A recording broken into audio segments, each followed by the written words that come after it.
In the year 1518 of the time sea calendar in the East Sea, known as the weakest among the four seas. Here in a small tavern located in Loguetown, the legendary island of beginnings and endings. 20 years ago, it was here in Loguetown that the pirate king Joel D. Roger shouted, "Want my treasure? If you want it, you can have it. Look for it, I left everything in that place." Thus, the great age of pirates began and continues even now. As one of the islands in the East Sea closest to the Grand Line, this place has never lacked for berries or pirates. Inside the tavern, several burly men who clearly did not look like honest citizens were huddled together, chatting boisterously. "Have you heard? A new Spade Pirates crew has appeared recently." "Yeah, I heard their captain is a Logia-type devil fruit user, the Mara Mara no Mi." "Heavens! A Logia-type devil fruit, the kind they say is invincible in legends." "Exactly. What a lucky rookie. I heard he's only been at sea a few months and already has a bounty of 100 million. A man wearing a baseball cap and sunglasses sat quietly in a corner listening to the bits of information hidden within the pirate's drunken boasting. When he heard the name Ace, an involuntary smile tugged at the corner of his lips, but then his mouth slowly curved downward. "What a troublesome brat," he murmured. The man's name was Weien, 25 years old. 20 years ago, he had crossed over from Earth into the world of One Piece. Now he was a so-called small-time pirate. "Boss the bill." Weien tossed down 10,000 berries, rose to his feet, and left the tavern, leaving behind only the tall silhouette of his back. Several women drinking in the tavern watched Weien leave, their eyes dimming in disappointment. Men that tall and handsome were rare. Even with his sunglasses on, the handsome lines of his face were still clearly visible. Who wouldn't want to spend a night with a man like that? After a sigh, the women resumed their gossip. "Have you heard? Lord Weien is coming to the East Sea to hold a concert." "Really? What a pity the tickets are so expensive." "What? That Lord Weien? Good heavens. Even if I have to live on plain buns every day, I'm going to see it." Back at his lodgings, Weien quietly lit a cigarette. This particular brand was a specialty of some kingdom, smooth on the draw and gentle on the throat. Weien looked at the woman before him, nearly 1.90 meters in height, with sculpted features and an air of intellectual grace from head to toe. At this moment, she was reporting intelligence to him. "Boss, the information you wanted on the Spade Pirates and Ace is all here. According to the report, Ace will arrive in Loguetown 3 days from now."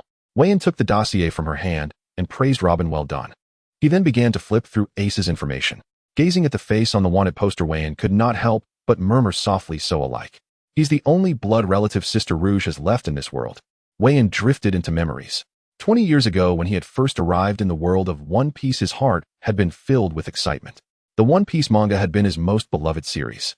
Coming to this place brimming with adventure and all manner of wondrous powers set his blood racing. But reality soon struck him from behind. At the age of only 5, Weien lost his parents in a shipwreck, and because of his cute appearance, he was kidnapped by human traffickers and sold to Petrila Island in the South Sea. Those were truly wretched years. Fortunately, not long after Weien met Portgasti, Rouge, a woman who was like both sister and mother to him. She bought him from the traffickers' hands and granted him several carefree months. Repaying even a drop of kindness with a spring in return had always been one of Weien's guiding principles. When he learned that the woman before him was the Pirate King's wife and Ace's mother, Rouge's heart turned cold. Having studied One Piece's plot in detail, he knew clearly that in just a few short months Rouge would become pregnant. What followed would be GOLD. Roger's surrender and Rouge forcing herself to carry Ace for 20 months in order to give birth to him, ultimately losing her life as a result. At the time, Weien tried to persuade Rouge, but in the end she stubbornly refused him. That was what she had said back then. "Little Weien, you must understand. Motherly and fatherly love are the greatest emotions in this world. I believe Roger would never do such a thing. Besides, isn't Weien worrying a bit too much?" Over the next few months, Weien tried many times to dissuade her until the day that man appeared. "Rouge, I'm back." "Huh? Who's this little brat?" Weien looked at the man before him with that peculiar patch of hair beneath his nose that one could not tell was mustache or nostril hair. At first glance, Weien recognized him. Joel D. Roger, the Pirate King. Back then, from outside the door, Weien heard Roger say to Rouge, "I came this time to tell you. I'm planning to surrender. Yes, as you know, my illness means I don't have long to live." When Rouge heard the news, she wept bitterly, but in the end, she still accepted the decision of the man she loved so deeply. "Boss." Weien's recollections were cut short by Robin's soft reminder. "What is it? Is there something else?" "Boss, according to our schedule, your concert is in a week. We've already postponed it for a month. If we delay again, it'll be hard to give Morgan's newspaper a proper explanation. Handle that yourselves." "So what if it's postponed? He's just a newspaper seller. At most, he'll grumble a bit behind our backs." "All right, let's set the venue in Loguetown." "Understood, boss." Looking at the man before her, Robin could not help the flutter in her chest. Overwhelming strength paired with such forceful words easily stirred a woman's admiration. Also tell Morgans the final chapter of my novel Journey to the West will be delayed by another week. I've been busy lately and haven't had time to write. Robin's brows knit slightly at his words, but she still replied obediently, all right, boss. If there's nothing else, you may go. I'll be out handling some matters over the next few days. Weien had met Nico Robin 7 years ago. At that time, although he had not yet awakened the cheat he had brought from another world, the strongest life player system, he was already a swordsman wielding both armament and observation hockey. Back then, Nico Robin had just defected from a pirate crew and was being hunted by those pirates. Weien happened to pass by and saved her. From then on, Robin stayed by his side, serving as his secretary and enjoying his protection. As one of the most intelligent people in the pirate world, Robin's joining caused Weien's power to flourish even more. Especially after Weien turned 18 and awakened the system, he gradually became one of the bosses of the underground world, as well as a superstar adored by tens of millions of fans. Lafitte. Weien poured himself a glass of red wine. As he drank, he began to examine his own status panel. Host Lafitte. Weien. Titles: Erudite Scholar, Culinary Healer. Devil Fruit Ability None. Hockey levels: Advanced Armament Hockey 23350, Advanced Observation Hockey 1 Conquerors Hockey Seed 15000. Swordsmanship level: Beginner Great Swordsman 50010000. Physical Technique level: Tier 6 800500. Note: in the pirate world, top tier physical fighters such as Garp are roughly Tier 9, while admirals like Akiji and Akainu are approximately Tier 7. Combat Skills: Navy 6 Styles. Moonwalk, Iron Body, Finger Pistol, Shave, Life, Return. Professions: Chef, Master, Novelist, Master, Singer, Master, Doctor, Advanced, Bladesmith, Advanced. Life points 1300. Wein's system is called the strongest life player system. As the name implies, its goal is to cultivate Weien into the ultimate life-focused player, and every bit of training in a life profession or promotion in professional rank grants him a certain amount of life points. Life points have many ingenious uses. They can be spent to directly improve hockey and swordsmanship on a 1:10 ratio. They can also be used for lotteries. One draw costs 1,000 life points, but what one obtains is entirely up to luck. According to the system, as long as one's luck is sufficiently heaven-defying, even drawing an infinity gauntlet inlaid with 6 infinity stones is not beyond the realm of possibility. Of course, what Weien most often draws are items akin to things like the first volume of Journey to the West or the latter volume of Romance of the Three Kingdoms. Though Weien dearly wishes he could draw an ability that would make him invincible, in one stroke obtaining novels that allow him to rely on plagiarism for his literary career is not a bad outcome either. Professional rank is usually elevated through 2 factors: genuine skill and fame. For example, even if a person's culinary skills are merely average, as long as the whole world believes he is the finest chef alive, his culinary rank would instantly soar to the maximum, God tier. This is precisely why Weien has been exhausting himself holding concerts all over the world. He has to raise his renown. The East Blue is the final stop of his 4 Seas concert tour. Once this concert is over, Weien will complete the most profitable mission he currently has. 4 Seas Concert Tour Side Mission. As a singer renowned across the world, you ought to let the entire globe hear your beautiful voice. Mission objective: hold 1 concert in each of the 4 seas of the world. East Blue, West Blue, South Blue, and North Blue. Mission completion 34. Mission rewards: title of superstar, 100 life points, and 1 tenfold lottery draw. Every time Weien completes a mission, his strength undergoes a tremendous leap.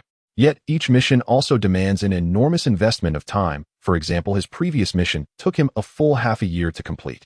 Medical Mastery: visit 3 master-level physicians within the pirate world and seek instruction in the healing arts from them.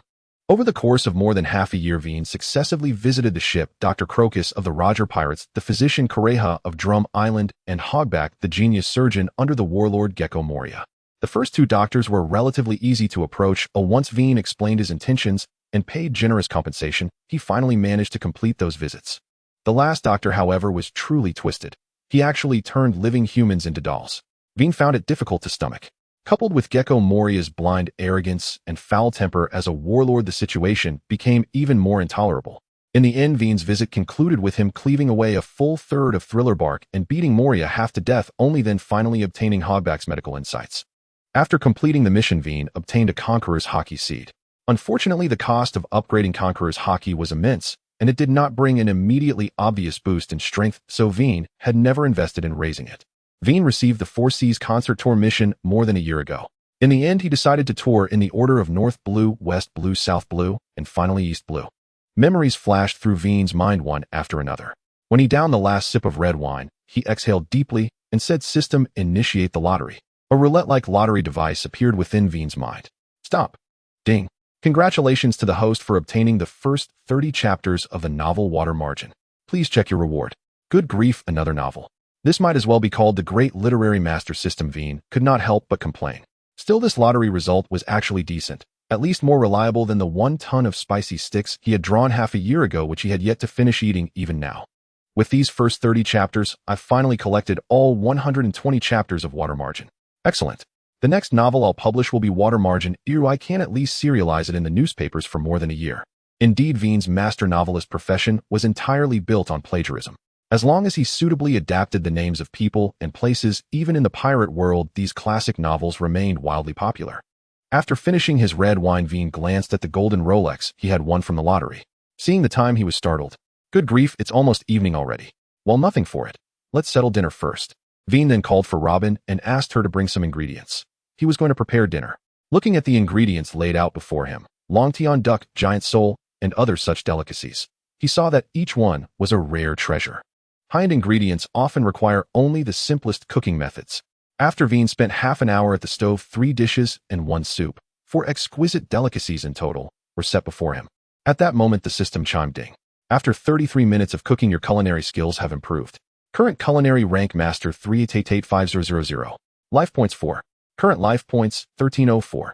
Good grief, it's getting harder and harder to advance after reaching master level in life skills. Cooking 1 meal only earns 4 points. Sigh, when will this ever end? Looks like I'll have to find a way to learn some new life professions.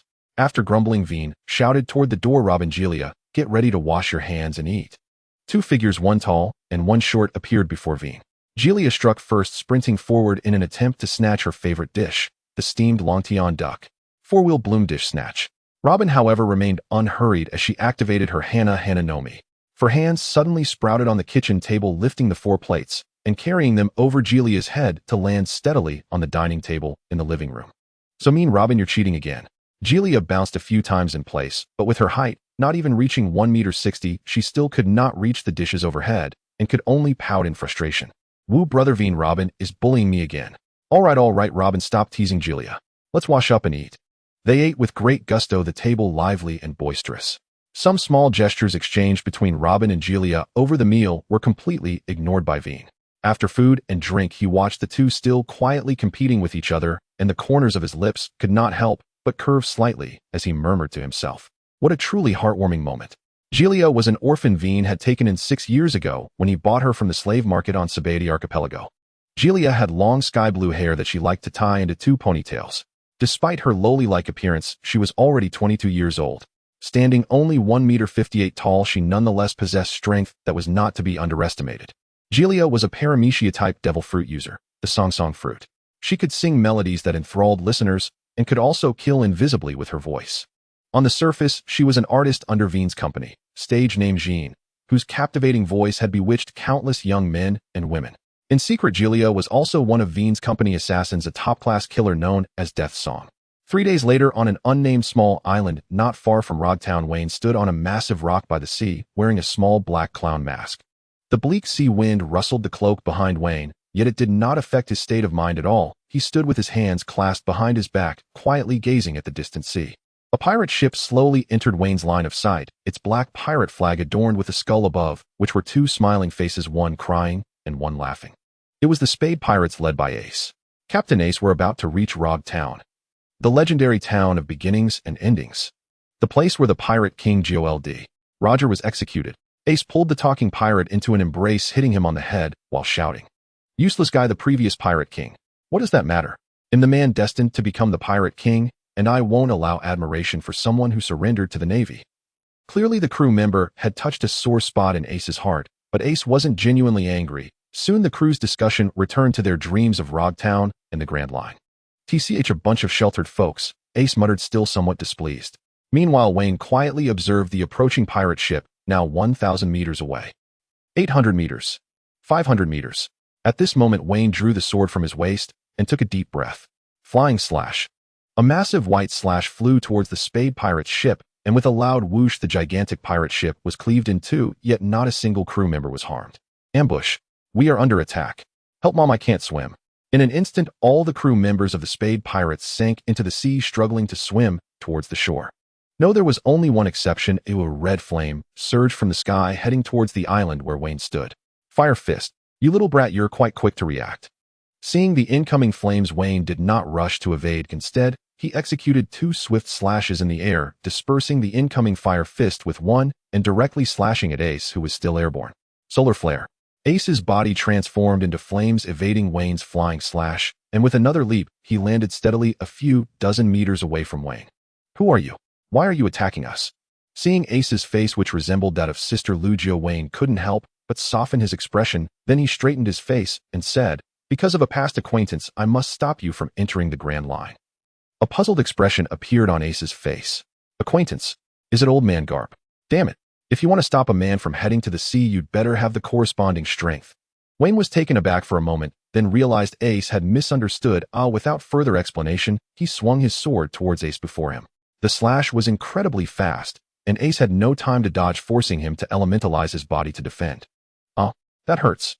Ace clutched his injured left arm where a wound had formed with blood trickling from it. How did you hit me? I had already elementalized. Ace's face was filled with panic and confusion. After all, his Mara no Mi was unique in the East Blue, and throughout his career no enemy had been able to inflict substantial harm on him. Yet this peculiar masked man before him had actually left a wound. Weien paused for a moment, but remained silent, swinging his sword again, unleashing a wave of sword energy imbued with haki, leaving another wound on Ace's abdomen. Damn it. It must be your sword that's the problem. If you have the guts, fight me unknown without your sword. Weien looked at the youth before him, shook his head, and said, what a childish remark. Who do you think you are? Let me tell you, I'm not sent by Garp. If you don't show some real strength, not only will you die, but your companions behind you will die with you. This was certainly meant to frighten Ace. After all, his purpose was to prevent Ace from heading to the Grand Line. As long as Ace didn't go to the Grand Line, he wouldn't be defeated by Blackbeard 2 years later, and thus he wouldn't die in the Marineford War. That sounds quite reasonable. With this thought, Weien murmured, this should be the most worry-free solution. Divine fire, unknowable fire. Ace's hands transformed into flames, and a swift and fierce flame surged towards Weien. Useless, a mere flame attack cannot hit me. Weien activated his Kinbunshiko haki, predicting Ace's attack in advance, and dodged the flames with several jumps. Is that so? Then take this. Fire gun. Ace shaped his hands like a gun, and flames transformed into bullets, shooting towards Weien. I told you a mere flame cannot hit me. Weien began to run forward, leaving all the flaming bullets behind him. You fell for it. Take my newly developed technique, Great Flame, Ring Flame Emperor. Suddenly, Ace closed in on Weien, a smile creeping onto his face, and a fireball, as bright as the sun, struck Weien directly. The massive flames scorched the few plants on the small island clean, and the ground turned to a charred black, a cloud of ash rising high into the sky. Success. Truly worthy of Captain Ace. The crew of the Spade Pirates, having just climbed onto the island, witnessed Ace's Great Flame, Ring Flame Emperor, and under this divine technique, even Ace felt he had successfully defeated the enemy before him. Did we succeed? What a headache. That pirate ship was incredibly expensive, and we'll have to use the spare small boat to go to Loguetown. Ace began to consider how to leave this small island next. Captain Ace, look. As the thick smoke slowly dissipated from the area Ace had just hit, a tall figure gradually appeared in the center of the charred region. Black haki enveloped Wayne's entire body as he coughed a couple of times from the thick smoke. Cough, cough. What a remarkable technique. Unfortunately, its power is too weak to penetrate my haki. Weien had activated his Busashoka haki in advance before the attack of the Flame Emperor hit him. Although his haki was not yet at the level of Flowing Cherry Blossom's high-level Busashoku haki, still withstood the damage. After all, Ace was still too weak as a newly debuted pirate. If it were Ace 2 years later battling Blackbeard, perhaps this attack would have injured Weien. Haki. What is that? Ace looked at the blackness on the man's skin, surprised while also harboring a vague suspicion. Perhaps the secret behind being able to hit him and evade the flame attacks in advance was this haki. After the phone bug was connected, Weien soon saw a winged figure flying from afar. Weien knew it was Robin coming according to the signal, so he spoke to Ace in front of him. All right, little brat, I've had enough fun. It's time to send you to hell. With that, he raised the knife in his hand, preparing to deliver the final blow to Ace. Damn it. Is my voyage coming to an end here? Ace's face involuntarily showed a hint of despair as he deeply felt the strength of the strange man, wearing a clown mask opposite him, realizing he had no ability to fight back in front of him. Thousand Wheels Flower Gigantic Palm. At that moment, a massive palm appeared out of thin air, pressing down towards Weien. Damn it. Weien merely symbolically blocked it, then was slammed down by the palm. Boom. The huge stones around Weien were also shattered, and the impact buried him underground. Seizing this opportunity, Weien poured the prepared blood plasma over himself, creating the illusion of being gravely injured. At this moment, Ace, who was dozens of meters away from Weien, stared blankly at this scene, unable to believe that the seemingly invincible, mysterious person was defeated just like that. After a while, the blood-soaked, Weien crawled out of the ruins looking disheveled with most of his clothes torn. Weien shouted at Robin in the air, "Damn woman, I am a trainee crew member of the Knife Pirate crew. How dare you ambush me?" Robin in the air also revealed a hint of mockery. "Just a trainee crew member of a third-rate pirate crew. In the end, didn't you escape in embarrassment from the Grand Line?" Weien, unwilling to accept this, slashed a few flying slashes at the air, but they were easily dodged by Robin. Finally, Weien pretended to be defeated and declared, "Wait and see, I will definitely seek revenge." With that, Weien stepped on the moonwalk and fled awkwardly from the nameless island, flying towards Loguetown. "Newbie, where are you running?" Seeing this, Robin flapped her wings behind her and began to chase after Weien. Gradually, the two of them chased further and further away. "I am saved." Ace couldn't believe his eyes as he watched the unfolding scenes, realizing that what seemed like an inevitable death was instead turned into a chance to survive due to the mysterious person's enemies pursuing him. Ace struggled a bit, seemingly wanting to stand up, but ultimately had lost the last ounce of strength in his body. Huff, huff. Ace lay sprawled on the ground in a completely ungraceful manner, breathing heavily, and unknowingly fell asleep. Captain Ace." Until a voice awakened the slumbering Ace, he opened his eyes to find the crew members of the Spade Pirates before him. Dio, seeing that Ace was still alive, couldn't help but burst into tears, soaking his eye patch. "Captain, I thought I would never see you again. How did you survive?" With the help of his crew members, Ace stood up and recounted everything that had just happened. Dios took a deep breath. "Is the Grand Line really this terrifying?" Ace nodded heavily, clearly convinced of the terror of the Grand Line. "We are still too weak. Just achieving a little success in the weak East Blue made us complacent. But the East Blue is merely the weakest of the seas. Fortunately, we have witnessed the terrifying aspects of the Grand Line today, and the most crucial thing is that we didn't lose any crew members. Therefore, I have decided to temporarily halt our journey to the Grand Line until we can possess enough strength to protect ourselves." Ace's eyes were filled with seriousness and regret, clearly saddened by his own arrogance that nearly led to the destruction of the entire pirate crew. "Captain Ace, what is this?" At that moment, a member of the pirate crew took out a thin notebook from the ruins where Weien had been, and the notebook had several bold characters written on it. "Advanced Armament Hockey Training Insights." Armament Hockey. Ace took the notebook handed over by the crew member and carefully flipped through it, confirming that this was indeed the armament hockey that the mysterious person had mentioned earlier, and a hint of joy appeared on Ace's face. It must have been left behind by the mysterious person in a panic during their escape. "Listen up, everyone, our current strength is still too weak. Listen to me, let's return to Windmill Village to recuperate for a while. Once our strength is sufficient, we shall head to the Grand Line." On the other side, hiding at a distance, Weien was observing Ace and the Spade Pirates' every move with observation hockey. Seeing Ace pick up the armament hockey notes, he let out a sigh of relief, fearing that Ace wouldn't notice the notebook, otherwise he would have to act again. It seems Ace won't be going to the Grand Line anytime soon. Weien couldn't help but breathe a sigh of relief as his goal this time had been achieved, sending Ace back to Windmill Village to prevent his death in the future. Master Weien. "Huh, what's wrong, Robin?" Weien noticed Robin in his arms, her face flushed, and asked. "Don't get the wrong idea, at this moment they were flying above the East China Sea, and due to Robin's lack of stamina, she couldn't maintain the huge wings created by the flower fruit for too long. Therefore, Weien had to step on the moonwalk while holding Robin in his arms. You were holding me too tightly just now, or it hurt a bit." "I'm sorry, my bad, I couldn't control the strength for a moment."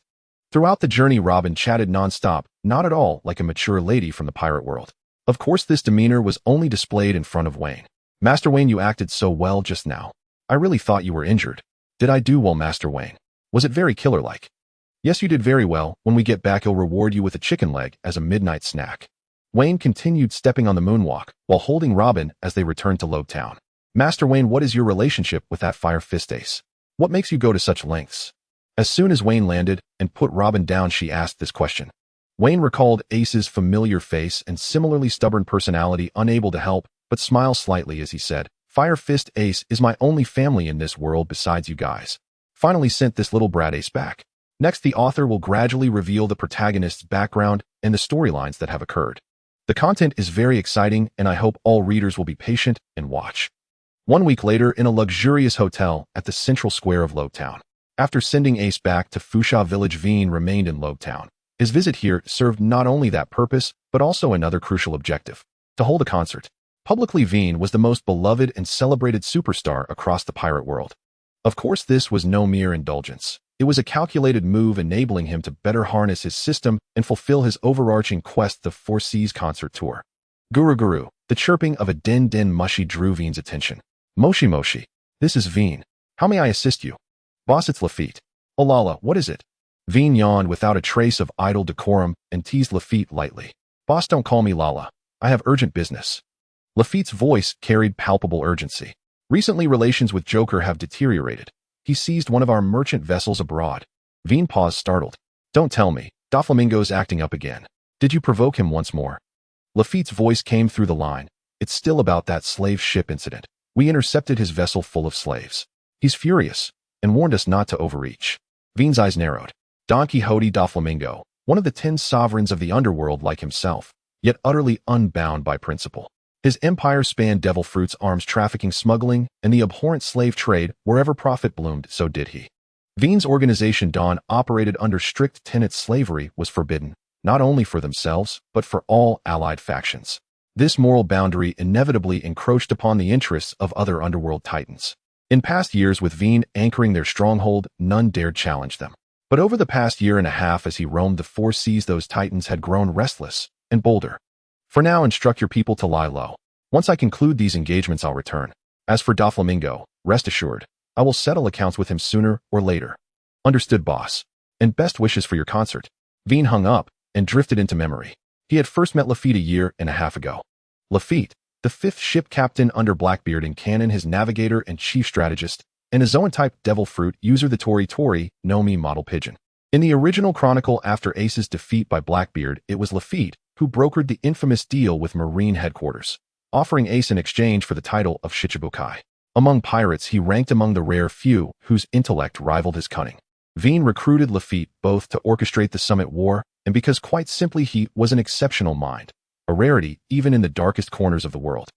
A year and a half ago, the sky hung heavy with dense churning clouds ruthlessly barring the sun.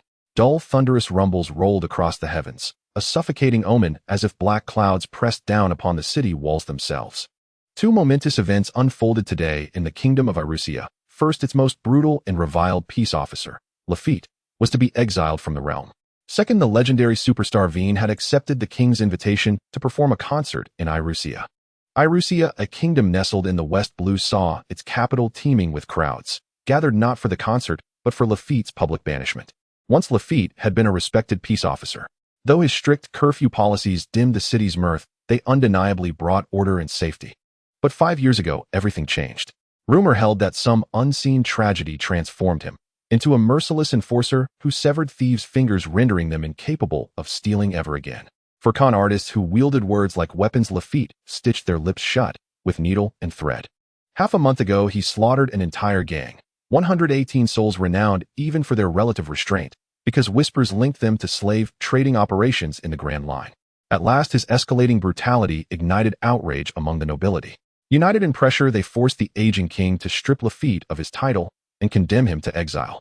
I hereby declare the criminal Lafitte stripped of his office as peace officer and stripped of Irusian citizenship. An elderly noble removed Lafitte's sidearm and leaned close, whispering, "The agony of losing your daughter. That cuts deep. But what comes next will carve deeper still. I shall take from you everything you hold dear." At those words, Lafitte's eyes flared crimson, his pallid face twisting into something demonic, terrifying to behold. The noble recoiled 2 steps, but steadied himself upon seeing the sea-stone cuffs binding Lafitte's wrists, then scoffed. "A prisoner in chains. No need to soil my hands on such filth." Wein met Lafitte while traveling to Irusia in the West Blue. Ever punctual and professional, he arrived a day early, finalizing arrangements for his concert 3 days hence, then decided to stroll the city, savoring West Blue's cuisine and fine spirits. Meanwhile, Lafitte fled in desperation, pursued by dozens of gangsters brandishing swords and firearms. In ordinary circumstances, he would have dispatched them effortlessly. But shackled in crude sea-stone cuffs, even flight became agonizingly difficult. Cornered in a deadened alley, despair finally etched itself across Lafitte's face. Staring at the grinning mob before him, he whispered, "Damn it. So this is where my life ends. Hey," ganging up on one man. Hardly sporting. Masked and unflinching, Wein recognized the fugitive instantly. Lafitte, the devil peace officer, future crewmate of Blackbeard, and user of the Tori Tori no Mi model pigeon. The gang's lead enforcer hesitated, unnerved by Wien's imposing presence, and snarled, "Brat, mind your own business. Step aside, or feel the bite of steel and lead." "Oh, I'd love to see how precisely your steel and lead find their mark." Wien's tone was languid, dismissive. "Damn it, fire." Dozens of barrels swung toward Wien. He activated Kinbunchika Haki to evade, but unlike a Logia user, he could not ignore bullets. Then his moment arrived. Shaved finger gun. In an instant, Wien teleported beside the gang's leader and delivered a point-blank finger gun that ended him instantly. The remaining thugs froze, paralyzed by shock, neither daring to advance nor retreat. Wien made no move to strike. Instead, he reached into his satchel and withdrew a skewer stick, the discarded remnant of a street snack he'd just finished. A ripple of inky blackness spread from his palms, swiftly engulfing the wooden skewer. Flying/technique skewer execution. With that whimsical name, he unleashed the blade, its obsidian edge cleaving nearby buildings cleanly in two while shattering every weapon held by the gangsters before him. "Nanny, impossible." Both Gang and Lafitte cried out in unison. None had imagined a humble skewer could wield such devastating power. Wien stepped forward, skewer in hand, and the gang scattered like startled crows, vanishing from the alley in moments. Once they were gone, Wien knelt before Lafitte and said, "I've heard of you. The West Blue's notorious iron-fisted peace officer. They say your daughter died at the hands of slavers." Lafitte's gaze flickered, then fell silent for a long while before replying, voice raw and hollow. "Who are you? What do you want?" "Humph, you greet your savior like this." Wien tilted his head, feigning offense. "I acted on impulse, no grand design. Just couldn't stomach slavers, that's all." Lafitte's eyes briefly brightened, then dimmed again. "Darkness is eternal. Justice always falls short, always leaves corners untouched. Never took you for a philosopher. Truly, appearances deceive." Lafitte glanced at Wien, then lifted his sea-stone cuffs. "Thank you for saving me, but I'm bound. We should part ways, survive separately. These cuffs, are they truly so troublesome?" Wien asked, curiosity alight in his eyes, then pulled a small nail file from his pocket, coated it in armament haki, and snapped, "Ah." A sharp crack echoed, and the sea-stone cuff shattered. Lafitte stared stunned at the man before him. Wien stood tall, cool, and composed. "If justice cannot reach the darkness, would you consider dwelling within the dark, yet keeping your heart turned toward the light? Dwelling in darkness, yet facing the light. Is that justice through vengeance?" Lafitte murmured, then rose, adjusted his gentleman's hat, and extended his hand. "I pledge my loyalty, boss." "Boss, shall we depart Irusia now?" Wien merely shook his head, then removed his mask. At that very moment the storm broke, and a shaft of pure silvery moonlight bathed his face. "I still have a concert to perform. When it concludes, you leave with me." Lafitte froze, recognizing the face instantly. Wien, the most famed superstar across the pirate world. Softly he breathed, "Truly fortune favors the bold. I pledge my loyalty, boss." Knock, knock, knock. "Come in." A gentle rapping at the door pulled Weien from his reverie. Robin entered, clad in a crisp secretary's uniform, her hair elegantly coiled at the nape of her neck and delicate framed glasses perched on her nose. "Lord Weien, our concert begins in 1 hour. Please proceed to the dressing room for makeup. The singer Goria has been awaiting you there." Weien nodded. "Very well, I'll go at once." Upon entering the dressing room, he found Goria already finished with her makeup, her expression playfully endearing as she leaned in and asked, "Lord Weien, do I look beautiful?" Weien glanced at her, a cerulean princess gown draped gracefully over her frame, paired with dainty black boots, her once blue twin braids now bleached snow white. Her exquisite features, refined and radiant, bore no doubt the mark of an idol singer. Utterly charming. You'll captivate every soul the moment you step on stage." Weien affectionately ruffled Goria's hair, sending a soft blush blooming across her cheeks. "Of course I will, boss. Just remember who did this makeup." Weien turned toward the voice. Its source, his personal makeup artist Josh Moan. Moan was a paramecia-type devil fruit user, the makeup fruit, which granted him the ability to transform others' appearances through cosmetics, altering not only facial features, but also bearing posture and even perceived physique. He was also a member of Wayne's underground organization Dawn, ranked No. 07, codenamed the Joker. Beyond his artistry, Moan was a master of dual-colored haki and a formidable hand-to-hand combatant wielding a 20-centimeter dagger as his weapon of choice. His codename stemmed from his habit of painting himself in full clown makeup before missions, a state that dramatically heightened his speed, strength, and neural reflexes. At Moan's theatrical tone, Weien shuddered involuntarily. Moan excelled in everything, except his penchant for flamboyance. Rosy blush perpetually dusted across his cheeks obscured his true visage. "Ahem, Moan, let's begin. Same as always." "As you wish, Lord Weien." After more than half an hour, Moan completed the transformation. Gazing into the mirror, Weien beheld a face both striking and unfamiliar. Sharp jawline, piercing starlit eyes, chiseled contours, and murmured in quiet awe. Moan, your skill is truly unparalleled. It's still me, yet utterly unrecognizable. Indeed, Lord Weien. This is the awakened power of my fruit. It induces cognitive dissonance in observers, rendering them incapable of identifying the subject I've transformed. An extraordinary ability indeed. Even before stepping onto the stage, the deafening roar of adoring fans surged like ocean tides beyond the curtain, prompting Weien to indulge just briefly in self-amusement. Then he turned to Robin beside him. Is the Den Den Mushi for live broadcast ready? All systems are primed, awaiting your entrance, my lord. Weien checked the time, smoothed his attire, and prepared to take the stage. There he appeared, gliding down from the heavens upon the moonwalk, one hand gently clasping Goria's, descending with the grace of a deity. Oh, woho w. Ah, no, I can't take it. Lord Weien is too handsome. I'm done. I'm absolutely done. I'm dying. His mere entrance ignited frenzied cheers across the arena. Countless fans collapsed from sheer euphoria. Such incidents were hardly rare, and trained medics swiftly escorted the overwhelmed to the infirmary. Young ladies and gentlemen, good afternoon. This is the final stop of the 4 Seas tour, the East Blue Leg. I am the vocalist Weien. And I am Goria. After a brief introduction, Weien launched into his first performance. Next, I present my debut song, Lemon. Roars erupted anew. Fans swaying, dancing, swept up in the rhythm. Indeed, the world of pirates offered scant entertainment and few timeless melodies. Yet Weien, having transmigrated with a system granting him classic songs from China, Japan, and America, had swiftly enthralled its listeners. From octogenarian grandmothers to 80-year-old children, pirates and marines alike, nobles and commoners, even among the celestial dragons, Weien commanded legendary renown. His first concert had been humble, a single night in a bar on Baratie archipelago. As fame swelled, so too did his stages. From taverns to theaters, then to dedicated arenas, and eventually royal commissions across nations. Through strategic promotion by his underground network amplified by relentless media campaigns, Weien rose to global stardom within 5 years, culminating in a world-spanning concert tour across the entire One Piece world. Now joined by my duet partner Miss Xinyan, I shall perform for love. The atmosphere intensified. Song after song flowed until after 7 or 8 numbers the concert paused for intermission. Intermission was a signature of Wein's concerts, not for his own rest, but for his audience's sake. He had observed that prolonged exposure to such exhilaration often triggered mass fainting among fans, a phenomenon witnessed more than once in earlier shows. These 2 chapters offer a detailed glimpse into the inner workings of Wein's concerts, exclusively here. No further elaboration of this kind will appear in future chapters. Soon the intermission ended, and it was time for Golia's solo performance. Next, I will perform a brand new song titled Romantic Circuit, soon to be officially released. Jean, I love you. Sister Jean is absolutely adorable.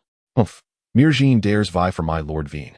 The audience erupted in cheers, but swiftly fell into rapt silence, entranced by Golia's voice. In pure vocal mastery alone, Golia surpassed Weien. After all, she possessed the singing fruit. Yet Wein's striking visage, coupled with his renown as a literary master and culinary genius, had forged him into the archetype of the polymath prodigy. Under such radiant auras, his fame eclipsed Golia's by a wide margin. The live broadcast of the 4 Seas Cruise concert was transmitted worldwide via recording-capable Den Den Mushi. At Shoujiao Bar in Baratie, a woman with short hair chatted with an elderly man bearing long white hair, Shaki, and Rayleigh, known as the right hand of the Pirate King.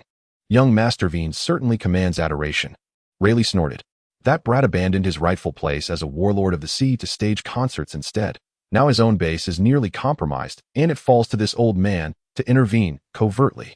Within the Wan country, the domain of the 4 Emperor Big Mom, in the new world of the Grand Line. A young woman draped in a violet cloak and crimson skirt turned to a towering man beside her and exclaimed, Brother Kukuri, Lord Weien is so handsome. Could you please speak with Mama and ask if I may marry him? Katakuri gazed at the man on screen and replied, Indeed, he is remarkably handsome, and reportedly a warlord of the sea. He truly possesses the caliber to join our family. Sister Garlette, I shall raise the matter with Mama upon her return. In East Blue's Windmill Village, Ace and his younger brother Luffy sat together in a tavern watching Weien on screen. Luffy, this Weien fellow seems most intriguing. What? I heard his cooking is absolutely divine. I've decided. He must become the chef aboard my ship. Luffy declared, drooling profusely. Very well, let us train in armament hockey together. On an unnamed island in the Grand Line, Mariah, stripped of his warlord title, glared bitterly at Weien on screen, his right hand brushing the scar across his face. That wretched brat. I'll reclaim my warlord status sooner or later. In Mary Geos, the heart of power in the world of pirates and the residence of the celestial dragons. Shalilia Palace gazed at Weien on screen, saliva dripping from her lips as she cried out to her father, St. Rosward, "Father, I demand he become my slave." St. Rosward glanced at the man on screen and said he should serve us all in rotation. I too wish to hear him sing. And he shall serve as my mount. At Marine headquarters in Marineford, Vice Admiral Kizaru watched the concert in quiet contemplation. Hard to believe such a man penned the Eastern Chamber. A pity that splendid physique is squandered on piracy. Damn it. On an obscure island outside the Grand Line, the pirate Cavendish stared at Weien on screen, whispering, I too shall rise to such stardom. At that very moment, whether admirals, emperors, retainers, supernovas, sovereigns, or celestial dragons, all who watched Weien through Den Den Mushi were utterly spellbound. At that very moment, Weien stood at the center of the world's gaze. He tilted his head toward the sky, where the moon now hung, and spoke. Ahem. Dear audience, our concert draws near its close. For my final song, I shall place the choice in your hands. Which shall it be? Binks Brew, Love Me Till I Die. Run. The crowd roared with divergent cries. Weien raised a hand in gesture of listening, then nodded with courtly grace. I hear you. The loudest call is for Binks Brew. Shall we sing it together, the whole arena? Yes. Then rose a thunderous chorus, tens of thousands singing in unison across Loguetown Plaza. Yo-ho-ho. Binks Brew served with cheer. Through storm and surge we steer. Beneath clear skies my dearest flag unfurls. Thus concluded Wien's Four Seas Cruise concert, with Binks Brew as its resounding finale. Yet on stage Weien frowned, faintly perplexed by the crowd's undiminished fervor. He turned to Moan and said, Call Smoker, have the Marines secure the plaza. Swiftly squads of Marines marched into the plaza, faces flushed red not from exertion, but from starstruck embarrassment. Many had just sprinted back from the plaza itself, still breathless from having been fans among the crowd. With order restored, fans dispersed to their proper places. In his in-room, Weien regarded Smoker and asked, What is it, Admiral? Do you require something more? Smoker merely grunted, silent. Beside him, the bespectacled Tashiji's eyes shimmered with adoring stars. Lord Weien, you sang magnificently. Weien offered a polished diplomatic smile. Thank you kindly, dear lady. Is there anything else I may assist you with? Tashiji, oblivious to the subtle dismissal, spoke eagerly. Lord Weien, we extend our deepest gratitude for holding this concert in Loguetown. During the event, we apprehended 17 wanted pirates, including one with a bounty of 70 million berries. Your contribution to justice is immeasurable. Weien rubbed his temple, exasperated. My dear girl, please don't make me sound like a Marine undercover agent. After all, I am a pirate, a warlord of the sea, the most dangerously notorious kind at that. Tashiji insisted earnestly, Not at all. You are the only warlord of the sea worthy of true respect. I've even heard rumors the Marine headquarters proposed bestowing upon you the honorary rank of Vice Admiral. Enough, Tashiji.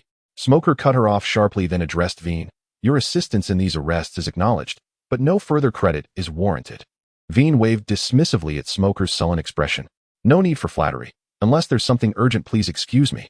I require rest. Smoker huffed and departed, leaving behind a blushing, flustered Tashiji who stammered, Lord Weien, could I perhaps have your autograph? She promptly produced a sword and a cigar box, clearly intending for him to sign upon either. As Weien signed, he studied Tashiji curiously. He'd never heard she smoked cigars. How peculiar. Phew, it's finally over. Weien sat comfortably in his boss chair after seeing off the Navy, casually lighting a cigarette for himself. Ding, congratulations to the host for successfully completing a giant concert. Your singing skill has increased, and your current singing level is Master 5500500. Experience points are full, automatically leveling up to Grandmaster 5001000. You have earned 1,500 life points, bringing your total to 1,830 life points. Ding, congratulations on completing the World Tour concert task. You have earned the title of Superstar 100 life points and 1 chance for a 10-time draw. Superstar, you are renowned across the seas, increasing the probability of recruiting quality subordinates, and strangers automatically increase their goodwill towards you by 10 points. Wow, Superstar. This effect is a bit too mystical, not even as good as my previous titles. Scholar, you are proficient in various skills, greatly increasing your learning speed. You learn anything at 3 times the speed of an average person. Culinary Healer, your culinary and medical skills have both reached mastery, allowing you to invent food that can heal injuries. The food you create can significantly restore the consumer's stamina and slightly increase the speed of injury recovery, with specific effects depending on the ingredients.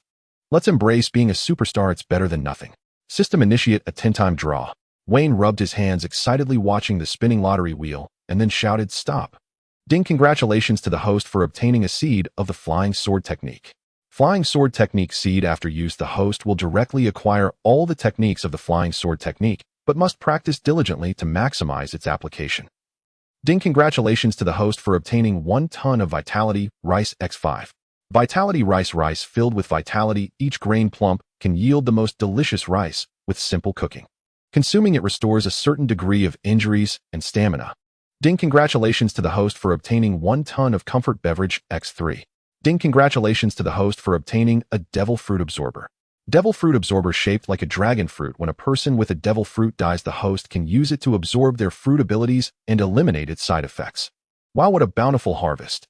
Weien felt a rush of joy upon seeing the draw results. The comfort beverage clearly wasn't much use for luck, but the vitality rice was truly a good thing, maximizing Weien's culinary skills. Besides that, the Flying Sword Technique seed is also a great item, compensating for Weien's lack of a corresponding exquisite sword technique, despite his prowess as a great swordsman. Until now, he could only use unnamed basic attacks like Hawkeye or invent names on his own. It wasted Weien's characteristics of speed, precision, and decisiveness in swordsmanship. From now on, I'll have a cool name for my sword techniques. Weien felt a bit teary. As for the last item, the Devil Fruit Absorber is exactly what Weien has needed the most. He has always wanted to possess a top-tier devil fruit. However, top-tier devil fruits are not easy to find, and their side effects of being afraid of seawater and Hylu stone are simply too deadly. Weien does not want to leave obvious weaknesses. It truly is a case of sudden wealth. No wonder it's a time-consuming side quest. Currently, Weien has a total of 11830 life points over 1000 points, providing him with multiple choices. First, I could do another 10-time draw, but I was already extremely lucky just now. What if I get Spicy Strips X10 next time? Eliminated. Secondly, I could level up my body technique and some domineering skill by 1 level. After upgrading, it can reach the 7th tier, combined with Flowing Cherries Armament Hockey or the Observation Hockey that predicts the future. This would indeed result in a massive boost to my strength, possibly approaching the level of a Vice Admiral, but the drawback is that none of the skills would stand out, appearing somewhat mediocre. That can also be eliminated. So there's only one option left. Directly wager 1000 life points into swordsmanship experience, and then I would possess the strength of a high-tier great swordsman. Coupled with the flying sword technique I just obtained, that would truly be the strength of a Grand Admiral. System allocate 9500 life points to swordsmanship experience. Ding! Swordsmanship level upgraded, currently at high-tier great swordsman 0. Boom. Countless memories surged into Weien's mind. He rubbed his head for a while before waking up, feeling the extra memories in his mind. Then he drew the sword hanging at his waist and swung it a few times, realizing that his swordsmanship, which he had painstakingly practiced for over a decade, had further improved, seemingly just a layer away from touching that elusive realm. Even muscle memory has been enhanced. It's as if I've practiced for years. Alas, but my life points are down to only 2330 now. It was the summer of 1518 in the Sea Circle calendar, 2 years before Luffy set sail, and Weien, having crossed over for 20 years, finally became one of the top-tier powers on this sea. Ding detected that the host has become a high-tier great swordsman, but lacks a suitable sword, so the task Swordsmith's Heart is now issued.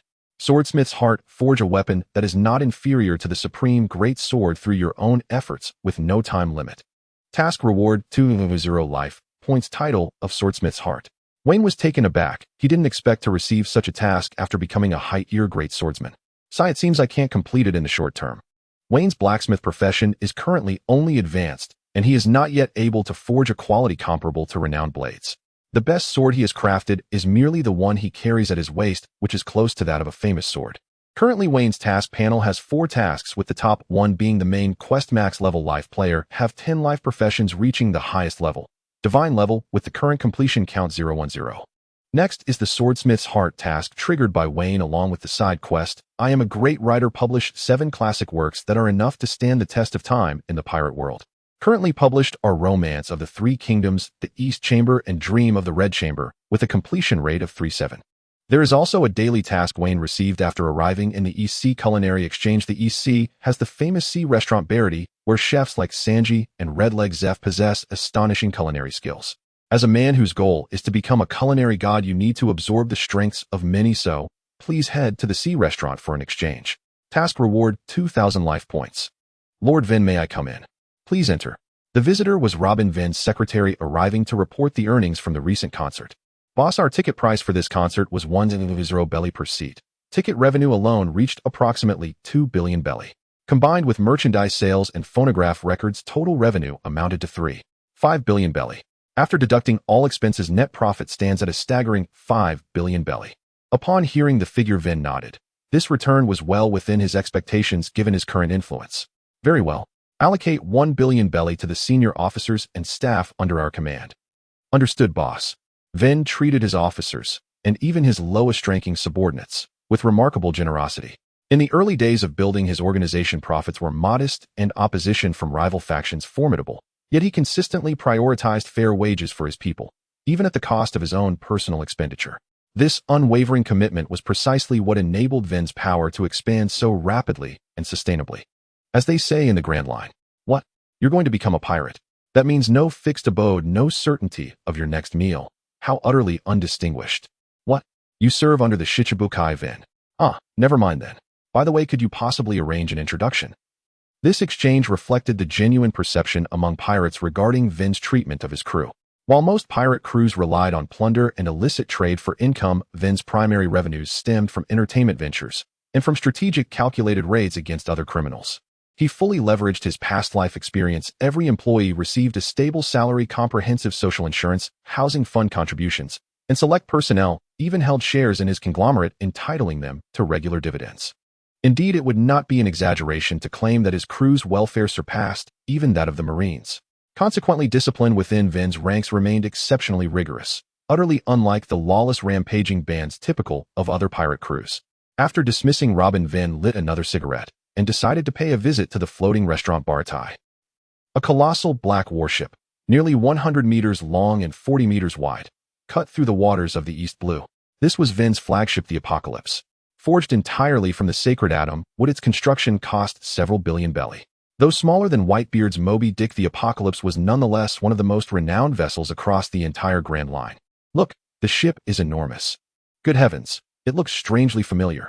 Inside the floating restaurant Baratie, numerous diners pressed against the windows, pointing and murmuring as they gazed upon the Apocalypse. An elderly man with a missing leg and corkscrew-shaped whiskers lit a cigarette and watched the vessel in silent contemplation. That is the ship of the Shichibukai, the fool Vin. No cause for alarm, everyone. Good heavens, is it truly Lord Vin? I heard he'd arrived in the East Blue. This must be him. At Vin's command, the navigator skillfully anchored the Apocalypse several hundred meters offshore, a deliberate gesture signaling peaceful intent. Vin then ascended to the restaurant using moonwalk, accompanied by the masked Robin and Goria. Zeph regarded the towering man before him and asked, "What business does a man like you have here?" "Well, aside from dining, what else does one do at a restaurant?" "Waiter, bring me 10 servings of food and a barrel of beer, please." Hearing this, Zeph said nothing, merely turned and strode into the kitchen to prepare the meal, casting a glance at Vin that carried quiet, unspoken weight. Vin's arrival sent shockwaves through the Baratie. Dozens of patrons crowded around him while chefs and waitstaff alike stole glances from afar. Even several bold, elegantly dressed matrons tossed flirtatious smiles his way. Observing the commotion, Vin sighed wryly. Fame has its burdens. I suppose being too renowned isn't always ideal. "Excuse me, are you Lord Vin?" At the voice, Vin turned and found himself facing a little girl of 8 or 9. He knelt down gently and smiled warmly. "What is it, little one? Is there something you need from Brother Vin?" "Brother Vin, could you sign my book?" She extended a copy of the Eastern Chamber toward him. Vin chuckled inwardly. What an unexpected delight to discover such a young reader. He wondered whether she could even read it, but still drew a fountain pen from his coat and signed his name with practiced elegance. "Adieu, come back right now." A woman barely in her 20s rushed over, pulling the girl close. She offered Vin an apologetic glance. Vin noticed at once how frail she was, little more than skin and bone, and how her garments bore multiple mended patches. "I'm terribly sorry, Lord Vin. Did Adieu trouble you?" Vin shook his head. "Not at all, madam." Just then he caught Adieu whispering shyly to her mother, "Mommy, I got Lord Vin's autograph. I overheard other guests say it's worth at least 200,000 belly. Then we'll finally have money for your medicine." Vin paused. His expression softened. He sensed their hardship clearly. Before he could speak, the woman gently led Adieu away. Robin stepped forward and reminded him softly, "My lord, the meal is served. Shall we begin?" Over dinner, Vin learned that every Monday was Baratie's free meal day, offering nourishment to those who couldn't afford food. It seemed this mother and daughter had come precisely for that purpose. By the time the meal concluded, Vin had consumed 8 full servings, hardly surprising given his mastery of life return. In truth, he hadn't even eaten to his full capacity. Now it was time for business.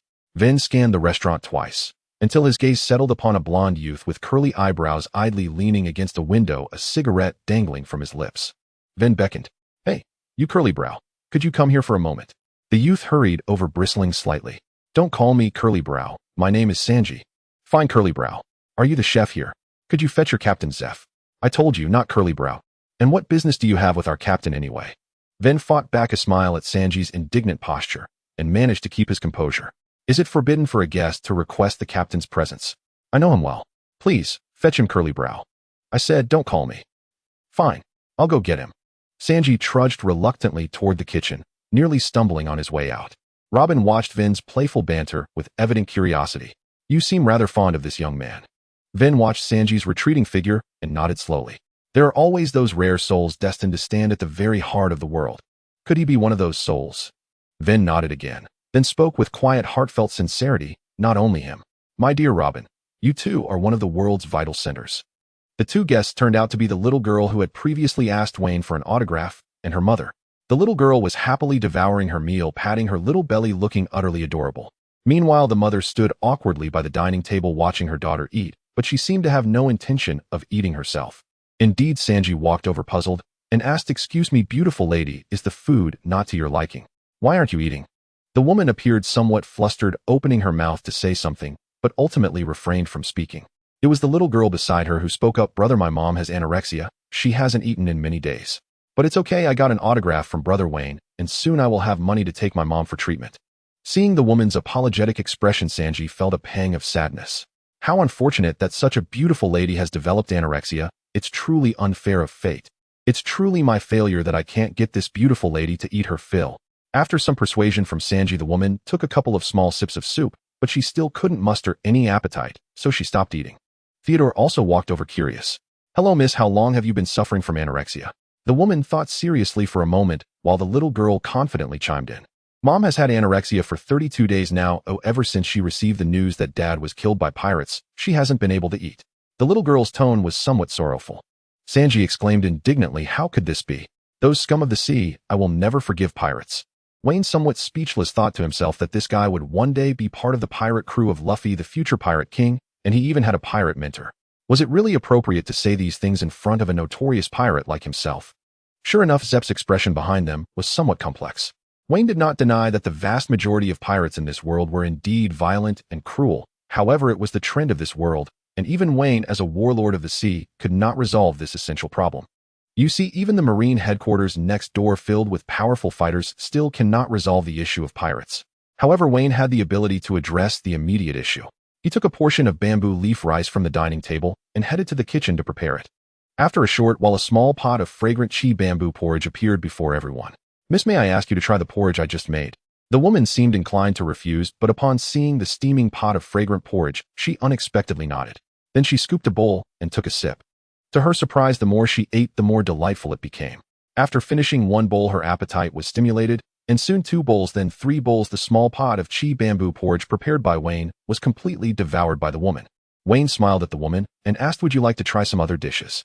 The woman nodded emphatically and began to eat heartily, showing no sign of anorexia. Weien had a title known as medical gourmet, allowing him to imbue his dishes with special effects. Combined with the effects of chi rice, it resulted in a healing effect. Anorexia, strictly speaking, is a disease. Patients may exhibit symptoms such as loss of appetite and a significant decrease in food intake, and may even experience post-meal vomiting and dizziness. Long-term anorexia can undoubtedly lead to a frail physique and potentially life-threatening situations. Weien's chi porridge perfectly targeted this disease, and one could say that the woman's anorexia was cured from that moment on. Thus, the outcome of the competition between Weien and Sanji was undoubtedly clear. The chefs at the Baratie saw this scene and fell into silence, knowing that Weien had undoubtedly emerged victorious. A good chef can provide delicious meals to hungry diners, but cannot restore normalcy to patients suffering from severe anorexia.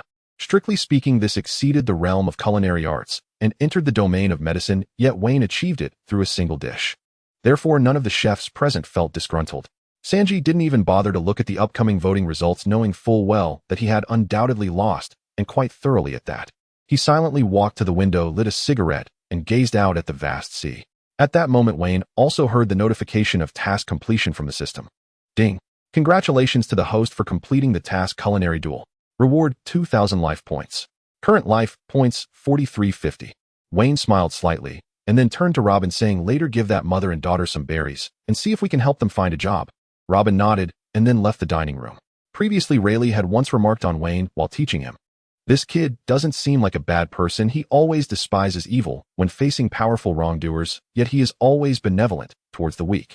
Weien did not comment on this. He was not that great, but in this chaotic and dangerous pirate world, he always wanted to do what he could. Looking at Sanji, who was staring thoughtfully at the sea, Weien walked over to him and said, "What's wrong? Feeling down? You're a big man. Can't you handle this little setback? Furthermore, you're still young, and my main profession is a star, not a chef. You will have the opportunity to defeat me in the future." Weien was not good at comforting others, nor did he feel the need to. Sure enough, after hearing this, Sanji's mood worsened and his eyebrows furrowed together. Hey, are you done? I'm just pondering some thoughts. Oh, when will our men of the sea let such trivial matters weigh on their hearts? The two fell into silence. After a moment, Sanji spoke, first saying, "Hey, do you think doctors are more liked by girls than chefs? Besides, I've heard that being a gynecologist can." Weien felt a headache coming on, fearing that Sanji might abandon cooking for medicine. What would happen to Pirate King Luffy then? Wouldn't the adorable Chopper be out of a job? So he hurriedly said to him, "It's not like that. Cooking can also save lives. Look, didn't I just save that lady with a dish earlier?" Sanji, upon hearing this, fell into deep thought, and then resolutely said, "I want to learn to cook from you." Weien seemed to have misheard, exclaiming, What did you say? I didn't catch that." Sanji then repeated, "Your Excellency, Weien, I want to learn how to cook. I wish to learn your culinary skills that can cure ailments. Please, you must teach me." After saying this, Sanji bowed deeply to Weien. Weien swallowed hard and glanced at Zepp, fearing that the old man might retaliate because his apprentice was being taken away, but fortunately Zepp showed no reaction. Weien then said, "Please stand up. Can we talk while standing?" Sanji straightened up, looking at Weien with hope. Weien felt a bit uncertain. The Sanji he had seen in the comics was not like this at all. Where had the chivalrous Sanji gone, who strictly adhered to the principle of male superiority and female subservience, sweet-talking women while harshly speaking to men? Moreover, what troubled Weien the most was that his culinary skills, which could save lives, were largely due to the system's title of culinary healer. He was unsure if he could fully impart that to Sanji. At that moment, the system's prompt suddenly sounded. Ding, published the task Culinary Apprentice. Do you accept? Culinary Apprentice. As a crew member of Pirate King Luffy, Sanji has a strong connection with the host, and after witnessing the host's culinary skills, he wishes to learn. You can choose to establish a master-apprentice relationship with him, and after your guidance, Sanji will be able to learn your culinary skills that treat injuries and restore stamina. In return, every time Sanji enhances his cooking skills, a certain percentage of lifestyle points will be returned to the host. Task reward 500 lifestyle points. Wow, they even updated the apprenticeship feature. Weien thought to himself, a one-time reward of 500 lifestyle points in Sanji would become a tool for generating lifestyle points. This is great news. As for the system's claim about his strong connection with Sanji, Weien thought for a moment. Sanji could at most be considered a sworn brother of Ace, his relative, as a future crew member of Luffy. How significant could that connection be?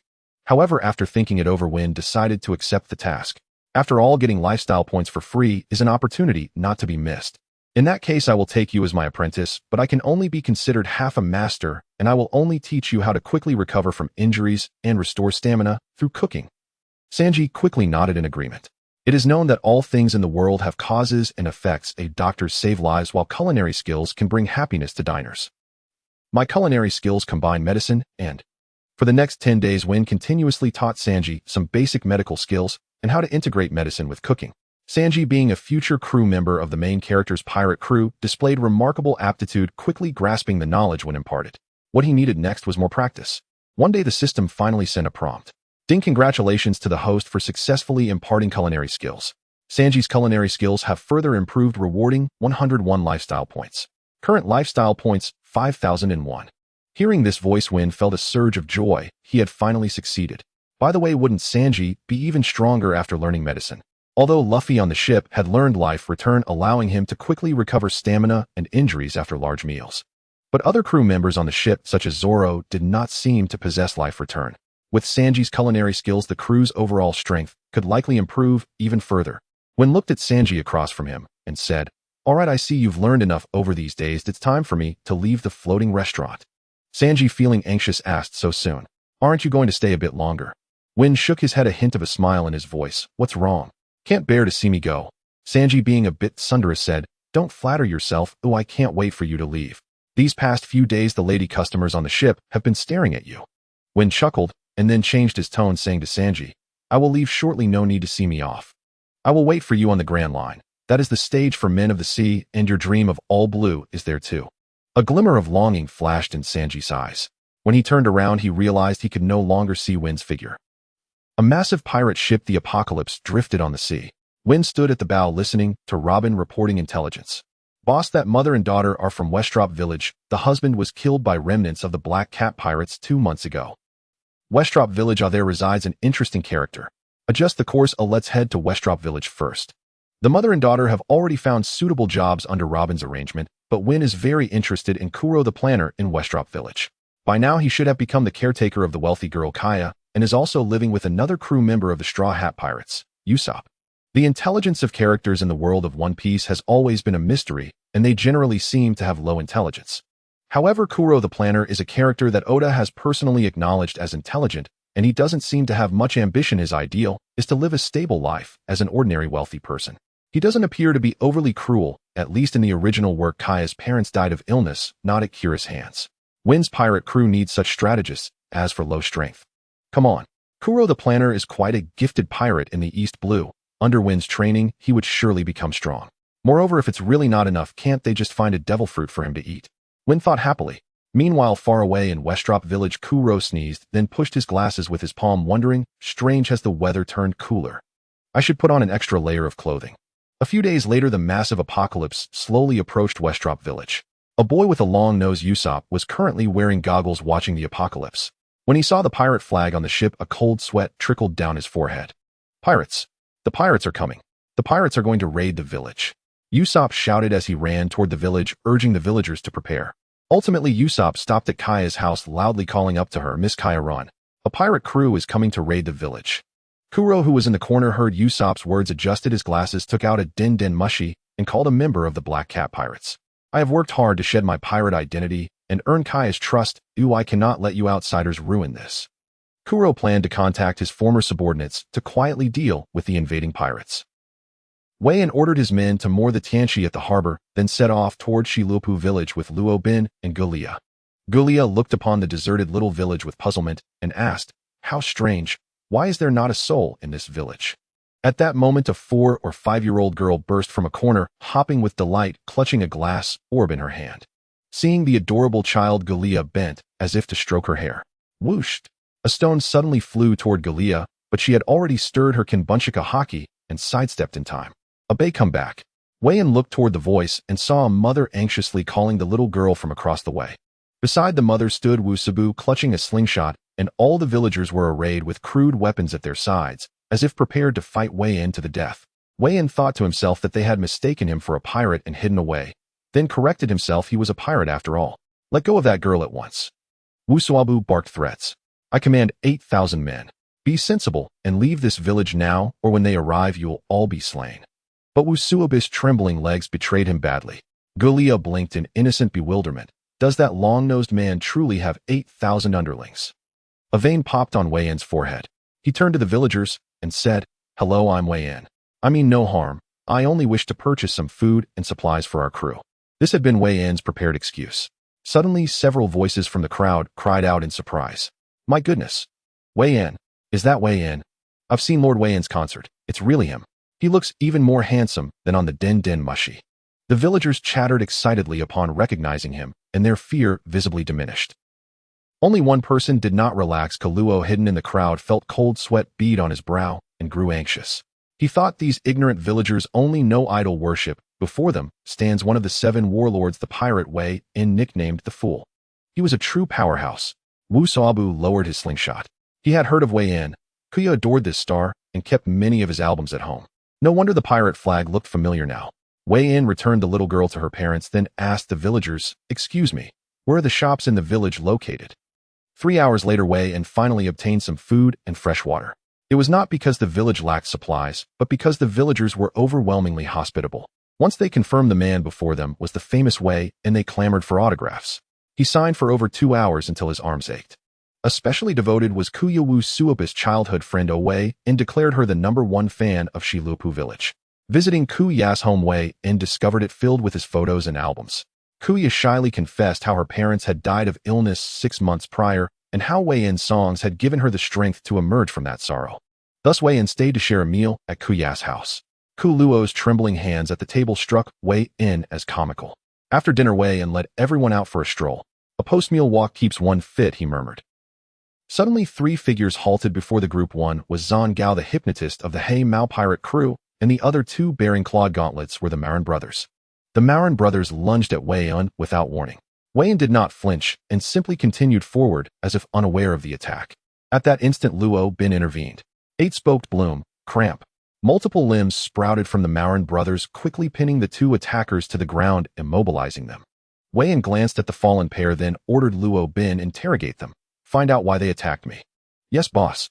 Luo Bin strode toward the Marin brothers, beside whom Zhang Gao stood frozen with fear. Kuluo, trailing at the back of the walking party, broke out in a cold sweat. Terrifying indeed. No wonder he is one of the 7 warlords. Even his subordinates wield devil fruit powers. Thank the heavens I did not act. When he heard there would be an interrogation, Kuluo grew terrified. He did not want to be exposed. Unexpectedly, Kuluo produced a pair of specially made clawed weapons and began pounding the ground with his feet, charging at the group. Cries of pain rang out. But Kuluo's target was not Weien. He struck the Marin brothers and Zhang Gao nearby, and under his assault, all 3 fell unconscious. Weien and Luo Bin looked toward Kuluo, who, sweat beading on his face, offered an explanation. Leave such trifles to me, Lord Weien. How could I allow these dogs to dirty your hands? Weien nodded, then cast Kuluo a look of subtle meaning and said nothing further. Relieved, Kuluo had scarcely exhaled when Kuya piped up. How strange. Kuluo, when did you become so formidable? Kuluo inwardly panicked, thinking he had momentarily forgotten he was only an ordinary man. Thinking quickly under Weien's gaze, he lied. I trained in secret to protect Miss Kuya. Since her parents passed, it has been my duty as steward to keep her safe. Kuya gushed. What a dependable steward Kuluo is. Weien looked at the naive girl and marveled inwardly that she truly believed him. Weien glanced at the sky and told Kuya, Miss Kuya, it is getting late. We must depart Shilopu village. Thank you for your kindness today. Kuluo breathed a sigh of relief. This great god was finally leaving, and the illustrious Captain Kuluo could resume his plans. Kuya looked crestfallen. Really? But it is so late. Won't you stay another night? Let me see you off, Lord Weien. Weien shook his head. No need, Miss Kuya. Take care of your health and do not catch a chill. But could your steward escort us part of the way? Although disappointed, Kuya nodded and said, Kuluo, please see Lord Weien off. Kuluo accompanied Weien with trembling nerves, but the conversation remained small talk. Before long, Kuluo spotted Weien's pirate ship on the horizon. Kuluo watched Weien board and finally relaxed, calling, Farewell. May the winds be kind to you, Lord Weien. Weien smiled broadly. Want you come aboard for a moment, former He Mao pirate crew captain, faithful steward, Kuluo. Kuluo could only stand there stunned. Vane's smile gradually faded, and he looked at Klo with a serious expression. Klaus' smile also disappeared, and he turned to flee desperately towards the village. Watching Klaus' disheveled figure, Vane lightly uttered a word, shave. Vane's figure blocked Klaus' path, gazing down at Klo, who only reached his chest with a hint of a smile on his face. Klo wasn't actually short, standing over 2 meters tall, but Vane was an impressive 33 meters, a true giant's height. A hint of despair crossed Klaus' face. How could a man like you ever pay attention to a small pirate like me? Vane smirked slightly, taking the bounty notice that Robin handed him, and said, Klo, with a bounty of 16 million berries, you were quite a famous pirate in the East Blue a few years ago. Rumor has it you were captured by Colonel Monka of Shellstown. It seems this was just your escape plan. Is your true goal to retire and become a wealthy gentleman? Klo gaped in disbelief. He had not expected that Vane, far away in the Grand Line, would have such well-informed intelligence. His years of patience and plotting seemed like the antics of a clown before this unfathomable man. Vane paused, a playful smile in his voice as he said, however, for those of us in this line of work, it's easy to enter, but washing one's hands of it is not so simple. At that moment, Vane's mind involuntarily flashed to an old man with white hair from Baratie, who also sought to retire, but had the strength to do so. Klo seemed to pick up on the deeper meaning in Vane's words, and asked, what do you mean? Vane stepped closer to Klo and said, what do I mean? To put it simply, I admire your intellect, and would like you to strategize for me in the future. Don't be in a hurry to refuse. After all, I am one of the 7 warlords, the best choice on the path to redemption for pirates. What do you say? Join my pirate crew, and you'll never have to hide again. Klo stood frozen, seemingly swayed by Vane's words, just as Vane was about to persuade him further. Silent step. Spoon. Klo suddenly erupted, the 10 blades in his hand glowing fiercely as he charged at Vane. You want me to submit? Then show me your strength. Vane moved slightly, shave. He easily evaded Klaus' attack, then extended his right finger gun. With a crisp sound, Klaus' weapon, the 10 blades shattered, and a cold sweat trickled down his forehead. Was the gap in strength really this vast? Weien did not press the attack further, but stood still and said, "Good speed, but that move is merely a version of shave and one that cannot control direction." Klaus' voice was confused. "Shave? What's that?" Wein's tone was filled with disdain. "Just a little trick called the 6 forms of the Navy. What's wrong? Want to learn? Then I'll teach you. The wonders of the Grand Line are not limited to this. Are you interested in coming with me to see more?" Klo bowed his head in contemplation for a long while before finally looking up at Weien and saying, "Pirate Klo is willing to join your ranks, boss." Weien smiled slightly, not surprised by Klaus' choice. After all, the allure of his title as a superstar was undeniable, and he declared loudly, "A wise decision. From now on you will be a member of my Weien Pirates. Ha! Your code name will be Black Cat number 08. There are many ships in the New World, but this one is definitely the sturdiest. In the future you will surely be glad you made this choice." That night Weien took Klo to explain the situation to Miss Kaya, and thus Klo officially joined Wein's crew. Half a month later, the massive pirate ship Apocalypse slowly sailed towards Reverse Mountain. Wein's concert tour finally came to an end, and his next goal was the Grand Line, which inevitably required passing through Reverse Mountain. An old friend awaited him there. Klo felt as if he had been dreaming over the past half-month, starting with Wein's intense training, which left him questioning his life choices. As Weien would say, the dangers of the Grand Line far exceed your imagination. A minion like you would struggle against even a common foe, so you must quickly enhance your strength. Thus began Klaus' daily routine of waking up at 5, training, eating breakfast, enduring beatings, having lunch, training, enduring beatings, having dinner, enduring beatings, sleeping, and waking up to prepare for more beatings. Though Klo was exhausted each time after eating Wein's cooking, he suddenly felt invigorated, leading to a bittersweet experience. However, there was no doubt that Klo made tremendous progress during this half-month. His talent had always been decent, yet he had wasted nearly 2 years in Syrup Village. During this time, Klo had developed a preliminary understanding of the 6 forms, especially shave. He had a bit of talent for speed, barely managing to learn it. Moreover, the most noticeable change was Klaus' appetite, which had nearly doubled. In the pirate world, appetite often symbolized strength. "Few am so tired, but honestly, Captain Wein's cooking is really delicious." Klo lay contentedly on the deck after exercising. "Klo." The voice of Goliath reached him, sending a chill down his spine. The little demon girl's voice had become a nightmare for him over these days. As Captain Wein wouldn't always guide Klo, only occasionally offering pointers, while Goliath was responsible for sparring with him. "Coming." Klo walked over heroically, ready to face the impending punches and kicks. "Klo, Master Wein is calling for you." Goliath's voice came again, tinged with a hint of regret. "Huh, no more beatings." Klo walked over to Wein with a relieved expression. "Yes, everyone is here." Wein looked at Klo, Robin, and Goliath along with other crew members. Morn had returned to the Grand Line after the concert. "Next we will pass through Reverse Mountain and return to the Grand Line. The others here have experienced it to some extent, but Klo, you should be cautious." Wein gazed at the massive peaks in the distance and the breathtaking river in the sky, filled with admiration. Even after many experiences, he was still captivated by the wonders of nature. Meanwhile, Klo felt a bit disdainful, thinking to himself, "Please, it's just a mountain. Does the boss underestimate me, Klo?" But when he saw the full view of Reverse Mountain, he couldn't help but gasp in amazement. "What?" The Tianchi ship rapidly ascended towards the gigantic upside-down mountain, with the tremendous impact from the reverse-flowing river continuously battering its hull. However, the Tianchi ship was crafted from the legendary Adam's treasure tree, so even in the face of such forces, it merely swayed slightly while striving forward. Yet the situation on the ship was far from optimistic. The seasoned pirates quickly found objects to secure themselves, firmly tying themselves to the Tianchi ship. "Hey Kuro, do you want to tie yourself to us too?" A friendly pirate on board offered a rope, but Kuro ruthlessly declined.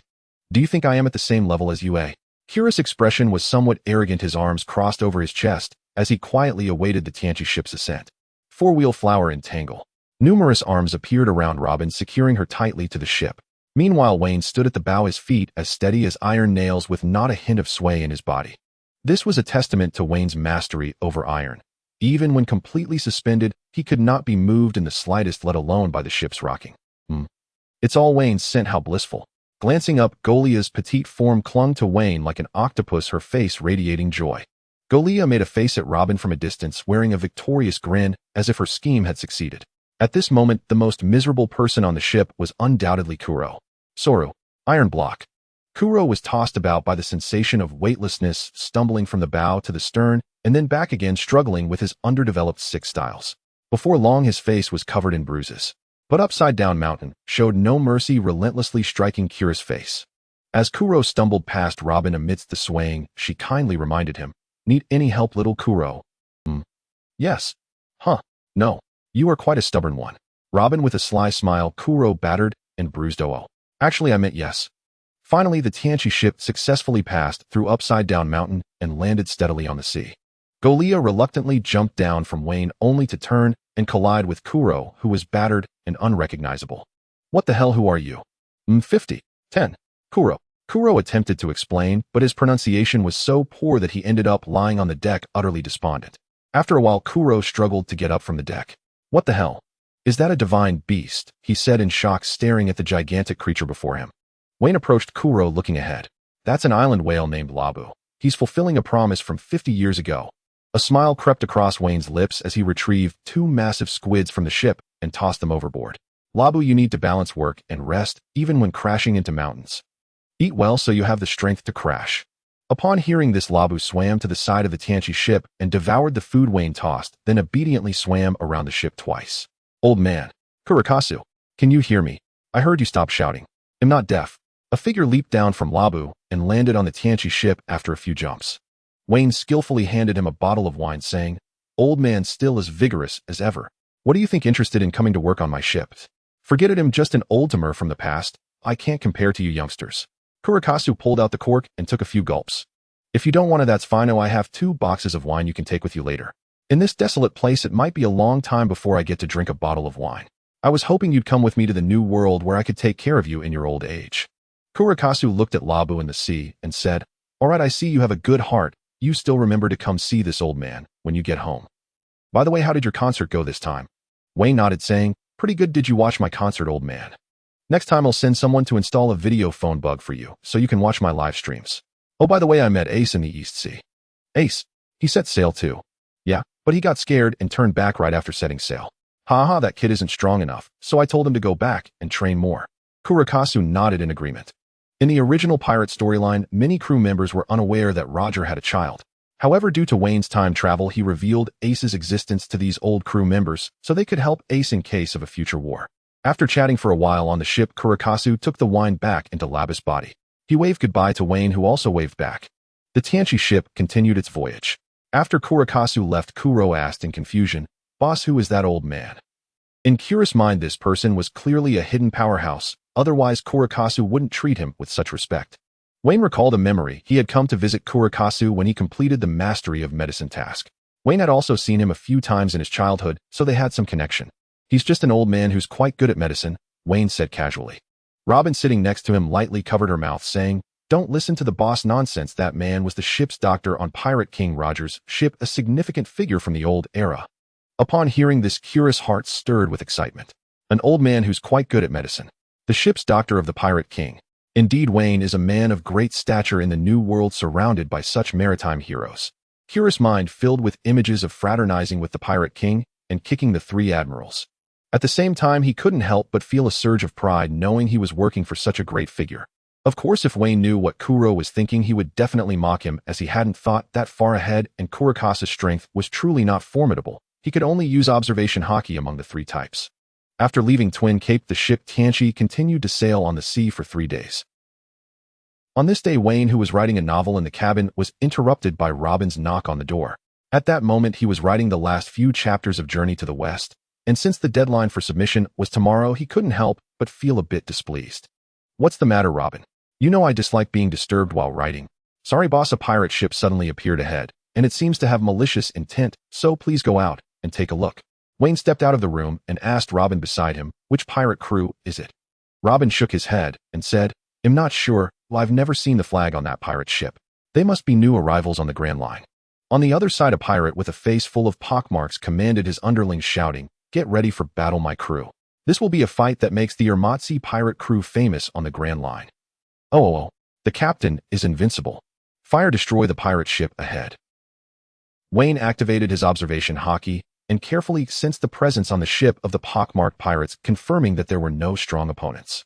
Then Weien, feeling somewhat bored, said to Robin, "Just a bunch of weaklings. Prepare to counterattack. You and Kuro take some men and sink their ship." "Understood, boss." Robin, accompanied by Kuro, prepared to organize the battle, and Kuro looked somewhat excited, saying, "It's time to showcase the results of my special training. This is my first battle for the boss." Boom. Rumbling. The cannonballs from the opposing pirate ship were perfectly dodged by the Tianchi, while one cannonball from Tianchi accurately hit the enemy ship. The gap between a great pirate and a small pirate is not just reflected in strength, the difference in steering skills is also enormous. Under the heavy firepower of Tianchi, the opposing pirate ship clearly could not withstand it, and soon a large amount of seawater flooded into the cabin. "Captain, it's not good. The ship is sinking," shouted a pirate with a garlic nose. The big pirate with a pockmarked face, Ramatsi, unwillingly shouted, "How can this be? My pirate ship. Since it has come to this, I can only seize the other ship." The entire pirate ship sank into the sea, and many crew members of the Ramatsi pirate crew were struggling, but a figure suddenly ran over, stepping on the air. "How can this be? Who do you think I am? I am the great pirate Ramatsi with a bounty of 27 million berries." "Moi. Is this moonwalk?" Weien looked at the pirate stepping through the air, slightly surprised. Moonwalk is one of the more difficult techniques among the 6 powers. One must first learn shave to further master moonwalk. A pirate who can use moonwalk undoubtedly has a decent physique, qualifying him as a great pirate in the 4 seas. Thus Weien had some thoughts of recruitment, but upon seeing Ramatzi's face, his tone changed. "Robin, don't let this guy get close to my ship. Take him out quickly. There's no helping it. This guy is just too ugly, with a face full of pockmarks and 2 missing front teeth. No wonder he is called the Great Pirate Ramatsi. If I recruit him as a crew member, the aesthetic quality of my pirate crew will undoubtedly drop a notch." "Yes, boss." Robin extended numerous arms from her back, weaving them into a pair of wings, and flying towards the oncoming Ramatsi. 100 flowers in chaos, spider flower. Robin crossed her hands over her chest, and soon hundreds of arms formed a large net in the air, trapping Ramatsi tightly within it, but that wasn't the end. 10,000 colors, sea of flowers. Inside the large net grew countless arms, twisting Ramatzi's hands and legs behind him. Ramatzi's body let out cracking sounds as he was contorted into a spherical shape, clearly indicating that the bones of this pirate had been shattered. As Robin's arms slowly dissipated, the already pained and unconscious Ramatzi fell into the sea, clearly not able to survive. "Not bad, Robin. Your mastery of the devil fruit has become more refined. If you can cover your arms with Busashoka Haki, your strength will likely see a tremendous leap." Weien couldn't help but praise her. It turned out these techniques were learned by Robin only 2 years after the Marineford War, yet now she had mastered them 4 years earlier. In fact, Robin's fruit ability largely depends on her physical strength, as the body parts simulated by the Hana no Mi are effectively an extension of her own body. If her physical strength is insufficient, the power will be considerably diminished. "Alright, let's set sail." After resolving the pirate issue, Weien didn't linger at all and ordered his crew to continue sailing. After all, this was just a trivial episode for Weien. Every year, countless pirates surge from the 4 seas to the Grand Line. A small portion can establish a foothold on the Grand Line or join a pirate faction, but more end up like Ramatsi, dying before achieving success or being sent back home. To be fair, Ramatsi's strength was quite decent in the 4 seas, otherwise he wouldn't be able to use moonwalk. Unfortunately, he ran into Weien the Shichibukai. Had he spent some time honing his skills on the Grand Line or got lucky with a devil fruit, he might have undergone a complete transformation. "How can this be? I didn't even get to participate." Kuro, who had been itching to fight on the sidelines, slammed his fist against the deck in displeasure. He hadn't even gotten to engage with the enemy, and since the opponent could fly, he couldn't reach them at all. Thus, Kira's first psychological trauma after arriving on the Grand Line was born. "Damn it, if only I had a devil fruit." Kira's heart was filled with infinite longing. Whether it was Gloria's Song fruit or Robin's flower fruit, both were among the stronger varieties of Paramecia devil fruits. In fact, Weien had a few devil fruits as well, but their abilities were relatively average, and none were particularly suitable for Kuro. After this small episode, the Tianchi continued to sail on the sea, and along the way Kuro experienced the bizarre and ever-changing weather of the Grand Line. It was clearly a sunny day just a moment ago, but suddenly it started snowing heavily. Even Kuro, with his constitution, found it hard to endure such extreme weather. On this day, Kuro continued to endure Gloria's torment on deck, while Robin held up an umbrella, lounging on a chair, enjoying her juice. Suddenly the ship shook violently. Kuro ran to the railing to look at the sea and said in disbelief, "Nanny, the sea surface is frozen." "What? The ocean is frozen?" Claw looked up bewildered at the sun in the sky. How could it be freezing in broad daylight in the summer islands near Alabasta? Indeed, there are many extreme weather conditions in the Grand Line, but ocean water usually freezes only near winter islands. In the ocean, due to the high salinity of the seawater, freezing is nearly impossible. Weien was also startled by the commotion of the Tenkai stepping out of the cabin to gaze at the distant sea. His eyes narrowed when he saw a man wearing an eye patch fiddling with a bicycle on the sea. Admiral Akiji. Robin next to him also seemed to have spotted the figure and then recalled some painful memories trembling all over. Seeing this, Weien walked to Robin's side holding her small hand and said, "It's okay, I'm here." Feeling the familiar aura beside her, the tall and reassuring figure calmed Robin's breathing and she murmured, Robin was no longer the powerless little girl from 20 years ago, nor was she the demon child who had to hide from everyone 10 years ago. Now her boss was the most reliable man in the world. Claw finally reacted, looking at the approaching figure, exclaiming, "Admiral Akiji, a Logia-type ice fruit user Kazan." Goliath jumped up and punched Claw. "Your reaction time is so slow. By the time you realize it, the celestial dragons will be long gone." "Oh dear, I didn't expect to run into you, Weien." Akiji pushed his bicycle to the side of the Tenkai and spoke to Weien. "What bad luck. My bicycle broke down, but luckily I met you, Weien. Could you give me a ride to the nearest Navy base?" Weien took a deep breath. Even though he was powerful now, he wasn't sure if he could defeat an admiral, as he had no experience fighting such strong opponents. So Weien said, "Hey Kazan, it might not be a good idea for a Navy officer to board a pirate ship." "Oh dear Weien, what are you saying? After all, you are a warlord of the sea, which means you are technically one of us in the Navy." Claw also chimed in, "That's right. I am now a subordinate of the warlords of the sea, so why should I be afraid of an admiral? We are on the same side." The response he got was another punch from Goliath. Indeed, while most warlords of the sea would try to avoid the Navy when they did meet, it was usually not in an adversarial relationship. However, there was Robin on Wein's ship, who was known as the Demon Child, a true existence that worried the world government and must be eliminated. And the world government, they are the Navy's top authority. Therefore, Weien was uncertain about Kazan's intentions at this moment. He might very well be here to capture Robin. Thus, Weien instructed Claw beside him, "Go get a bicycle from the cabin for this Navy officer." Kazan jumped onto the deck of the Tenkai, saying, "Oh dear little brother, is it really necessary to be so unwelcoming?"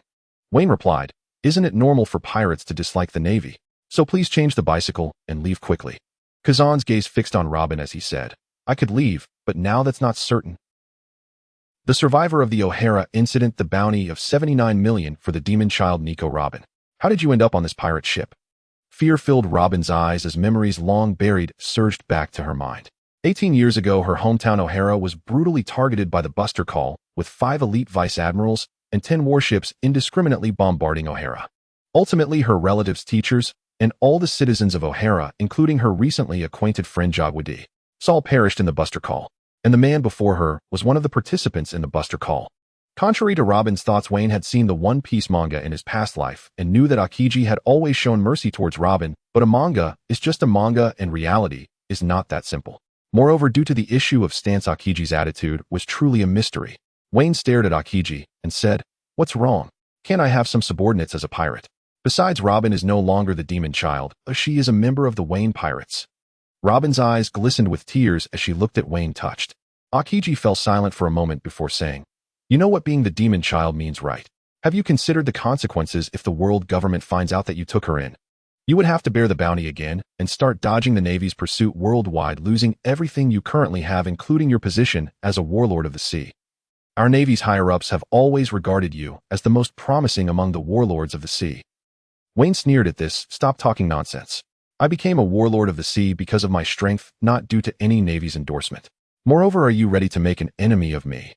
Akiji glanced at Weien and said, "The former pirate with a bounty of 330 million fool, who gained fame 3 years ago by defeating the former warlord of the sea Gecko Moria, is suspected to possess the strength of a great swordsman."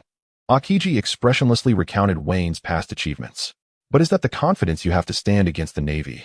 Weien unsheathed his snow-white blade, his right hand gripping the sword ready for battle. "Robin is my partner. I will protect her today. Not even Jesus can take her away from me.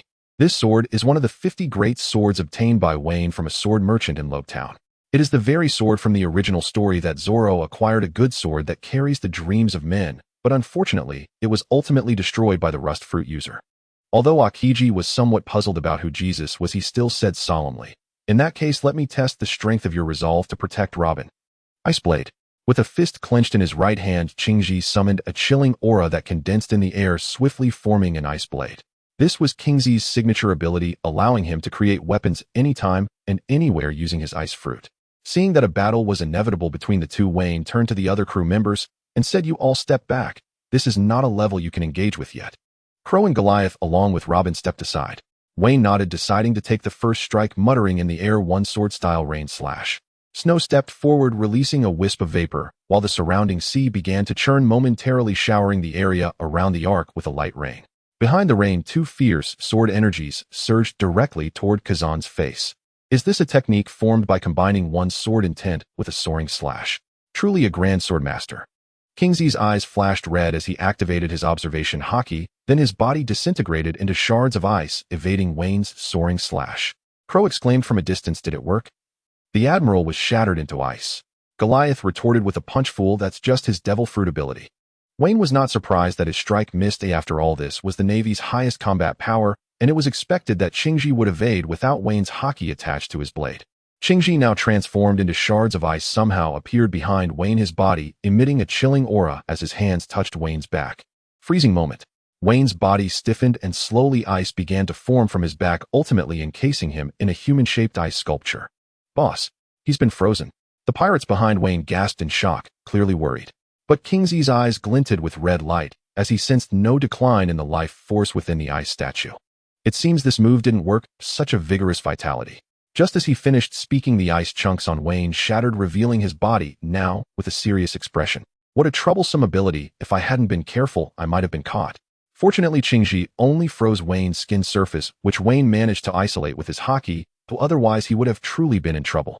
Weien, holding his sword, gazed at a nearby deserted island and said to Qingji, "How about we change locations and exchange a few moves? I don't want to damage my ship." With that, Weien leaped into the air, stepping lightly, using moonwalk to fly towards the island. Qingji hesitated momentarily before following suit, using moonwalk. Upon reaching the island, Qingji remarked, "Oh dear, you've even learned the Navy's 6 styles. That's a crime in itself." Weien displayed a hint of disdain, saying, "Why speak such nonsense? This is merely a basic technique achieved through physical prowess and martial arts. Do I really need to learn it?" Qingji shrugged, not denying it. After all, it was indeed a bit strange for a powerhouse like Weien to lack flying abilities. Weien took a deep breath, wielding his sword, and shouted, "Flying sword-style dragon's nest flash." In the blink of an eye, Weien unleashed hundreds of sword energies, each striking toward Qingji with an almost imperceptible speed. This was the flying sword style that Weien had drawn from the system. Dragon's Nest Flash was a flurry technique characterized by making the sword's trajectory difficult to catch with the naked eye. In Weien's hands, this technique transformed into a series of elusive soaring slashes. Weien exhaled a breath of turbid air. Evidently, the instant he unleashed over 100 soaring slashes had taken a toll on his stamina. But the effect of this technique was notable. Kingsley's figure flickered constantly, sometimes turning into ice, then reverting to his physical form, clearly utilizing observation haki to evade Weien's slashes, as each of these strikes had some amount of haki attached. Even if Qingji were struck, it would not be pleasant. Clang, clang, clang. After a wave of cold energy dissipated, Kingsley's figure reformed in front of Weien. Weien murmured, "Did I fail? How troublesome." Qingji gently exhaled, saying, "Oh dear, that was indeed dangerous, little brother. I almost got hit. I barely managed to evade it thanks to fully activating my observation haki." Weien glanced at Kingsley's tattered clothing. Without saying anything, he felt this move still had room for improvement and suspected that in due time Qingji would not merely suffer a torn garment. "Now try this move and see if you can evade it." Flying sword style, 9-headed dragon flash. Weien spun his body 180 degrees, slashing out different techniques in just a few seconds, including a downward slash, a cross, slash, a reverse cross left, and right slices, upward cuts, a reverse wind, and a thrust, totaling 9 strikes. Although the number of strikes was far fewer than in the previous Dragon's Nest Flash, the power difference between the two was not just a step apart. 9-headed dragon flash was truly an unavoidable technique that could only be defended against Hedon. The 9 soaring slashes coalesced into the shape of a colossal dragon in the air, surrounding Kingsley's escape route in 360 degrees with no blind spots, and each slash was enveloped in a substantial amount of haki. A grave expression flickered in Kingsley's eyes. As a fellow powerhouse, he sensed the lethal intent within this technique. He could not evade it. To reach such a level with mere swordsmanship. Truly astonishing. Since this is the case, I can no longer hold back. Qingji raised both hands before his chest, an intensely cold aura emanating from his arms. Soon his hands became encased in ice, expanding rapidly as 2 massive icebergs flew out from his hands. Ice block violent Qingji. The soaring slashes Weien unleashed collided fiercely with the icebergs in the air, and a freezing chill quickly spread out, turning nearby plants into ice sculptures centered around the 2 of them. A cold aura continuously radiated from Kingsley's arms. Clang, clang, clang. After the cold energy dissipated, countless shards of ice were shattered and splattered in all directions. The ark slowly approached the unnamed deserted island, and Crow, with his mouth agape, watched the scene before him. Such momentum. Incredible. The two exchanged blows back and forth on the deserted island. The sun in the sky gradually moved westward as they fought from morning until evening, engaging in a full day of battle. Weien shifted from attaching hockey to every strike at the beginning to selectively employing it, no longer wasting large amounts of hockey with each blow. Weien executed a slash, then immediately shifted his position, evading the ice projectiles Qingji shot at him with a few nimble jumps. Panting lightly, Weien gazed at the still composed Qingji before him, realizing in his heart, it seems there is still a gap between us. Green Pheasant leaped up and landed steadily, saying, the gap isn't as great as you imagine. In my opinion, what you lack is more practical combat experience. You must have consumed quite a bit of stamina by unleashing your armed color hockey and flying slashes without reservation at the beginning. When I was your age, I didn't have such strength. It's truly frightening. However, if that's all the strength you possess, then Robin will be captured by me. Weien moved his neck, causing it to crack, and said to Green Pheasant, in that case, I must show my true strength. Weien silently thought, system, elevate my body technique to the 7th level. Ding, body technique level is at 610 life points are 5106. Upgrade successful, body technique level is now 700. Consumed 4,000 life points, remaining life points are 1106. As the system's voice echoed, Weien felt his bodish strength further enhance, with both his physique and body technique significantly improved. The body technique referred to by the system is essentially a manifestation of physical fitness, and after the upgrade, Weien truly reached the so-called Admiral level physique. It might be difficult to fight for 10 days and nights, but 7 days and nights would certainly suffice. Feeling the power within him, Weien grinned and said to Green Pheasant, what do you think? Shall we exchange a few more moves? Green Pheasant's expression was serious. In his observation with Kin Bunchika hockey, he sensed Wein's vitality had further increased. He had never seen someone suddenly grow stronger in the midst of battle while also recovering a portion of their stamina. Oh dear, you're truly a terrifying young man. Is this your fruit ability? It seems the intelligence regarding you is inaccurate. I didn't expect you to be a fruit user. Weien scoffed, then took out a bean from his pocket and swallowed it. Fairy bean white, a food mimicking the fairy bean. Consuming it restores 1/3 of one's stamina, but does not heal injuries. This is yet another trump card for Weien obtained through the system over the years. This bug food from the Dragon Ball anime is undoubtedly a powerful weapon. Although it's not a complete fairy bean, it's more than sufficient. Unfortunately, Weien only has a few of them. After consuming the fairy bean, Weien felt a surge of stamina within him, almost as if he were in perfect condition. He then leaped before Green Pheasant and began to wildly swing his slashes. Anyway, I have plenty of cheats. I can exhaust you to death. Their figures continued to intertwine, kicking off a new round of battle. Soon it was noon on the second day. Green Pheasant looked at Weien in front of him with slight surprise. Your strength is a bit stronger than I imagined, and your stamina seems to match mine. Weien spat out a mouthful of blood, saying, you're not bad yourself. No wonder you're an Admiral of the Navy. You truly have a monstrous level of strength.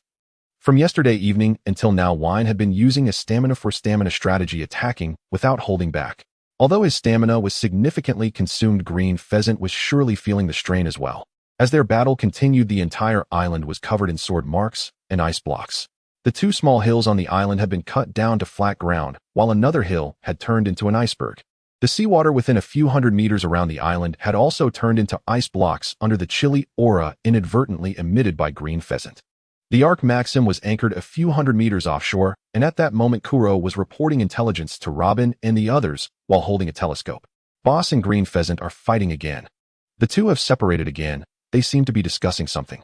Damn, it's another round of pre-battle trash talk. They aren't tired from fighting. We're the ones who are exhausted from watching. Robin said, feigning nonchalance. We must trust the boss. After all, he has never lost before. Even if the opponent is an Admiral of the Navy. On the other side, after blocking one of Wein's slashes, Green Pheasant retreated and looked up at the sky, saying, Weien, aren't you tired after fighting for so long? Why don't we call it a day and go back to eat something? After saying this, Green Pheasant even patted his empty stomach. Weien spat, damn it, if you want to fight, fight. If you want to stop, just stop. It's not that easy. Take another one of my attacks first. Flying Sky Sword Technique, Dragon's Nest Flash. Weien gripped Shuezo tightly in his right hand, activating his armed color hockey, and soon dark energy enveloped the renowned blade. With a shout, Wein's arm swung rapidly, and in the blink of an eye, hundreds of flying slashes infused with armed color hockey surged towards Green Pheasant. Green Pheasant stared at this scene with his mouth slightly agape, and said such a level of hockey can it really be triggered after fighting for so long. Truly a monstrous level of will and stamina. Armed color hockey is a combination of personal will and stamina, both of which are indispensable. It is also divided into levels such as armed color hardening, armed color wrapping, armed color externalization, and flowing cherry blossom hockey. Armed color hardening only affects a specific body part, but cannot externalize into black. Armed color wrapping allows the hockey to manifest in black and can attach to certain body parts or cover the entire body according to one's hockey level. The advanced armed color hockey that Weien possesses is currently at the level of armed color externalization, allowing him not only to wrap it around his weapon, turning Shuezo into a black blade, but also to unleash flying slashes infused with armed color hockey. Green Pheasant's eyes turned red as he activated his Kinbunshiko hockey, continuously switching between elementalization and solidity. SSS. After the slash, Green Pheasant's body returned to solid form, but a 10-centimeter long wound appeared on the right side of his abdomen. A stream of blood stained his white suit, but was quickly frozen by Green Pheasant's abilities. After 2 days of fighting, it was clear that Wein's attack had further improved. It seems that even the natural system isn't invincible, and even an Admiral can be injured. During these 2 days, Weien had been hit many times by Green Pheasant's abilities, but he had endured them with his armed color hockey and monstrous physique. In contrast, Green Pheasant had been injured only a few times, but this time, he had taken a slash from Weien Hedon. "Oh dear, you're truly a terrifying young man, just now, I almost got sliced in half by you." Green Pheasant activated his armed color hockey the instant he was hit, otherwise the wound caused by that slash would have been much larger. Weien looked at the somewhat disheveled Green Pheasant and replied, "Stop it, a monster like you won't lose your fighting strength over this." After saying this, Weien gripped Shuezo tightly, preparing for a new round of battle. "Enough." "What?" I said enough. Akiji touched the eye patch on his head and said, "Let our battle end here. You can take Robin with you." Weien was momentarily taken aback, puzzled, and asked, "Huh?" Akiji continued, "Your strength is sufficient now. I believe the Navy and the world government wouldn't want to provoke such a formidable enemy as you. After all, forcing someone like you to the opposing side could lead to the emergence of the next Yonko." Seeing this, Weien also halted. He reached out to touch the blade of his Snowwalker sword. After 2 days of intense battle, the blade had developed slight nicks. Although it was imbued with observation hockey, the good fast knife of 50 craftsmanship still lacked a bit. If Weien possessed a supreme great sword, Akiji wouldn't just have a few cuts on his abdomen to worry about. It's best to know when to stop. Thus Weien looked at Akiji and asked, "What about Robin?" Akiji shook his head and said, "What Robin? She's just an ordinary crew member on your ship. I hope she remains just a crew member today and in the future, understand?" Weien pondered Akiji's words carefully and then confirmed, "So you mean you can let Robin go, right?" Akiji nodded. "At least I'm unwilling to pursue her anymore. After all, who in the world government would want to provoke such a powerful enemy like you?" In truth, Robin had always been a thorn in Akiji's heart. The O'Hara incident years ago had forced Akiji to shift from passionate justice to lazy justice. This shows how greatly he was affected. After confirming, Weien sheathed his sword and turned to leave the devastated island. Akiji's voice called from behind, "Hey kid, aren't you considering becoming a Navy officer? If you're willing to join, it shouldn't be hard to get a general's position after the Admiral retires. If a man like you becomes a pirate, the Navy will have a headache." Weien, without turning back, just waved his hand. "Forget it. Someone like me isn't suited for the Navy, but don't worry, as long as you don't provoke me, I won't fight you." Akiji watched Weien leave in silence for a long while before finally shouting at the departing figure, "Hey kid, at least leave me a bicycle." Weien pretended not to hear and continued to stride towards the Arcadia, leaving Akiji with a face full of regret. In the end, Weien did leave Akiji a bicycle. After all, he wasn't that small-minded. At least he hoped so. The Navy admirals are truly monstrous beings. Weien returned to the Arcadia, looking at the concerned gazes of the crew around him, then gestured to them that there was nothing to worry about.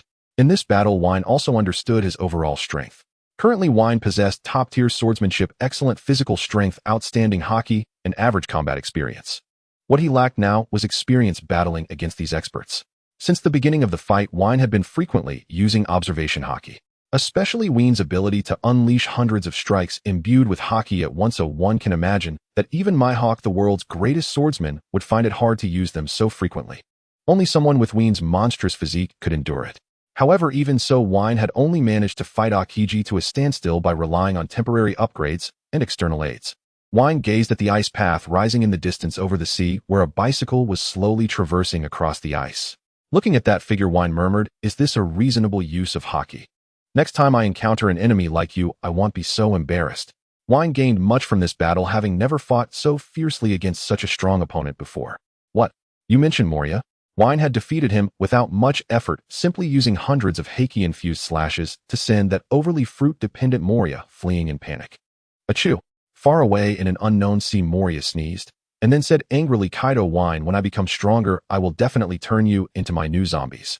After saying this, Moria continued to run while carrying a huge rock, a wisp of darkness appearing on his arm. Now Moria's physique was no longer that of the obese man from years ago. Muscular blocks had reappeared on his body. Weien would never have guessed that Moria, whom he had defeated, had the shame to train hard again and was now refining his Haki and martial arts. However, even if he did, he wouldn't be worried because Wein's strength was already on a completely different level. Robin, prepare some food for me. I'm hungry. Having just fought with Aokiji, Weien began to eat massively. Soon 5 to 6 dozen servings of food were consumed by Weien, yet his body showed no sign of change, which was a result of his powerful physique reaching a certain level of life restoration. After finishing his meal, Weien lit a cigarette, pondering quietly, then murmured, the Logia type is indeed a bug-like category. It seems I need to visit that place to quickly enhance my strength. With Wein's current strength, it would be somewhat difficult to reach the next level, so he would have to rely on some unconventional means, such as the world's secret treasures, devil fruits. Weien looked down on ordinary ones. Only certain Paramecia, Logia, and Zoan-type mythical beasts would catch his eye. And Weien just happened to know of a place where such fruits existed, and that guy wouldn't be Wein's opponent. I'm full. I'm going to the cabin to take a nap. Call me when we reach the next island. Weien yawned and returned to his room. Lying on the bed, he thought for a moment and took out an infrequently used Den Den Mushi. After a while, the person on the other end picked up the call. Weien chatted for a while on the Den Den Mushi before hanging up. After a while, the sound of snoring filled his room, and Weien, having battled with Aokiji for 2 days, fell into a deep sleep. On the deck, everyone gathered around Robin, looking at her with curiosity. After all the battles between the boss and Aokiji these past 2 days were all because of Robin. Kuro asked in a deep voice, Miss Robin, how do you know the boss? His face was filled with curiosity while nearby Goliath had a gossiping expression. Robin paused for a moment, gazing at the birds flying in the sky, then recalled some warm memories and said that was a day 7 years ago. 7 years ago, in the desert kingdom of Alabasta, a curious young man named Weien wandered through a town, marking his first visit to the desert. It's really hot. No wonder it's called the Desert Kingdom.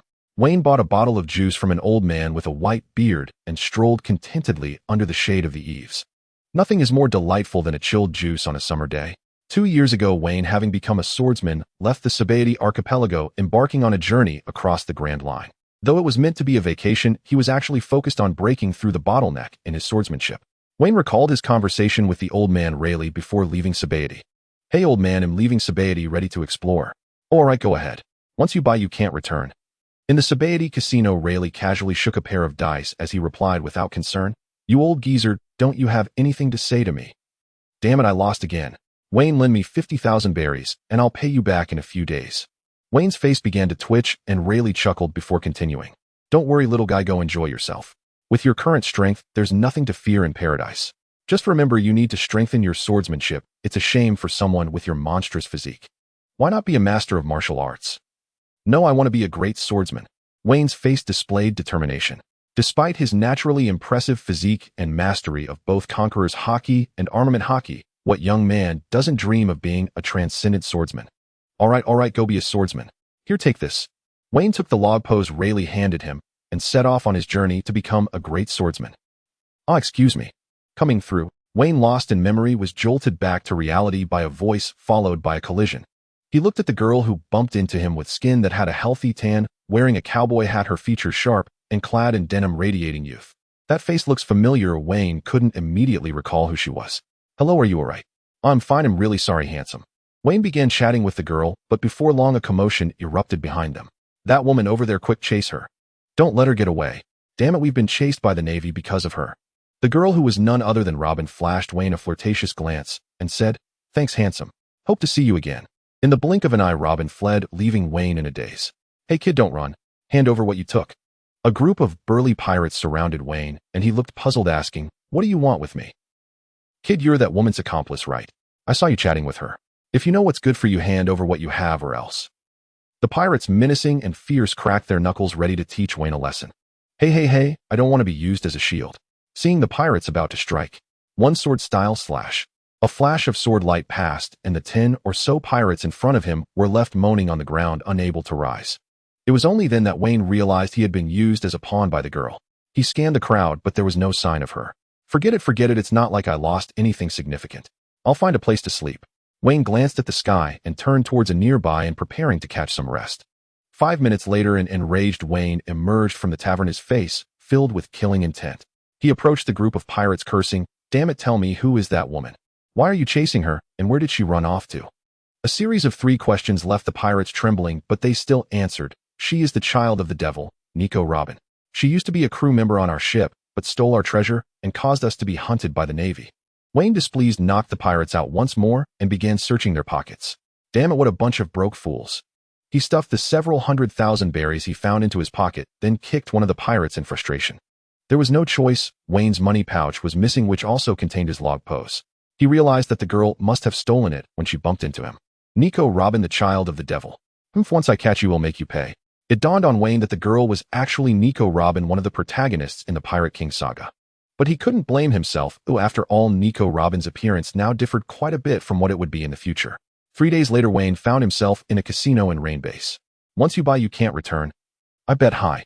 A glint of red flashed in Wayne's eyes as he activated his observation hockey and called out his bet. 456 high. Kid, you're lucky today. Weien shyly nodded, then pretended to lose a few rounds before turning to leave the casino. Having spent so many years with the old man, Rayleigh, Weien was certainly not ignorant of gambling. On the contrary, his skills were impressive. In fact, it could be said that anyone proficient in observation hockey had excellent gambling skills. Moreover, Weien didn't share Rayleigh's reluctance to use his observation hockey when gambling. Laughable, this was Weien seeing the numbers with his own strength.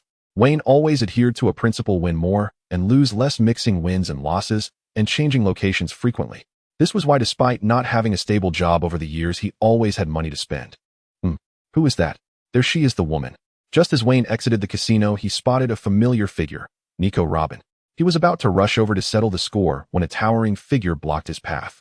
Weien was already quite tall for an 18-year-old, standing over 2 meters, but the man before him was over 4 meters tall and had a fierce, menacing look.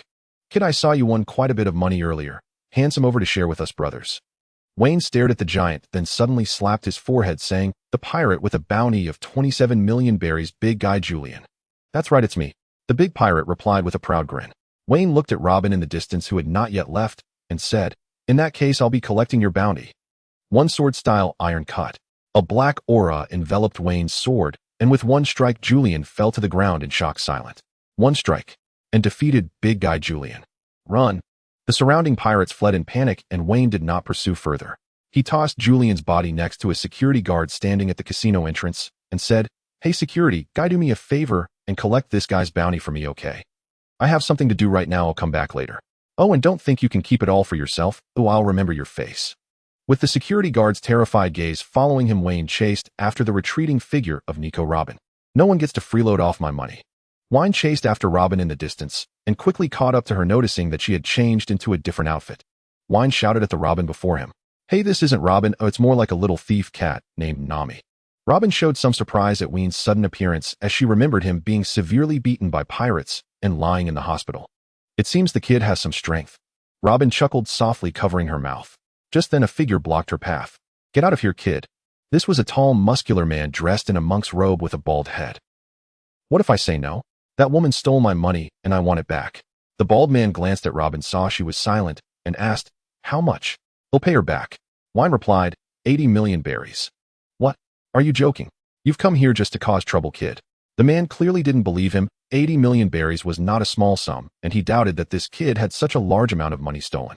Weien insisted that he was telling the truth, having encountered many pirates trying to rob him over the years. He had played the role of a temporary bounty hunter, and after many encounters he had managed to amass 80 million berries. To make it easier to carry, he had exchanged all of it for precious items like gems and diamonds which Robin had stolen. However, Weien had no time to explain, as the man before him reached out with both hands to grab him. Weien raised his hands to block. How outrageous, that hurts. A blood mark appeared on Wein's left hand, while the bald monk's hands had transformed into blade-like shapes dripping with blood. Weien squinted. He hadn't expected the man's hands to suddenly turn into blades, and was caught off guard. At that moment, he recognized the bald man's identity as Mr. One das Bones under Crocodile. Mr. One looked at the sword strapped to Wein's waist and said, "Kid, my name is das Bones. I ate the blade fruit, allowing my whole body to turn into blades. I am also a swordsman. Draw your sword, kid." Weien smirked. He recognized this person. "Mr. One was a famous swordsman in the world of One Piece where the standard for a swordsman was to cut iron, and this Mr. One could turn his entire body into iron blades. In other words, defeating him would mean one was a swordsman.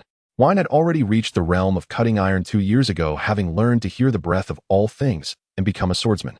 Since that's the case, don't blame me for attacking. Weien drew his sword from his waist, his aura transforming as he assumed a duel stance. Mr. One's eyes lit up upon seeing this. He realized that this kid was not weak. The two engaged in a fierce battle, their blades clashing several times before they separated. Mr. One's excitement grew. He considered Weien to be a rare, strong opponent and asked, "Kid, what is your name?" Weien smirked. He had already gauged the bald man's strength. It was true that one needed the ability to cut iron to defeat him, but that was all there was to it. Duel Act D. Weien, he declared. Receive this sword, and if you can't take it, you might very well die. Weien took a deep breath, and black energy appeared on his arm, coating his blade. One sword-style blade slash. Weien spontaneously named his technique and lunged forward, striking Mr. One's abdomen. I told you I'm a blade man who ate the blade fruit. Cuts don't work on me. A spray of blood erupted from Mr. One's abdomen, and he fell to the ground in disbelief. Weien struck a cool pose, then sheathed his sword and walked past the unconscious Mr. One. He approached Robin and said, "Miss, could you return my money?" Nico Robin looked shocked, clearly not expecting Mr. One to be defeated so easily. She opened her mouth, forcing a smile as she said, "All right, I'll get it for you, handsome." Robin then reached into her clothes. Double wheel flower, twisted finger. Suddenly a pair of hands appeared on Wein's own hands, twisting his left pinky finger, leaving him momentarily stunned. "Oh, that hurts. Damn you, woman." Weien blew on his left pinky and continued chasing after Robin, who soon found herself cornered. Seeing no way out, Robin decided to make a final struggle, crossing her arms over her chest and shouting, "For wheel flower, monkey steals peach." Wein's expression changed as he felt something in his groin. But suddenly Robin's face contorted in pain as she covered her hands, incredulously saying, "So hard." Weien laughed and said, "When it comes to the flexible use of armament hockey." He then grinned wickedly as he approached Robin. Sandstorm. A whirlwind of sand swept by, and the sand in the air transformed into sharp blades aimed at Weien. Iron block. Wein's body hardened, resisting the sharp sand blades. Not far away, a sandstorm coalesced into a human shape. The figure was tall, sporting a long knife scar on his face, a cigar in his mouth, and a golden hook on his left hand. Warlord Crocodile. Wein's expression changed as he spoke cautiously. Crocodile was indeed a formidable opponent for him. Crocodile stared at Robin for a moment and said, "Woman, are you the new member that Mr. One mentioned who wants to join us? I just saw the unconscious Mr. One over there. Was it this man who did it?" Robin moved her lips slightly, but remained silent. Crocodile looked at Weien with irritation and said, "Kid, Daz is my most trusted subordinate. You will pay for what you've done." Then Crocodile leaped high, transforming into a sandstorm that rushed towards Weien. Be careful, Crocodile is a sand fruit user. He can turn others into mummies. But he fears water. Quickly use water against him. Robin anxiously reminded Weien from the corner of the wall, feeling that he was just an innocent passerby who would soon die due to her momentary mischief. Although Robin was known as the son of the devil, she had never done anything bad in her life. Watching Weien about to die at the hands of Crocodile because of her prank filled her with guilt, as she didn't believe someone of her age could contend with the well-known warlord Crocodile. "Hey woman, please stop crying. I'm perfectly fine." Vern's body was enveloped in a thin dark layer. Crocodile's sand form recoiled instantly upon contact with Vern's armament hockey, unable to penetrate even a fraction of an inch. Armament hockey. Crocodile's expression tightened with wary apprehension. He had never anticipated encountering a master of hockey, so formidable and refined, within the first half of the Grand Line, let alone on his own turf. This brat is no ordinary child. Crocodile weighed the situation. He'd suffered no real loss as Bone was unharmed, and confronting this man held no strategic advantage, nor did it serve his interests. Thus Crocodile declared, "Very well, you may leave. I have no desire to fight you now." In his estimation, the youth would surely seize the chance to flee with gratitude and haste. He turned sharply toward Robin and growled, "The devil's child. Nico Robin, isn't it? You dare betray me before even joining my crew. I despise treachery above all else." Clearly enraged by Robin's earlier warning to Vern, Crocodile partially liquefied his form into swirling sand and lunged at her. Robin's face paled. Instinctively, she touched the small vial of seawater concealed in her coat, then measured her odds against the Sandyman. Her heart sank. Victory was all but impossible. She bit her lips, steeling herself for one final stand. Clang, clang, clang. Metal rang sharply against metal. No pain came, only silence. Robin opened her eyes to see the young man, scarcely older than herself, holding his long sword aloft, its blade intercepting Crocodile's desert saber with unwavering precision. Vern gazed coolly at Crocodile and drawled, "Hey, killing her right in front of me. Not quite proper, is it? After all, she still owes me money. So, you intend to protect her?" "Yes, she's under my protection. Got a problem with that?" Then, Crocodile exploded forward in a blur, his body dissolving into razor-edged sand as he charged. II style draw cut. Vern met the onslaught heat-in, catching Crocodile's sandy assault barehanded. Then both men leapt back, locked in mutual recoil. "Annoying little brat. You're not half bad yourself." They exchanged barbed taunts before clashing once more, until Crocodile curled his right fingers inward, conjuring a miniature sandstorm within his palm. Sandstorm. The vortex swelled rapidly, swelling into a colossal tempest that roared toward Vern. But Vern was no novice. A crimson gleam flickered in his eyes. He bounded thrice in place, rolled once, then darted sideways, slipping beyond the storm's reach before surging straight toward Crocodile. Shaved. II style draw cut. Vern materialized abruptly to Crocodile's left, his blade sheathed in black armament hockey, as he slashed with lethal speed. Crocodile dissolved into dust, evading the strike through elemental transmutation, then reformed his body midair. "Well, I care for another round." Vern studied Crocodile, whose abdomen now bore a deep bleeding gash staining the warlord's coat crimson. Moments earlier, Vern's Haki-infused slash had targeted Crocodile's vital center, but though the warlord activated his observation Haki to evade Vern's own mastery, proved formidable. Though Crocodile escaped mortal injury, the cut remained, a testament to Vern's precision and power. After this exchange, Crocodile had taken a minor, humiliating blow. A flash of fury crossed his eyes, swiftly suppressed. "Boy, tell me your name.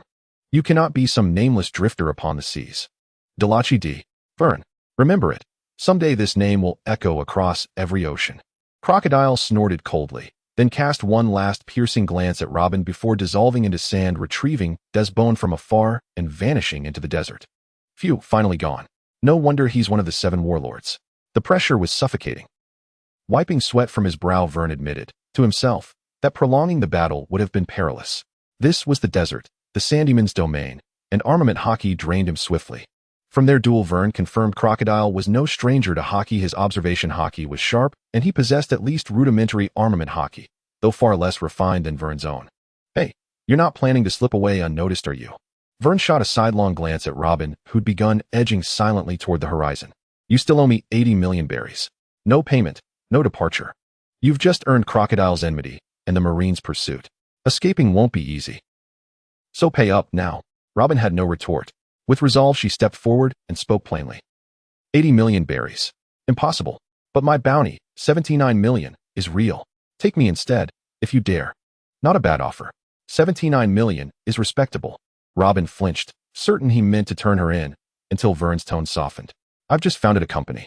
We need capable hands. Consider yourself hired, starting with menial tasks." "Are you certain?" "I am Nico Robin, the Devil's Child, wanted dead or alive for 79 million berries. Harbor me, and the Marines will hound you without end." Vern bowed, slightly gently cupping her cheek, then scoffed. "Humph, look at you, such grace, such poise. Where precisely is the demon?" Those Marines brandish justice like a blunt weapon, condemning without thought, judging without truth. Robin paused, weighing her options. Nowhere to run. This young man was undeniably powerful, strangely dependable, and admittedly, rather handsome. She asked, "Then I'll join you, boss. What does your company do?" Our business scope hasn't been decided yet. It will be, eventually." What an utterly unreliable boss. Enough chatter. That's precisely what menial staff do. Yes, your probationary task is to define our company's scope.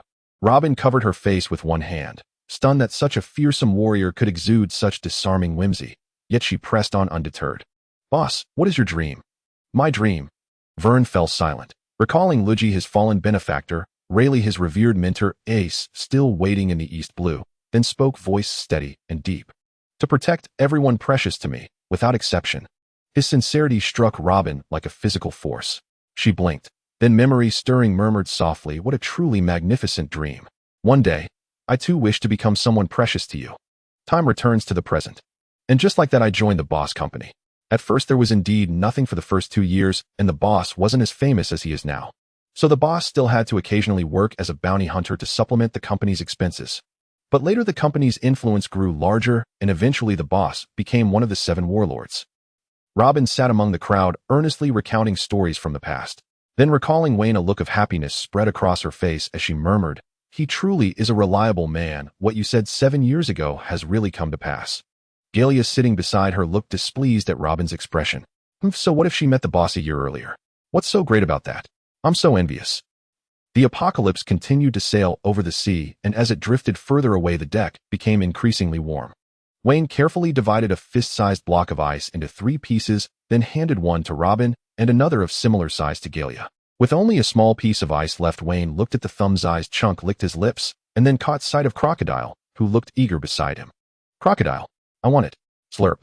Weien, not bothering to mix the ice with juice, popped the ice into his mouth and crunched it, then casually said, "This damn weather is really hot. Speaking of which, Kazan's ability is really useful, not fearing the cold in winter or the heat in summer."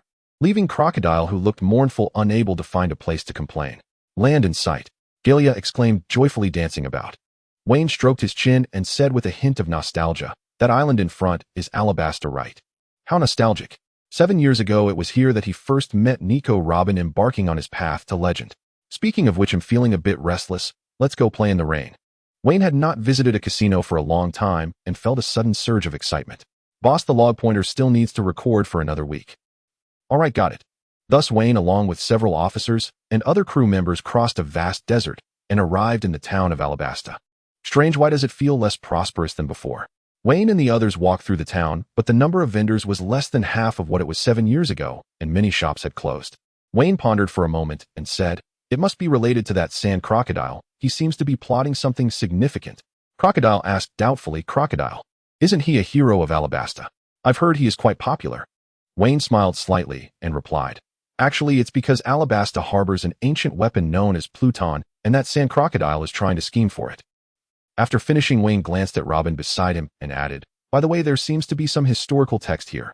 Robin's eyes lit up upon hearing this, but then she recalled Wayne's agreement with Kazan, so she remained silent. Weien noticed Robin's thoughts and comforted her. "It's all right, the historical text is right here, it won't run away. However, we can't view this piece for now. When the right time comes in the future, I will let you see the historical text here. By the way, the island we are going to next seems to have a piece of historical text as well." Robin clearly seemed much happier after hearing this. Her dream was to unravel the blank century of history which was related to her childhood experiences. Even after all these years under Wayne's command, she had quietly searched for relevant historical texts. Weien suddenly brightened. He saw an old man with a white beard selling juice by the roadside. "Boss, package all these juices for me. Ooh, I want them cold." Weien distributed the juices he bought to his subordinates. He never expected that after 7 years this old man would still be selling juice here, so he couldn't help but want to try some. The group hurried to the entertainment street in the rain, gazing at the enormous buildings before them. Weien turned to his subordinates and instructed, "Ahem, the log pointer still needs a few days. Everyone can have fun in the entertainment and commercial streets these days." After saying that, Weien entered the casino, first planning to test his luck today. Galia, on the other hand, dragged Robin off to shop as they heard that Alabasta had beautiful desert clothing. As for Crocodile, he took the rest of the crew to procure supplies. Buy big or small. Once you buy it, you can't return it. Big, big, big. 1, 2, 3, small. I lost again. Weien looked at the remaining 100,000 berries in his hand, feeling a bit of a headache. In just a short hour or two, Weien had lost 190,000 berries. What? You ask why Weien didn't use hockey. Sigh, only now do I understand the pleasure of those old men. Counting the strong in the pirate world, gambling god Rayleigh, who often lost so much he had to sell himself to make money, and blind gambling saint Fujitora, who was often cheated due to his blindness. These strong ones clearly all have hockey, yet they don't rely on it to cheat. Now Weien also understands their mindset. Rolling dice is just a matter of luck. There's no need to lose the fun to win. 7 years ago, Weien, even if I starve to death, I will jump down from here and use hockey. Now Wein's so good. Weien continued to gamble a few more times in the casino before leaving, not because he didn't want to gamble, but because he had lost everything. He usually didn't carry much berries on him, as the money was managed by Robin. So Weien decided to go find Robin to borrow some money. Hey, this isn't quite right. What's wrong? You're perfect for it. No way, it's too small, it won't fit in. Weien took off his clothes, revealing his strong muscles, then pointed at a blue outfit hanging on the wall and said, "I want this one. Of the previous one was too small and wouldn't fit." "All right, customer. Total price is 500 berries. Welcome next time." Weien, who came to find Robin, was also pulled to change into a desert-themed outfit. He looked at the two beautiful women, one tall and one short, and swallowed hard. He said, The clothes from Alabasta are quite well made. Weien looked at Robin adorned in exotic decorations and couldn't help but sigh that Robin suited this outfit the best. He then quietly said to her, "Come to my room tonight." Robin shot him a flirtatious glance and temptingly said, "Sure, handsome, let's recreate our encounter from 7 years ago." Galia, standing nearby, stomped her feet in anger, and the air was suddenly filled with a lively atmosphere. After the three left the commercial street, they continued towards the entertainment area. Suddenly, a gust of sand blew by, and a figure appeared before the three. "Oh my, look who it is. Old Crocodile, it's been ages since we last met. Care for a drink somewhere?" Weien gazed at Crocodile with a wry smile.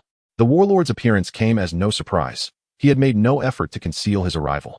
After all, if another Shichibukai were to step onto Crocodile's territory and he remained utterly unaware, Weien would have serious doubts about the man's competence. Crocodile's gaze swept briefly over Robin, flickering faintly, as though stirred by distant memory, before locking sharply onto Weien before him. "Never imagined it. 7 years gone, and that obscure little brat I once knew has now become a legend across the Grand Line. So tell me, what brings a man of your stature to my domain?" His tone brimmed with guarded suspicion. This was the critical phase of his coup d'etat, and he would tolerate no unforeseen interference. And this man standing before him, undeniably capable of derailing everything. "Oh, come now, you're being far too formal. Truth be told, we're partners, aren't we? Besides, I'm merely passing through Alabasta. I'll stay only a few days, truly." Crocodile still wore an expression of skepticism, but his wariness had noticeably eased. Though Crocodile operated in the paradise while Weien sailed the new world, the two Shichibukai were hardly strangers. Several intelligence exchanges had been conducted through Crocodile's Baroque works. So calling them partners wasn't entirely inaccurate. Weien studied Crocodile for a moment, then leaned in voice lowered, "Besides, who on earth gives a damn about your so-called poneglyph weapon, Pluton? What did you say? Desert saber?" Crocodile's face darkened like storm-racked sand. His right arm dissolved into a razor-edged blade of whirling grit and slashed toward Weien. Whoa, whoa, whoa. No need to draw steel at the first word. I'm just a tourist. Honestly, just a tourist." Weien drew Yukihira in a flash, coated it in armament hockey, and parried Crocodile's lethal strike with effortless precision. At that moment, Weien realized he'd slipped. Crocodile revered Pluton above all else, seeing it as the key to world domination and vengeance against Whitebeard. He'd spent a decade in patient shadow to realize that dream. "Speak, what else do you know?" Crocodile's eyes bore into Weien like twin desert vultures. "Ahem. Well, not much really. Just that you're after the ancient weapon Pluton. And there's a poneglyph buried beneath the royal capital. And finally, you've been sprinkling that dancing powder around to incite rebellion and seize the kingdom." With each revelation, Crocodile's countenance grew grimmer, until when Weien had laid bare nearly every secret, the Sandame's gaze burned with cold, murderous intent. "How did you learn this? Who else knows?" Saw it on the news." "No. Wait. I mean, your operational security leaves much to be desired. Still, aside from me, probably no one else knows." Weien retrieved a saji fruit from Galia's pocket, the rare sun-dried delicacy found only in Alabasta. "Ah, so sour." He took a bite, then handed the rest back to Galia. It was simply too tart for his taste. Across from him, Crocodile watched Wien's nonchalance with mounting fury, the insult of being so casually dismissed. "You don't seem afraid of me. So, you believe you can survive me?" Weien shrugged, voice languid. "We're both Shichibukai. Who's afraid of whom? You won't beat me, and frankly, I'd rather not fight you." With his current strength, Weien could hold his own against an admiral, even split the difference in battle. Why fear a fellow Shichibukai? Yes, he could end Crocodile here and now, but there was no need. They bore no blood feud. Weien had no stake in Alabasta's fate, and the world government expressly forbade Shichibukai from killing one another. Besides, this man would fall 2 years hence to a green rookie named Monkey D. Lafitte. Secondly, defeating Crocodile wouldn't be easy. The man was no novice. He was a veteran Shichibukai famed across the seas for over a decade. And this was his domain, Endless Desert. Here Crocodile's power multiplied tenfold. The manga's depiction of Luffy's victory over Crocodile strained credulity. Weien couldn't stomach it. He refused to underestimate this sand crocodile. Crocodile fell silent, weighing his options, then made his decision. He would test whether Weien, another Shichibukai, could be permanently silenced on his own soil. "Then prepare yourself for death. As a fellow Shichibukai, you've stepped onto my land. Even the world government will have no grounds to protest your demise." Hold on. Weien raised a hand in a halting gesture, then waved to a seagull gliding down from the sky. How a seabird ended up in the heart of the desert remained a mystery. From his coat, Weien produced a letter and slipped it into the carrier pouch strapped to the bird's leg. To Robin beside him, he said, "Here's the final chapter of Journey to the West. It's officially complete. Morgans has been hounding me for nearly a month. Look, this delivery gull tracked me into the desert. Phew, finally done. He exhaled in profound relief. Being relentlessly pressured to update was exhausting. Readers in this world weren't merely demanding, they were terrifying. In his past life, threats like send sharp objects were jokes. Here, they'd literally press a blade to an author's throat until the next chapter appeared. Weien handed the gull 50 belly. Chopper, I feel personally attacked, and plucked a newspaper from its satchel intending to skim the headlines once this matter concluded. Nanny. Damn wow you Morgans. I'll never forgive you. One glance at the front page sent Weien into a furious grimace. Shocking. Shichibukai Weien battles Admiral Akiji for 2 days straight. The reason behind their clash is... The accompanying image showed Weien and Akiji locked in combat. Weien held Yukihira horizontally before his eyes while Akiji stood opposite, blood staining his abdomen. Now I finally understand why celebrities loathe paparazzi. Weien scowled. He had no desire for Robin to be exposed to the world government. That would invite endless peril. Nor did he wish his own strength to become common knowledge. New threats would inevitably follow, such as a certain self-proclaimed world's strongest swordsman who delighted in seeking out worthy opponents. Weien, with a face full of irritation, crumpled the newspaper into a ball and casually tossed it onto the ground. Across from him, Crocodile's expression was exceptionally vivid. He had just been left hanging for 3 or 4 minutes, and this feeling of being overlooked made him quite displeased. However, he was also very curious to know what could make Weien so angry. Crocodile watched the newspaper seagull that had already flown far away. He then bent his right hand, and a small whirlwind of sand brought the newspaper to his hand. Such a level of control over the fruit was indeed impressive. Crocodile unfolded the crumpled newspaper and began to read its contents seriously. The more he read, the darker Crocodile's expression became. His gaze towards Weien filled with increasing caution. Upon reaching the end, Crocodile appeared extremely shocked, clearly unable to believe everything stated in the newspaper. The general content of the newspaper was as follows. Shockingly, a well-known warlord Weien was said to have fought to a standstill with Admiral Akiji after a 2-day battle with Akiji, leaving with a wound on his abdomen. The reason for the battle between the warlord and the navy was that Akiji's bicycle had broken down and Weien, as a warlord, had refused to help fix it. Indeed, Morgans did not reveal the true reason for the conflict between Weien and Akiji, as Weien did not believe that the seagull had failed to capture Robin's image. Perhaps Morgans also did not want to offend Weien directly, which is why he fabricated such an absurd reason. However, this reason was clearly not something that could be taken seriously. It was likely that Akiji would face inquiries from the Navy's higher-ups upon returning, and the world government would also investigate Weien, thus gathering some clues. This was the reason for Weien's fury. Moreover, the battle descriptions within were somewhat exaggerated. Weien had no confidence in defeating Akiji at that time, and after a few more days of fighting, Weien would likely lose, though Akiji might also sustain a wound that could never heal. After reading the newspaper, Crocodile remained silent for a long time. Finally, his hoarse voice broke the silence. It seems that the reason for your clash with Akiji isn't so simple, is it? Weien's heart tightened. Crocodile glanced at Robin, who was standing behind Weien, and said the bounty of 79 million berries on Nico. Robin, known as the Devil's Child, seems to be a survivor of the O'Hara incident. The world government has been pursuing her, and your clash with Akiji is likely related to her. Weien's expression darkened, and gritting his teeth, he replied, "You sand Crocodile really want to die here, don't you?" Weien didn't care for many things. He just wanted to protect the important people around him, and Robin happened to be one of them. Dragons have reverse scales, but touching them means death. Seeing Weien's furious expression, Crocodile instead felt more relaxed and chuckled. It's rare to see you in such a state. Are you one of the fools among the warlords? It's quite rare to see a warlord dedicated to protecting the weak. Weien gritted his teeth and shouted, "What exactly do you want to say? I don't have time for your nonsense." Crocodile took a few steps forward, coming beside Weien, slightly raising his head, and said to Weien, "Now you have a secret in my hands too. So you will keep the secret of the underworld king deep in your heart, right?" Weien instantly understood that Crocodile no longer wanted to engage with him. Previously, he had feared Weien leaking his secret, but now both held secrets over each other. This formed a delicate balance. Weien pondered for a moment, nodded, and said all right. He had no intention of meddling. This matter should be left for the future pirate king Lafitte to handle.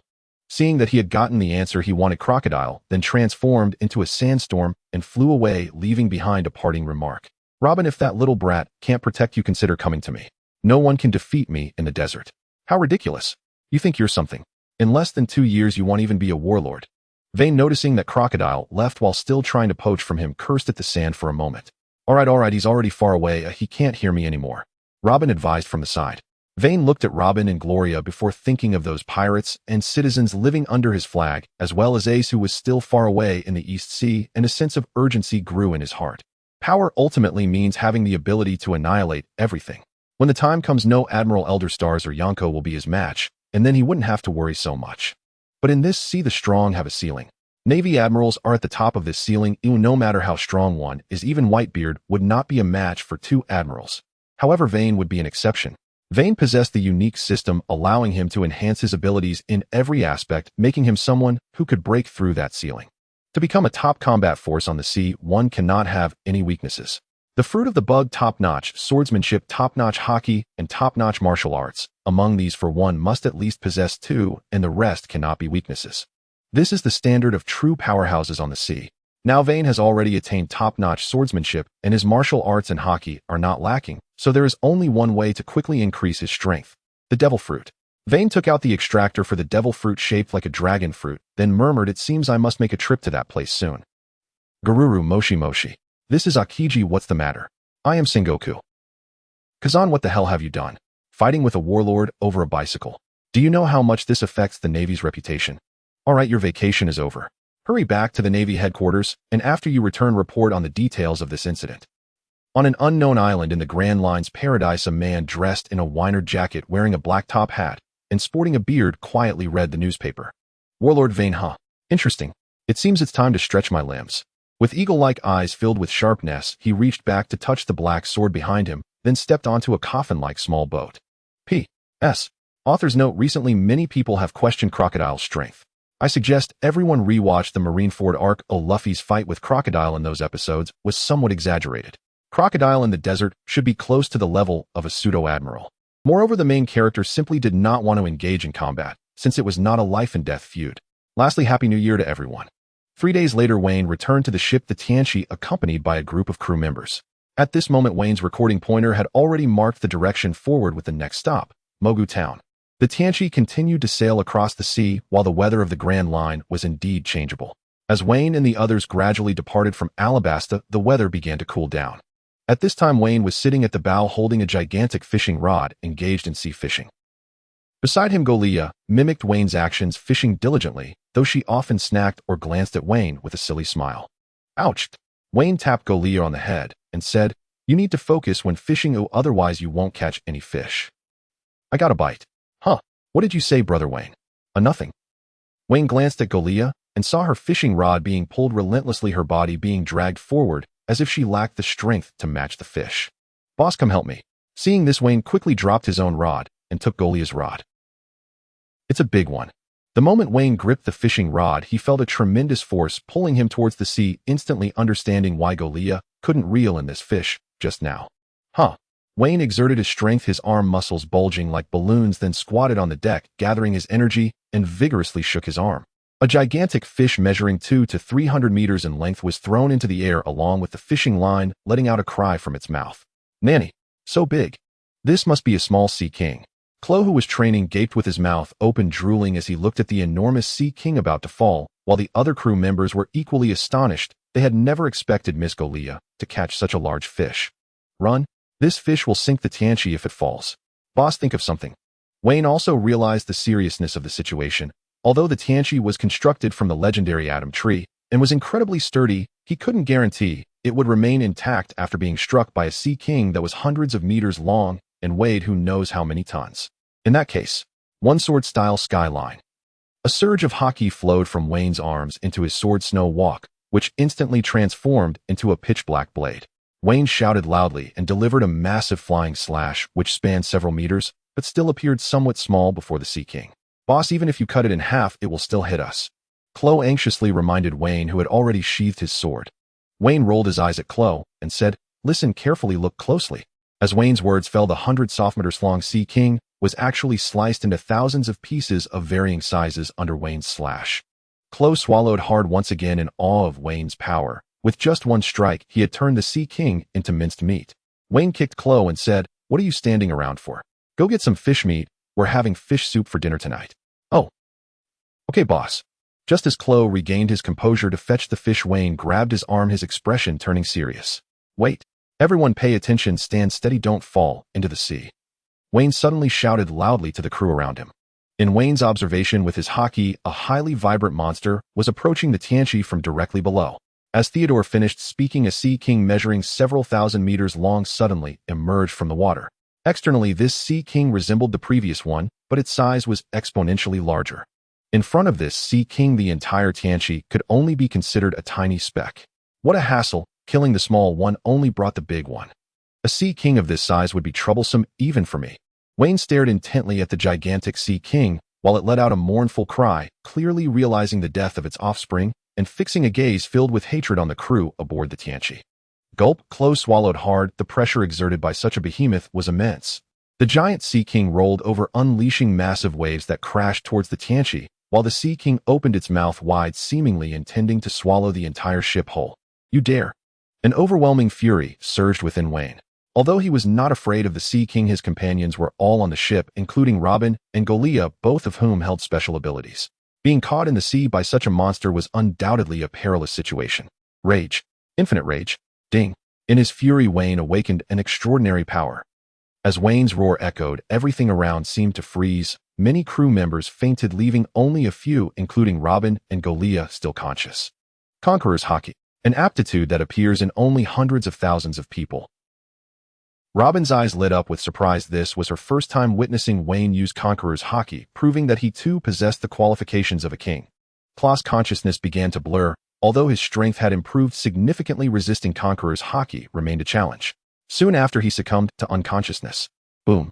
Waves crashed violently against the deck, sending sprays of water into the air and soaking everyone, but Weien stood firm, without budging, silently observing the Sea King before him. The Sea King's body began to tremble, and after struggling for a moment, it plunged into the depths of the sea, completely vanishing from Wayne's sight. Once the Sea King had left, Weien let out a sigh of relief. He looked around and addressed the still conscious crew, saying, "Wake up those who are asleep. It's time to prepare for dinner." "Yes, Captain." The awake crew shouted joyfully, their voices filled with delighted joy, not only for surviving the danger, but also for witnessing Wayne's royal aptitude. Weien lit a cigarette and quietly stood at the bow, watching the busy crew members on the ship.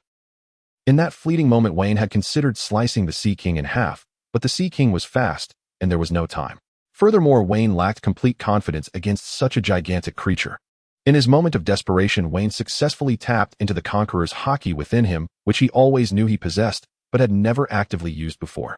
After this incident, Wayne's Conqueror's Haki level increased from Conqueror's Haki Seed 1500 to Beginner Conqueror's Haki 100, indicating that he could now successfully activate his Haki in emotional moments and even use it flexibly in the future.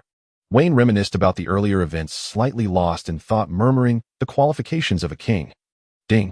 After a lengthy 47 minutes of cooking, your culinary skills have improved. Your cooking level is now Master Level 46105000, and you have gained 10 lifestyle points, bringing your total to 1750 points. This dish serves 100 people, and Weien put considerable effort into preparing it. Weien lit a cigarette and glanced at the system's notification. Over these days, he had cooked many meals, steadily increasing his lifestyle points, while Sanji, that kid, had also contributed some points, probably accumulating over 100. So is the correct way for the apprentice to work while the master collects the money. Weien stroked his chin, pondering. At this moment, the more than 20 crew members on the ship were vigorously enjoying their meal, showing no concern that they wouldn't finish this massive pot of fish soup. The gluttons in the pirate world are true gluttons. Those with larger appetites can easily consume servings meant for 7 or 8 people. Moreover, Wayne's ship has quite a few capable young men who would have been renowned big eaters in his previous life. Kuro was currently competing with a black-haired pirate across from him in terms of appetite. "Another bowl. Thank you. Give me 5 servings. I want 10 servings, thank you." An invisible spark of rivalry ignited between the two. Weien remembered this pirate, who was 37 years old and named Butler Parker, but Weien preferred to call him Bull because he was a human who had eaten the Zoan-type bulbul fruit. He was tall, even taller than Weien, and possessed remarkable strength and appetite. Last time when Weien unleashed his Conqueror's Haki, Kuro fainted, but Bull remained standing, showcasing his strength. However, Kuro's strength likely wouldn't rank high on Wayne's ship. He probably wouldn't make the top 5 and might struggle to enter the top 10. Nonetheless, Weien was interested in this guy's potential and the intelligence that Oda had recognized. That's why Weien gave Kuro a unique codename. That island ahead must be Magic Valley Town. The rumored town of pirates. How exciting. Seeing the excitement of his crew, Weien couldn't help but smile. He recalled his own journey when he had visited Magic Valley Town, feeling a strong curiosity for this town that embodied pirate culture. However, reality had dealt Weien a harsh blow. The pirates in Magic Valley Town could indeed be called thieves, but they didn't represent the freedom and dreams of true pirates. Most of them engaged in rampant violence and plundering, embodying the real meaning of piracy. But that trip wasn't entirely fruitless. At the very least, I met that man. Oh right, I also earned tens of millions in bounty from the pirates. Weien recalled some past events, causing a smile to rise at the corners of his mouth. The colossal ship the Apocalypse slowly approached Magic Valley Town and finally came to a stop. As Weien and the others entered Magic Valley Town, they were immediately targeted by the local powers. After all, no one could ignore a figure like the 7 warlords. "Hello, give me a glass of malt beer," Weien said politely to a staff member at the tavern. However, the young attendant across from him greeted him with trepidation and hurried into the kitchen. It was clear that this young man was also a pirate and had recognized Weien. However, not many pirates on the Grand Line were unfamiliar with Weien. Additionally, the vast majority of pirates clearly divided into 2 factions. One faction favored Weien, admired him, and hoped to join his crew.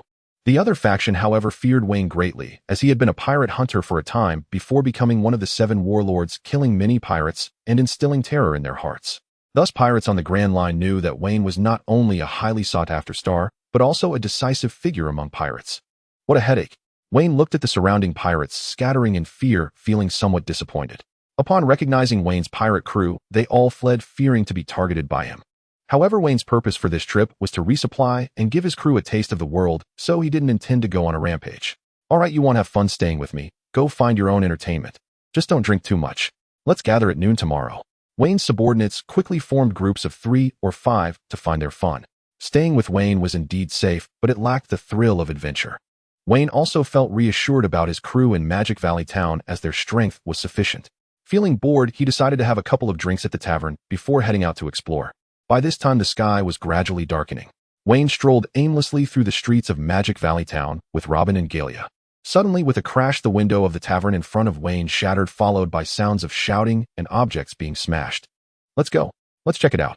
Weien exchanged glances with the 2 women, eager to satiate his curiosity. After all, in a town of pirates, there should be fights and chaos to witness. "Damn you, scum.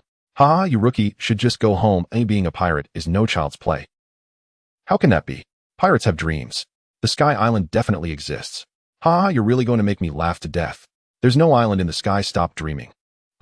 That familiar conversation, could it be? Weien shook his head. Luffy hadn't even gone to sea yet. His curiosity piqued. Weien followed the sound and saw a 20-something short-haired youth being pinned down by a tall pirate. The tall pirate was not only stepping on the youth, but was also spewing trash talk, and he looked remarkably familiar. No way. No doubt about it. Weien watched as the tall pirate kicked the short-haired youth away and smugly pointed to himself with his thumb, saying, "I'm Bellamy the hyena, with a bounty of 55 million. I'm the springman who ate the spring fruit, and will soon become a subordinate of the 7 warlords Don Quixote da Flamingo. I'm the new age of pirates. Treasure and women are what I should pursue, and dreams are merely for children." He'll say it again, the Sky Island does not exist. Bellamy's demeanor was arrogant, clearly dismissive of everyone around him. At that moment, an out-of-place voice rang out, "Sky Island. It truly exists. Sky Island. It truly exists." Weien accepted a cigar from Robin, straightened his suit, and tried to project an air of commanding authority. "Who said that?"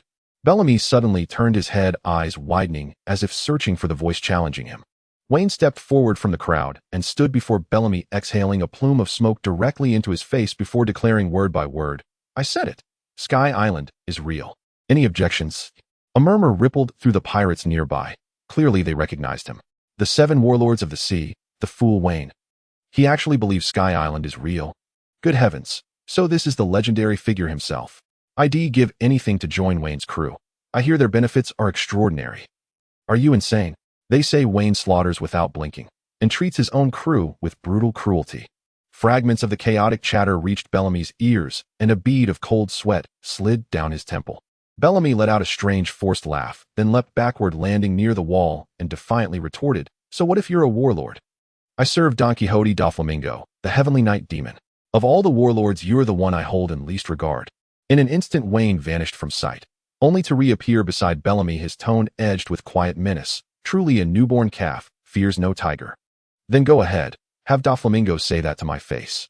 I'll swell both his eyes shut before he finishes the sentence." Bellamy's body began to tremble. Incredible speed. He hadn't even registered the movement. This man was formidable. Sproing, sproing, sproing, sproing, sproing. The sound of coiling springs. Clang. The sound of impact against stone. Two distinct sounds echoed through the tavern. Then absolute silence descended. Time rewinds 30 seconds. Bellamy sprang backward, his legs transforming into springs that recoiled off floor, walls, and ceiling, for separate trajectories culminating in a final explosive launch onto the roof. With each rebound, his velocity escalated. Faster, sharper, more relentless. At the apex of his final descent, Bellamy aimed both fists at Wein's face, a twisted smile spreading across his lips as he roared, "A warlord's head. I claim it now." Weien yawned, boredom etched plainly across his features. In the split second before Bellamy struck Weien, neither drew his blade nor activated armament hockey. With only his left fist, he delivered a single devastating blow, driving Bellamy deep into the tavern wall, which crumpled inward. Bellamy collapsed, eyes rolled back, unconscious. Weien flicked ash from his cigar with his right hand, then turned to the tavern owner and said, "My apologies. The force was excessive. Someone will compensate you for the wall shortly." He strode out of the tavern, leaving behind a stunned, motionless crowd. One strike, one single strike, and the jackal was obliterated. Is this the true power of a warlord? Terrifying beyond measure.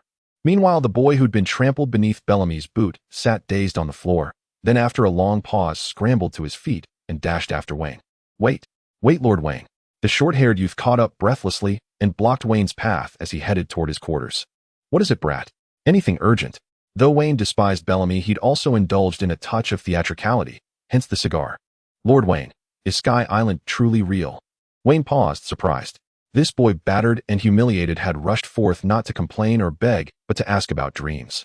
A spark of genuine interest flickered within him. "What's your name, boy?" I'm William Morgan William." Weien gave a slight nod, committing the name to memory, then spoke. "Sky Island is real. Humans dwell there, and its skies glitter with boundless gold and treasure." William's eyes lit up. He gazed at Weien and asked, "Lord Weien, have you ever been there?" Weien shook his head. "No, but I intend to go." William blurted, "Then may I accompany you, Lord Weien?" "Please." The boy clasped his hands together, eyes shimmering with raw, unguarded longing. Weien hesitated, then gently declined. A true man carves his own path. He must seek his own adventure. And Weien recited verbatim a cascade of timeless wisdom he recalled from another life. Tears streamed down William's cheeks as he whispered, "I will fulfill my dream, and one day I'll become someone as great as you." Weien fell silent for a moment, thinking, well now, this atmosphere is practically begging for a grand gesture. He rummaged through his coat pockets, mimicking a certain crimson-haired, one-armed captain, then untied the simple hemp cord from his own right wrist and fastened it around William's. "Remember, dreams never die." With those words, resonant, weighty, iconic, and the silhouette of a broad, towering figure receding into the distance, Weien departed. William stared at the cord on his wrist, wiped his tears, and murmured softly, "I understand now. Dreams never die." Back at his hotel, Weien lit a cigarette, inhaled deeply, and exhaled perfect. He'd merely meant to observe the commotion, but stumbled upon a legendary scene. Eager to impress, he first borrowed Luffy's punch to send Bellamy flying, then imitated Shanks by bestowing his cord. Later, when Robin asked where his cord had gone, Weien could simply reply, "I left it beneath the new era." Though admittedly this new era was rather aged, and the cord itself a souvenir purchased in Alabasta. But unless he revealed it, who would know? Especially that final line, "Dreams never die." A flawless appropriation of Blackbeard's gravitas, perfectly timed, perfectly delivered, a masterstroke of theatrical bravado. That night a faint self-satisfied smile lingered on Wein's sleeping face. The next morning he led his crew back aboard the Apocalypse, circumnavigated the island, and arrived at its farthest shore. Gloria and the others watched curiously. "Boss, where exactly are we headed?" Weien pointed upward, his voice hushed with mystery. "Sky Island. Our destination lies in the sky. But first, we'll need help from someone very particular." Loguetown is located at one end of Jaya Island, while at the other end lies the residence of Kulik, a descendant of the King of Lies Rolando, who has been seeking the legendary Golden Land spoken of by his ancestors for centuries to clear the name of the King of Lies. To this end, Kulik has been studying the currents near Jaya Island and has discovered an updraft. In the original story, Luffy traveled to the Sky Island via this updraft, and Weien knows this is the only way to reach the Sky Island, so he plans to use the updraft as well. Before long, Weien found Kulik, as the latter's distinctive feature was too obvious with what looked like a chestnut on his head. Upon learning that Weien was heading to the Sky Island, Kulik was thrilled, for he believed that the fabled Golden Land existed above the Sky Island. Thus, Kulik happily shared the information he had gathered with Weien, saying the updraft is a natural phenomenon of Jaya Island and it erupts 5 times a month. You are in luck. The next powerful current will erupt tomorrow, so be prepared. Weien nodded, and then led his crew aboard the ship Tianqi to the designated location. He was waiting for the updraft to carry the Tianqi to the Sky Island. Hey Chloe, when do you think we'll have to wait? I don't know, but the boss said we could reach the sky today. The waiting time was always dull, especially for Gallia, whose small face was filled with impatience as she wanted to see the legendary Sky Island as soon as possible. On the contrary, Robin was delighted, constantly collecting various debris falling from the sky and studying them with a magnifying glass. She would say that this piece of wood was 300 years old, and that box might have existed for 500 years, resembling an archaeologist. Weien sat quietly at the bow of the ship, closing his eyes to feel the rhythm and breath of all things. This form of cultivation greatly benefited his swordsmanship. Suddenly, Weien opened his eyes, sensing that the entire Tianqi was trembling slightly. He said to the crew, "Get ready. We're going to the sky." In the world of pirates, the ocean on the surface, including the 4 seas and the Grand Line, is collectively known as the Blue Sea. Above 7,000 meters in the Blue Sea, it is referred to as the White Sea. The Sky Island is situated above 10,000 meters in the pure White Sea. Oh, what does 10,000 meters mean? In Weien's past life, medium-sized passenger planes flew around this altitude, which is also commonly known as the stratosphere.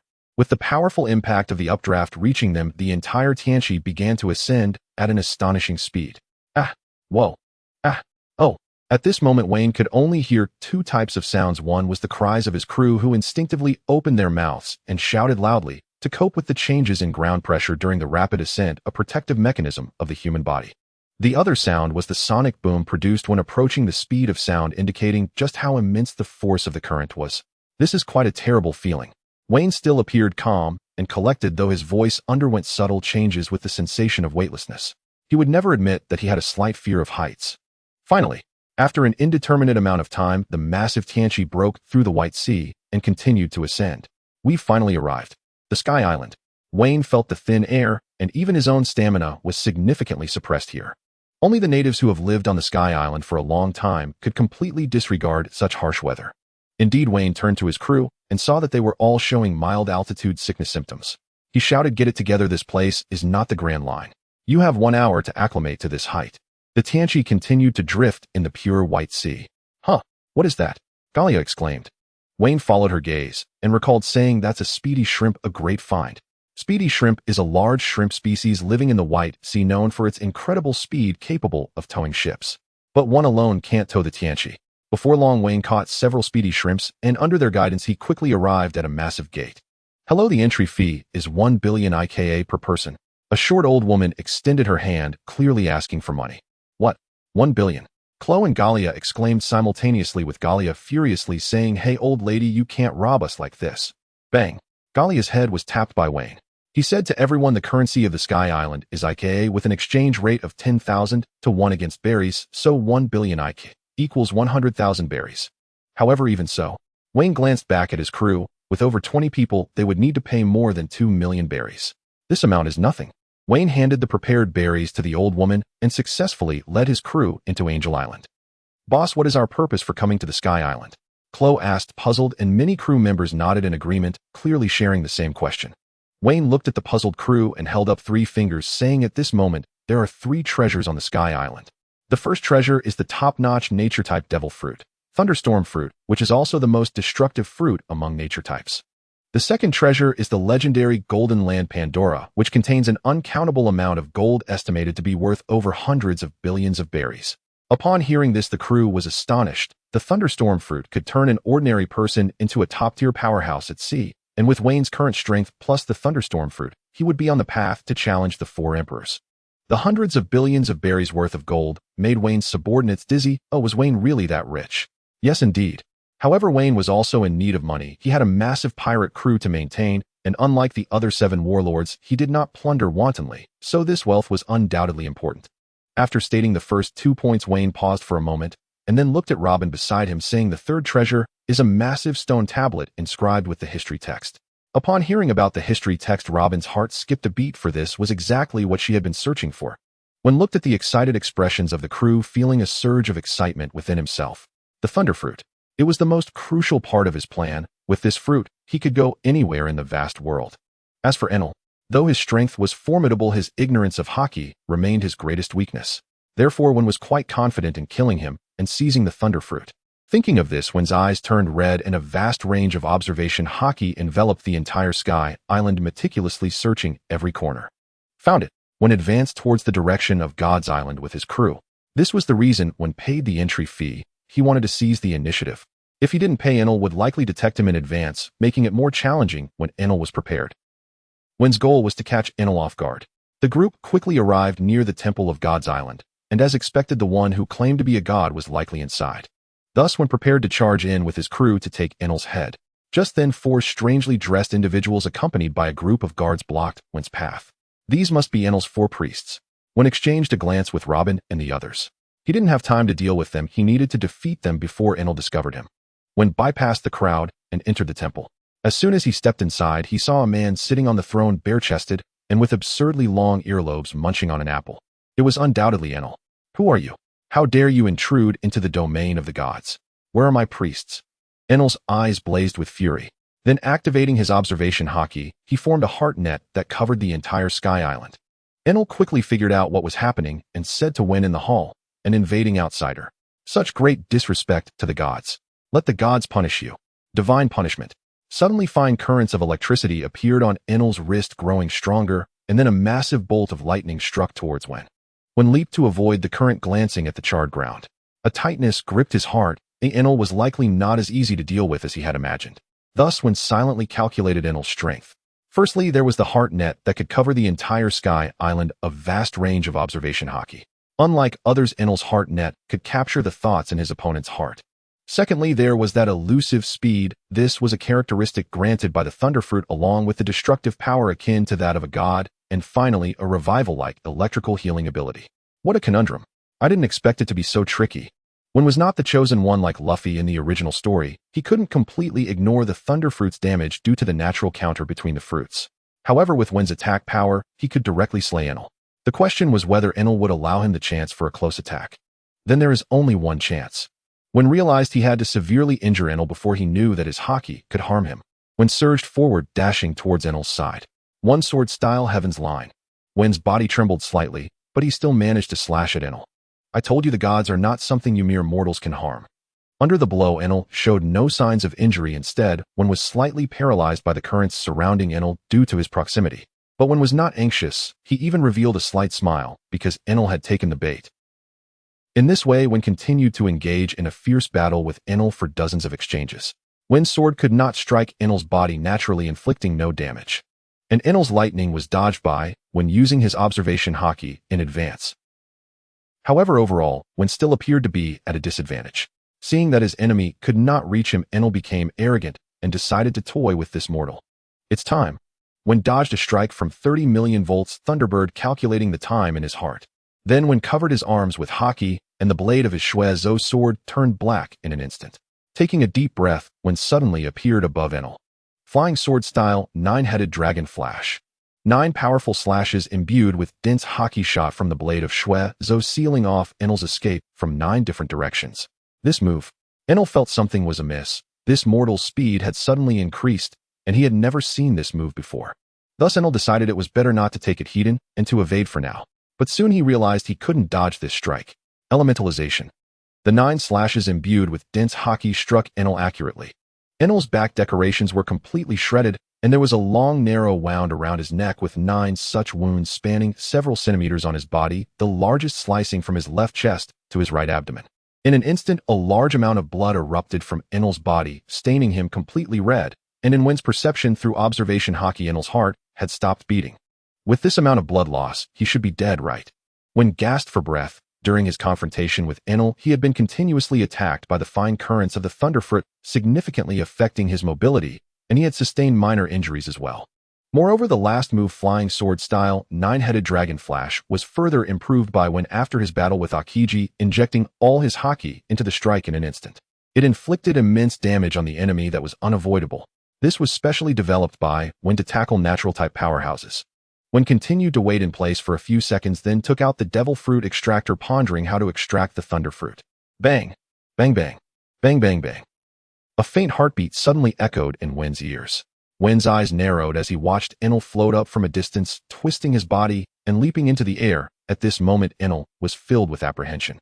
You You wretched mortal, how did you manage to injure the great deity? Oh, it hurts. Damn it, I will turn you, this lowly mortal, to ashes under the wrath of the gods. When gazed at the wary Enel in the distance, sighing in his heart, the thing I feared most has indeed come to pass. What is Wein's greatest concern? Is it that he can't defeat Enel? Of course not. Wein's real worry is that Enel is on guard and doesn't allow Weien to approach him continuously using his lightning attacks against Weien. After all, Enel has fully developed the rumble fruit. As long as it's within the mind network, it is all within his attack range. What Weien faces is the endless divine punishment. Even if Weien covers himself with armament haki and is not afraid of lightning, Enel is lightning itself. What does that mean? It means the speed of light.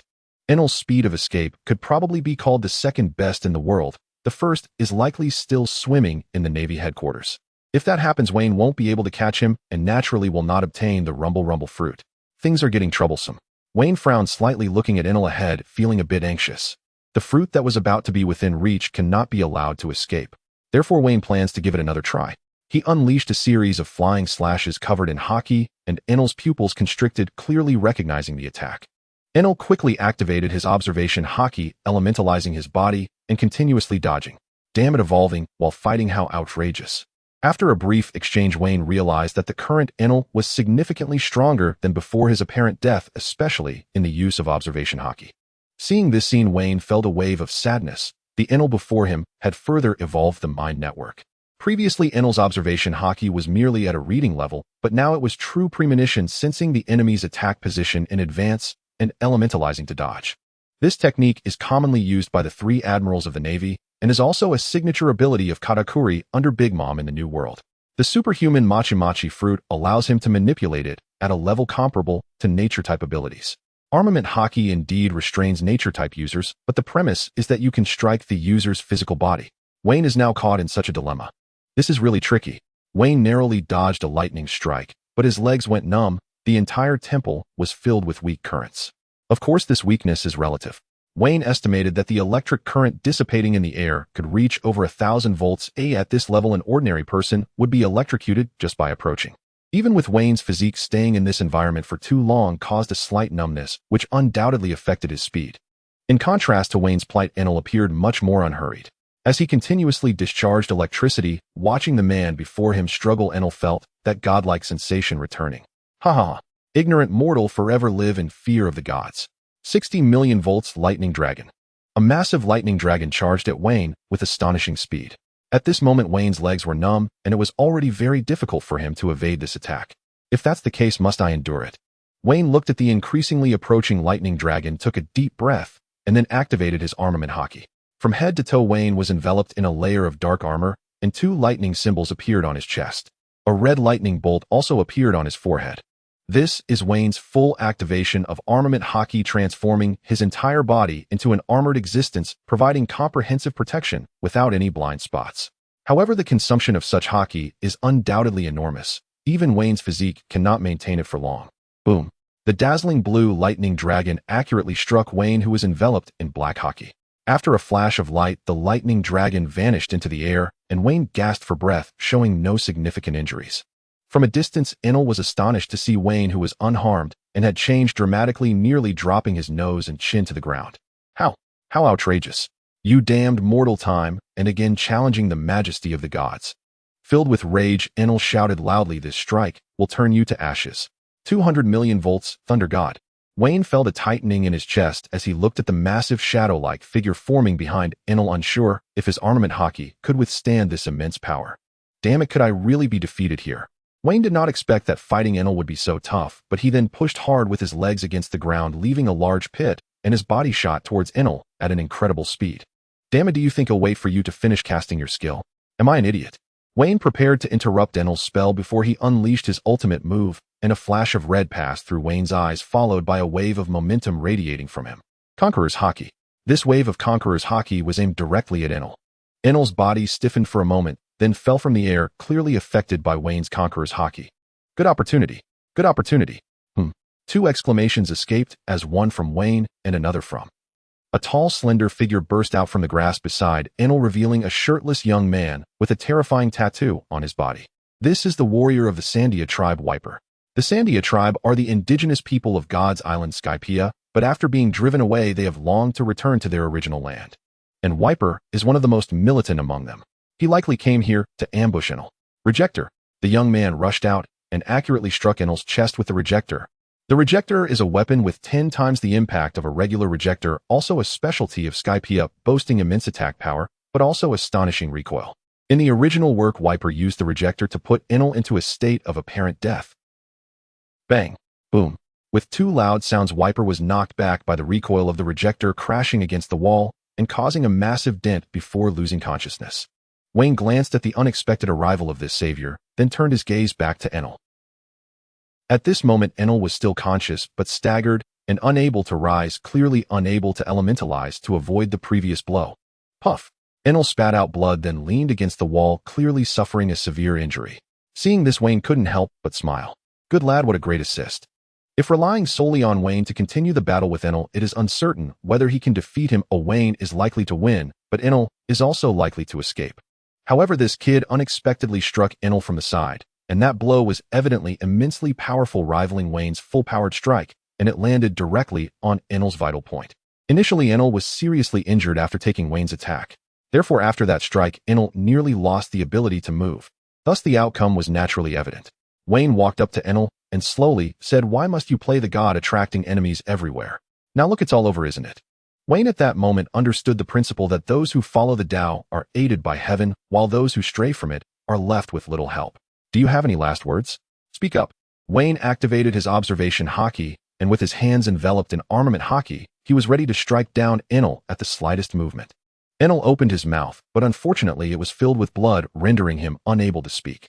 He then pointed a finger at the battle demon Wapol, who was collapsed against the wall. Seeing the hatred in Enel's eyes, Weien instantly understood and replied, "Oh, I see, but that won't do. He has helped me quite a bit." With that, Weien swung his sword covered in armament haki directly at Enel's head, severing it from his body. The former wielder of the rumble fruit, Enel. Thus he died. In that brief moment, Weien's observation haki sensed that Enel was attempting to say his last words. In reality, he was using his electric therapy to constantly repair his internal organs. If Weien had delayed for a moment, Enel might have regained his combat ability. Consequently, Weien decisively struck and killed Enel. Looking at the deceased Enel, Weien pulled out a strange fruit that he had drawn from the system. Devil Fruit Acceptance Device. It resembles a dragon fruit in appearance, and when a person with a devil fruit dies, the host can use it to absorb their fruit abilities and eliminate their side effects. How do I use this? Weien pondered, finding that there was no user manual. Nevertheless, he placed the Devil Fruit Acceptance Device beside Enel's corpse. Before long, the fruit's exterior began to change, transforming from a dragon fruit to a devil fruit, with a blue-purple hue and lightning patterns on its skin. It's done. Weien felt a surge of joy and immediately checked its attributes. Rumble fruit, one of the most powerful fruits in the Logia category. Its side effects have been eliminated. Without a second thought, Weien began to consume the rumble fruit, skin and seed included. He closed his eyes while eating, knowing that the devil fruits were the hardest things to swallow in the entire One Piece world. Moreover, he had to eat it all without leaving a scrap behind, as in his past life, he had seen various marine scholars analyze that how much of a devil fruit one consumed could affect the user's abilities. Though this notion was baseless, Weien dared not take a gamble, so he simply closed his eyes and devoured it ravenously. The anticipated horrid taste did not come. Weien was momentarily bewildered. Strange, why does it taste like ordinary fruit? Weien thought for a moment, then recalled the mention of eliminating side effects. No way could it be. Does this mean I'm still fearful of the sea and sea prism stones? Weien felt a pang of sadness. If that were true, he would have a clear weakness, which was not what he wanted to see. But there was no place to experiment at the moment, so Weien suppressed his curiosity and began to carefully sense his body. Theoretically, I should have already acquired the ability. As soon as the words left his mouth, Weien felt a warm current in his lower abdomen, and then he understood his ability. From now on, I am the lightning man who has eaten the rumble fruit. Weien extended his right hand, a thread of lightning appearing at his fingertips, followed by his body becoming elementalized. Success. Weien surveyed his new form with satisfaction. He felt that the devil fruit had not only enhanced his abilities, but also elevated his physical constitution to an unseen level. Then Weien attempted 15 million volts Thunderbird. A giant bird made of lightning formed in the air and flew far away. This was the maximum limit Weien could currently utilize. His physical constitution was astonishing, and he had a strong capacity for learning. However, reaching the 200 million volts like Enel would likely take some time. Additionally, Weien's eyes turned red as his observation haki activated, giving him control over the entire Sky Island. It seems the Rumble Rumble fruit can also enhance the range of observation haki. It appears to possess the ability of electromagnetic waves. Weien felt that the coverage of his observation haki had doubled. What once covered one island now encompassed two. It's been a while since I felt this surge of strength. Weien sensed that his power had ascended to a new level, not just in attack power, but also in defensive measures, and speed both qualitatively improved. No wonder those who possess Logia-type devil fruit powers prefer not to train in physical techniques. Weien reveled in the feeling of being impervious to blades and fire. He had trained for years in physical techniques, but was still susceptible to bullets and blades. However, now it was entirely different. Weien briefly organized his thoughts, and then walked toward the outside of the temple. Boss. Robin and the others felt a surge of joy upon seeing Weien emerge. Although they were very confident in Wein's strength, the words Rumble Rumble Fruit user indicated that the god they faced was certainly not weak. The group was deterred from entering the temple by the overwhelming currents inside, so they could only wait outside for news. Fortunately, Weien was the one who emerged. Weien glanced around her at this moment. All 4 divine officers outside the temple had been captured. He felt reassured about Robin and the others' strengths, but only Kuro appeared bruised and battered. Upon inquiry, it turned out that Kuro had faced off against a divine officer and defeated him, marking significant progress for Kuro. Weien estimated that Kuro would soon master the Marine 6 styles. Weien thought for a moment and said, by the way, there's still one little devil alive in the temple. Bring him out and treat him well. He has helped me quite a bit. Yes, boss. Wein's crew followed his command to execute the order. A flash of lightning flickered in Wein's eyes. The perceptive Robin sensed something was amiss and chose not to say anything. The crew around Weien felt that he had become even more formidable, surrounded by an invisible aura. Boss, you look quite charming in this state. Robin murmured softly. Did I forget something? With red eyes, Weien activated his observation haki to search the surroundings. Soon Weien found a golden ark named Proverb, which was nearly completed, including the engine apparatus. Wow, I didn't expect Enel to be a designer.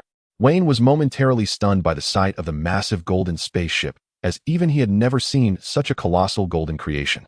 However, it indeed inspired me. Looking at the ship before him, Weien planned to incorporate this design into his own Apocalypse ship, adding a system that could utilize his abilities as power.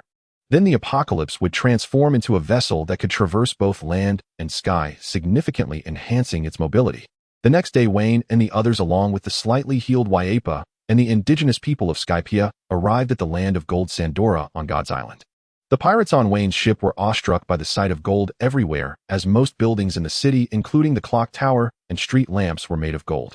Wein's pirates crazily rushed into the houses among the ruins, as each room had furniture crafted from gold. Oh my god, am I dreaming? Did I find the One Piece? Quick, hit me to see if this is real. Oh, that hurts. Why did you hit me? You can feel pain. It seems this isn't a dream. Weien looked at his crew's antics and couldn't help but chuckle, fully understanding their excitement. As pirates, besides the elusive freedom and dreams, beer and treasures brought them the most comfort. Weien was no exception. Weien clapped his hands and said, "All right, everyone, go grab as much treasure as you can. Take everything you see. But remember, only take what you can handle." With a wave of his hand, the pirates began searching for treasure. However, with only 20 some of them, how much treasure could they take? It would be only a few billion berries. And that was just a drop in the bucket compared to the gold of Sandora. Weien dismissed the pirates and continued with a few others, including Robin and Gloria, preparing to head to the center of Sandora beneath the massive golden bell. The path up the mountain was always treacherous, and even Weien felt a bit bored. Only Robin, dressed in archaeologist attire and armed with a magnifying glass, was reluctant to miss any details of the ruins, occasionally referencing some documents. Her eyes sparkled with wisdom. Surely this was Robin's happiest moment. Weien, seeing her engrossed expression, didn't have the heart to disturb her and led the Skypea residents to the summit. Phew, we finally made it. Weien wiped his forehead and shook off the non-existent sweat on his hands. Boom, boom, boom, boom, boom, boom. Around Weien, the sound of kneeling echoed as all the Skypea residents, young and old, including the warrior Waipa, knelt on the ground, tears filling their eyes. After 400 years, we are finally back.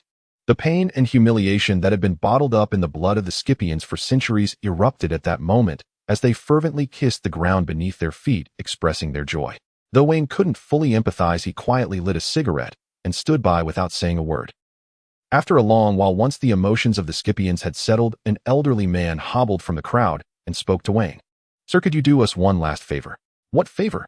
"Help us ring the golden bell that has been sleeping for 400 years. In return, you can take more of the golden treasures from the ruins." Weien curled his lips, thinking, as pirates, we can only seize what we won't be given anything. However, he considered that these people had it tough, and he still owed Waipa a favor, so he looked at Waipa beside him and said, "All right, I'll help you ring it, and then we're even." Just then a loud noise suddenly echoed, and Weien turned to see a gigantic python emerging from the ruins. Heavens! The Lord of the Sky! Panic spread among the Scipians, but Weien simply smiled and said, "I was just worrying about how to ring the bell, and here you are." With that, Weien leaped like a bolt of lightning towards the Lord of the Sky, planning to test his new abilities after dodging the Lord's bite. 15 million volts Thunderbird. Boom. A bird-shaped purple lightning struck the Lord of the Sky's abdomen, leaving a charred mark. The Lord of the Sky immediately became alert after being struck, and its eyes filled with panic, as if remembering some unpleasant memory. Weien looked curiously at his palm and said, "Why is the python's skin so thick now? Never mind if one strike doesn't work ill, just keep trying." What Weien didn't know was that the python wasn't thick-skinned. It had developed resistance from being struck by Inel multiple times over the years, and it had developed a conditioned reflex of freezing in place after being electrified. 15 million volts Thunderbird. 15 million volts. 16 million volts. 20 million volts Thunderbeast. Weien continuously used his ability to electrocute the Lord of the Sky. Although he hadn't had the fruit for long and hadn't fully developed his abilities, his energy was abundantly sufficient. He flew in the air, shocking the snake for more than half an hour. Finally, the snake collapsed under Wayne's lightning. Weien glanced at his slightly smoking fingers and remarked, "Indeed, abilities need regular practice. Only someone with your monstrous stamina can practice like that." Weien approached the unconscious Lord of the Sky, gripped its massive body with strength, and stepped on the moonwalk as he made his way to the location of the golden tree. "Huh!" Weien roared, his arms bulging with seemingly immense strength. Then he swung the Lord of the Sky's tail and struck the golden bell hard. Dong! The tremendous sound made Wayne's ears ring, and the bell's toll resonated, reaching from the sky island thousands of meters high to the island of Jaya in the Grand Line. A chestnut-headed man preparing to dive into the sea suddenly heard the bell ringing from high above and looked up at the sky with tears in his eyes. The golden bell. It really exists. Who finally landed? Gloria sighed in relief as she watched the balloon octopus shrink rapidly. She never wanted to experience the thrill of falling from such heights again. It was exhilarating yet perilous. Weien piloted the Golden Ark, the Ark of Proclamation, closely following the ship Destiny, which was laden with gold and treasures. After all, Wein's trip to the Sky Island was not in vain, but the sheer amount of gold was too conspicuous, so he had to find a way to convert it into something tangible. Thus, he planned to make a trip to the city of Seven Waters. The Dawn organization had a base there, and Weien intended to get rid of the gold he had on hand. Moreover, it housed the best shipyard in the world, capable of transforming the Destiny into what Weien envisioned, incorporating lightning propulsion and flight capabilities. Unbeknownst to him, the Destiny had been sailing on the sea for a week. During this time, Weien had encountered several waves of pirate attacks. After all, the gold was simply too eye-catching. Fortunately, with Wein's strength, these pirates only served to enhance his wealth. Looking at the massive island in the distance, Weien felt a surge of joy. The city of Seven Waters, we have finally arrived. The Destiny came to a steady stop at the port, and as Weien and his companions disembarked, they were greeted warmly. 20 burly men in black suits with sunglasses approached them, and a man in a floral shirt stepped forward, bowing slightly to Weien as he spoke. "Boss, welcome to the city of Seven Waters." The newly disembarked Klo looked shocked, clearly having never seen such grandeur. Thank you for your hard work." Weien did not pause, casually retrieving a cigar from the pocket of the floral shirt man, and waved his hand, prompting a subordinate to come and light it for him. "Daniel, how have things been recently? You haven't caused me any trouble, have you?" The man in the floral shirt was named Daniel Naden, sporting slicked-back golden hair and always wearing sunglasses. He was a member of Wein's Dawn organization, designated as Number 06. Daniel was responsible for the business on this side of the paradise and was also one of the notorious mafia bosses in the area. After hearing Wein's inquiry, Daniel displayed an uneasy expression. "Boss, things haven't been too stable in paradise lately. Slave subordinates have extended their reach to the city of Seven Waters." Weien furrowed his brows upon hearing this. Slave like Weien was one of the 10 kings of the dark world, and they both emerged as powerful figures in recent years. The difference was that Wein's bottom line was an absolute prohibition against trafficking in slaves, whereas Slave's rise was built on the trade of slavery. Thus, one could imagine the nature of their relationship. So it seems that Slave was involved in the last shipment's hijacking as well. "Yes, boss." After investigation, it was found that Joker merely leaked the information, while the perpetrators were indeed Slave's subordinates. Weien bit his teeth slightly and sneered. "Well, aren't they something? They think that with their support I can't touch them." Slave's rise to fame actually came about a year and a half later than Wein's. For years ago, Vain's influence gradually expanded, making a significant mark in the underworld, and he subsequently secured a seat among the 7 warlords, becoming the talk of the town. At that time, the dark world of the seas was ruled by 8 kings, including the president of the World Economic News Agency, Big News Morgan, the underground loan shark magnate Lafitte, the owner of the world's largest entertainment city, Golden Emperor, Guild Tesoro, the maritime king, Deep Sea Current, Omit, the old warehouse tycoon, the hidden master Gibson, the funeral industry mogul Draga Piedro, the queen of Pleasure Street Tracy, and the infamous Joker, Don Quixote da Flamingo. Though these 8 kings were wary of their interests being encroached upon, they also feared Vain's strength, thus tacitly allowing him to become the 8th king. Later, during a gathering of the Dark World Kings, Vain was invited by the 8, but his performance at that event did not meet their expectations. This was because the kings of the Dark World were all somewhat involved in slave trade, while Vain's bottom line was a firm refusal to engage in such transactions. Thus, it was clear that they were not able to get along. After that gathering, Vain had clashed with them a few times, seizing several of their slave ships. Not long after, a figure known as Slave, the King of Enslavement, emerged. It must be said that Slave's timing was indeed clever, garnering much of Vain's attention. Rumors later surfaced that Slave was backed by the Celestial Dragons, but Vain knew all too well that the true power behind Slave was likely those same kings. As for the Celestial Dragons, wasn't Doflamingo one of them? Perhaps he was the one who made the introduction. This is a bit troublesome. Vain lit a cigarette and continued to recall the intel in his mind. Slave's Island was not in the New World, but within the Paradise.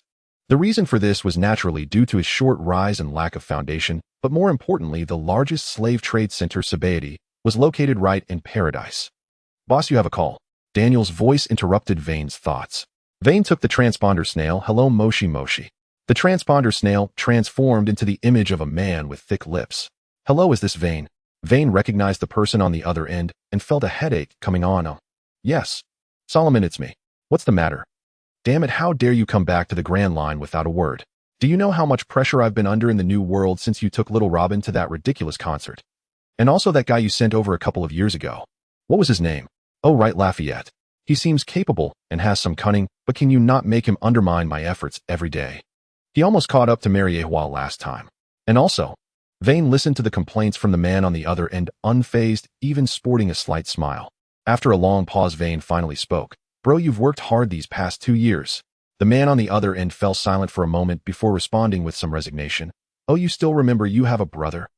I'm really grateful to you. Vain continued, bro, I miss you. Let's talk about it face to face. Where are you now? I'm in the city of 7 Waters at Daniel's house. Got it. The transponder snail then relayed some instructions, and soon the call ended. After a while, a large black door suddenly appeared in the air in front of Vain. A man with orange-haired hair and slightly dark skin opened the door and stepped through. Damn it, it's been a while since I've been here. It's quite hard to find.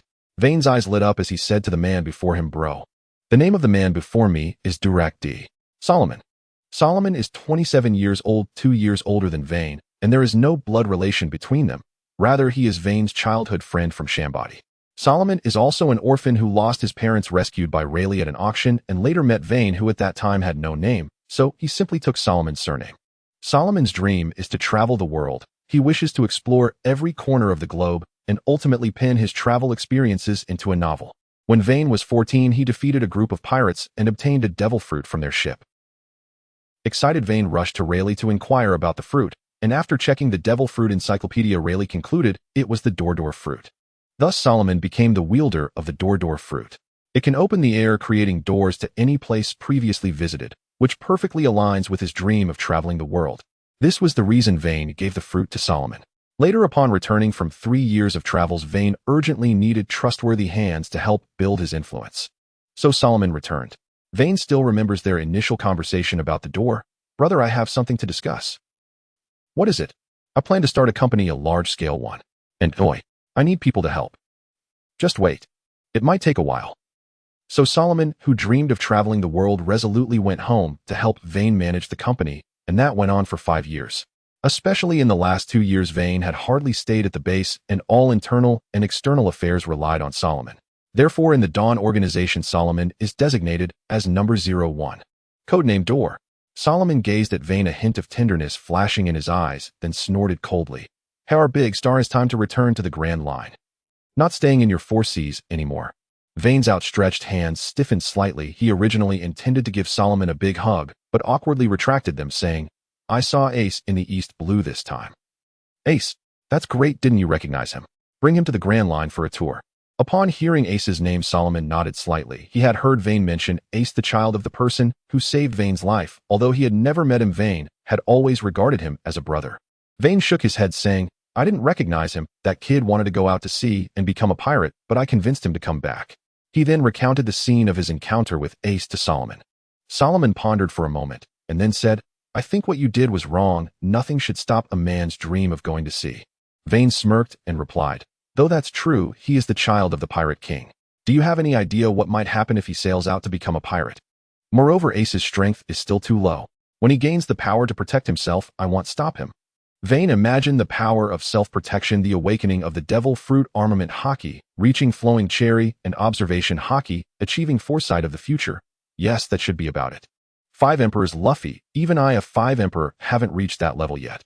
Solomon rebutted, "Aren't all of us pirates destined to end up like that when captured by the Marines? Isn't every child the same? Even if you are the child of the celestial dragons, what good would it do to become a pirate and get caught by the Marines? It's either execution or spending a lifetime in the underwater prison." Doflamingo, thanks for the implication. Moreover, if you leave him in that little place in the East Blue, how strong can he get? When you went out to sea, you might not have been stronger than him. Weien fell silent. Although theoretically Solomon was right, he had never read the manga of One Piece and didn't know what tragic events would unfold in the future. How could Weien reveal such matters to others? He certainly couldn't say, "Hey, listen up, the world you live in is a manga, and I've read it before, so you can trust me." Who would believe that? So Weien merely shook his head and said, "You don't understand. Never mind, let's change the subject. How have things been in the New World lately? Those scum haven't done anything outrageous, have they?" Solomon smiled, slightly a hint of disdain in his eyes, saying, "With me around, what problems could arise?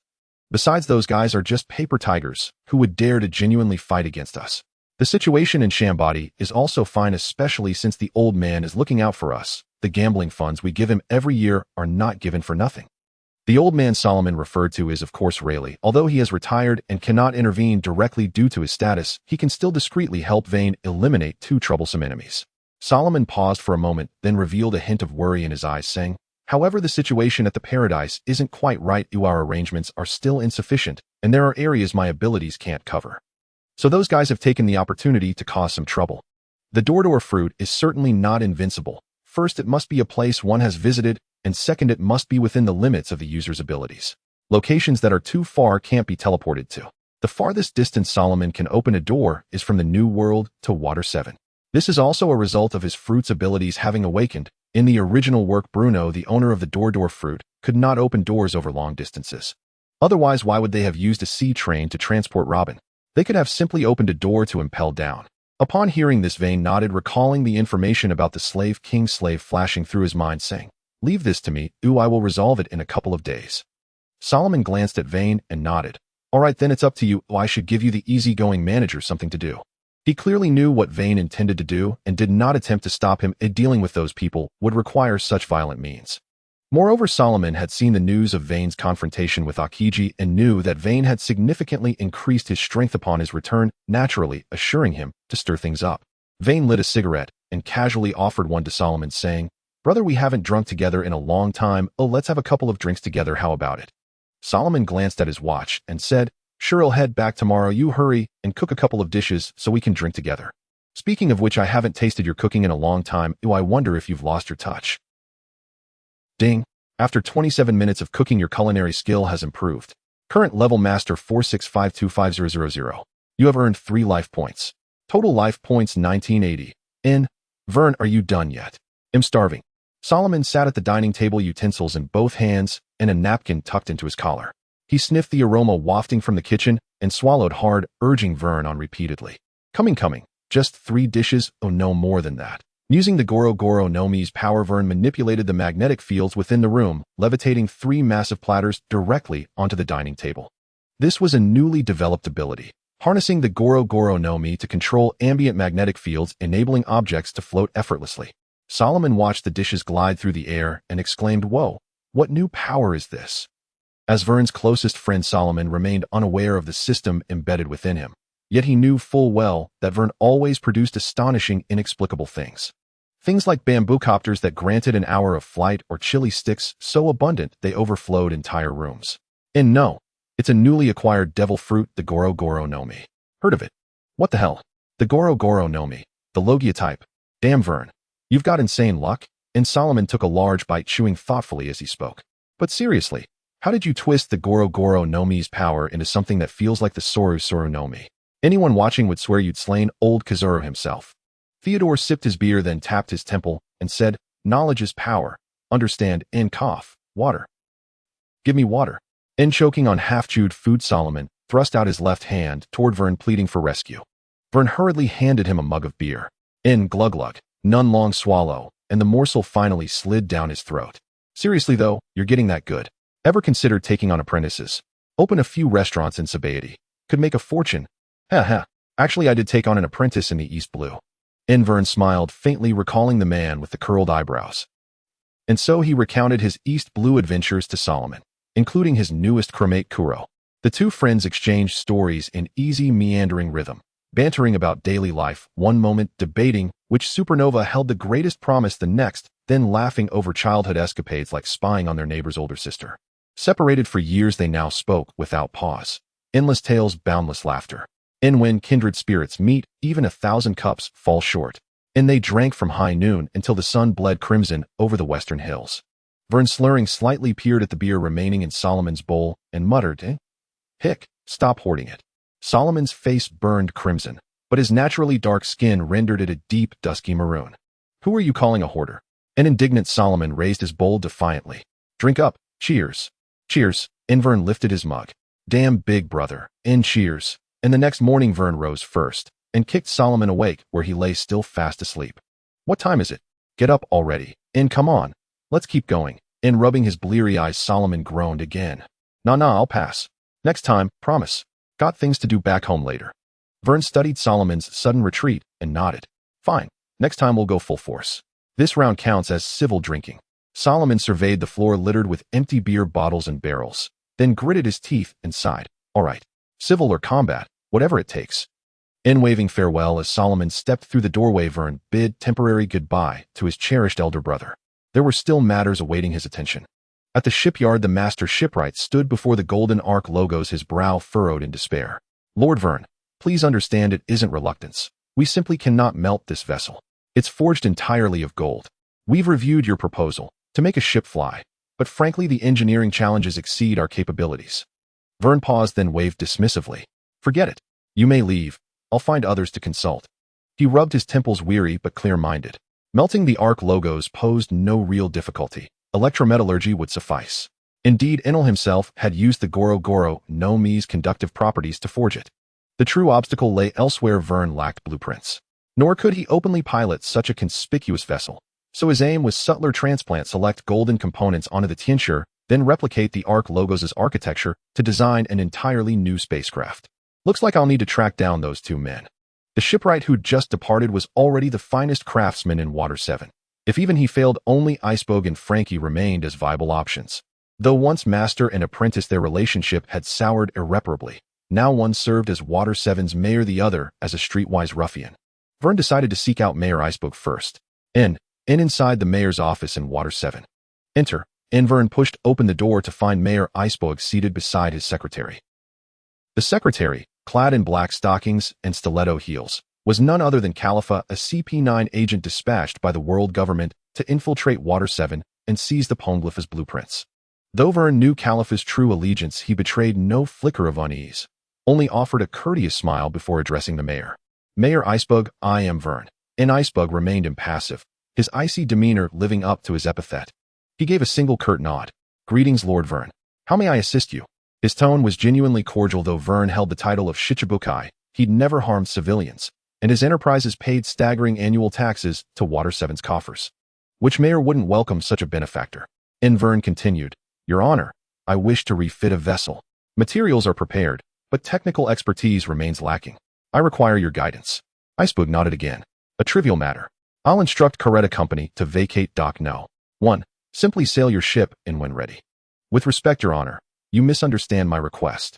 This refit demands exceptional craftsmanship, beyond ordinary shipwrights. I require you personally to lead the reconstruction. Iceberg hesitated. He hadn't laid hands on a hull in years, not from diminished skill, but because mayoral duties consumed every hour. Besides, a mayor forging iron defied all precedent. He replied, Lord Vern, I'm currently overwhelmed. Perhaps instead. 300 million belly, my payment for the refit. Materials are already secured. This sum covers only labor costs. It isn't about the money. Invern cut in 500 million belly. In Icebug, it truly isn't about the money. 800 million belly in Icebug. And after a beat of silence he murmured, well, perhaps I do have some time. But 1 billion belly, in Icebug agreed deal. Truth be told, Icebug had nearly accepted at 800 million, but in that split second of hesitation 200 million more landed in his coffers. Akainu, what ability is that? Invern smiled faintly, the currency ability. In the city of Seven Waters at Dock No. Weien wiped the sweat from his forehead, gazing with satisfaction at the masterpiece before him. The once massive arc of prophecy had been completely melted down by Weien using the thunder fruit, transforming it into soft, malleable blocks of gold, a result of his efforts over the past 2 days. According to Icebagus' words, they could also refine this golden ship, but it would take a long time, so Weien decided to do it himself.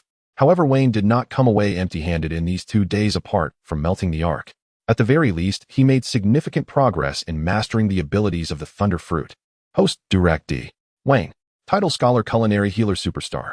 Fruit Ability, Thunder Fruit Development Level 4, 33310000. Hockey Level, High Level Armament, Hockey 123350, High Level Observation, Hockey 3800, Basic Conquerors, Hockey 191000. Swordsmanship Level, High Level Great Swordsman, 3005000. Martial Arts Level 748. Note, top martial artists in the pirate world, such as Carp, are approximately level 9, while Akiji and Akainu are around level 7. Combat Skills Navy 6 Styles Moonwalk, Iron Body, Finger Gun, Shave Life, Return, Flying, Swordsmanship. Occupation Chef, Master Level, Novelist, Master Level, Singer, Grandmaster Level, Doctor, Advanced, Swordsmith, Advanced. Sword, Renowned Blade, one of the 50 finest knives, Snowwalk. Life Points 2077. This is all of Wayne's current strength, and compared to a few months ago, the changes in his abilities are remarkable. Firstly, his swordsmanship has become one of the top in the sea, and secondly, his martial arts and conqueror's hockey have also improved by a level. He has learned the flying swordsmanship, and he has acquired the natural thunder fruit ability. The road ahead is long. Weien sighed lightly. With his current strength, he could protect himself on the sea, but to achieve his goals, he still has a long way to go. Gurgle, gurgle. The sound of the din mushy in Wayne's pocket rang out. Moshi, this is Weien, what's the matter? Hey boss, this is Daniel. The latest information on the Slave King's slave you asked me to collect is ready. They'll bring it to you right away. No need, where are you? They'll come get it. Wayne's figure transformed into a flash of lightning and vanished from the spot. After understanding the information, Weien held the permanent pointer to the island of slavery and flickered, disappearing into the air. Strictly speaking, the speed of lightning is as fast as light. Although limited by the attributes of the thunder fruit, Weien could still fly through the air like lightning. While his speed might not match that of the Navy's Yellow Monkey, he was undoubtedly the second fastest in the pirate world. The Slave King's slave space is near the island of slavery, close to Baratie. He commands around 3,000 gang members. The number of experts among them is unknown. Slave himself is proficient in observation hockey, and there is no evidence of his use of armament hockey, suspected to be a user of a paramecia-type slave fruit. Slave's rise was very sudden, and Weien suspects it is related to his slave fruit. Recently, Slave has been conducting an auction for the latest batch of slaves on the island of slavery. Information flashed through Wayne's mind, prompting him to accelerate his flight. He needed to reach the island of slavery before the auction ended. Boss, one more bowl. In a ramen shop, Weien was devouring the ramen in his bowl, with 2 stacks of empty bowls already in front of him. The ramen here was very chewy, and the amount of meat was generous.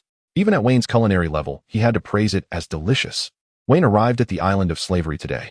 After flying through the air for a day and a night, he felt a bit hungry, so he first sought a restaurant to eat and serendipitously found this ramen shop that suited his taste. Coming customer. A young girl watched Weien, who was eating heartily with a hint of admiration in her eyes, yet another girl smitten by Wayne's looks. He'll stop here for now, it's time to get to work. Boss, the bill please. An elderly man with a face full of wrinkles approached Weien wearing a smile and said, Customer, were you satisfied with the meal? That'll be 2800 berries. After all, customers like Weien are rare. Usually, they only sell a few bowls of ramen a day. Wayne's expression darkened slightly. The ramen was indeed delicious, but was this price a bit too high? Though Weien didn't care about the money, he still wanted to clarify. He had eaten 28 bowls of ramen, which averaged to 10,000 berries per bowl, a truly outrageous price. Was he being taken advantage of? Wayne's face showed a hint of displeasure, but he suppressed his anger and asked, "Elder, why is your ramen so expensive?" The old man opened his mouth, then closed it again, glancing around before whispering, "Customer, I see you're not from around here. Are you a visitor?" Wayne nodded, thinking what a bold way to rip off customers. But the old man continued, "The market price here is like this. We can't survive otherwise. Because the tax rate set by our king's slave is 90%. That means of your 2800 berries, we have to hand over 90%, leaving us only 2800 berries. Moreover, we also have to regularly pay a fine tax. If we can't pay it, we would be reduced to slaves." Wayne fell silent for a moment after hearing this. These details were not mentioned in the intel. He originally thought that slave only trafficked people around the world, but did not realize he would also be so harsh on his own people. This slave is truly a beast. Wayne gritted his teeth and spat out a sentence. The girl beside him changed her expression and whispered, "Customer, lower your voice, don't let others hear you." Speaking such disrespectful words could lead to being reduced to a slave. Wayne did not speak, his eyes filled with anger, and then he took out 300 berries from his pocket and handed it to the elderly man, saying, "Elder, no change needed." The old man showed a grateful look in his eyes, and then reminded Wayne, "Outsider, if you have nothing else, you should leave quickly. Otherwise, if you're discovered by the patrol team, you won't be able to escape." Wayne nodded slightly. He certainly wouldn't leave just yet, but it was indeed time to leave the ramen shop and attend to more important matters. Just then a loud kick on the door echoed. Several burly men in patrol uniforms walked in, their eyes filled with arrogance as they shouted at the old man, "Old man, today is tax day. Oh, is the money ready?" The girl, frightened by the burly patrolman, shrank behind the elderly man, whose face wore a meek, subservient smile. "Honorable sirs, you must be exhausted after a long day's work. Haven't eaten yet, have you? Come. Today this humble old man treats you all to a feast, free of charge. Get out of the way. Who wants your noodles? Where's the money? Don't tell me you don't have it." Bam! One patrolman shoved the old man's hand aside. The bowl crashed to the ground, shattering, its steaming noodles spilling across the dirt. Weien could no longer bear it, and spoke up, "Surely this is uncalled for. You are being offered a meal and goodwill, yet you respond with such contempt." As the saying goes, one does not strike a smiling face. Even pirates show more restraint than these patrolmen. "Who are you? Mind your own business." The patrolman's expression brimmed with arrogance before turning sharply toward Weien. "You look unfamiliar. Never seen you before. An outsider, perhaps. Have you registered?" Before Weien could reply, the old man abruptly interrupted, pulling from his pocket a crumpled stack of belly notes. "Honorable sirs, here is 1,000,000 belly, our monthly exoneration tax. This month, we willingly accept the status of lower-class citizens." With a swift snatch, the patrolman seized the notes and sneered, 1,000,000. That's insufficient. The lower-class tax has risen to 700,000 belly. Hand over another 400,000 now." Sweat instantly broke out on the old man's brow as he stammered, How can it rise again? Wasn't it increased just 2 months ago?" Sneering, the patrolman eyed him with disdain. "No money. Then off to slavery you go." His face etched with sorrow, the old man clearly had no further funds. Turning gently to the girl, he said, "My dear granddaughter, wait for grandfather at home. I'll be detained inside for 1 month, but I know people there. I'll find a way out, I promise." Tears welled in the girl's eyes as she whispered, "Grandfather." As the old man stepped forward, a patrolman shoved him hard. He staggered, and Weien swiftly caught him by the arm. The patrolman's gaze swept dismissively over the old man, then fixed coldly upon the girl. "You? A slave? Who'd take you?" But she, that little girl, would fetch a fine price as a slave. Without hesitation, he lunged toward her. The old man, panic-stricken, broke into a cold sweat. "Wait!" Weien stepped squarely before the girl. The patrolman roared in fury, "Damn it! You're definitely an outsider. All outsiders must be officially registered. Those who slip in illegally are immediately condemned to slavery." He reached again for the girl. Weien shielded her fully, declaring, "Then I'll go with her." A lethal glint flashed in Vane's eyes. His opponent's pupils contracted sharply, flickering with fear. Still he barked to his men, "Restrain them. Take them straight to the dungeon."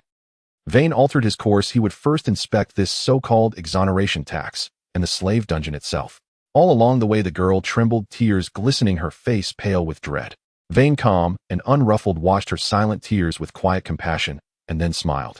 "Look, what's this?" In his palm bloomed a violet butterfly, its delicate wings fluttering softly, a vision of fragile, ethereal beauty. Curious, the girl reached out, only for the butterfly to vanish an instant before her fingertips brushed it. It was a creation of Wein's Goro Goro no Mi, lightning woven into form. Small as it was, it remained untouchable to ordinary mortals. Seeing her attention captured, Weien teased gently, "Little sister, don't cry. Your big brother's a magician. Shall I perform a trick for you? She burst into laughter, wiping her eyes. You're kind-hearted handsome, even if your head seems a bit empty.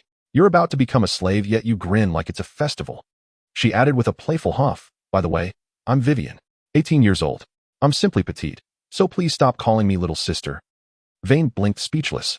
Before him stood a girl barely 5 feet 3 inches tall, her face youthful, almost childlike. 18. He hadn't guessed.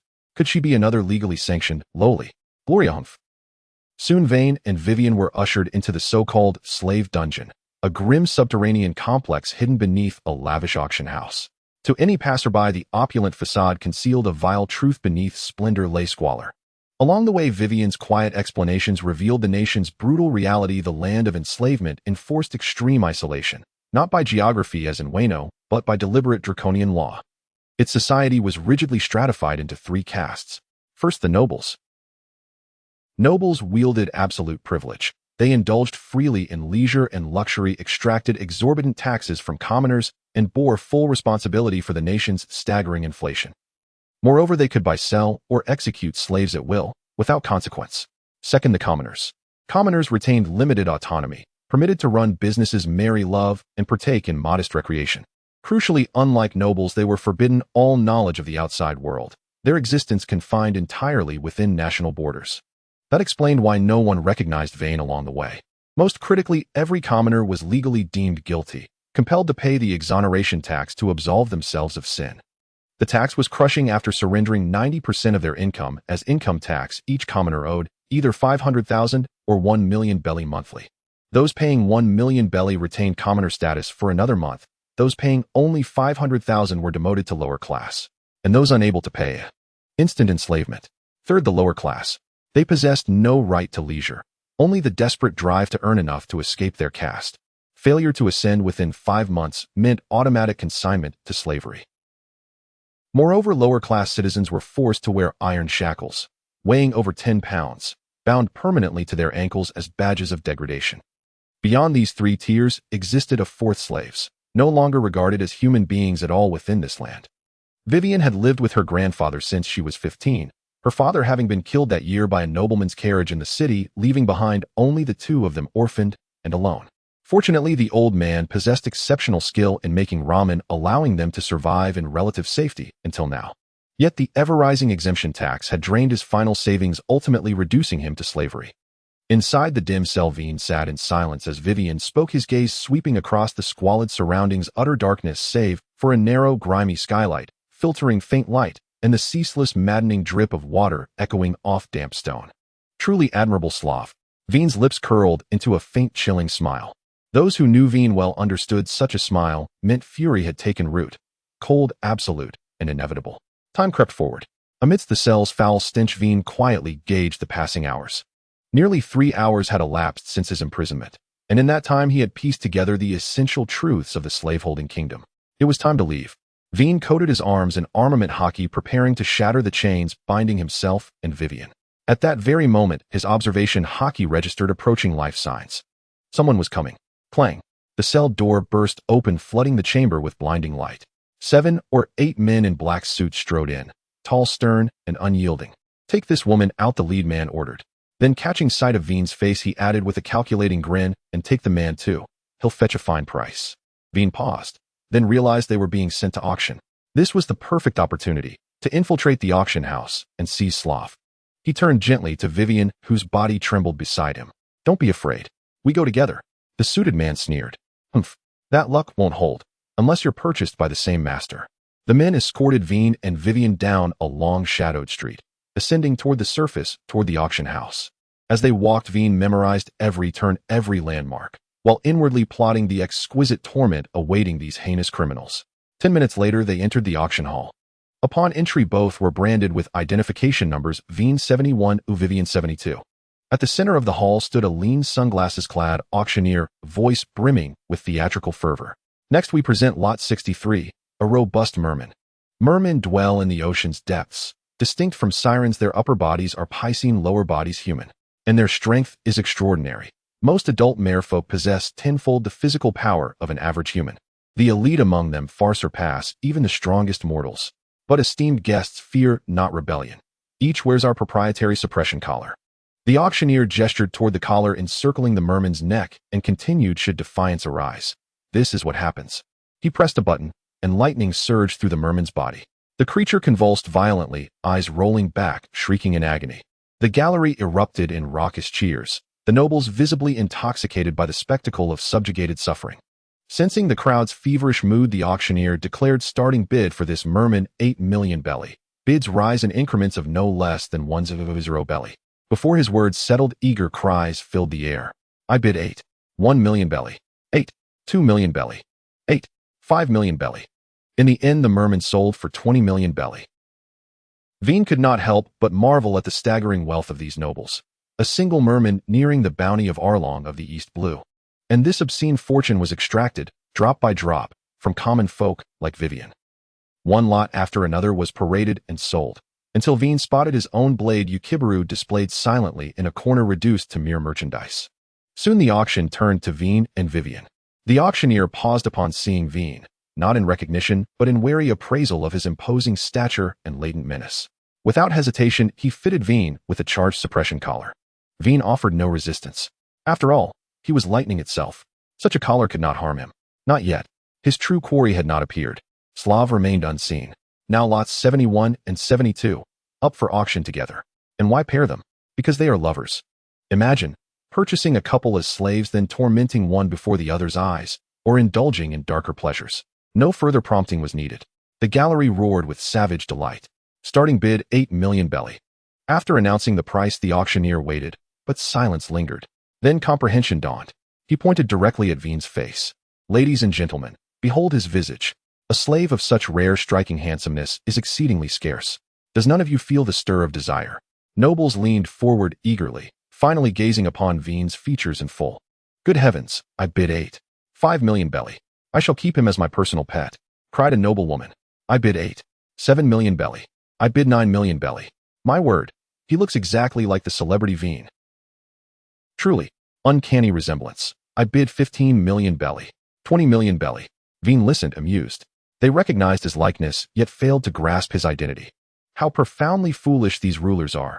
No wonder this kingdom has rotted to its core. He murmured softly, just as the auction was abruptly halted. King Slav himself had arrived. Having heard rumors of a slave bearing Wein's likeness, he had come personally to inspect the lot. A retinue of black-suited royal guards escorted the monarch into the hall. And when Weien saw his long-awaited adversary stride in at last, a frost-lace smile spread across his face. So, you finally come, Slav. Slave, the Dark World's one of the 10 sovereigns, allegedly a paramecia-type devil fruit user with enslavement abilities. He is also the mastermind behind every calamity on this island in this nation. Weien stared at Slave 100 meters away, rose to his feet, and cracked his fingers and neck with sharp popping sounds. The auctioneer beside him, startled by Wein's sudden rise, flushed with fury and bellowed, insolent. A slave must never stand taller than his master. Kneel immediately. Weien glanced dismissively at the auctioneer, then ignored him entirely. Such a minor figure was beneath Wein's notice. Insolent. The tall, gaunt auctioneer's face twisted into a snarl as he slammed his thumb onto a button in his palm.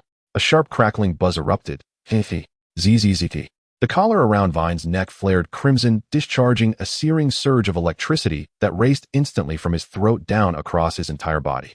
You wretched slave, dare you defy the glorious? The auctioneer's voice shattered mid-sentence, his expression contorted into raw terror as he beheld Weien, utterly unharmed, untouched by agony. His voice trembled. No. Impossible. How? How can you be unscathed? Wein's lips curled into a chilling, predatory smile, and he spoke each word with deliberate glacial precision. Because I am lightning itself. Black energy coalesced over Wein's left hand, and with a sharp, decisive tug he wrenched. Snap! The collar around Wein's neck and the chains binding his ankles shattered instantly. Before the auctioneer could even blink, Weien lunged forward. A single devastating punch sent him hurtling over 10 meters through the air until he crashed violently into a stone wall and slumped into unconsciousness. Weien gazed toward Slave in the distance, a cruel, razor-edged smile spreading across his face. Now it's your turn. Trailing afterimages blurred through the air as Weien closed the distance. In an instant, violet lightning crackling fiercely around both fists. Just as he prepared to unleash a thunderous 30-million-volt Thunderbird strike upon Slave, an icy premonition of dread pierced his mind.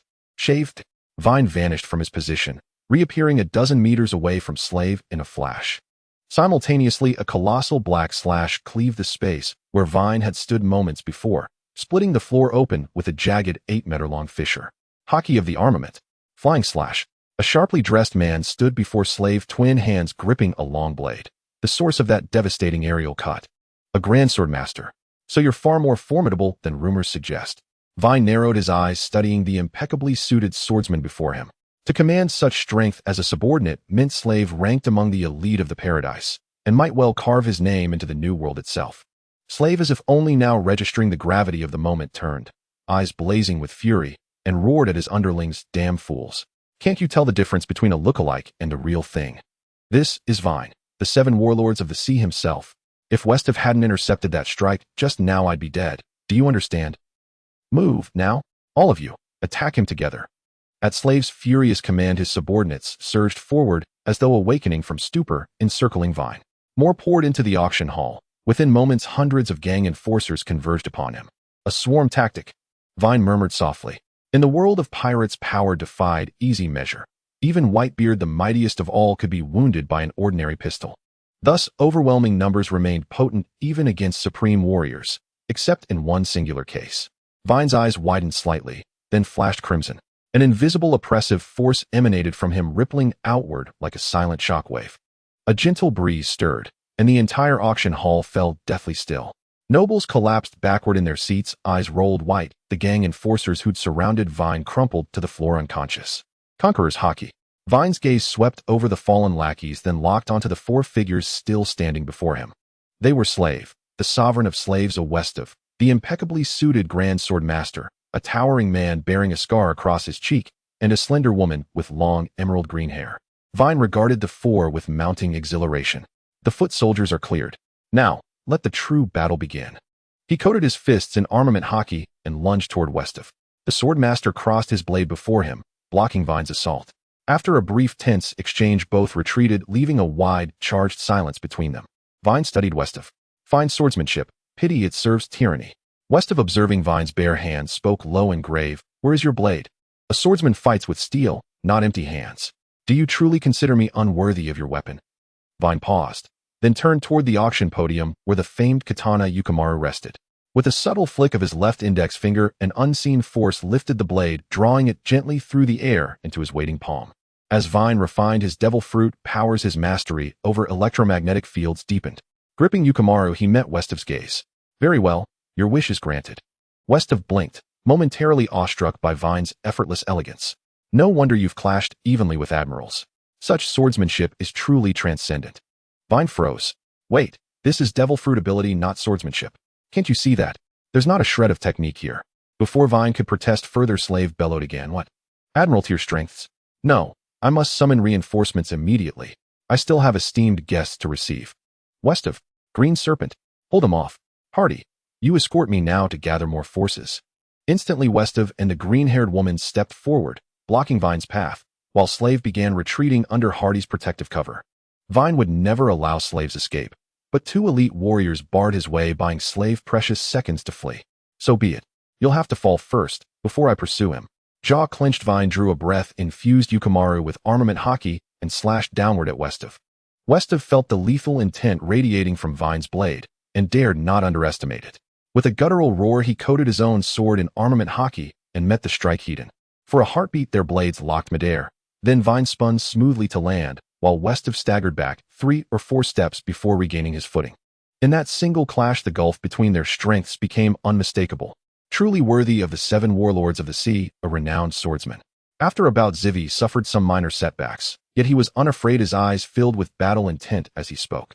"I am Zivi Bopi Zivi, with 23 years of sword training, wielding the famed blade, known as the Great Quick Blade of 21 Crafts, the Rakshasa." Weien was momentarily taken aback.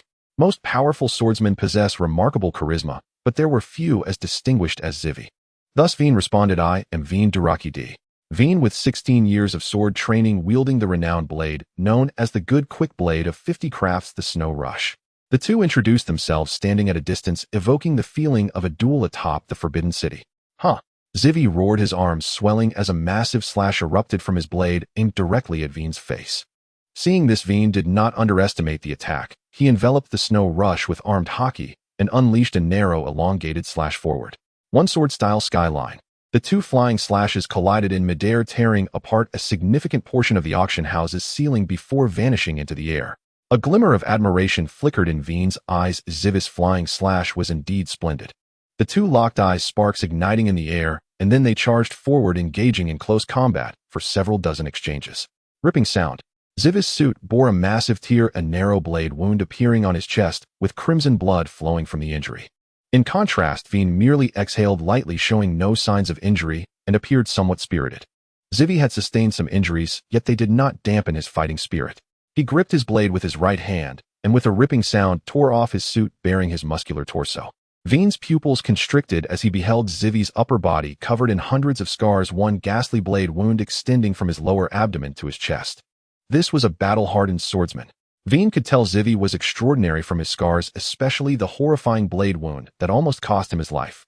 An aspiring and talented swordsman, Wien felt an increasing admiration for Zivi's scars, even considering the possibility of recruiting him. Zivi appeared to be around 35 years old, yet possessed the prowess of a great swordsman. Although Wien discerned that Zivi had only recently stepped into the realm of great swordsmen, his strength at this age truly marked him as a renowned warrior of the seas. It should be noted that just months ago Wien had only just entered the realm of great swordsmen. If it weren't for his external abilities propelling him to a higher tier, he likely wouldn't surpass Zivi in swordsmanship. Huh. Refreshing, bring it on. Bring it on. Zivi let out a hearty laugh, his arms enveloped in armed hockey as he charged at Wien once more. Wien's eyes also revealed a glimmer of battle intent as he advanced to meet him. The two exchanged blows for several dozen rounds, but as the battle progressed, Zivi gradually fell into a disadvantage, accumulating more wounds. Clearly, while his strength was commendable, Wien's prowess overshadowed him. Up to this point, Wien had been engaging purely in swordsmanship without utilizing his fruit abilities, because Zivi was indeed a rare opponent, and Wien could derive some insights from his swordplay. After fighting for several minutes, Wien, recognizing the rarity of his opponent, had no intention of pursuing Slafe, as he sensed through his observation hockey that Slafe was still on this island. Moreover, their battle was nearing its end. Battles between strong swordsmen do not drag on for days and nights like those between martial artists, or rather exchanges between swordsmen often lead to fatal blows in an instant. Blades are instruments of life and death, and victory or defeat can occur in a heartbeat. Sensing the right moment, Wien addressed Zivi, "Come, unleash your strongest strike." Zivi's face was filled with a serious expression, his aura rising as he continually prepared his sword technique. At that moment, a fleeting shadow lunged at Wien, causing his aura to diminish as he retreated several steps to evade the attack. Zivi's original position revealed a figure which was none other than the observer Qingshi. Seeing Zivi on the verge of defeat, Qingshi decided to take action, intending to join the fray against Wien. At this moment, Qingshi's appearance had drastically changed. Her once delicate face grotesquely protruded forward, her eyes transforming into serpentine ones, and her tongue forked, continuously licking her lips. A devil fruit. Wien immediately understood that this woman had become an animal-type devil fruit user upon seeing her transformation. Indeed, the Qingshi on the opposite side declared, "I am a user of the animal-type snake fruit in the bamboo leaf green form." Zivi, what are you hesitating for? Quickly join me in taking down this person. Zivi remained unmoved, standing still, as if he had not heard her. Wien, witnessing this, smiled knowingly. In a duel between swordsmen, outside interference was not permitted. Thus Wien quietly stated, "Then I will deal with you first before continuing this undecided battle." With his right hand holding the snow rush, he unleashed two massive flying slashes toward Qingshi. Qingshi's figure flashed, evading the two incoming slashes. Swift indeed. After all, snakes are known for their quick reaction speed. Wien observed Qingshi's continuously swirling serpent eyes, from which several drops of saliva dripped onto the ground, emitting a plume of white smoke. Highly toxic. Wien realized that the bamboo leaf green was indeed a highly venomous snake, and a fruit user would likely be even more so. Thus, although Wien was not weak, he did not wish to emulate Lafitte by increasing his resistance through toxin exposure, as that would be a reckless endeavor. In that case, I have no choice but to use my fruit abilities. Wien contemplated briefly and devised a strategy. Close combat was feasible, but there was a risk of poisoning. While the toxin likely wouldn't kill him, it would somewhat hinder his strength, and he might still have several battles ahead. Moreover, Qingshi was quite fast, but no matter how fast she was, could she outpace lightning? Wien smiled, whispering, 30 million volts Thunderbird. Wien's hands transformed into lightning, and a gigantic Thunderbird shot forth from his hands, swiftly flying towards Qingshi. Boom! The lightning successfully struck Qingshi, leaving a charred mark on the ground, and a hint of black appeared on her body. That was armed hockey. Weien realized that Qingxi possessed some armed haki, albeit at a low level, thus sustaining significant injuries from his lightning strike. After all, the effectiveness of haki against fruit abilities has its conditions. When the disparity is too great, the protective effect of armed haki becomes negligible. Ziver, what are you waiting for? Do you truly believe you could bear the consequences if the master holds you accountable? A faint acrid scent of burnt flesh rose from the azure serpent, clear evidence of her grievous injury, and thus she urged Ziver forward. A flicker of inner conflict and anguish crossed Ziver's face, yet he remained rooted in place, motionless. Weien knew delay was no longer an option. With a cold, disdainful snort, he retorted, "Humph! How utterly unchivalrous of you." 6,000,000 volts, Thunder Beast. Lightning of extraordinary intensity crackled across Wien's body as a colossal thunder beast coalesced before him, its massive form surging straight toward the azure serpent's face. This was the most formidable technique Weien had thus far unlocked from his rumble fruit. To the azure serpent's eyes, the beast bore down upon her at a speed beyond mortal perception, and this blow she could not evade. Desperate, she channeled every ounce of her armament haki, resolved to withstand the strike through sheer resilience, the innate fortitude granted by her Zoan-type devil fruit physiology. Boom! The thunder beast roared, a deafening primal cry, as it vanished into the azure serpent's body in the blink of an eye. A blinding flash erupted, and she collapsed to the ground, eyes rolled back, reverted to her human form, unconscious. After confirming the azure serpent's unconsciousness with his observation haki, Weien turned to Ziver and declared, "Then let our duel resume." "Very well." Ziver gritted out a single word, jaw clenched as his aura surged once more. Weien, equally grave, began swiftly drawing and sheathing his blade, Ukazuri. Iato Cocoon Shatter. Hiten Mitsurujiryu Sword Technique. Ryuso Sun Bite. In an instant, they closed the distance, two masters unleashing devastating sword arts in perfect synchrony. Ziver's Iato Cocoon Shatter burst forth from a veil of white ki, revealing a black-edged slash wreathed in potent armament haki, a stroke that evoked rebirth from Chrysalis, yet carried within it two converging currents of lethal intent.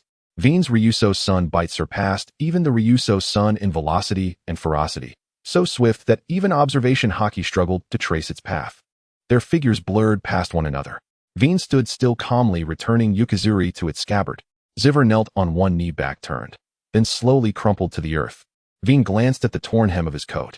Ziver's slash had indeed been formidable, but Wien's Ryuso Sun Bite had struck first, its unmatched speed sealing the outcome. "I see clearly. You are a master swordsman. Why then did you pledge yourself to Sly's command?" Weien turned back to face Ziver, who lay bleeding from the mouth. Lingering traces of the Ryuso Sen's sword energy continued to erode his life force. His time was measured now in breaths. Ziver's face paled, and a wry self-mocking smile flickered across his lips as he swallowed the blood pooling in his throat. "It's not so simple. Never mind. A swordsman falling by a swordsman's hand. That is a death worthy of honor." Weien gazed upon Ziver's noble, unbroken bearing. His expression softened with profound respect. "I can save your life, but in return you must serve me. Will you accept?" "You cannot save me." Ziver's voice emerged hoarse, almost luminous, as if lit by a final fleeting spark. "The effects of the enslavement fruit run deeper than you imagine." With trembling hands he extended his sword, Resetsu, the famed great sword among the 21 great blades. "A swordsman of your caliber deserves a finer blade. Take Resetsu. She is yours now. Care for her well. I trust you. One day you will wield her to claim the throne he occupies." Ziver coughed violently, then forced himself upright once more. "Beware the enslavement fruit. This island, Slive, is not as simple as you suppose." With those words his breath stilled, yet his eyes shimmered with an uncanny, unwavering light until the very end. Legends say that in the final moments before death, a soul revisits its life's tapestry. Ziver was born in a quiet coastal town of the West Blue. At 13 he first held a sword, a wooden tank-style blade, a birthday gift from his father. He cherished it deeply, practicing daily with solemn dedication, mimicking forms with meticulous care. At 15, he entered a local Kenjutsu dojo, apprenticing under a renowned swordmaster. His master praised his natural aptitude, yet lamented that he had begun too late to ever reach true greatness. That same year he received his first true sword.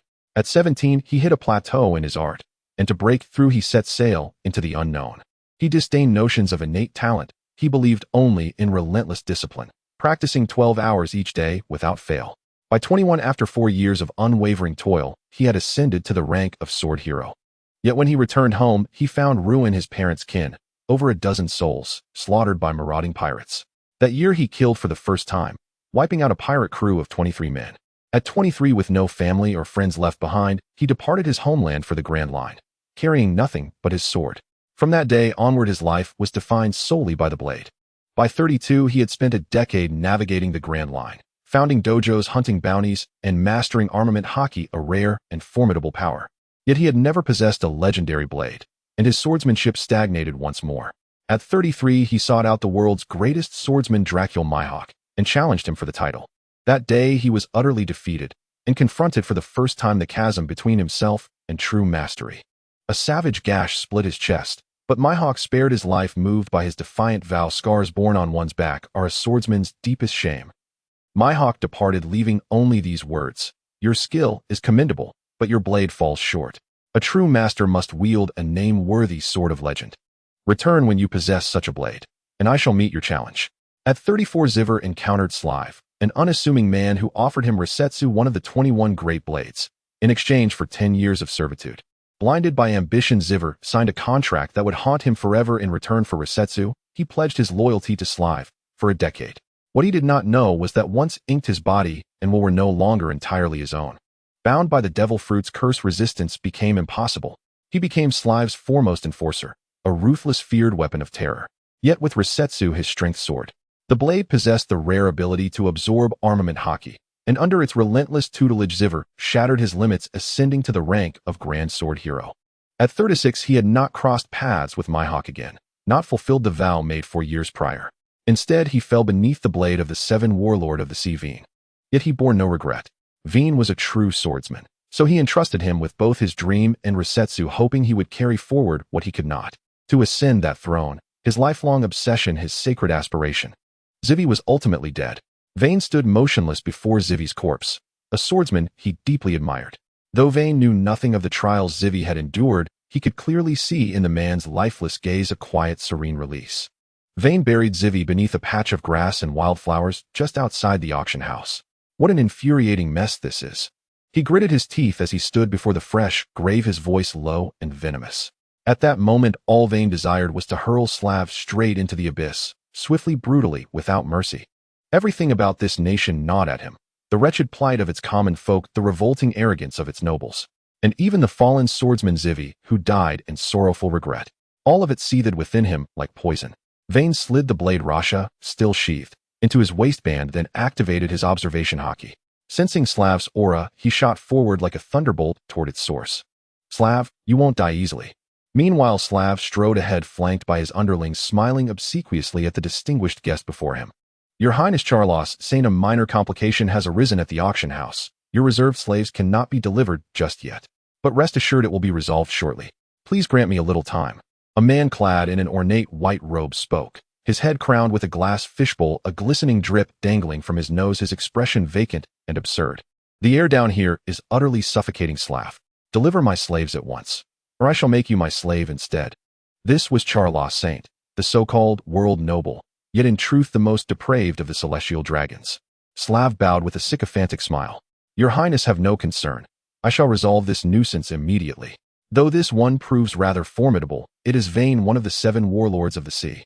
A world government official trailing behind Charlos Saint gasped. "Weien, the 7 warlord? Good heavens. Slav, how on earth did you provoke him?" A faint, unsettling smile flickered across Slav's lips. "I didn't seek him out, he came for me. So if you wish this problem erased, you'll need to handle it yourselves." Slav intended to wield others as his blade. Uncertain whether his own men could defeat Weien, he sought instead to manipulate the celestial dragon's power. Charlos Saint blinked slowly, as if recalling something distant. "Weien, the 7 warlord. I've heard that name before. He's the slave father and sister both desire. How splendid. I found him first. He shall be my slave." A steward standing behind Charlos Saint broke into a cold sweat. "Your Highness, we celestial dragons take what we want, and servants like you should simply die." A gunshot cracked the air. Charlos Saint casually blew smoke from the barrel. "Huh." The celestial dragon's steward collapsed, his face frozen in abject terror. Another world government official wiped sweat from his brow. He'd nearly spoken up himself, but fortune had spared him from sharing the steward's fate. All he could pray now was that Weien would stay far from Charlos Saint's sight, lest catastrophe descend upon them all. Then, light tore across the sky. It streaked downward, halted before the group, and coalesced into a lone figure. It was Weien. Wein's eyes locked onto Slav at the front, and a cold, mirthless smile curled his lips. You were so difficult to find. His left fist clenched. A jagged bolt of violet lightning lanced toward Slav. 30 million volts, lightning spear. Just before impact, a towering figure stepped forward, blocking the strike. Boom. The lightning struck true. A blinding flash erupted, and the giant staggered back 2 paces before halting. Weien recognized him instantly. The bodyguard Slav had earlier called Hadi. Now fully enveloped in armament hockey, he had absorbed the full force of Wein's lightning. Such mastery of armament hockey was unheard of among mere pirates in the Paradise region. A memory flashed through Wein's mind. 3 years prior, a vice admiral named Hadi had abruptly resigned from Marine headquarters, vanishing without trace.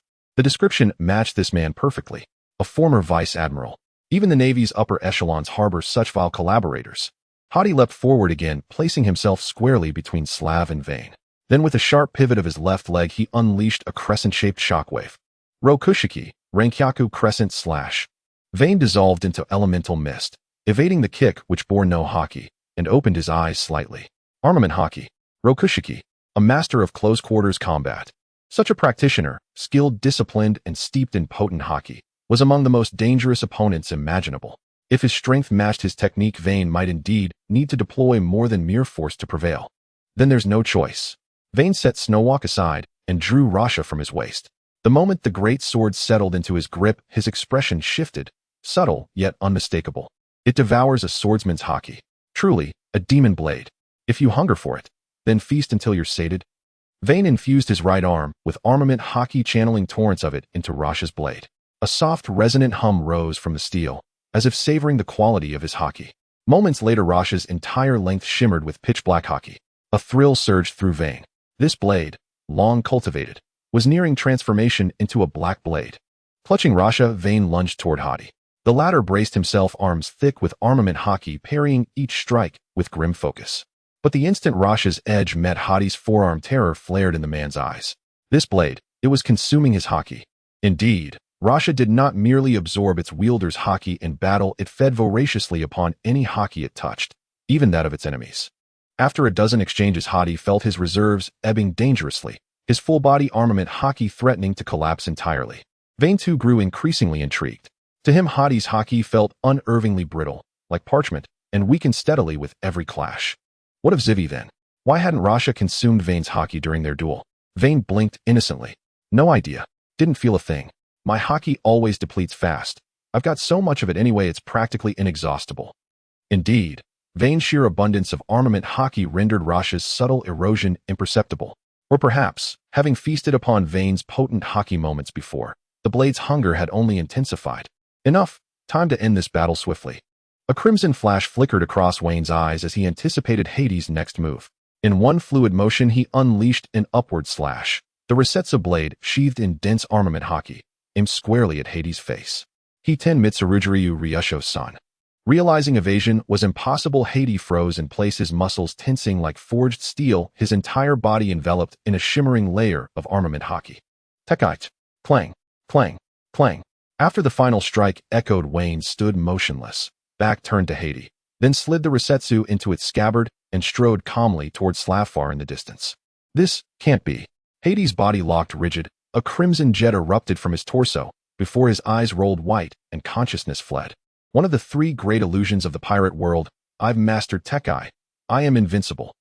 Slafar, watching Hades fall, flinched with raw panic. He whirled around and seized the sleeve of the world government official beside him, voice trembling. Save me, save me. Every year I supply the celestial dragons with countless beautiful slaves. I've accepted the world government's offer. I'll swear fealty as a vassal nation and pay the heavenly tribute annually. I'll try. The world government official, watching Wein draw nearer, swallowed hard and stammered. I'll try. Wein halted before Slafar and faintly furrowed his brow. This man's abject cowardice was staggering. Was he truly nothing more than a feeble wretch wielding a reality-defying devil fruit? Lord Wein, I am a world government envoy. I've come to formalize Slafar's accession as a vassal nation. As of today, his kingdom is officially under world government sovereignty. As a warlord of the sea, you are bound by Navy and world government decree. He emphasized the words with strained authority. You may not lay hand upon a world government vassal. Wein's patience frayed, a flicker of disdain crossed his face. A vassal nation. Produce your documentation. If you cannot, then it holds no validity. Cold sweat beaded on the official's brow. No treaty had been signed. Only bluff, a desperate ploy to stall Weien. Bang! A gunshot shattered the silence. Everyone spun around in shock. There stood St. Charlos, pistol in hand, frozen mid-step, muttering hollowly, "How dare this lowly mortal ignore the exalted celestial dragon? I've changed my mind. I no longer wish for you as my slave. I shall execute you on the spot." The bullet pierced Weien's body, but left no blood behind. How could a mere bullet, unenhanced by armament hockey, wound Weien, who had already consumed the Gura Gura no Mi? Yet such brazen provocation ignited a storm of fury within him. His gaze locked onto the dazed St. Charlos, teeth clenched. "Foolish celestial dragon, you dared provoke me before I even laid a finger on you." Alarmed, the world government official fumbled for his den mushi. Weien advanced step by deliberate step toward the celestial dragon, his murderous intent blazing unmasked and absolute. "P, protect the saint. Hurry, guard St. Charlos." Trembling St. Charlos stammered, but his guards reacted instantly. Weapons drawn, shields raised, some charging headlong at Weien. Weien didn't even draw the resetsu. Violet lightning coiled around his fists. Then, with a single thought, over a dozen guards collapsed unconscious, struck down by sheer electric force. And Nanny. St. Charlos stared incredulous. The slaves and elite guards he'd painstakingly amassed had fallen as easily as dry leaves. Even a celestial dragon's addled mind grasped the terrifying truth: this man was overwhelmingly, irrevocably powerful. Just as Weien raised a hand to strike again, a voice crackled into his thoughts. "Moshi Moshi. Weien, this is Fleet Admiral Singoku. I order you, immediately withdraw from Enslavement Island. Cease your actions at once. Remember your status. You are a warlord of the sea." Weien watched the quaking official, extended a hand, and took the den mushi from his grasp. After a long silence, he spoke. "I am Weien." Singoku exhaled in relief. "Warlord Weien, cease your assault immediately. You must not harm a celestial dragon, nor may you attack King Slavfar. Per the warlord accord, he is now under world government protection." Weien listened in stillness, then uttered, voice low and edged with contempt. "Right now, I am profoundly, utterly enraged. Do you truly believe I care about this warlord title? Perhaps setting sail for the new world as a free pirate would suit me better. You dismiss the warlord position so lightly. Then what of Robin? After Admiral Akiji's return, I launched an investigation and confirmed she is with you. You understand the implications, don't you? For the sake of balance in the grand line, I have withheld this intelligence from the world government. But should you harm a celestial dragon, that secret will vanish with the wind. You know precisely what consequences would follow." Weien fell silent. If Singoku spoke true, he owed the old Admiral a debt, not out of fear, but reluctant respect. Should Robin's whereabouts reach the world government, another Enies Lobby catastrophe might unfold. Though Weien feared no pursuit, he could not guard Robin forever. Her life would become a relentless hunt shadowed by endless assassins. Weien closed his eyes, sifting through memories of this land, of Robin's quiet smile, then opened them, voice grave. "Old man Singoku, you know what I despise most. And Slavfar. This nation is beyond redemption. As for the celestial dragon, I'll grant you that courtesy. I won't kill him, not until I've cleansed this island of its vermin. So, hurry up." Weien ended the call and crushed the den mushi in his palm. Hey, and on the other end of the line, after hearing Weien's voice, Singoku furrowed his brow. Just as he was about to speak, the call was abruptly cut off. Singoku set down the den mushi in his hand and rubbed his aching temples. And fools. Of all people to provoke, they had to pick him. "No, we must dispatch Navy forces immediately." In Singoku's mind raced, who should I send? Akiji was away from Marine headquarters, Akainu was present, but by the time he arrived the situation would long since have turned cold. And there remained only one choice: Kizaru, one of the 3 admirals of Marine headquarters. As a glint fruit user, Kizaru possessed the swiftest speed in the entire world of pirates, making him the ideal candidate for rapid deployment. And without hesitation, Singoku lifted the den mushi and dialed. "Glugluglu," and answer it. "Now Borisarino." Singoku silently roared in desperation. "In Moshi. This is Borisarino. What is it? Strange. Why no sound?" And Kizaru, vacationing on Sabati archipelago, gazed quizzically at the black den mushi in his hand, then withdrew another from his coat. At last, Singoku's urgent voice crackled through. "And hello? This is Singoku. Emergency situation. Celestial Dragon Charlos Saint is currently on Slave Island. So depart immediately for Slave's location. Weien is utterly unhinged. When he loses control, nothing is beyond his reach. If possible, preserve Slave's life. Otherwise, the Celestial Dragons will demand an accounting." Kizaru listened in silence, then replied calmly, Yes, I understand." After hanging up, Kizaru stood motionless, lit a cigar, exhaled a slow smoke ring, and pursed his lips. In the Shichibukai Weien, truly terrifying indeed. With that he dissolved into a streak of blinding light, vanishing toward Slave Island. Non-Slave Island. Weien surveyed the hundreds of gang enforcers converging upon him, utterly unruffled. In those slave claimed 3,000 underlings, how many among them matched the caliber of someone like Westvale? To Weien these lackeys were little more than children, each felled with a single kick. And he cast a faint smile upon his adversaries and spoke. Thunder God domain divine punishment. And no sooner had the words left his lips than the air itself seemed to shift. Within a 500-meter radius centered on Weien, an invisible force field coalesced. Faint arcs of electricity flickered across the atmosphere. Then with a mere thought, Weien summoned hundreds of lightning bolts, each striking its target with surgical precision. The gangsters convulsed violently, twitched once or twice, and collapsed unconscious. This was Wayne's latest technique, inspired by Enel's abilities.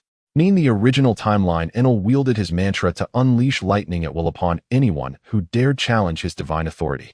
Yet Enel's lightning lacked true destructive power, and though its range was vast, it could only strike a limited number of targets simultaneously. Wayne's innovation, however, enabled theoretically infinite lightning strikes within a defined radius, each carrying no less than 1,000,000 volts.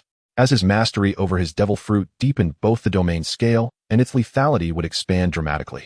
This marked Wayne's second wide-area offensive ability, second only to his Conqueror's Haki. NIS 1,000,000 volts high. It is immeasurably, unfathomably so. In his past life, ordinary humans could not safely withstand more than 36 volts. Exposure to 220 volts posed lethal risk, while anything above 3,000 volts qualified as high-voltage current. But in the world of pirates, human physiology was extraordinarily resilient, especially among seasoned pirates and hardened gangsters. And even so, Wayne's lightning remained decisively fatal. A flash of electric brilliance faded. Weien gazed upon the fallen gangsters. A handful, notably stronger, still retained consciousness. From beyond the perimeter, fresh waves of enforcers surged inward. Then let us repeat, again and again, in Thunder God domain divine punishment. And such was Wayne's method. Brutally direct, if once proved insufficient, twice would suffice. His stamina was monstrous. He could unleash this technique countless times. And by the fourth iteration, not a single gang thug remained standing. Weien versus 3,000 enemies. In victory. And meanwhile, Slave, watching his subordinates collapse one by one, spun on his heel and fled. Weien chuckled softly, then blurred into lightning, reappearing directly before Slave. And Slave stared into Wayne's eyes, and beheld in that instant the most horrifying demon imaginable. His voice cracked in terror. "No, don't kill me." And he tried to speak further, but his mouth opened and closed, yielding only silence. Weien tilted his head. "Are you performing mime for me?" Slave ceased struggling. His gaze flared with venomous malice.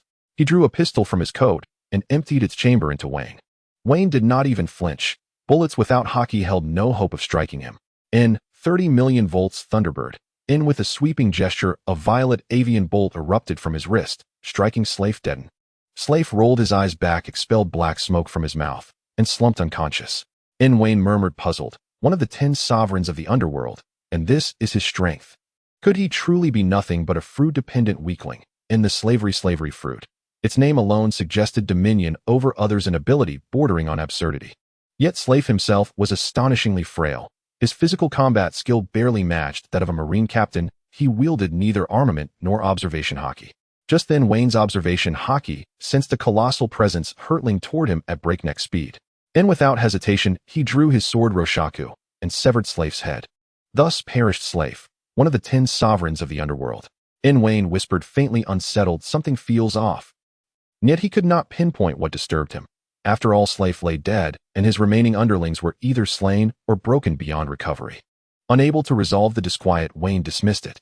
Na far greater threat now demanded his full attention.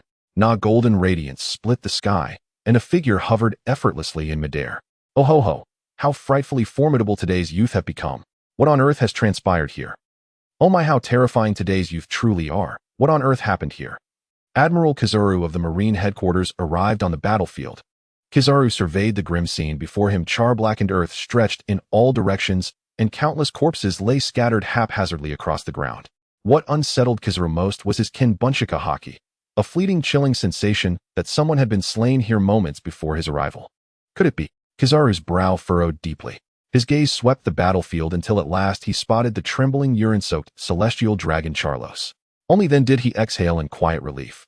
Phew, At least this foolish celestial dragon remains unharmed. Oh dear, I may have just spoken something most unwise. Weien watched the lecherous-looking Admiral descend from the sky, his heart tightening. In an instant his figure blurred into a streak of lightning surging toward the celestial dragon. He intended to deliver retribution before Kizaru could intervene. Weien moved with blinding speed, but someone moved faster still. A golden flash split the air. Kizaru blocked Wein's kick with his own leg. Their eyes locked for a breathless moment. Truly terrifying, these young ones. They show not the slightest regard for an old man's dignity. By the way, have you ever been struck by a lightspeed kick? Kizaru's voice dripped with sly amusement as his leg ignited into searing brilliance and lashed out. So fast. A crimson glint flared in Wein's eyes. His Kinbunchaku haki surged, and his body instantly liquefied into elemental form, narrowly evading Kizaru's lightspeed strike. A flicker of genuine surprise crossed Kizaru's face as he puckered his lips. My, how frightfully impressive. A Logia-type devil fruit, is it?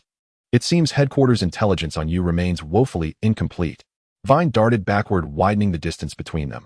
Up close he knew he couldn't reliably evade Kizaru's assaults more than once. Indeed, you've cultivated your fruit's power to an extraordinary degree. Wein's Goro Goro no Mi granted him astonishing velocity, yet Kizaru's speed dwarfed his own by a staggering margin. Though once a disciple of Zephyr, Kizaru had been harshly rebuked for neglecting physical combat. Yet even so he retained his seat among the three admirals, a testament to the sheer supremacy of his fruit ability. Strictly speaking, Weien considered Kizaru's Pika Pika no Mi the sole Logia fruit capable of rivaling his own Goro Goro no Mi in raw potency. Neither Akainu's magma fruit nor Akiji's ice fruit matched the sheer conceptual dominance of the Glint Glint fruit. For anyone versed in relativity knows well velocity is force. Weien drew the great sword Rasha from his waist. Compared to his newly acquired Goro Goro no Mi, he placed far greater trust in his swordsmanship. He took a slow centered breath, then raised Rasha and murmured, Hi-ten Mitsurudryu technique, nine-headed dragon flash. A technique he mastered above all others, a binding sword art theoretically impossible to evade. 9 razor-edged slashes, each sheathed in hardened armament haki, sliced through the air, each aimed with lethal precision at 9 distinct points on Kizaru's body. Let's see you dodge this one. Confidence gleamed in Wein's eyes. His understanding of this single stroke had deepened profoundly, and now wielding Rasha he believed even Akiji, his former adversary, would bear its wound. Indeed, as Kizaru hovered midair, his expression turned grave. A master swordsman himself, he sensed the extraordinary depth within that single strike. My, how vexing. Are today's breaths really this formidable? Though his tone feigned timidity, his actions betrayed no hesitation. His Kinbunchika haki flared as he probed for the opening in Wein's technique. Did Wein's slash possess a flaw? Undoubtedly. No technique in this world is flawless. Yet the question remained, even if one perceived the flaw, could one possibly evade Wein's blindingly swift cut? Ordinary fighters might foresee the opening via Kinbunchika haki, but evasion would remain beyond their reach. And was Kizaru ordinary? Kizaru's form shimmered, twisting, pivoting, vanishing, and reappearing. In mere heartbeats, he slipped past every blade. My, how frightfully fast. That one nearly grazed me. He brushed a torn edge of his yellow naval uniform, his voice still laced with mischief. Wein's gaze darkened. He had truly been evaded. With quiet gravity he said, You truly outclass me, elder sir. Kizaru pouted, pressing a finger to his lips. When I was your age I possessed nowhere near your strength. Still, this time I carry absolute orders. The celestial dragon must return. It seems I shall have to fight in earnest. With that Kizaru spread his arms wide. Brilliant light bullets erupted from his palms, unleashing indiscriminate barges upon Weien. Eightfold mirror. A technique he'd wielded during the Summit War. Formidable in scale, yet comparatively lacking in both velocity and destructive focus due to its wide-area nature. Weien twisted and weaved, barely dodging the torrent of light bullets. Dust billowed from the ground as his silhouette emerged once more. The law of smoke and no injury held true. Elder sir, that attack won't land. Weien began but suddenly froze, sensing something new. Danger. Armament haki surged up Wein's arm, then across his chest, abdomen, neck, and finally over his face. His deep black aura deepened into violet, and a jagged purple lightning sigil blazed across his visage. Full body armament haki, complete coverage. This was Wein's second form, a fusion of fruit power and haki mastery akin to Luffy's state 2 years later.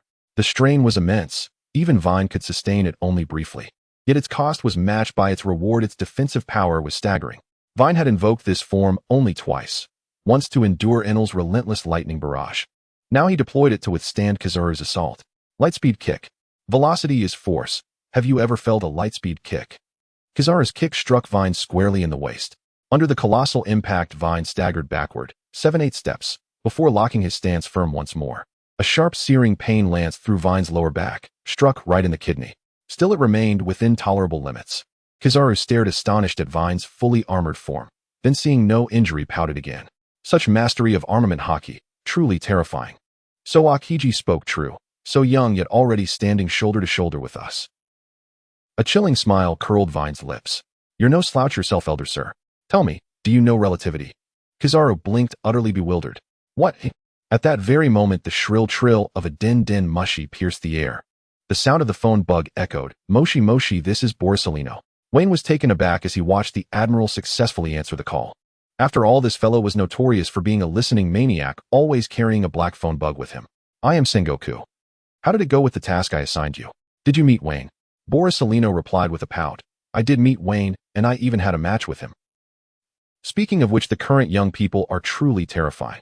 Baratie was recounting the situation to Singoku over the phone, his tone reflecting a hint of wariness toward Weien.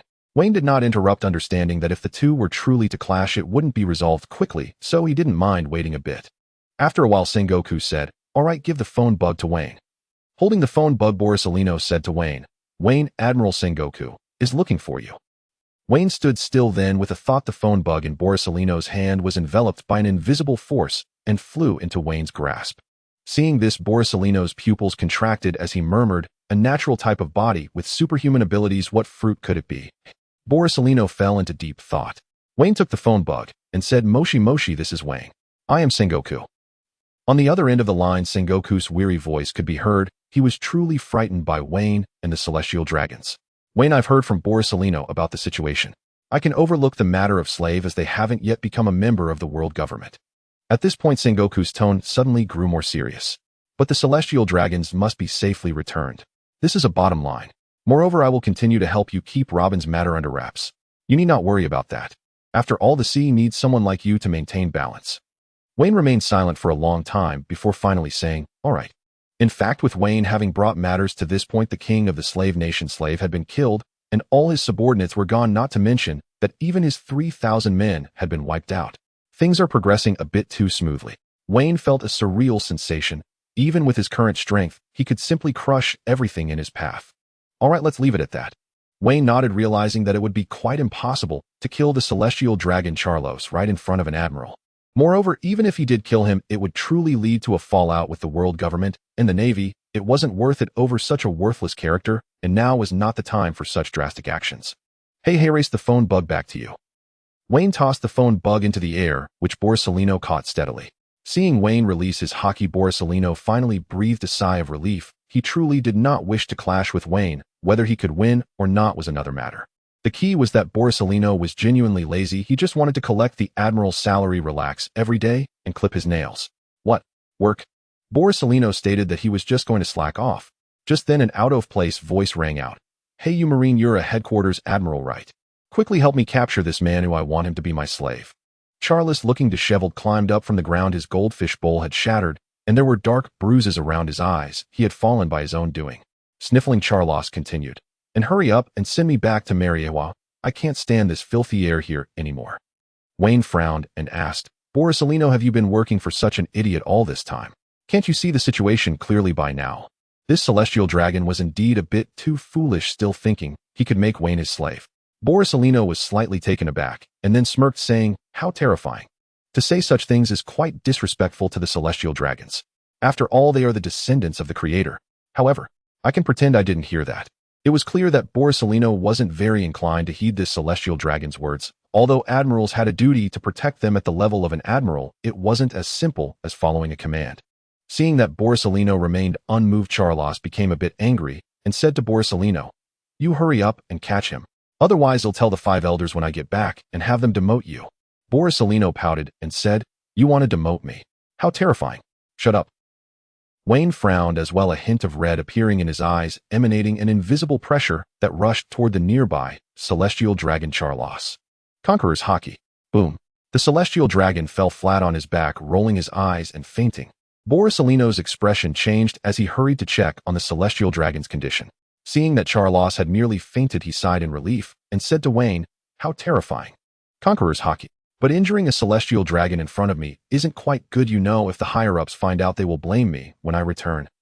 Weien looked at the fainted celestial dragon and sighed in relief, saying, "Phew. Finally some peace. Stop pretending." You can tell he doesn't enjoy it either. If you're unable to act due to your identity, you can pretend you didn't see anything. After all, no one else here knows. Borisolino looked around and saw that the area was filled with people who had fainted. Then he walked up to the unconscious celestial dragon and gave him a couple of kicks. Weien laughed heartily and said, "Old man, you shouldn't do that. After all, you're a Marine." Borisolino placed a finger on his lips as if in thought and replied, "I haven't done anything, and besides, no one saw it, right?" After saying that, the two exchanged a knowing glance, understanding each other perfectly. At that moment, among the crowd of people who had fainted, a recently awakened world government official, hearing all this tightly, shut his mouth, not daring to breathe, his face turning beet red. "Heavenly Father, if they find out about this, will they silence me?" Borisolino looked at the thousands of people who had fainted around him and said, "So many people have fainted, it truly is terrifying. But speaking of which, why did you go all out against Slave this time? This isn't your style." Weien scowled and said, "This place is so close to Baratie. Surely you know what they're up to. Besides, I've long been at odds with Slade. If I don't clear away these eyesores here, I'll never find peace of mind." Kizaru fell silent for a moment. He had indeed heard rumors about this place. But first, it was not a member state lying beyond their jurisdiction. Second, Slade had long served the celestial dragons. The world government thus turned a blind eye. Oh my, how utterly terrifying. Still, you hardly look like a pirate at all. You're more like the Revolutionary Army, led by Dragon. Wein's expression flickered faintly. "Old man, watch your tongue, or I'll sue you for defamation. I'm a bona fide red-blooded pirate. After all, the Revolutionary Army was the world government's #1 enemy, far more dangerous than any pirate.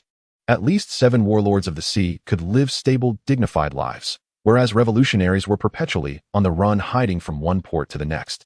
So then, were the revolutionaries truly weak? No, they were undeniably strong. Yet strength is relative. Even at their peak, they could not rival the world government, whose authority spanned 8 centuries.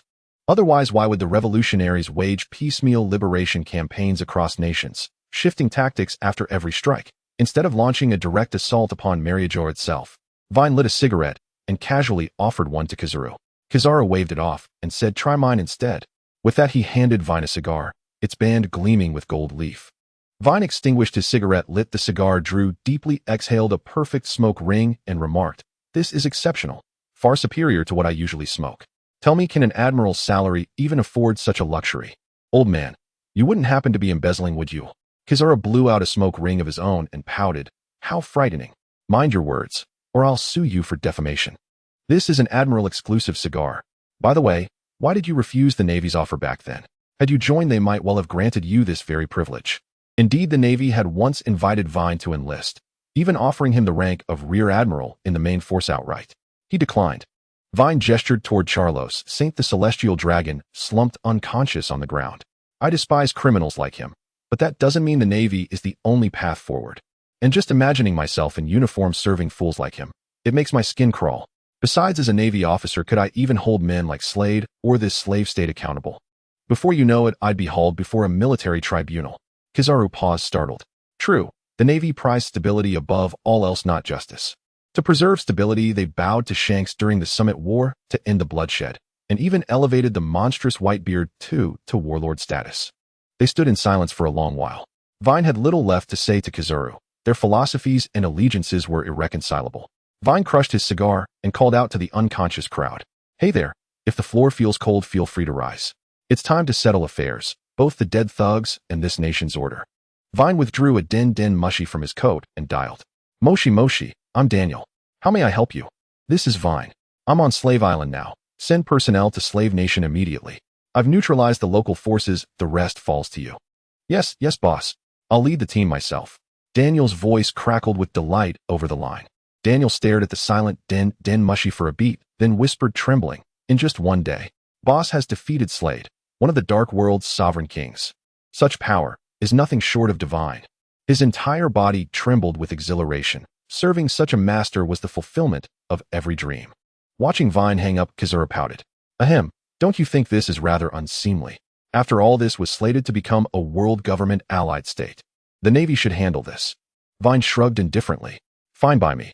I have no intention of expanding influence in paradise. If you can manage it all, the better." With that, Weien dissolved into a bolt of lightning, vanishing into the distance. Kizaru retrieved his own din mushi and contacted Naval headquarters for reinforcements. 3 days later, Weien watched the bustling Navy personnel with serene satisfaction, lighting a cigarette. Having them maintain order was ideal. He instructed Daniel to await further orders on Baratie. Though technically Warlord's direct confrontation with the Navy remained perilous. It was risky. Weien alone posed no threat. He trusted his strength, confident he could escape any entanglement. But others were not so assured. Just then a cluster of townsfolk approached Weien. "Brother Weien, here's your ramen." Vivian held out a steaming bowl flanked by her grandfather and other villagers, all gazing at Weien with profound gratitude. Weien blinked in surprise, accepted the bowl, and devoured it swiftly, then gave a thumbs up and smiled warmly. "Delicious." The crowd laughed, but beneath their joy lingered quiet, unspoken sorrow. Weien gently ruffled Vivian's hair. "What is it, Vivian? Why bring everyone along? Do you need something?" "Brother Weien, please don't leave us." Vivian had learned of his identity these past days, how he was a legendary figure of the Grand Line. Once cut off from the world, they gleaned his truth from Navy officers' casual talk. Weien was a great pirate. Pirates sounded fearsome, but Brother Weien was surely the kindest soul in the world. And they refused to live under Navy or world government rule, where cruel celestial dragons reigned. Weien froze, then understood. They wished to live beneath his banner. His expression grew solemn. The Navy, the sea's greatest power, had already decided to absorb this nation into the world government alliance. Moreover, Slade, the architect of all suffering, was dead. Weien had no reason left to remain. Thus Weien gently patted Vivian's head and said, "Don't worry, you will no longer have to live the oppressive life you once did. From now on, the nobles won't dare to exploit you anymore," he continued. "Big Brother Weien will come to see you often." Vivian nodded, somewhat understanding, as they grasped Wayne's difficulties. Just then Huang Yuan and a group of Navy officers along with some high-ranking officials from the slave nation approached. "So this is the warlord Weien. He seems like a decent person, but unfortunately he's a pirate." Weien looked over at the voice, noticing that the female Navy officer before him was dressed in a colonel's uniform with long pink hair and a cigarette dangling from her lips. Weien seemed to have some impression of the female Navy officer, but he caught a hint of pity in her tone, causing him to scoff momentarily. "How can you compare with your Navy doing all the hard work while reaping the benefits after the battle?" The Navy officer extinguished her cigarette and angrily retorted, "Tina is not that kind of Navy." Weien was slightly taken aback, suddenly recalling that the Navy officer before him was a paramecia-type user of the kankank fruit, a capable Navy officer in the original story. At this moment, a government official also tried to smooth things over, saying, "Lord Weien, let's not dwell on these matters. When do you plan to leave the slave island?" Weien was momentarily stunned and replied, "I should leave today." After all, he had a ship to build in Water 7 and other matters to attend to. The official sighed in relief and said, "Lord Weien, this is the treaty drafted by the nobles of this country along with your compensation. Please take a look." Weien took the agreement and began to review it. He had indeed previously mentioned that the nobles should compensate him, but he had only said it casually and hadn't taken it to heart, never expecting it to actually happen. Wayne's gaze scanned the agreement. 1. Compensation of 300 million berries to Warlord Baratie D. Weien for being detained in the slave prison for 3 hours. 2. Warlord Baratie D. Weien must leave the slave nation as soon as possible and shall not interfere in the internal affairs of the world government and the slave nation afterwards. 3. Without an invitation from the slave nation Warlord Baratie D. Weien shall not enter the slave nation without permission. 4. The final interpretation of the above treaty belongs to the slave nation. Any breach of contract will be at your own risk. After reading the contents of the treaty, Weien frowned, not because it was too harsh, but because the conditions were too favorable. What Weien had to give up was merely the right to enter the slave nation again, while he could receive a substantial compensation of 300 million berries. Moreover, it did not specify what the consequences of a breach of contract would be. Only the final interpretation clause seemed a bit strange. "Mr. Weien, have you finished reading? If there are no problems, please sign quickly," the world government official urged. Weien hesitated as he looked at the signature section of the contract, then self-deprecatingly thought that as a pirate he shouldn't care about the Navy's affairs. Most of the Navy were still good-hearted. Thus Weien prepared to sign his name. At that moment a sense of foreboding arose in his heart. Something doesn't feel right. Weien furrowed his brow, recalling everything that happened since he stepped into this country. Was it a bit too smooth? The king of the dark world, the king of slavery, Sly the slave fruit, the nobles, the civilians. The auction venue, the auctioneer Zivy. Weien pondered in his heart. That's right. The words of Zivy before he died. He said Sly was not that simple. And the Sly I killed seemed too simple. He recalled Ziva's warning before he died and the contract that made him regret. There haven't been any dissatisfied nobles these days. The world government's impatient demeanor. And Sly did not use the slave fruit to attack me before his death. Was the slave fruit really that simple? Weien continued to contemplate, and the hand preparing to sign halted. Suddenly, he spotted a familiar figure among the crowd before him. The auctioneer from the auction venue. Let's give it a try and see. Weien suddenly erupted, drawing out his blade and slashing forward with a long, narrow strike. One sword-style line of heaven. The target of this strike was none other than the auctioneer before him. Armament haki coiled around it. Before him, the auctioneer's arms were wrapped in a large amount of armament haki, and then a look of terror flashed in his eyes. He never expected Weien would strike at him, but instinctively used armament haki to defend. Seeing this, Weien revealed a sinister smile. You almost fooled me. Sly. Yes, the auctioneer before him was the real Sly. Of course, Wein's strike was merely a guess before he made it. After all, given the strength the auctioneer displayed at that time, it was impossible for him to block Wein's blow. Yet he did block it, which proved he had something to hide. Of course, Weien could have guessed wrong, but so what? It would just be the death of a cruel and wicked gangster. Fortunately, Weien guessed correctly. The auctioneer before him, with a face of terror, said, No way. How did you find out about me? Meanwhile, the world government officials beside him looked extremely shocked, exclaiming, Not good. Upon hearing this, Weien was even more convinced that the person before him was definitely not simple. Most likely, he was the true king of slavery, Sly. Then the previous king of slavery was likely just his stand-in. No wonder he performed so poorly at that time. Only such a personality would be easier to control. Weien, you cannot act against him. At that moment, a voice came, and Weien turned to see a government official holding an agreement. Now this country has become a member of the world government, and Sly, as the king of this country, has the right to be protected by the Navy. Don't forget your identity as a warlord. If you're sensible, just pretend you didn't notice. We have already shown you great consideration. This agreement is our greatest concession to you.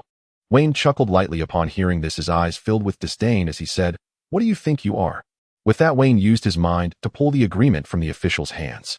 The official, seeing the document snatched from him by Weien, became anxious and said to the Navy beside him, Admiral Huang Yuan. We agreed that Sly cannot die. That is the order from above. Weien was momentarily surprised, looking at Huang Yuan before him, saying, I didn't expect you, old man, to be involved too. Unfortunately, is this the style of the Navy? Huang Yuan's expression darkened slightly, clearly not willing, but due to his status, he had to follow the orders from above. Seeing his expression, Weien felt a sense of understanding and said, If there are things the Navy cannot conveniently do, let this pirate handle it. Even if I lose my position as a warlord because of this, I don't care. With that, Weien tore the document in his hands. Slave, even if a fleet admiral stands in my way today, I will claim your life. Weien glared at the world government official, blocking Slave, a faint sneer flickering in his eyes. He then withdrew a den mushy from his coat, and upon connecting the call said, Daniel, mobilize all available forces to Slavery Island. Immediately. Having spoken, Weien fixed his gaze upon the yellow monkey before him, the greatest obstacle standing between him and his quarry. Of course, that assumed the yellow monkey chose to intervene. The yellow monkey observed the scene with a theatrical sigh. Oh dear, how frightening. I suppose I ought to consult the fleet admiral first. I was expressly instructed not to provoke you after all. Weien responded with a faint smile, then drew his demonic blade Resetsu. Armament haki surged forth, and the blade emitted a soft, resonant hum, as if yearning for battle. Flying heaven sword style, nine-headed dragon flash. Fierce battle lust blazing in his eyes, Weien swung Resetsu in rapid succession. 9 colossal crescent slashes hurtled toward Slave. Slave stared at the onrushing slashes, took a deep breath, and glanced sideways at the yellow monkey, still idly conversing on his den mushy. Pathetic Navy, utterly unreliable. Looks like I'll have to rely on myself alone. Through his observation haki, Weien assessed Slave's strength, formidable, yet no more than a vice admiral of the headquarters, perhaps even weaker than the earlier Hardy. Thus Weien struck with intent to annihilate instantly. Boom. As the 9 massive slashes locked onto him, Slave felt a tremor of genuine fear. Only now, under the full weight of the technique, did he grasp its terrifying potency. Before this assault, even his observation haki failed him. Desperate Slave erupted with dense armament haki, resolved to withstand the blow by sheer force. The 9 slashes struck Slave with unerring precision. Seeing the yellow monkey make no move to intervene, Weien relaxed. Slave's death was now inevitable. After all, this technique was feared even by fleet admirals. It was no mere trick for common thugs to shrug off. Gashes ripped across Slave's body, deep, jagged wounds that drenched him in crimson. He collapsed unconscious and utterly incapacitated. Damn, so close. Slave's vision blurred his fading thoughts, clinging to the shattered contract he had nearly sealed moments before. Weien approached Slave's fallen form, listening to his ragged groans. Indeed, Slave possessed commendable resilience, not reduced to mere fragments by the strike, but that was all he had left. Raising Resetsu for the final blow, Weien paused as the yellow monkey's voice cut through the silence. My apologies, young Master Weien. I cannot permit you to kill Slave. Weien blinked. This decision exceeded his expectations. So this is your final choice. The yellow monkey interrupted smoothly. Ah, you've misunderstood me, young Master Weien. Fleet Admiral Singoku deems the slavery fruit's power too perilous. Should Slave perish, another slavery fruit user would inevitably emerge. Hence, the Fleet Admiral's directive is clear: eternal imprisonment within, impelled down. Weien paused thoughtfully. So, as long as he lives, it's acceptable. Without hesitation, Resetsu flashed 5 times. Slave's 5 limbs severed cleanly. Agony overwhelmed him, and he slumped into unconsciousness. A chill ran down the yellow monkey's spine. How terrifying indeed, young Master Weien. Weien offered a quiet smile. Life imprisonment would be far too merciful for him. Now hurry and save him, or he truly will die. Don't forget the sea-stone handcuffs. As medics arrived and carried Slave away, Weien exhaled softly. He knew a catastrophic breakout would soon shake Impel down, but maimed as Slave now was, even rescue would render him powerless. Bound in sea-stone restraint, Slave was rushed to the infirmary. Of the 10 dark kings of the underworld, only 9 remained. Thus fell Slave, the king of slavery. Was the slavery fruit powerful? Undeniably, it was without question a reality-bending anomaly. Its sole effect, the ability to forge binding contracts. Those who signed received promised rewards, but were compelled to fulfill every clause.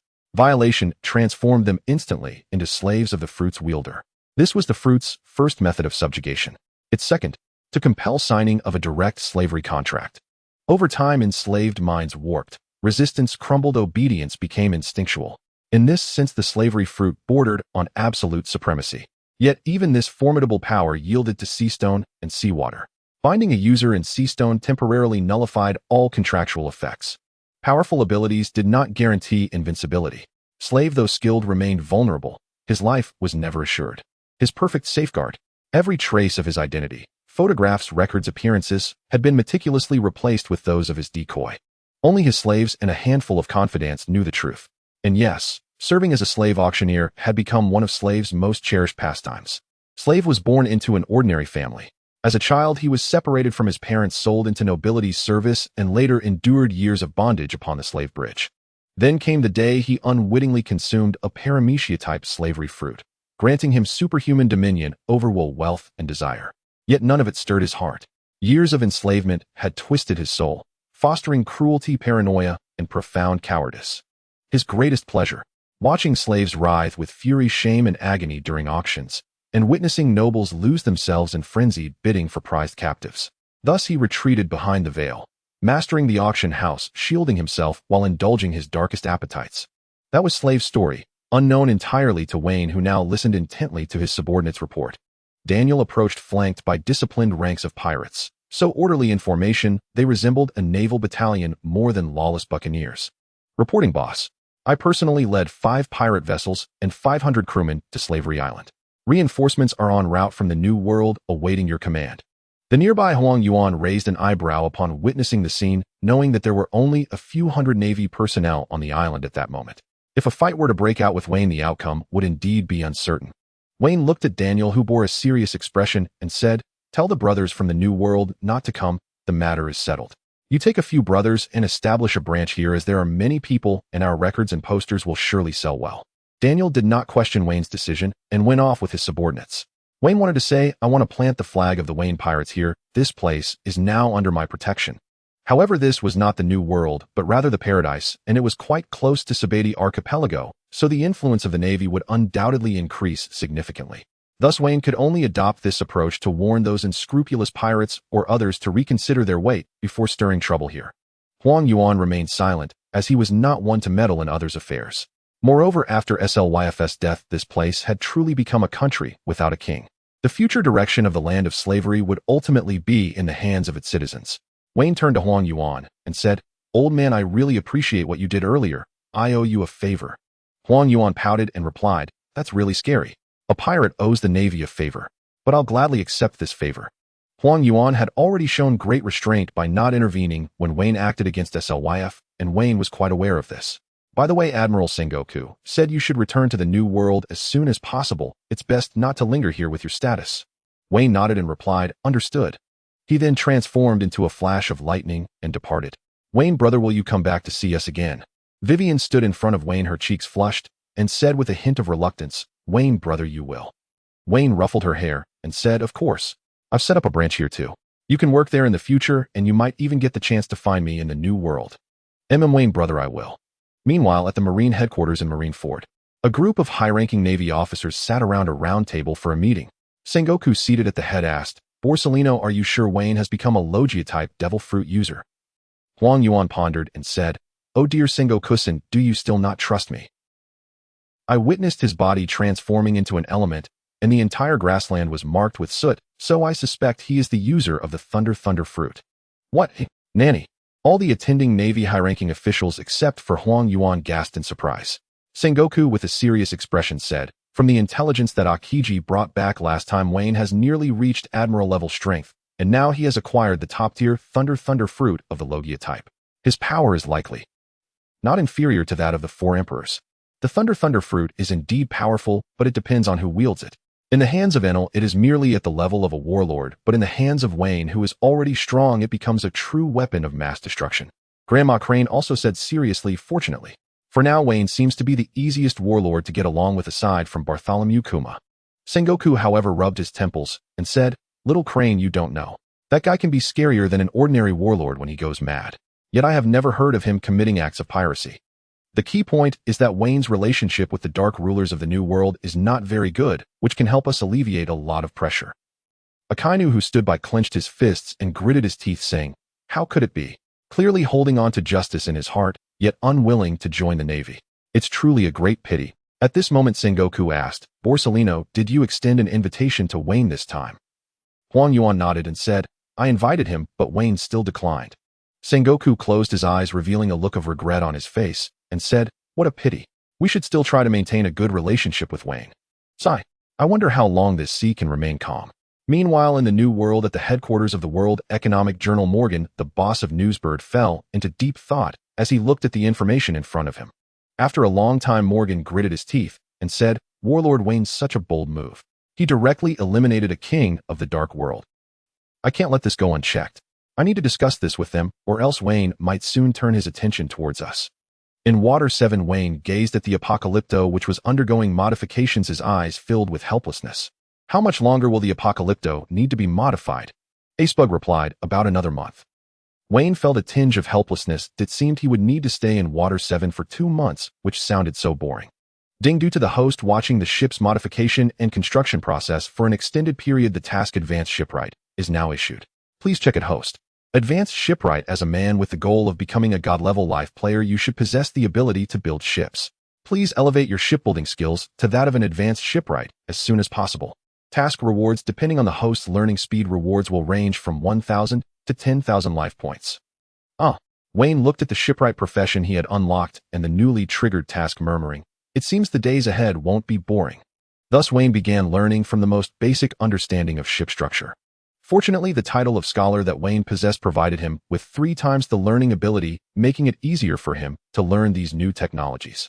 For the next month, the citizens of Water 7 would see a tall, handsome man wearing a baseball cap commuting daily between Dock 1 and the city center of Water 7. Auntie, really no need. I already have a girlfriend. Weien wiped the sweat from his forehead, desperately explaining to the aunt in front of him.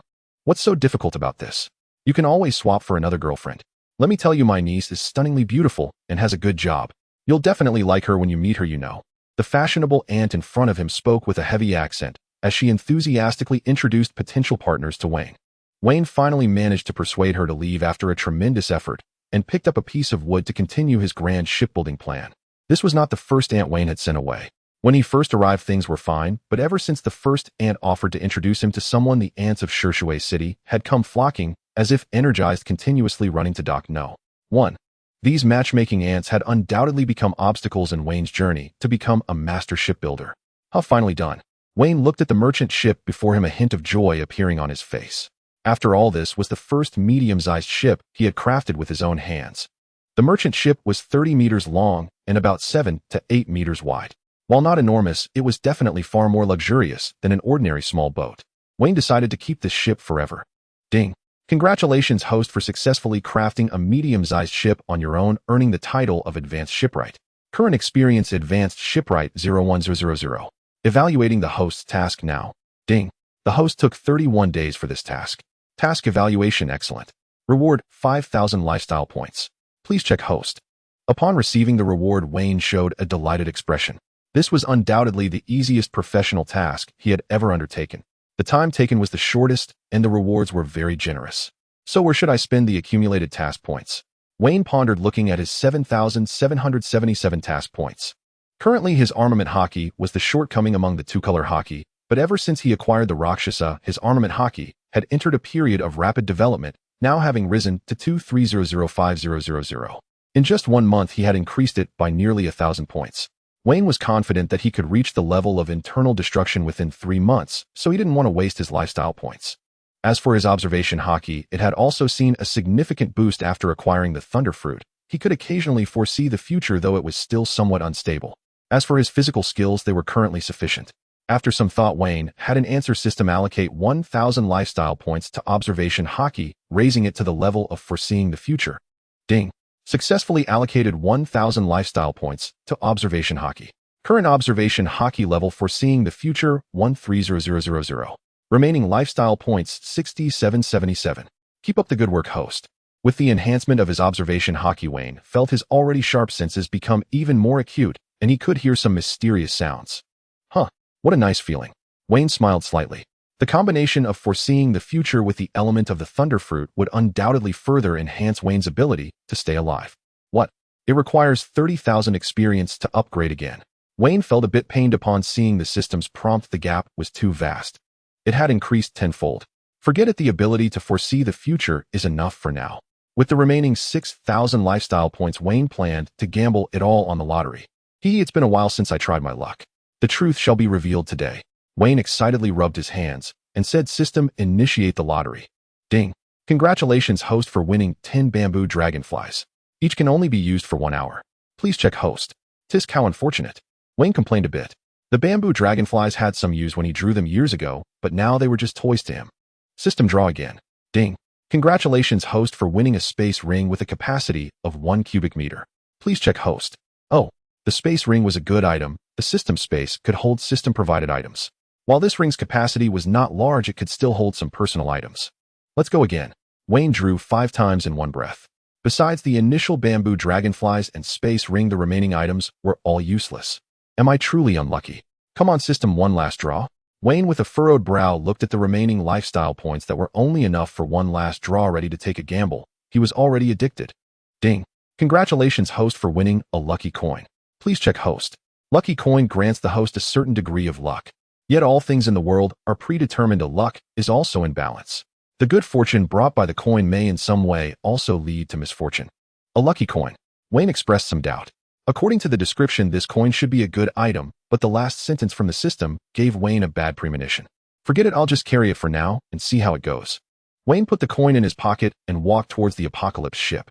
At this moment, the ship had already entered its final coloring stage, transforming from its original black to a design with a dark golden bow and a black body, looking even more mysterious. Mr. Mayor, how's my ship coming along? Weien stood at the side of the ship, looking at the half-naked Asebagu. If passers-by saw, they might truly think this mayor was just an ordinary shipwright. Huh, finally done. Asebagu wiped the sweat from his forehead and set the iron all aside. Sir Weien, the ship has been modified. It just needs to be launched for a test. Weien nodded in satisfaction and then instructed his subordinate to take it for a test run. Seeing Wein's satisfied expression, Asebagu felt quite pleased. After all, every shipwright hoped their ship would satisfy the employer. Mr. Weien, have you finished building your ship as well? Weien nodded and said, yes, I just finished today, but it can't compare to your skills. Weien had naturally not been idle these days. After all, this was the best shipyard in the world, and he certainly had to make good use of it. So whether it was Asebagu or the few CP9 members working at the dock, Weien had definitely taken advantage of them. The mayor waved his hand and said, not at all, Mr. Weien, you are the most talented shipwright I've ever seen. In just a month, you've managed to craft an excellent ship on your own. When I was under my master, it took me 3 to 5 years to reach this level of skill. If Mr. Weien is willing to delve deeper into shipbuilding in the future, he's likely to become a renowned master in the world. A hint of envy flashed in Asebagu's eyes. Weien smiled lightly without speaking. With the system at his disposal, if he wished to pursue a profession, he could indeed reach the realm of being the best in the world. Even during the new year, there's no rest.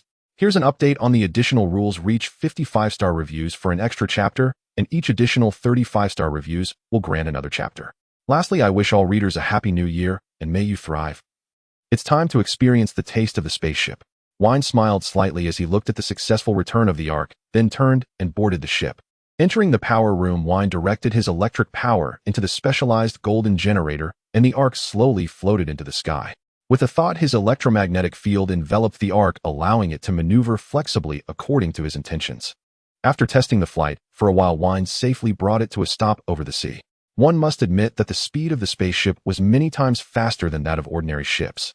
Not bad, just as I imagined," Weien exclaimed, noting that the Ark was equipped with a power storage device. With Weien's generating capacity, a single charge could last a long time. Moreover, Weien discovered that as he continued to manipulate the Ark, he could also constantly develop his fruit powers, achieving 2 goals with 1 effort. With the Ark fully modified, Weien planned to procure some supplies in the city of 7 Waters and also arrange some matters for the Paradise, as he would soon be returning to the New World. After all, during his time in Paradise, Weien had probably made some people uneasy. "Daniel, just do as I say. If you encounter any difficulties, just inform me." "Understood, boss." Weien hung up the phone, looking at the excited crew members around him. Apart from Chloe, the others had not returned to the New World for several years, so this return was the best possible opportunity. Weien glanced at his watch and said to the people beside him, "Robin, Chloe, you two are in charge of taking the crew to procure supplies. By the way, remember to buy plenty of apples and water meat. Be back before noon. We will depart on time at noon and leave the city of 7 Waters." Since obtaining the thunder fruit, Weien had developed a greater fondness for apples. He felt uncomfortable if he didn't eat them for a day. Could this be a side effect of the thunder fruit? Could it be that this fruit was originally called the death god fruit? As for the water meat, it was a specialty of the city of 7 Waters, known for its tender texture, and Weien naturally wanted to bring more for the journey. At 12 o'clock noon, Weien's crew members returned to the Ark on time. Seeing everyone back, Weien was inspired, and the entire Ark lifted into the air. Observing the astonished expressions on the faces of his crew, he revealed a smug smile and said, "All right, everyone, buckle up. Destination, New World City of Freedom." 5 days later, the Ark flew through the clouds. Weien and his crew had successfully reached the New World, but they were still some distance from their hometown, the City of Freedom. Weien leaned against a half-body statue at the bow of the ship, observing the pale faces of his crew below, including Robin and Chloe. The long hours of high-altitude flying were undoubtedly torturous, and Weien hadn't anticipated the severity of his crew's motion sickness. But it wasn't entirely their fault. After all, pirates were fine with running on the sea, but who would stay in the sky for this long? Except for a certain blonde old pirate. "Just hang in there a little longer, everyone. The next island is just ahead. We will resupply there and rest for a day before setting off again." Weien looked at his subordinates with a slight headache. Though high-altitude flight was fast, even he felt a bit fatigued, let alone his subordinates. "Hooray! Yay! The captain is mighty." Weien's subordinates grew excited. They hadn't seen the sea in a long time, and at this rate, they would turn from pirates into sky pirates. Weien's crew securely docked the Ark at the port and then walked together into the island. Strictly speaking, Weien was currently in a small town which had no distinctive features. So Weien planned to resupply and rest for a day before setting off again. "Hello, how much is this apple?" Weien approached a small vendor, unable to resist swallowing as he gazed at the large red apples. "Sir, these are authentic Fuji red apples, 300 berries per pound, or 1,000 berries for 3 pounds.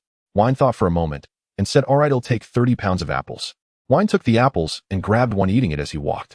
He intended to find Robin and Golia, as they should also be in the nearby market. At that moment, a few pairs of eyes in a dark corner were closely watching Weien. "Captain, that was him who just came down from that big ship. He should be the captain of that ship," a burly man with a mustache said to a nearby short man. The short man replied, "Are you sure they are wealthy?" "Absolutely, Captain. I saw with my own eyes that their ship had a statue over 3 meters tall at the bow, glimmering. Ooh, it must be made of gold. Could a pirate ship that can build such a statue be owned by a poor person?" The short man cautiously asked, "What if these people are some big shots? We wouldn't want to hit a steel plate." The burly man confidently replied, "No way. There are only about 20 people on their ship, and I haven't seen that ship before. It shouldn't belong to any major pirate's crew. Besides, what major pirate would personally come to buy apples?" The short man nodded and said, "Makes sense. Prepare to gather the crew and act after they leave the town." The group revealed a cruel smile as they watched Weien gradually walk away. The short man was named Russell Locke, nicknamed Black Cat. His pirate crew, the Black Cat Pirates, had over 100 members, and specialized in blackmailing others. They were powerful, but had a low bounty, and they would kill witnesses after each robbery, so not many knew of them. This time they happened to come to this small town to rest, and they couldn't pass up such a good opportunity upon seeing a glimmering pirate ship. Meanwhile, Weien was completely unaware of this, as he would never have thought that someone would dare to rob a 7 warlord's head. He had merely changed the appearance of the ark, and these pirates didn't recognize it. Was his face less recognizable than the ship? The next day, Weien got out of bed at the inn yawning. Although the inn in the small town was not very comfortable, it was certainly more pleasant than flying on the ark. Thus, Weien had slept soundly yesterday, shaking off the fatigue he had accumulated over these days. Chloe have the crew that stayed on the ship switch out with the brothers on land, so they can stroll around the town. I'll set off right after lunch. Yes, boss. Chloe nodded, and then walked toward the town's outskirts. He had been on the ship for several months, and during this time his strength had undergone tremendous changes.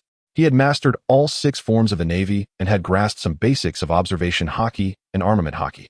The Enlightenment slowly departed from the small island. Despite the unanimous objections of the crew, Weien decided to continue the journey across the sea, as the distance was not too far. Chloe, tell me, what were you thinking when you built this statue? Weien pointed at the half-length statue at the bow of the ship. It must be said that this statue was indeed very impressive, made of pure gold, and weighing several tons. It was just a bit too ostentatious. Chloe adjusted his glasses and said, "Boss, this was a joint recommendation by Daniel and me. After all, only such a noble statue could be worthy of the great boss. We used the gold we brought from the Sky Island to forge it together, and I spent a month in the city of 7 waters personally polishing it." Chloe's tone carried a hint of pride, seemingly awaiting Wayne's praise. Weien patted his head, thinking, how could this guy have the audacity to say that? The person in the statue didn't resemble Weien at all. What was the specific difference? Do you all remember the first bounty notice of Shan-Ji from the original work? Yes, it was probably that kind of gap. Forget it, this is also the subordinate's heartfelt intention. Weien took an apple from the fruit plate, took a bite, and then tossed the lucky coin in his hand to calm himself down as much as possible. Suddenly the Enlightenment swayed a bit. Huh. Weien turned around in surprise. A crew member rushed over in a panic, saying, "Captain, we are under attack by pirates. A pirate ship has appeared at the 9 o'clock direction and is heading towards us. I haven't seen the flag on the pirate ship before."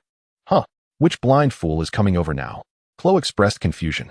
After all, there were quite a few pirates raiding at sea in the New World, but few dared to rob the 7 warlords. It seemed they hadn't recognized them. So Chloe cupped his hands and said, "Boss, let me go teach these pirates a lesson." Weien nodded and said, "Go ahead."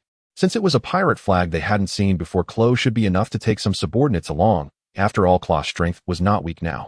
Chloe was extremely excited now because he hadn't had a chance to show his skills since boarding the ship a few months ago. He had been taking hits every day, and today, he could finally demonstrate his worth to the boss. Chloe reached the bow of the ship, looking at the pirate crew not far away, cracking his knuckles, then taking a deep breath, shouted, "Who goes there?" "We are." Before Chloe could finish his sentence, a huge cannonball fell into the sea ahead, splashing water all over him. Chloe's face showed anger as he said to his crew, "Bring the ship closer. I want to see which blind fool it is." As the 2 ships drew closer, a small pirate on the opposing ship shouted loudly from the deck, "We are the Black Cat Pirates, and I am Captain Locke. Hurry up and hand over your treasures. I will make your deaths quick." The Black Cat Pirates. Sounds familiar.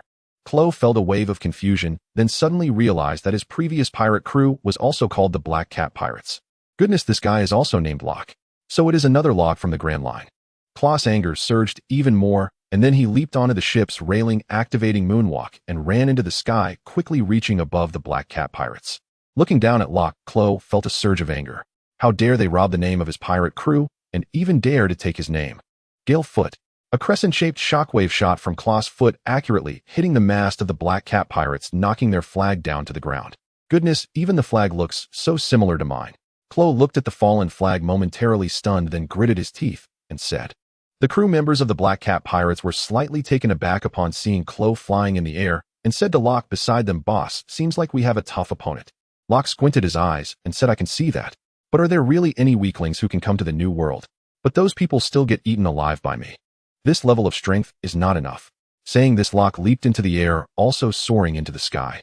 The gazes of Locke and Chloe collided in the air, and soon they engaged in close combat. Meanwhile, Weien, who was eating an apple on the ship, frowned slightly. He sensed that this pirate crew seemed to be not simple, so he turned to Parker and said, "Manu, take your subordinates and help Chloe. Be careful, the enemy seems to be rather formidable." Upon hearing this, Manu took most of the crew on board and went to fight the Black Cat Pirates. Weien then sat leisurely at the bow to watch their battle. Robin approached with a puzzled expression and asked, "Boss, aren't you going to take action yourself?" Weien shook his head and said, I can't be the one to handle everything. What do we need these crew members for? They need to train a bit.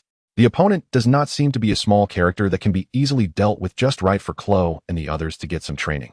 In Wayne's observation hockey, he could sense that there seemed to be several strong individuals on the opposing pirate ship, especially that Captain Locke, who always gave Weien the feeling that he had not yet fully unleashed his power. With the number of pirates in the crew, they should not be an insignificant pirate crew. Indeed, with Maniou and other pirate crew members, joining in close pressure was significantly reduced. Maniou activated his devil fruit ability, instantly increasing in size several times, with horns sprouting from his head. This was Manius beast form, and in this form his resistance, speed, and strength saw a significant boost. Taking advantage of his towering physique, Manius' every move was filled with intimidation, causing the surrounding pirates of the Black Cat Pirates to not dare to approach. Boss the other side seems to be the Black Cat Pirates, a pirate crew in the New World that specializes in black ops. Their bounty is not high, but it seems they have plundered a pirate with a bounty of 300 million. Robin put down the transponder snail and informed Weien of this intelligence. Weien pondered after hearing this and said, Golia, Robin, you two go help out as well. Be careful, that Locke seems to be quite formidable. Luo Bin and Golia soon joined the fray. Weien watched the battle raging on the enemy pirate ship with constant vigilance. After all, those men were his crew. Though he wished his subordinates to temper themselves, he certainly did not want to see them fall and bleed. With Maniou and officers like Luo Bin entering the fight, the Black Cat pirate crew suddenly found themselves at a disadvantage. Only 4 or 5, including Kaluo, could still withstand the pressure. Most of the others were either cut down or so gravely wounded that they had fainted. Death was the grim norm in pirate combat.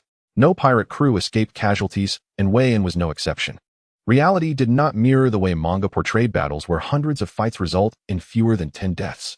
In the world of pirates, men died every minute of every hour. Especially those at the bottom rungs. Cannon fodder could suffer hundreds of casualties in a single engagement. Although Weien's crew were not as formidable as the officers, they were still more than capable of taking down 7 or 8 ordinary pirates without difficulty. On the entire battlefield, only Kilo stood on the brink of defeat on Weien's side. To be precise, Kaluo's situation was dire. His clothes were riven with clawed gashes, and his face bore marks like cat scratches. He was clearly being driven to the edge. It was not that Kaluo was weak, rather the man opposing him, Luoku, was formidable. Weien noticed Luoku had not drawn any weapon, yet still left such wounds on Kaluo. 2 possibilities presented themselves: either a mink of the fur tribes, but that did not fit. The only remaining explanation was an animal-type devil fruit user. Maniou, clearly seeing Kaluo's peril, knocked out a nearby pirate lackey with a palm and leapt into the clash between Kaluo and Luoku. Since that awkward meal encounter, Maniou and Kaluo had seemed to have a decent rapport aboard the ship. At least Weien thought so. Kaluo bristled at Maniou's intervention, forcing out an angry retort. Who told you to help me? I can handle him myself. Maniou's simple and good-natured glanced at Kaluo and said, Come on, if I hadn't stepped in, you'd almost be dead. Don't be the first among us to die. I'd hate to have to explain that to the boss. Kaluo snorted and fell silent. He truly could not match Luoku. The man's speed and strength outmatched him, and even Kaluo's blade, the 10 blades, was shown wanting against Luoku's strange claws. Luoku regarded the two with rising caution. The suited man was no weakling, and now, with another who appeared to wield a devil fruit ability, the pressure mounted. Seems I can't toy with you any longer. Now I'll get serious. With a roar, Luoku's body underwent a great transformation. He swelled from a mere 1.6 meters to 2 meters. His limbs thickened, his ears lengthened, a thin layer of fur sprouted across him, and his once brown eyes took on the amber sheen of feline pupils. I am an animal-type devil fruit user of the cat fruit ancient breed, Terracat form. Luoku laughed, baring 4 sharp feline fangs, then sprang above Kaluo. His claws lengthened, and he lunged for Kaluo's chest. Such speed! Iron block! Kaluo flinched, and finding no time to dodge, gritted his teeth and invoked Iron Block to try to withstand the strike. But an ordinary Iron Block could not stop the Terracat's claws. Kaluo's eyes rolled back as blood spattered from his body, and he collapsed unconscious to the deck. With Kaluo fallen, only Maniou remained as an immediate opponent. A playful cruelty rose within Luoku's heart. It was feline nature. Cats toyed with prey they deemed weaker, tormenting them. Luoku, empowered by the cat fruit, embodied that instinct perfectly. He'll tear you, limb from limb. Luoku licked his claws, his expression turning vicious as he lunged at Maniou. Weien frowned from a short distance. This devil fruit user was no trifling opponent, and his fruit seemed of an unusual kind. Kaluo had only been knocked out for the moment. His life was not in immediate danger. What concerned Weien was the duel unfolding between Maniou and Luoku. Luoka's speed was bewildering. Though Man Nyo was massively built and immensely strong, he could not land a blow. Instead, Luoka's claws left a series of cuts across Man Nyo's body. Enough. Man Nyo fall back. Weien leapt up and reached Man Nyo's side. Weien read the situation. If the fight continued, Man Nyo would inevitably lose, for the man's devil fruit ability was clearly his counter. Boss-eye. Man Nyo's eyes flickered with guilt. He felt he had failed Weien's trust. Unable to defeat a nameless pirate made him ashamed before the reputation of the 7 Warlords' crew. It's fine, Man Nyo. You did well. Take Kaluo to the infirmary, I'll handle the rest. Weien turned to reassure him, and Man Nyo obediently carried Kaluo away for treatment. Where do you think you're going? Luoka would not allow his prey to slip away, stretching out his claws to block their escape. One sword style, a sliver of sky. Weien drew the Resetsu blade at his waist and unleashed a cutting strike that cleaved a corner of the pirate ship's deck, hemming Luoka in place. Luoka stared in shock at the gouge in the deck, then turned to fix his gaze on Weien, fear flickering in his eyes. Flying slash, you are a great sword master. He scrutinized Weien's face for a long moment, and then recognized him. Terror edged his voice. You are Weien of the 7 Warlords, damn it. Why would a man like you pretend to be weak just to lure prey, eh? Luoka searched for his crewmates only to find the Black Cat pirate crew annihilated. Even his officers had fallen to Luo Bin and Golia. Weien was bewildered. What was he talking about? When did he ever feign weakness? It was this pirate who had provoked him first. Weien fixed Luoku with a cold look and said, if you dared to provoke me, you should have come prepared to meet death.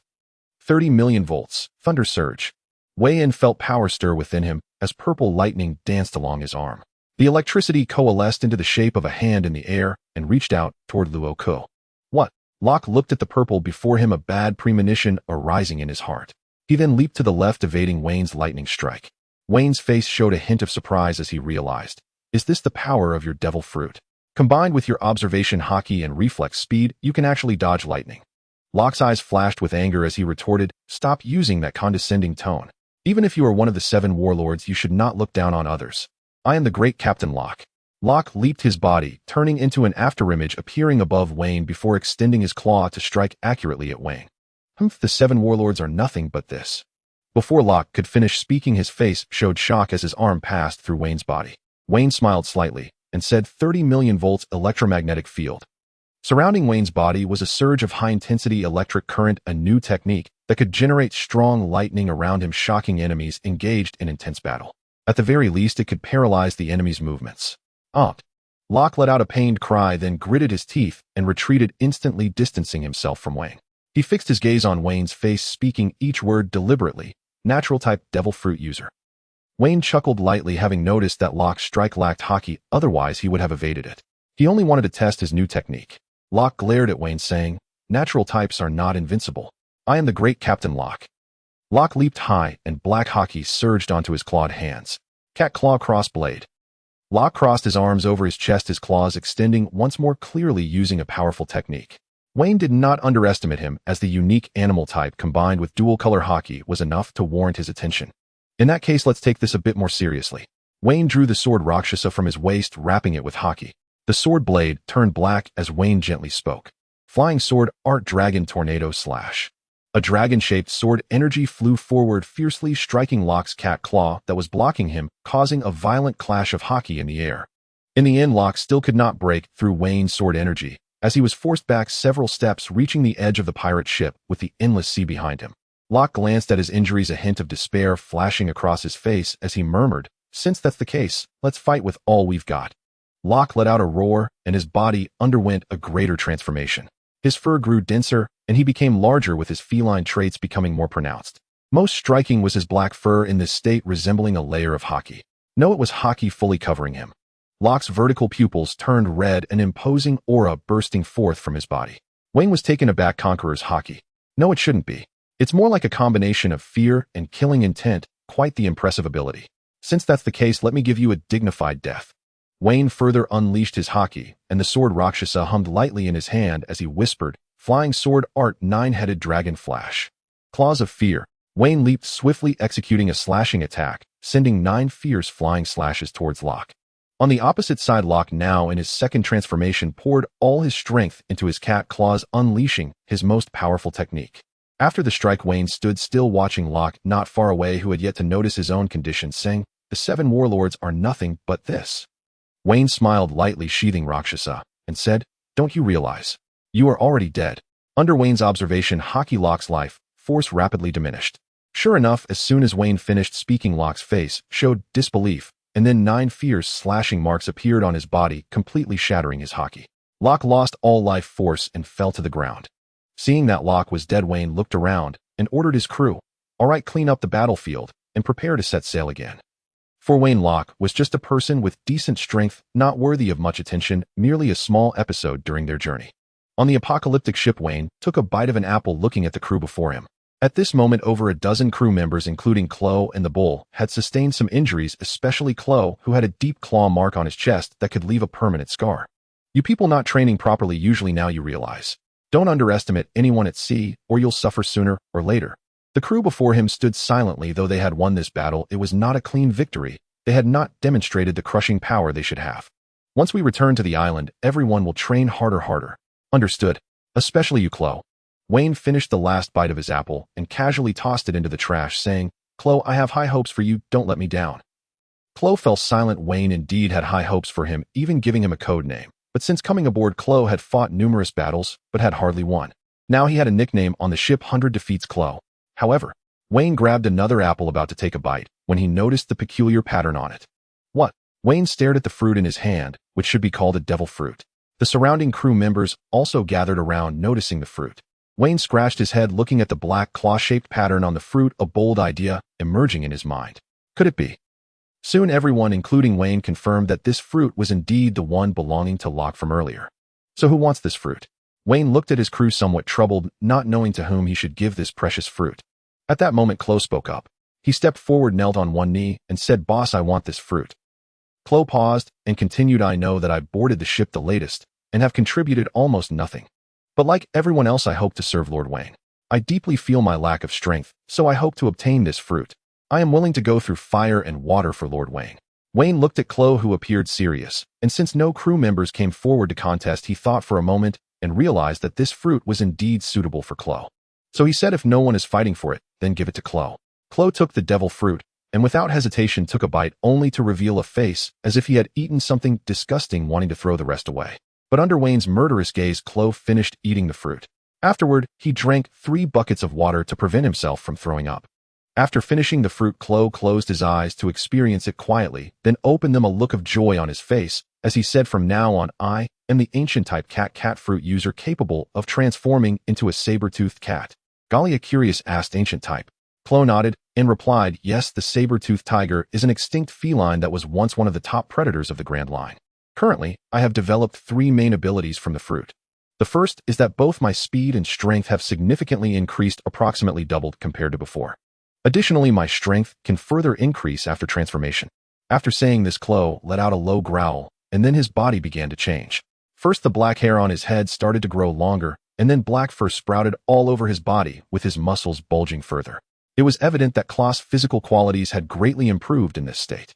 Chloe continued, "Secondly, my neural reflexes have greatly improved, and my dynamic vision has enhanced significantly." Weien only saw Chloe's eyes abruptly transform into feline eyes. Then Chloe grabbed a handful of leaves from the nearby apple tree, about 30 or so, and threw them into the air. Chloe leaped his hands, leaving afterimages, and within a second or two, he caught about 20 leaves in midair. Galia, Robin, and the others nearby gasped in amazement, clearly stunned by Chloe's display. Even Weien widened his eyes, staring at Chloe. Chloe looked at Wayne's expression, and a strange smile crept across his face, as if waiting for Wayne's praise. Wayne's lips were pressed into a pale line, as he said, "You really did well." Chloe smiled, just about to return the compliment, when he noticed Wayne's expression was off. He looked up to see Wayne's murderous gaze. Weien gritted his teeth and said, "You really did well. You dare to damage my apple tree. I punish you to clean the toilet. You can't eat until it's clean." After saying this, Weien lost interest in watching Chloe's performance. Regardless of what abilities Chloe had, he could not suddenly transform from a weakling into a powerhouse. Let alone an ancient type could he withstand one of Wayne's heavy hits. Chloe also had no intention of continuing the conversation. He entered the toilet dejectedly. Having just gained fruit abilities, he was a bit overconfident, but on this ship his status could only rank 5th. The first, of course, was Weien. The second and third were firmly held by Galia and Robin, while the fourth was the red Fuji apple tree that had been transplanted from the 7 Water City. Life on the sea is always so relaxed and pleasant. Wayne's favorite thing is to stand at the bow of the ship, quietly gazing at the distant seascape, enjoying the salty sea breeze. The charm of the ocean lies in its eternal unknown and mystery. Even someone as powerful as Weien cannot do as he pleases before the vast ocean. Weien lit a cigarette, gazing at a cloud in the sky that resembled cotton candy, when suddenly a seagull carrying a package flew by. All right, it's time to submit my manuscript. Weien took out an envelope from his pocket, followed by 50 berries waving at the seagull in the sky. The seagull circled in the air twice, then flew down and called out to Weien. "Hey, it's you. Here's this time's manuscript, and please give me a newspaper." Weien recognized this seagull. It had a unique red birthmark above its eyes. It was the very same seagull that had delivered news to him in the desert last time. Weien currently has a unique small column in the World Economy Journal with his novel serialized in every issue. The manuscript to be submitted today is Chapter 10 of Water Margin Lin Chong Beats Up Hong Jiao 2. In Wayne's magically altered version of Water Margin, Lin Chong is a naval officer who despises evil but ultimately can't stand the collusion of certain officials with local nobles, leading to his expulsion from the Navy. Originally, Weien wanted to write about the collusion between celestial dragons and naval commanders, but fearing the repercussions, he was invited for tea by the warring states, so he changed it to local nobles. Wayne's revised version of Water Margin is quite popular among pirates and some frustrated Navy personnel. Perhaps in their imaginations they see themselves as the Liangshan heroes who suffer under reality but still hold onto their dreams. Speaking of which, the reward for finishing Journey to the West should be arriving soon. Unlike Wayne's culinary skills and singing, the life points and professional experience brought by being a writer do not arrive instantly. After all, even the best novels need to be read by more people to enhance their visibility. Weien currently has 978 life points. At this stage, his life points primarily come from rewards for cooking and occasionally from concert performances. Weien took a bite of the apple in his hand, then placed the envelope and 50 berries into the seagull's newspaper, pulling out a copy of the newspaper. Information on the sea is always scarce. Apart from a few people who have their own information networks, rumors and newspapers are their only sources of information. "What's wrong? Aren't you leaving yet?" Caw-caw, the seagull called out twice, then rolled around on the deck, getting up and staring at the apple in Wayne's hand. Weien was slightly taken aback. "Why are you trying to extort me?" He irritably plucked an apple and threw it to the seagull, which excitedly called out twice and began to feast. Weien ignored the seagull further and focused on reading the newspaper in his hand. Among them, two news articles caught Wayne's attention. The first was about a mysterious island that had vanished in the latter half of the Grand Line. Weien glanced at the location of the island and realized it was surprisingly not far from his base, the City of Freedom, which raised a sense of caution within him. The mysteriously vanished island seemed somewhat familiar. Weien scratched his head, feeling like he had seen it before, but couldn't recall at the moment. Deciding not to dwell on it, he turned his attention to the second piece of news, which was closely related to him. The title of the second news article was "The Liberation of Slaves, Another King Executed by His Own People." Will this become the second City of Freedom? Indeed, the news described what was once the island of enslavement. However, it noted that King Slaves was brutally exploiting the commoners. With the help of the Navy, the commoners rose up and overthrew the rule of those nobles. The article included a photo of Vice Admiral Kizaru and images of the commoners weeping tears of joy after their liberation. After reading this news, Weien shrugged. He had anticipated it. After all, the island of enslavement was meant to be established as a nation, so such news would inevitably be revealed. Moreover, the Navy could not possibly award such achievements to pirates, even if one was a warlord of the sea. Thus, the Navy would certainly claim the credit to enhance their positive influence among the commoners. Weien remarked that this was old news. He could have guessed the Navy would act this way with just a thought. The ship, the Apocalypse, continued sailing on the sea, and the further it went, the colder the weather became. On this day, the crew members were all excited, and even a faint smile appeared on Wayne's face. Only one person was the exception, Chloe. Having just finished his training, or rather a beating, he looked at the excited crew and questioned one of them. "Hey, why is everyone in such a good mood today?" During lunch, even the bull-headed beast had let her have her way, and Weien had been much easier on him during training. The rather mature-looking crew member was taken aback and replied, "Damn it, who are you calling bro? I'm only 25. Why are we so happy?" "I have no idea. Today we will arrive at the City of Freedom." Chloe curious asked. He had been part of Wayne's pirate crew for about half a year, and had heard the crew mention the City of Freedom a few times, but he didn't know what the place was actually like. "So, what's the City of Freedom like, little brother? What makes it so desirable?" The mature crew member's eyes held a hint of longing and nostalgia as he said, "It is a land filled with freedom and hope." In the evening, Weien, sitting at the bow of the ship, dozed off only to suddenly see a massive island on the horizon. A smile crept onto Wayne's lips, and he turned to the crew shouting, "Guys, we're home. Long live the captain." Long live the City of Freedom. Cheers erupted from the deck. The City of Freedom was established by Weien 5 years ago, or more accurately, it was initiated by Weien. Because this city has no mayor or king, almost half of the residents of the City of Freedom once shared a common identity: slaves. Initially, the City of Freedom was not a city at all. It was merely a small village inhabited by the first group of 369 slaves rescued by Weien. As Weien continuously rescued and redeemed slaves, the scale of this city gradually expanded, transforming from a small village into a town and finally into the City of Freedom with nearly 1 million residents. It can be said that this city is the culmination of all of Weien's efforts since his arrival, and it is also his base.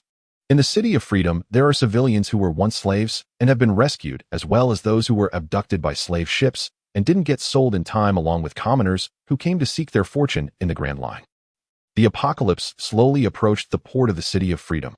As they neared the port, Chloe was startled because the brightly lit harbor was densely packed with people, all shouting phrases like these. "Lord Weien is back. Long live Lord Weien. Lord Weien, I want to have your child." Weien felt a headache coming on, and with a dark expression, he took out his den mushy and dialed. Moses, this is Solomon. Who are you?" "It's me, Weien." "Oh, Weien, my dear brother, have you arrived at the City of Freedom? Did you see the welcome ceremony I prepared for you? Damn, did you call all these people?" Weien glanced at the port where at least tens of thousands were crowding together, and he suspected that if this continued, a stampede might occur. Solomon's voice came through the den mushy. "Oh, of course not. I merely hinted that you were coming back after you hadn't returned in nearly 2 years. Weien instantly understood that these citizens were indeed drawn here by his reputation. He had such immense influence in this city, he was their faith. Solomon said, "After all, you haven't returned in 2 years, and many new faces have appeared in the city. It's time for them to know who saved them. It's time for them to know who provided them with the life they long for." Weien fell silent. Solomon's actions were certainly not accidental, but were meant to deepen Weien's impression in the hearts of the citizens. Those who win the hearts of the people win the world. This saying holds true even in the world of pirates. After a long pause, Weien's voice came through. "Don't do this next time. It disrupts the normal lives of the citizens, and also send a squad over to maintain order. We can't get into the port." The voice from the den mushy responded in a playful tone, "As you command, boss." Before long, a squad of around 500 armored and fully armed soldiers approached. Most of them were young, around 20 years old, with some children aged 14 or 15. This was one of the 3 Freedom counterattack teams guarding the City of Freedom, named the Guardians. The name was derived from the English word wish, as these children represented the future hope of the City of Freedom, though Weien preferred to call them the youth team. The youth team is responsible for the security of the city and handling conflicts among the residents. After all, in a utopian city, there cannot be a complete absence of conflicts and disputes, but the presence of the youth team certainly helps minimize those conflicts. The climax is about to arrive. Let's see who will be targeted next. Additionally, if we reach 3,000 views tomorrow, I'll add another chapter. Seeing the youth team arriving, Weien gathered his breath and shouted loudly, "Dear villagers, please don't crowd here. Hurry back home to rest. If you keep squeezing like this, it could lead to a stampede." Unexpectedly, Weien's words only made the citizens even more excited, each one waving their hands at him with eagerness. Weien, feeling helpless, unleashed a hint of conqueror's haki to give his words more authority and shouted, "If you don't go back soon, I'll get angry. I will have the youth team detain all of you." Sure enough, with the enhancement of conqueror's haki, the townspeople calmed down considerably and began to prepare to head home one by one. Under the organization of the youth team, soon the port area was left with only a few scattered vendors selling Weien-themed posters. It must be said that these vendors had a strong business instinct. "Sir Weien, welcome home." In front of Weien stood the youth team, maintaining order, their faces filled with excitement, clearly unable to hide their joy, though they were visibly more restrained than the townsfolk. Weien reminisced slightly and addressed the leader of the group.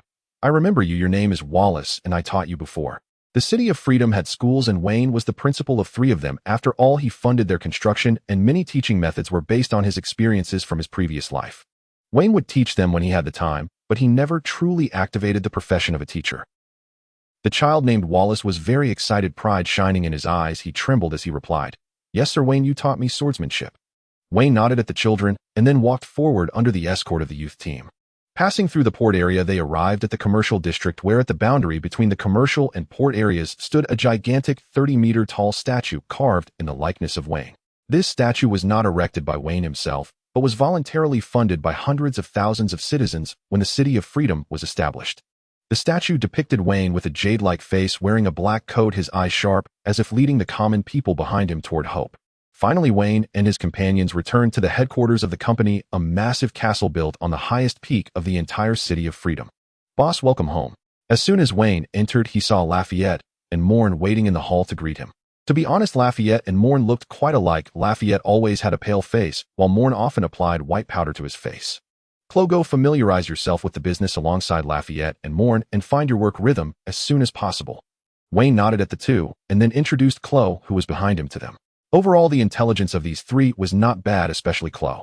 Since Weien and Solomon couldn't do everything themselves, they needed capable subordinates like these three to help handle matters. Boss, Solomon is waiting for you on the rooftop. Weien nodded after hearing this, instructed the others on some matters, and then ascended the castle's rooftop. The rooftop of Weien's company headquarters was the highest point in the entire city of freedom. Weien used to enjoy standing on the rooftop, gazing at the prosperous city of freedom, and after taking over Weien's affairs, Solomon seemed to have developed a similar hobby. You've arrived? As Weien stepped onto the rooftop, Solomon, with his back to Weien, spoke up. Weien looked at Solomon, who was gazing out at the city, and couldn't help but walk to the edge of the rooftop, and said, "What's wrong? Don't you welcome me?" Solomon picked up a nearby bottle of red wine and poured a glass for Weien, saying, "How could that be? It's just that you're often not home, and I'm worried that the people in the city know the door, but not Weien." Weien took a small sip of the red wine. He understood Solomon's meaning. As Weien's brother, Solomon was practically second only to Weien in the city, especially in recent years, as he managed all affairs of the city alone. Many of the old guards under him began to complain, thinking that the citizens only knew Solomon, not Weien. But Weien never cared about such things. The reason he initially established the City of Freedom was merely due to his tragic childhood experiences and his compassion for those slaves. However, this compassion was more like the pity of a strong person for the weak. In the end, as Weien rescued more slaves and his influence grew, the city naturally came into being. You know, I don't care about these things. Moreover, I trust you. Weien lit a cigarette, feeling the cool breeze on the rooftop, and then under the moonlight looked into Solomon's eyes. Solomon smiled with satisfaction upon hearing this. Everything he did, including today's matter at the port, was just to not let Weien's trust down. After a pause, Solomon said, "I know you don't care about these things, but if you want to achieve your dreams, power is something you cannot do without." Weien shrugged, neither agreeing nor disagreeing. Who could refuse power? Even he lived in the warm embrace that power brought. Solomon filled Weien's glass with red wine and continued, "I've heard about what you did on Slave Island. What are your plans for that island?" Weien was taken aback. The abruptness of Solomon's words seemed a bit much, so he replied, "I don't have any plans for it. I just found slavery unpleasant. Isn't he always targeting us?" Solomon replied, "I knew you would say that, but have you considered that without order that country might revert to its former state?" Weien nodded. He had considered such issues, but he was not a deity and couldn't solve every problem. "So what do you plan to do?" Solomon downed his glass of red wine, a glimmer of ambition evident in his eyes, and said, "Have you ever thought about this? We could establish a branch in that city, a branch second only to the City of Freedom." Weien understood his meaning and replied with confusion, "After all, our headquarters is in the New World. Is it really possible to establish a second headquarters so far away?" Solomon spoke confidently, "It is possible. You might not be aware of our strength after being away for 2 years. Now we can definitely establish a large base in the first half of the Grand Line. By then our intelligence network and influence will expand even further." Solomon continued, "Moreover, you don't need to worry about the distance. Have you forgotten what kind of devil fruit user I am? With my teleportation range, I can easily reach Slave Island. So, leave the development of our influence to me. What you need to do is deal with the pressure from the Navy." Weien nodded and said, "No problem, you handle it. I trust your abilities." Solomon caught a snowflake falling from the sky and murmured, "It's snowing. By the way, Caesar said he would be on vacation soon and could meet you." Weien also stared at the snowflakes in the air, momentarily lost in thought, then spoke with excitement in his voice, "Really? I haven't seen him for a long time. When will he be back?" Solomon shook his head and said, "You know he can't easily return from the Navy, so we won't know until the time comes."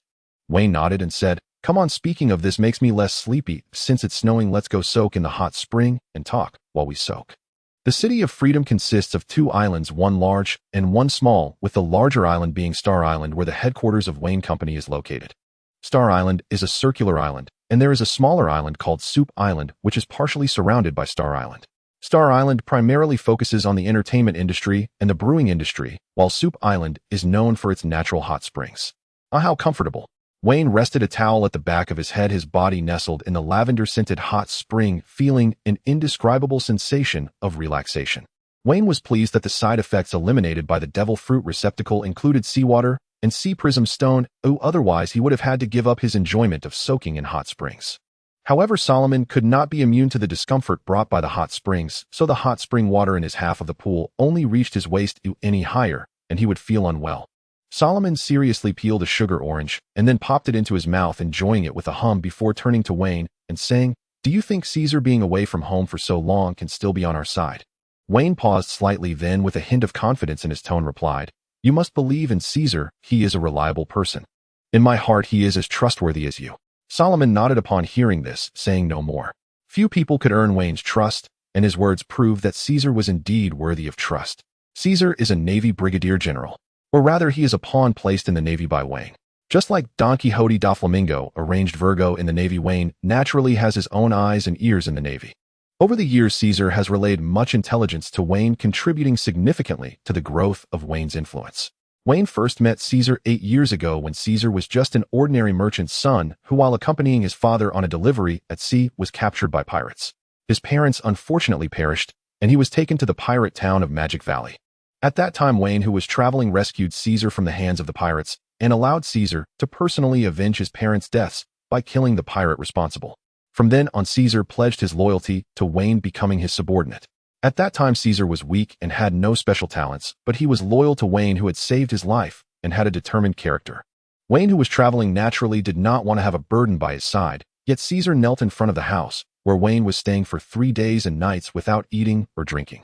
Moved by his perseverance, Weien allowed Caesar to become his most loyal follower.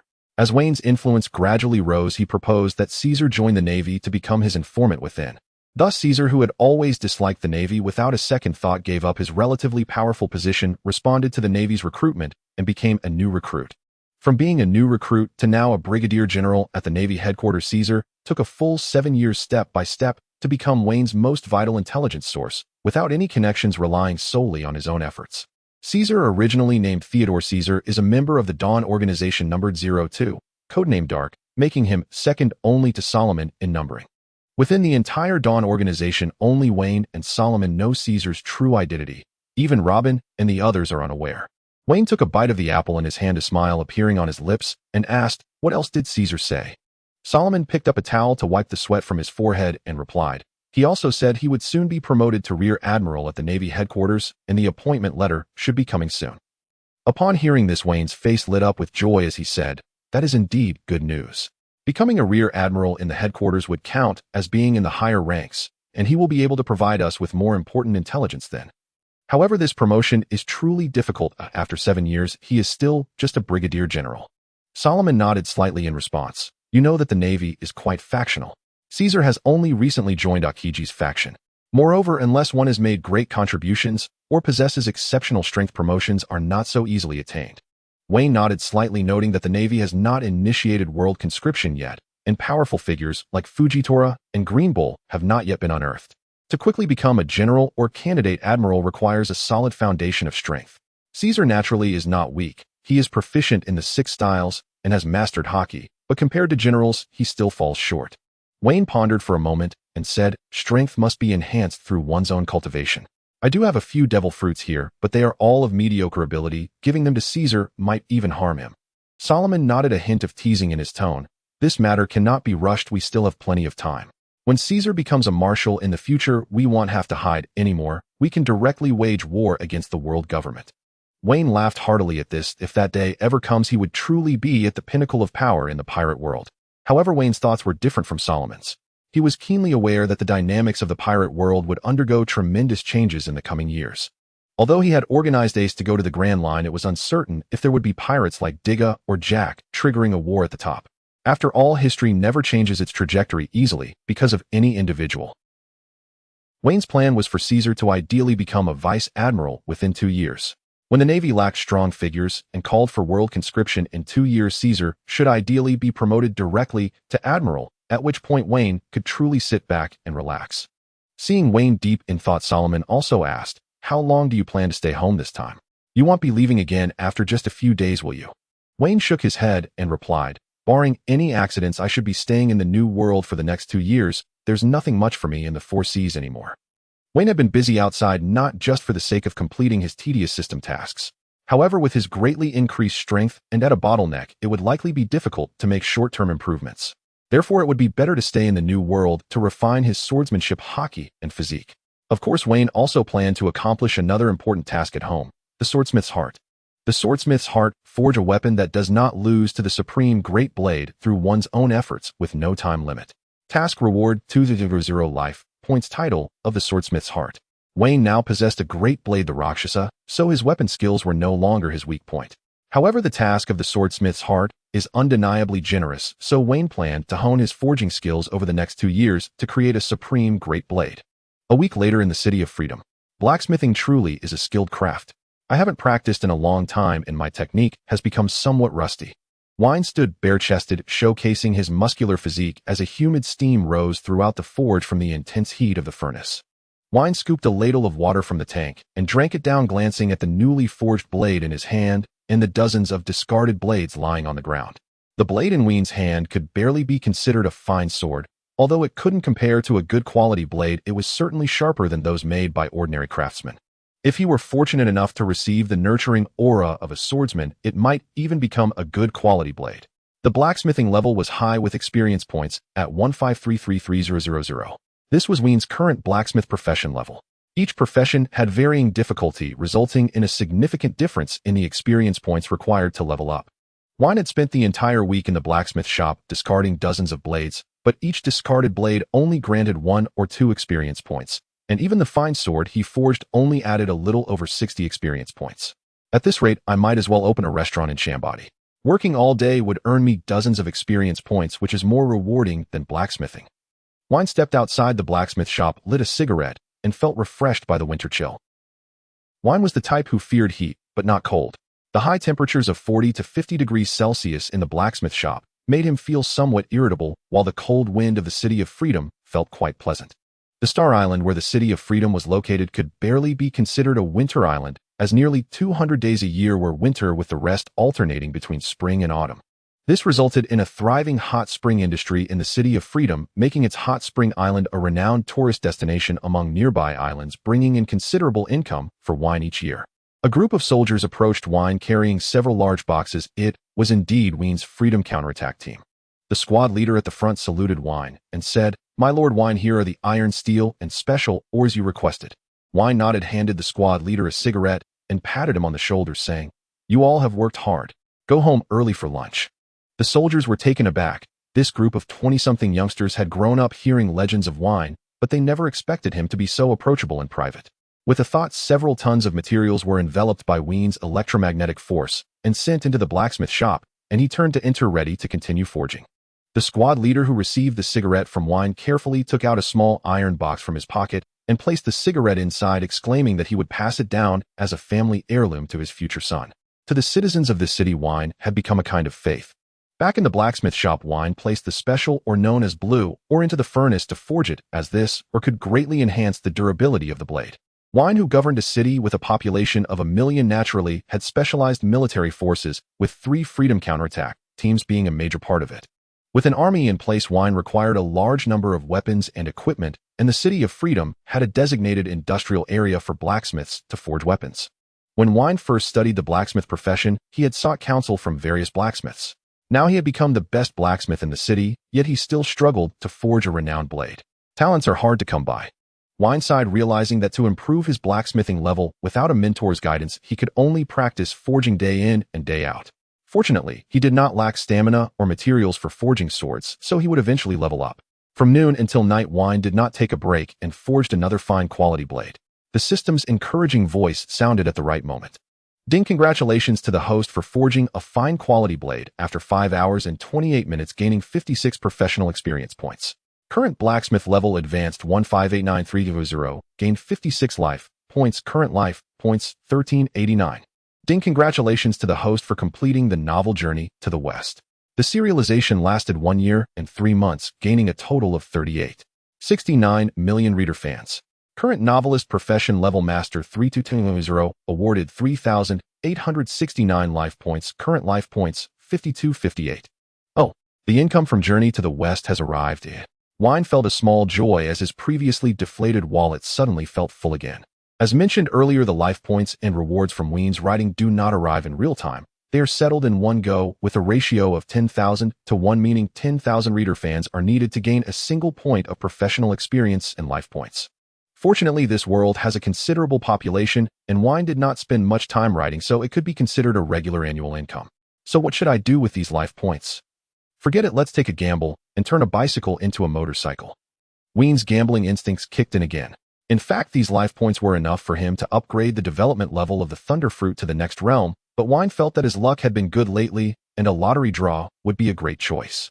Weien tossed the lucky coin in his hand and said to the system, initiate the lottery. Ding, congratulations to the host for winning 1 ton of Waha AD calcium milk. Please check your rewards. Wein's forehead darkened. Goodness, 1,000 life points for this. He then stubbornly said, system, just give me a Allen. Draw 4 times. Weien clasped his hands together and silently prayed the goddess of fortune must favor me. This is my chance to transition from being an amateur to a pro. Ding, congratulations to the host for winning 1 ton of high-quality sugar oranges from Jiangnan. Please check your rewards. Friendly reminder, eating too many sugar oranges may increase carotene levels in your body, causing your complexion to yellow. Ding, congratulations to the host for obtaining the forging technique, chaotic windhammer method. Please check your rewards. Ding, congratulations to the host for winning 1 ton of high-grade long spear Cuban cigars. Please check your rewards. Ding, congratulations to the host for winning 1 bottle of armament hockey experience potion. Please check your rewards. What the hell, am I really African? No, wait. It seems something strange has mixed in. Weien looked at the ton of sugar oranges in front of him, feeling despondent, but then his heart raced at the subsequent rewards. No way could it really be what I think it is. P.S. Author's note, still seeking 5-star reviews. Tomorrow's update will add a chapter for every 100 5-star reviews. Dear readers, don't say it's filler. These chapters are necessary introductions to Wein's influence and are essential for unveiling the worldview of this book. Though it's a pirate fan fiction, original plot elements are also needed. The chaotic windhammer technique. Armament hockey experience potion. Weien exclaimed in surprise before quickly checking the attributes of both items. The chaotic windhammer technique derived from Tang Hao's unique forging method in the Doloa continent, consisting of a total of 81 strikes. When mastered to perfection, it can completely remove impurities from ores, thus enhancing the quality of the forging materials and the weapons produced. Moreover, the chaotic windhammer technique is also a method to train one's strength. Once cultivated successfully, it can further improve control over one's entire strength. Armament hockey experience potion. Upon use, it grants 1,000 points of armament hockey experience. Weien pondered over the 2 rewards. The chaotic windhammer technique was truly a boon for him. After using it, his forging skills would likely improve further, and mastering it would make forging a renowned blade no difficult task. As for the armament hockey experience potion, it was rather mediocre, as the value of 1,000 life points in a lottery was equivalent to that of 1,000 experience points in armament hockey. Unless this potion could be used by someone other than Weien. Weien thought for a moment and already knew how he would use this potion. Ah, how refreshing. Weien lit up a top-quality cigar he had just acquired, which was even better than the one he had smoked before from Kizaru. It was a type of top-quality cigar from Earth in his previous life, and Weien had a full ton of them. Looks like I should change my taste in the future. Weien chuckled. Spending those 1,000 life points wasn't a loss at all, as it had added a bit of enjoyment and pleasure to his life. 3 days later. Gurgle, gurgle. Weien set down the forging hammer in his hand and answered the phone bug. Moshi, this is Weien. What's the matter? Boss, it's me, Lafitte. Oh, Lala. What's up? I told you not to call me Lala. Never mind. The matter you asked me to investigate has yielded results. Doflamingo secretly invited those kings from the dark world to meet in Dressrosa, which might be unfavorable for you. Weien lit a cigar and pondered for a moment, saying, Dressrosa, do you know the time of the meeting? Lafitte replied, it will probably be in 3 days. Weien nodded and said, all right, I got it. With that, Weien hung up the phone bug.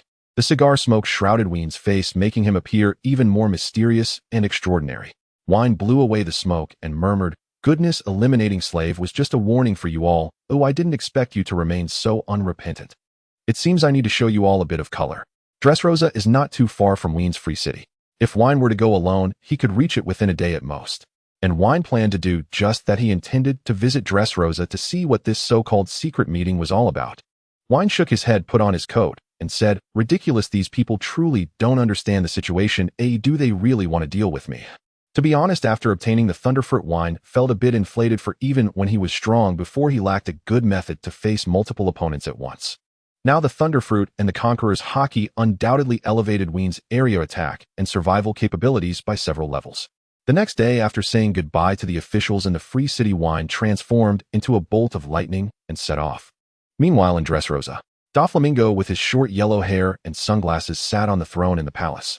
Beside him, the highest-ranking officer Torpal, who also wore peculiar sunglasses and had snot hanging from his nose, said, "Young master, those people have been contacted, but Morgan from the World Economic News said he is unwilling to get involved in this matter. The other kings have agreed to come. Furthermore, the Golden Emperor Tesoro has already arrived. He, as expected, Tesoro is the most eager to come. After all, he has a lot of slaves in his entertainment city." Doflamingo let out his trademark laugh, speaking in a tone that suggested he had anticipated this, with his sunglasses obscuring his eyes, making it hard to see his true thoughts. The Golden Emperor Tesoro, a Paramecia-type user of the gold fruit, controls the largest entertainment city in the world and 20% of the world's berries, and has a very good relationship with the celestial dragons. Moreover, he has a close cooperative relationship with Doflamingo, as his gold fruit was originally snatched from Doflamingo. Torpal, puzzled, asked, "Young master, are we really going to tear our faces with Weien? After all his strength?" Doflamingo's eyes flashed with a hint of caution, and then he spoke firmly, "This is also unavoidable. After all, he is too fond of meddling in others' affairs. 5 years ago, the slave we released was intended to balance him, but unexpectedly he dealt with it. The grudge between Weien and us involves fundamental interests, so there will inevitably be a confrontation. Although his strength is indeed a bit tricky, and even I am not confident of defeating him, many others want him dead too. If we unite with other bosses, Weien, even if he can truly match Aokiji, he would still be an easy target." Doflamingo was exceptionally determined to eliminate Weien, willing to ally with other kings of the Dark World to do so. However, Doflamingo had his reasons for this. After all, he was involved in the slave trade and had to pay a large quantity of quality slaves to the celestial dragons each year to maintain his privileges, and even supplied special slaves to the Yonko Kaido and Big Mom. Wein's actions over the years had undoubtedly dealt a significant blow to Doflamingo's business. Torpal seemed to suddenly remember something and scratched his ears, saying, "Young master, a few days ago Virgo reported that Weien obtained a powerful devil fruit. Although we don't know what ability it possesses, could his strength further increase?" Speaking of this, Doflamingo's expression darkened. He certainly knew about this news, and what he feared was that an already strong enemy had leveled up, but he still spoke. This is also the reason I want to act quickly. He just got the devil fruit and hasn't maximized its power yet. By the time he does, he may really not be my opponent." At this point, Doflamingo's eyes flashed with determination as he said, "If we cannot eliminate him this time, we may have to ask for assistance from the two emperors, as he has interfered with their business." Not long after Weien left the City of Freedom, an unexpected guest arrived. Strange. Why did the sky suddenly turn dark? The citizens gathered in the square of the City of Freedom pointed at the several gigantic islands that had suddenly appeared in the sky, which hovered motionless above the city. Some people in the city looked up at the sky with curious expressions, while others appeared panicked, seemingly worried that the islands might fall at any moment. A patrol team from the Freedom counterattack looked at the floating islands in the sky with astonishment, as the city's defense force, their concerns ran much deeper than those of ordinary citizens. The stout man with a crew cut at the head of the team gazed at the islands in the sky, his expression grave, as he said such massive islands falling from the sky would destroy the City of Freedom. "Quick, hurry and contact the leaders." The man's name was Kaichi, 32 years old, who had once been a slave, but was now one of the captains of the 3 Freedom counterattack teams in the City of Freedom. His team was called 300, the strongest among the 3. As the name suggests, the team's size was fixed at 300 members, comprising the elite of the City of Freedom. Each member could command a bounty exceeding 10 million if placed in the East Sea. As the captain of 300, Kaichi's strength was naturally beyond doubt. Besides being a master of martial arts, he was also a Zoan-type user of the weasel fruit in the honey badger form. Gurgle Solomon, who was organizing documents, was drawn to the voice on the phone. Moshi, this is Solomon, how can I help you?" A panicked voice from the phone exclaimed, "Lord Solomon, this is Kaichi, the captain of 300. You need to look up at the sky." Solomon walked to the window, pulled back the curtain, and saw the islands in the sky, then gasped in amazement, "The sky islands are falling." However, Solomon, being well-informed, quickly realized, muttering to himself, "No, there are no white seas here. Besides the sky islands, it seems that there is someone with the ability to levitate islands in the air." Solomon recalled the news about the nearby disappearing islands he had seen a while ago, gritting his teeth as he uttered, "Is it you? Gold Lion Shiki, the old powerhouse who competed with the Pirate King 20 years ago?" Solomon certainly did not think that Gold Lion's arrival was merely a coincidence. Thus he immediately issued a wise command. Kaichi, listen, carefully gather all soldiers with aerial abilities in the City of Freedom at once. Pausing for a moment, Solomon said sternly, now that Lord Weien is not in the city, you must do everything possible to stop the people from the island, even if it means sacrificing your own lives. At the other end of the phone, the listener felt a chill in their heart and responded, understood, my lord. I will do everything to stop them, even at the cost of my life. Oh, I will not retreat, even a step. After hanging up the phone, Kaichi quickly ordered his team members to organize the citizens to return home, then gathered the army in the square. In the square, Kaichi gazed intently at the islands in the sky, sensing through his observation haki that numerous lives resided on that island, many of whom could be considered strong with one presence even as unfathomable as Lord Wein's. At this moment, Weien was not in the city. However, the existence of the Freedom Counterattack Team 300 was for this very day. For 5 years, they had trained tirelessly to protect the land beneath their feet and the city behind them. The duty of the Freedom Counterattack Team 300 was to confront external enemies. For this, they could pay any price, even their lives. Soon the most elite group of warriors in the city gathered behind Kaichi, but his gaze remained fixed on the island in the sky. After a long pause, Kaichi commanded, where is the Freedom Counterattack Team 300? Here.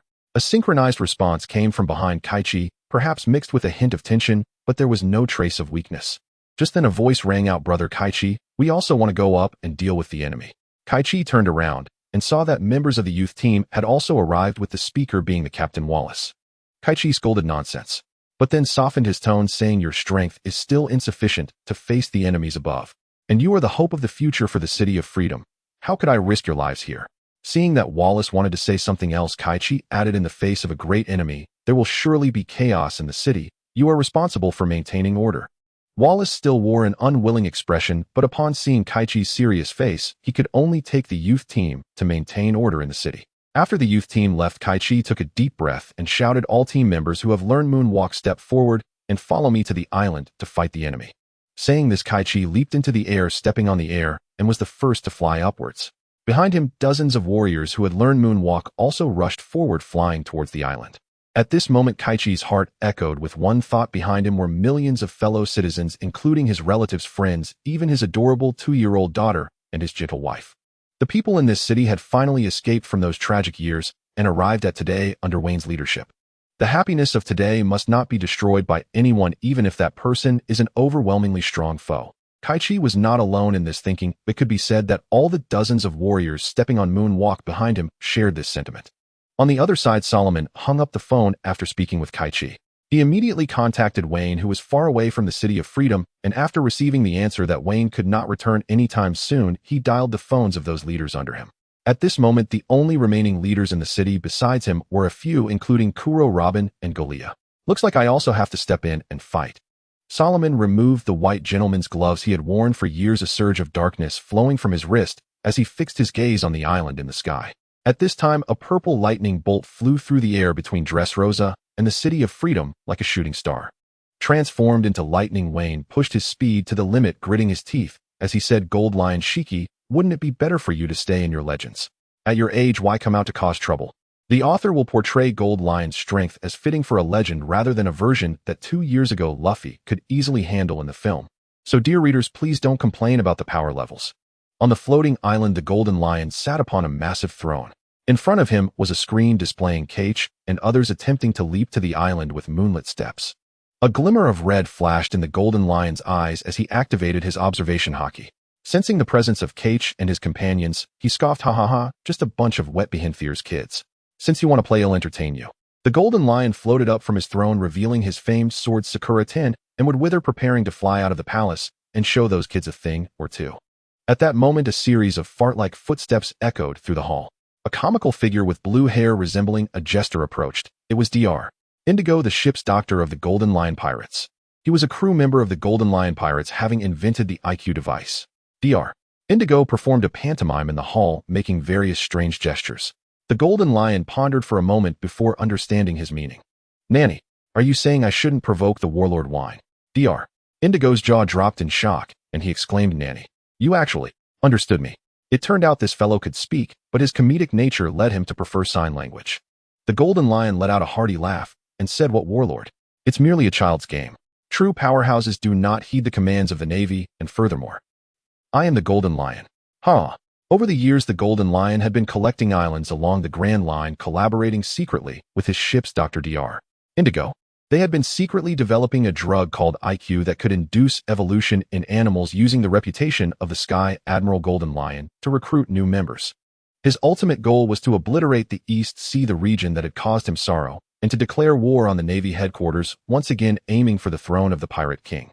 One must admit that the Golden Lion had grand ambitions, and his spirit remained undiminished, still harboring the dreams of his youth. This time the Golden Lion intended to incorporate the entire city of Freedom into his floating island, and by taking the head of Warlord Weien, he aimed to reclaim the title of Sky Admiral and regain his position in the world spotlight. As for why he chose Weien, the Golden Lion stated it was because he was nearby, and Wein's style greatly displeased him. As a representative figure of the old era of pirates, the Golden Lion possessed ambition and strength. However, unlike Whitebeard and Roger, he was a true pirate, plundering and seeking profit. Thus, he believed Weien tarnished the pirate reputation. The Golden Lion took out a den mushy and declared, "I am the Golden Lion. Summon all combat team members on the island." "Yes, Captain." The Golden Lion set down the den mushy, leaped into the air, and the tips of his sword struck the ground firmly before he floated upward and flew out of the main door, his bold and unrestrained words echoing in the hall. "Ha ha ha, let these kids perish at the hands of the great Golden Lion." Meanwhile, dozens of combat team members led by Cage had also arrived on the island. However, upon entering, they encountered their first challenge: countless ferocious beasts catalyzed by IQ. Prepare, form ranks, and face the enemy. Cage gazed at a tiger the size of a house lice, half a meter long, and gorillas the size of small hills, a flicker of caution crossing his eyes. These beasts posed no threat to his life, but his team lacked his strength. In the face of unknown powerful enemies, people's first instinct is often to open fire. Several team members behind him drew their specially made compact submachine guns and fired at the beasts before them. Bam! Bam! Bam! A torrent of bullets rained down on the beasts, yet they inflicted no substantial damage. Instead, the gunfire awakened the beast's ferocity. The leading gorilla let out a roar, and the other ferocious beasts charged forward, eager to tear their enemies apart. Storm leg. Finger gun. Several combat team members leaped into action, either sweeping their legs in midair or using their fingers like guns to shoot. Several crescent-shaped shockwaves struck the leading gorilla fiercely, causing it to struggle briefly before collapsing to the ground. These dozen fighters were all masters of physical skills, among the 300 having received the training methods of the 6 styles from Weien, thus forming this elite group. In addition, among the 300 were also a group of swordsmen, a group of snipers, and a few devil fruit users. Storm leg. Honey badger claw. Leading the charge, Cage, as the strongest combatant, was naturally unwilling to be outdone.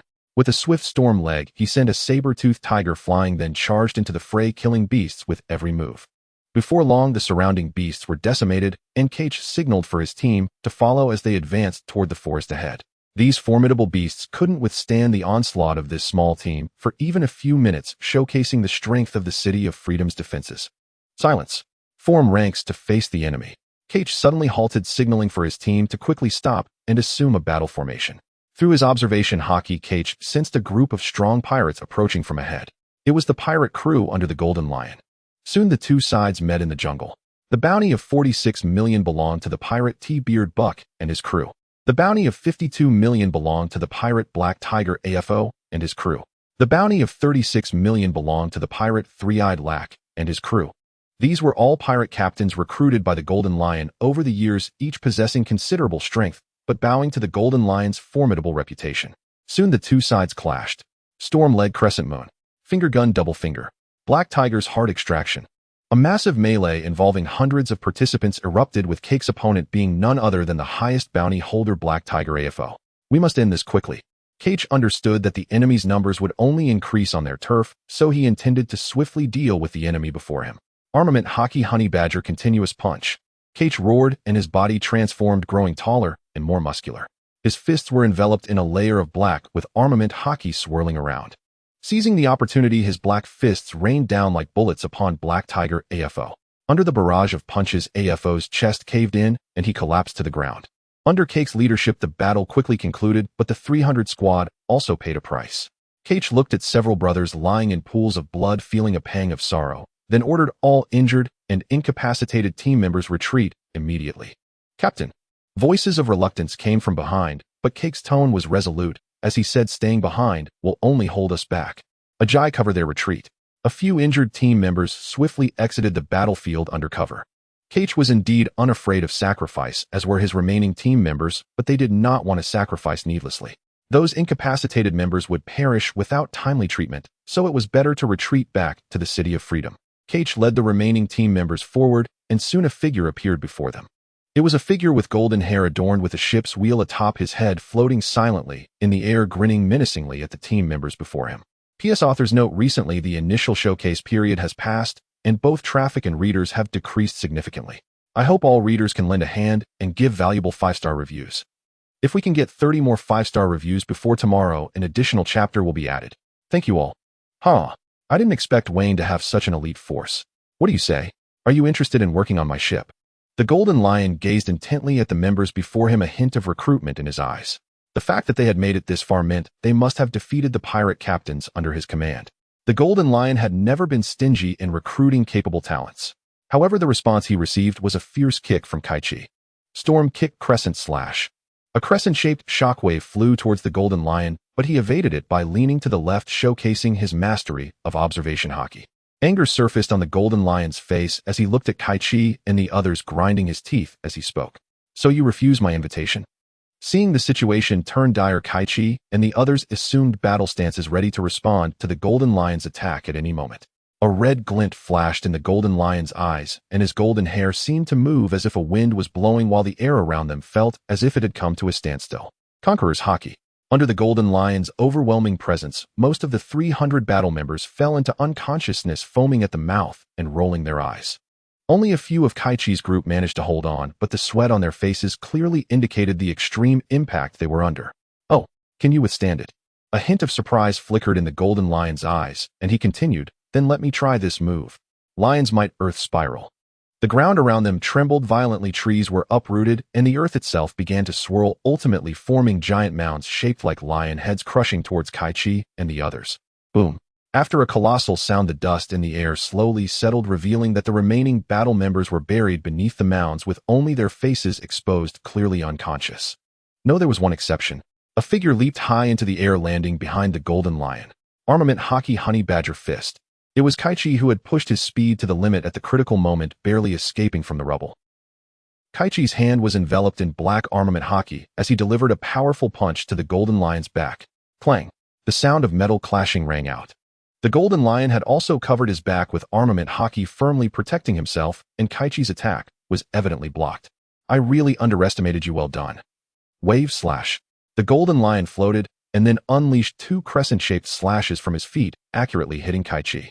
Kaichi let out a muffled groan as 2 wounds appeared on his shoulder, and his body uncontrollably crashed to the ground. Boom.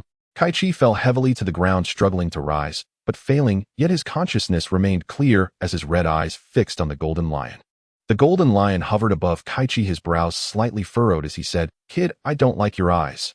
With that, the Golden Lion prepared to command the 2 famed blades at his feet to execute Kaichi. Just then a thought crossed his mind, and he glanced at the sky beside him. Suddenly a black door appeared in the air. 4 figures emerged from within, namely Solomon, Goliath, Robin, and Crow. Gazing at the 4 who had appeared, suddenly a flicker of contemplation crossed the Golden Lion's eyes as he remarked, "Oh, devil fruit abilities. I didn't expect your reinforcements to arrive so quickly." With that, the Golden Lion's gaze swept across the 4, finally asking, "Where's your captain, that brat Weien? What? Are you too scared to come out and face me?" Ha! The Golden Lion laughed heartily, clearly believing that Weien had been frightened away by his reputation, sending his subordinates to their doom while he hid away. Among the 4, Goliath was the most agitated, her face pale with anger as she looked at the Golden Lion and mocked, "You old geezer, you only came because you found out that Lord Weien isn't on the island. Otherwise you'd have probably been sliced in half by now." Solomon frowned, wanting to remind her Goliath. But it was too late, for in Solomon's mind, letting the Golden Lion know that Weien was not in the city was not a good thing. It would only make the Golden Lion more reckless. Oh. The Golden Lion displayed a look of confusion. He genuinely did not know Weien was absent from the island, but he didn't care, thus he stated, "If that's the case, he'll just start with you guys." Wave slash. A flying slash headed towards Solomon and the others, clearly indicating that the Golden Lion intended to strike first. II slash speed. A figure stepped in front of the group. It was Solomon, who drew his sword from his waist and executed a slash, firmly blocking the Golden Lion's wave slash. In addition to being a user of the door fruit, Solomon was also a proper swordsman, and the sword he wielded was once Weien's sword, Snow Walk. Oh, not bad, kid. The Golden Lion looked at Solomon with interest. He had once been a great swordsman who wielded 2 blades, but during his escape from Impel Down, he had severed his own feet and used his 2 famed blades Sakura Tin and Wooden Wither as his legs. This caused his swordsmanship to regress significantly, but after adapting over the years, he had returned to the level of a great swordsman. A serious look flashed in Solomon's eyes, clearly realizing that the Golden Lion's strength was formidable. He had no customs of unknown dueling among swordsmen, so he said to the others behind him, "Let's all go together." Hearing this, everyone stepped forward using Moonwalk to attack the Golden Lion from different directions. Even Kaichi regained his ability to move and charged into the sky. Floral Chaos, Floral Pillar. II/Power. Claws of Fear. Song Bewitch. Robin summoned countless hands from the ground, transforming them into a massive pillar of hands attacking the Golden Lion, while Solomon executed another II/Crow transformed into his beast form, striking with 2 claw attacks from the sky, and Goliath hid behind using her voice to disrupt the Golden Lion. Lion's Might, Imperial Earth Spiral. This move originally allowed the Golden Lion to manipulate the snowflakes in the air, but since he could control the snowflakes, he could naturally manipulate the soil on the ground. He summoned numerous earth mounds to rise, forming a thick wall adorned with lifelike lion heads. Boom! The attacks from Robin, Solomon, and Crow were firmly blocked by the Golden Lion's earthen wall. The Golden Lion looked at the few people before him, just about to mock them, when he suddenly heard a song, causing him to momentarily freeze. Fortunately, the Golden Lion quickly regained his composure thanks to his strong willpower. Upon awakening, the Golden Lion immediately identified Goliath as the source of the song, resolving to eliminate the woman who could disrupt him first. Lion's Majesty, Razor Gale. And Golden Lion leapt high into the air, soaring over the earthen mound, then unleashed 2 flying slash attacks from his feet, blades of condensed force hurtling toward Goria. Goria and Robin and the others cried out in alarm, but they were too far away to intervene. All they could do was shout a desperate warning. Nanny. Angoria, still straining to sing, barely lifted her head before the twin Razor Gales streaked toward her, leaving no time to evade. At the very brink of annihilation, a voice pierced the air.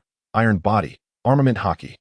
It was Kaji, soaring upward, placing himself squarely before Goria.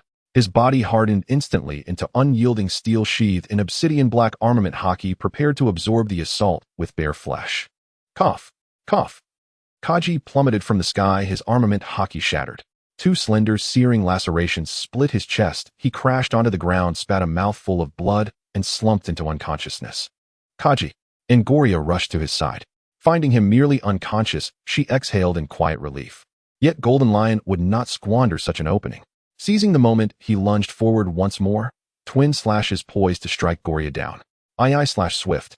Solomon intercepted the blow with a single decisive cut, halting Golden Lion's advance. Seizing the reprieve, the others surged forward, surrounding and pressuring the pirate captain. Golden Lion surveyed Solomon and his allies, and let loose a cold, mirthless laugh. By sheer strength alone, he could have overwhelmed them all. Yet their combined abilities created a relentless, overlapping pressure, one that pinned him in place, revealing the brutal efficiency of overwhelming numbers. At that instant, distant figures raced toward the forest. Captain and Master Golden Lion. It was the ship's physician Indigo and the saber-wielding ape Scarito, both flanked by a pack of grotesquely evolved beasts. Scarito, native to the island, had been born unusually intelligent. After acquiring the IQ factor, he underwent further evolution, his intellect now rivaling that of humans, matched only by his prodigious physique and mastery of swordsmanship. Captain, your orders have been carried out, and Golden Lion's lips curled into a faint predatory smile as he gazed upon the pack of beasts behind them, then turned towards Solomon and his crew. A battle of numbers. Don't forget, you're standing on my domain. And with those words, the pack of beasts charged forward, howling, snarling, converging upon Solomon's group. Reinforced Golden Lion's pressure eased dramatically, while Robin's crew found themselves drowning in despair. They had struggled just to hold their own against him. Now, with these new adversaries and feral beasts descending upon them, their resistance began to buckle. At the critical moment, Solomon cleaved through one beast with a single stroke and turned to his officers. I'll hold Golden Lion off. Go deal with the reinforcements. Without hesitation, he coated his blade Shusui in armament hockey and lunged toward Golden Lion. Meanwhile, Robin found her match, the ship's physician Indigo. Kuro locked eyes with the hyper-intelligent ape Scarito. I'll handle the beasts. Goria carried Kaji to safety, then stepped calmly into the heart of the encircling beasts. Unfazed by their growls and bared fangs, she began to sing, her voice rich, unhurried, and deeply soothing. Singing technique, lullaby, and under Goria's melody the crimson fury faded from the beast's eyes. Their restless bodies stilled, muscles slackened, breaths deepened, and one by one they sank into slumber. Snore, snore. And Goria watched them sleep, relief softening her features. Her technique only worked on creatures possessing significant intelligence. Clearly these beasts were far more cunning than they appeared. Golden Lion watched his entangled subordinates, unable to lend aid. His gaze snapped back to Solomon, twisting into a cruel, jagged grin. He-ha-ha-ha, then I shall erase you first. Lion's Majesty mighty razor gale, colossal slash, thicker, denser, and deadlier than before, hurtled towards Solomon. He drew a slow, steady breath, gripped Shusui with both hands, and murmured softly beneath his breath. I/heart gate. In a flash, a titanic flying slash erupted from his blade, racing forward to meet Golden Lion's gale. The two forces collided midair with a thunderous shockwave, ripping winds howling outward in every direction. A flicker of genuine surprise crossed Golden Lion's eyes. He muttered low, almost to himself, flying slash. You brat, you're a grand sword master. Did I truly misjudge you? Solomon said nothing. Only the faint tremor in his hands betrayed the immense strain of having blocked that blow. In truth, Solomon was no grand sword master. This was the awakened power of his door fruit, a fleeting ability to open the gate of the heart, unlocking latent potential. By merging this surge with his II technique, he briefly attained the caliber of a master swordsman. But such power came at a cost. Like Luffy after Gear 4th, Solomon drained tremendous stamina and would suffer profound exhaustion afterward. After all, Solomon was never a frontline combatant. Owing to the unique nature of his devil fruit, he served primarily in a logistical and support role within Wein's organization. Golden Lion discerned his fatigue immediately. So, you merely borrowed the strength of a grand sword master. You're still leagues away from earning that title, boy. With that, he launched another barrage of razor gales, while Solomon, gripping Shusui, met each one with desperate, precise parries. For a time, the battlefield settled into tense stalemate. After a long silence, Golden Lion yawned lazily. I've grown weary of this child's play. Where's Weien? Has he truly cowered away? Solomon and his crew offered no reply, only focused, unwavering resolve as they fought on. Very well, I'm done playing with you. Golden Lion raised his arm, and from the distant sky descended a vast, translucent mass, island-sized and unmistakably liquid. Goria, still sustaining her lullaby, stared upward, mouth agape. Seawater. The seawater is flying toward us, in Lion's Majesty's sovereign sea spiral, and boom. Golden Lion commanded the airborne seawater with surgical precision, shaping it into lifelike, roaring lion heads that surged toward Robin and her comrades. They tried to dodge, but were a fraction too slow. In midair, each lion head split into three, enveloping Robin, Kuro, and Goria in inescapable, suffocating torrents. All three were devil fruit users. The moment seawater touched them, their powers withered, and agony seized them. Choking, gasping, they soon blacked out in silent, drowning torment. This was the ultimate game-breaking ability of Golden Lion's float fruit absolute command over seawater, the perfect counter to every devil fruit user. Well, it seems it's just you left. The Golden Lion glanced at the incapacitated Robin and the others with a sneer, then turned his gaze towards Solomon in front of him. At this moment, Solomon's condition was dire. He was severely fatigued and had sustained several wounds. Most critically, the state of his swordmaster abilities, enhanced by his devil fruit powers, was about to fade. Then it seems I must fight to the death. Damn it, Wein, why aren't you back yet? Iato/heart gate. Solomon took a deep breath, channeling all his strength into this final strike. The Golden Lion did not underestimate the incoming slash, swiftly brandishing his two renowned swords, Sakura 10 and Withered Wood, unleashing several flying slashes in response. Lion, Thousand Cuts Valley. The Golden Lion erupted in maniacal laughter, saying, You should consider yourself honored to fall to my signature move. The slash from Solomon collided fiercely with the Golden Lion's Thousand Cuts Valley, but a strike barely increased to swordmaster strength could not match the Golden Lion's signature sword technique. The Thousand Cuts Valley ultimately shattered Solomon's slash and unleashed a whirlwind that knocked him to the ground. A look of unwillingness flashed in Solomon's eyes as he struggled to rise and continue fighting, but the Heartgate state had already passed, and the subsequent side effects were upon him. TCH, it's just a child's play after all. The Golden Lion looked expressionlessly at Solomon's furious face and waved his hands, creating a massive earthen mound, trapping Robin, Solomon, Golia, and Kuro firmly within it, leaving them no means of escape. At this moment, the ship's Dr. Indigo approached, limping as he clearly had also been injured. After performing an exaggerated display in front of the Golden Lion, Indigo pondered and asked, Why don't you kill them? Nanny, you actually understood, W to W. The Golden Lion replied sternly, After all, my dream is to become the pirate king and rule this world. And this group of pirates possesses considerable strength. Once I eliminate that little brat Weien, all of his subordinates will be under my command. So how could I kill my future crewmates? The Golden Lion's tone was filled with dominance and confidence, as if he intended to subdue Solomon and the others with his aura and fame. However, before that I must show that Weien a thing or two. By the way, where has that coward hidden? Fine, let's start with the city beneath us. The Golden Lion floated into the air, then waved his hand, sending a house-sized meteorite plummeting towards the free city below. This was the Golden Lion's Viper ability, allowing him to manipulate any lifeless object he touched, and he clearly intended to use this method of high-altitude projectiles to gradually destroy the free city beneath. At this moment, Wallace, who was directing the evacuation of the crowd in the city, suddenly noticed the shadow beneath him and looked up at the sky. Nanny, a meteorite. The meteorite is falling. The youth behind Wallace flashed panic in their eyes, their voices filled with shock, while Wallace looked gravely at the meteorite descending from the sky. This meteorite cannot be allowed to crash down. Otherwise, this entire district will be reduced to ruins under the meteorite's impact. Wallace drew the two daggers at his waist, his gaze fixed on the increasingly large meteorite. He took a deep breath. Even he wasn't entirely confident in being able to slice through such a massive meteorite. In this critical moment, Wallace seemed to remember Wein's teachings. A swordmaster must be able to cut steel, and in order to cut steel, one must be able to listen to the breath of all things. This listening must be done with the heart. Wallace closed his eyes, then opened them again, seemingly truly hearing the breath of the surrounding things, hearing the breath of the meteorite. Dual blade style cross slash. Wallace leapt into the air, holding his dual daggers as he flew towards the meteorite in the sky. Boom. The house-sized meteorite was sliced into 4 pieces. Although it still crashed down, toppling a few nearby houses, there were ultimately no casualties. In moments of crisis, human potential is always limitless. In this critical juncture, the 20-year-old dual-blade swordsman Wallace listened to the breath of all things. He successfully entered the realm of the swordmaster. However, against the formidable Golden Lion, having one more swordmaster would not have a significant impact on the battle. The Golden Lion on the floating island expressed some confusion. In his observation, the meteorite he controlled was cut open by someone, and it was a young swordmaster. Keek. This city truly has given me many surprises.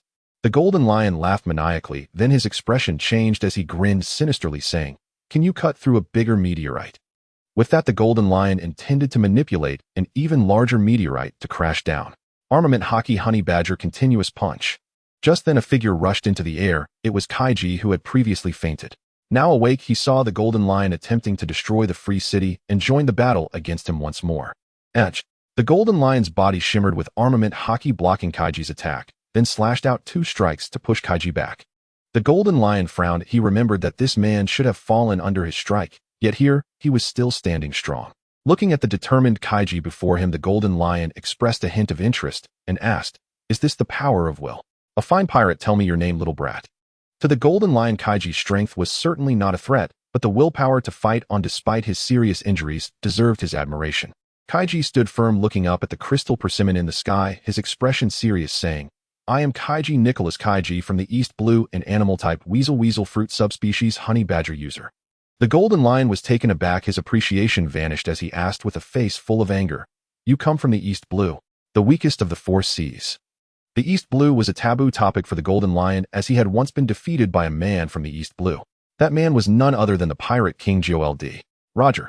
It was a cruel twist of fate. The once mighty Golden Lion, who had the upper hand over Roger, saw his pirate crew laid to rest due to an unexpected storm. Even his head was adorned with a ship's helm, rendering him far less powerful than before. The Golden Lion gazed at the resolute face of Kaiji before him, seemingly catching a glimpse of the man he once was, and let out a sinister laugh. "Ha, weaklings have no right to choose. Lion thousand cuts." The Golden Lion looked down at Kaiji and unleashed his signature slash, sending multiple strikes flying towards Kaiji below. Iron block armament hockey. Kaiji was caught off guard and could only activate iron block in a desperate attempt to defend himself. But how could Kaiji's proficiency in armament hockey withstand the Golden Lion's strikes? The slashes broke through Kaiji's armament hockey, leaving several wounds on his chest, and Kaiji was sent crashing to the ground under the impact. Men from the East Sea are nothing special. The Golden Lion, seeing Kaiji rise up despite his severe injuries, began to mock him mercilessly, but soon he could not laugh anymore. For he saw Kaiji managing to get back on his feet after such heavy wounds. The honey badger, commonly known as the flathead brother, is a small creature that instills fear in the likes of lions and venomous snakes due to its tenacity and indomitable spirit.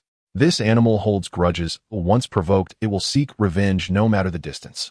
And Kaichi possessed such a tenacious character, which is why he gained the favor of Weien, who bestowed upon him the honey badger fruit. With the enhancement of the fruit, Kaichi's resolve grew even stronger and his vitality was greatly amplified.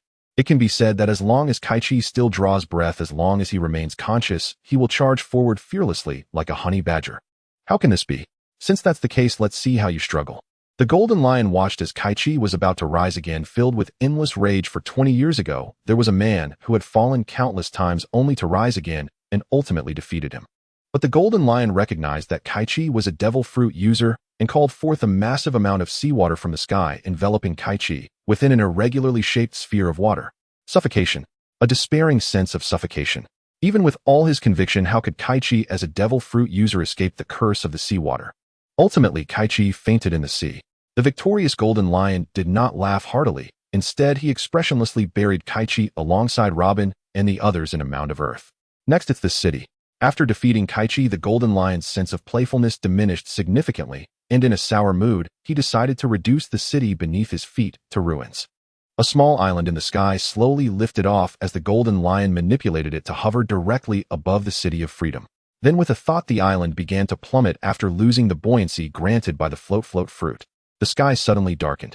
The citizens of the city of freedom were astonished to find the sky darkened, the formerly bright sun obscured, and in their fearful gazes an island loomed ever closer. Wallace looked at the increasingly large island before him, feeling a profound sense of helplessness. He could cleave meteors the size of houses, but this was no meteor, it was an entire island. Wallace's feet felt as heavy as lead. He desperately wanted to use his twin blades to stop the falling island, but with his strength it would be akin to a moth flying into a flame. No, I must defend the city of freedom. Renewed conviction ignited in Wallace's heart as he leapt into the air, twin blades in hand, fully aware that he could not stop it, but determined to try with all his might. At the same time, shockwaves surged toward the falling island. Wallace turned around to see thousands of warriors at his feet, including the 300 who could not ascend to the floating island, as well as young warriors like himself and some pirates akin to wild bulls. Some wielded firearms, others used spears, and some employed moonwalk. They were utilizing every method to prevent the island from crashing down. Twin blade style cross slash. Wallace unleashed his strongest sword technique, attempting to shake the island. However, can human strength truly move the might of nature? Wallace, along with the warriors fighting alongside him, looked on in despair at the island above as it continued its relentless descent, unaffected by their efforts. Despair. Utter despair. At that moment, a purple lightning bolt shot down from the distant horizon, transforming into a figure above the city of freedom. In the final moments, Weien finally arrived. But this was clearly not the time to relax. Wayne's expression was grave as he looked at the descending island, such a colossal presence that even he found daunting. I must break it into pieces. Upon seeing the island, Weien made the wisest judgment. Merely cutting it in half would likely not suffice to prevent the destruction of the city of freedom. In that case, Weien gazed at the falling island, took a deep breath, and then drew the cursed blade Rakshasa, holding it in his hands with arms tensed. One sword style, 1,000 strikes in an instant. Purple lightning erupted from Wayne's body, climbing onto Rakshasa, and a massive purple slash flew towards the island in the sky. Wayne's strike was slow, so slow that it appeared as though it was in slow motion to onlookers. Yet to a skilled swordsman, it was incredibly fast, issuing thousands of strikes in mere seconds, ultimately coalescing into a single immense slash. Thus was born the name 1,000 Strikes.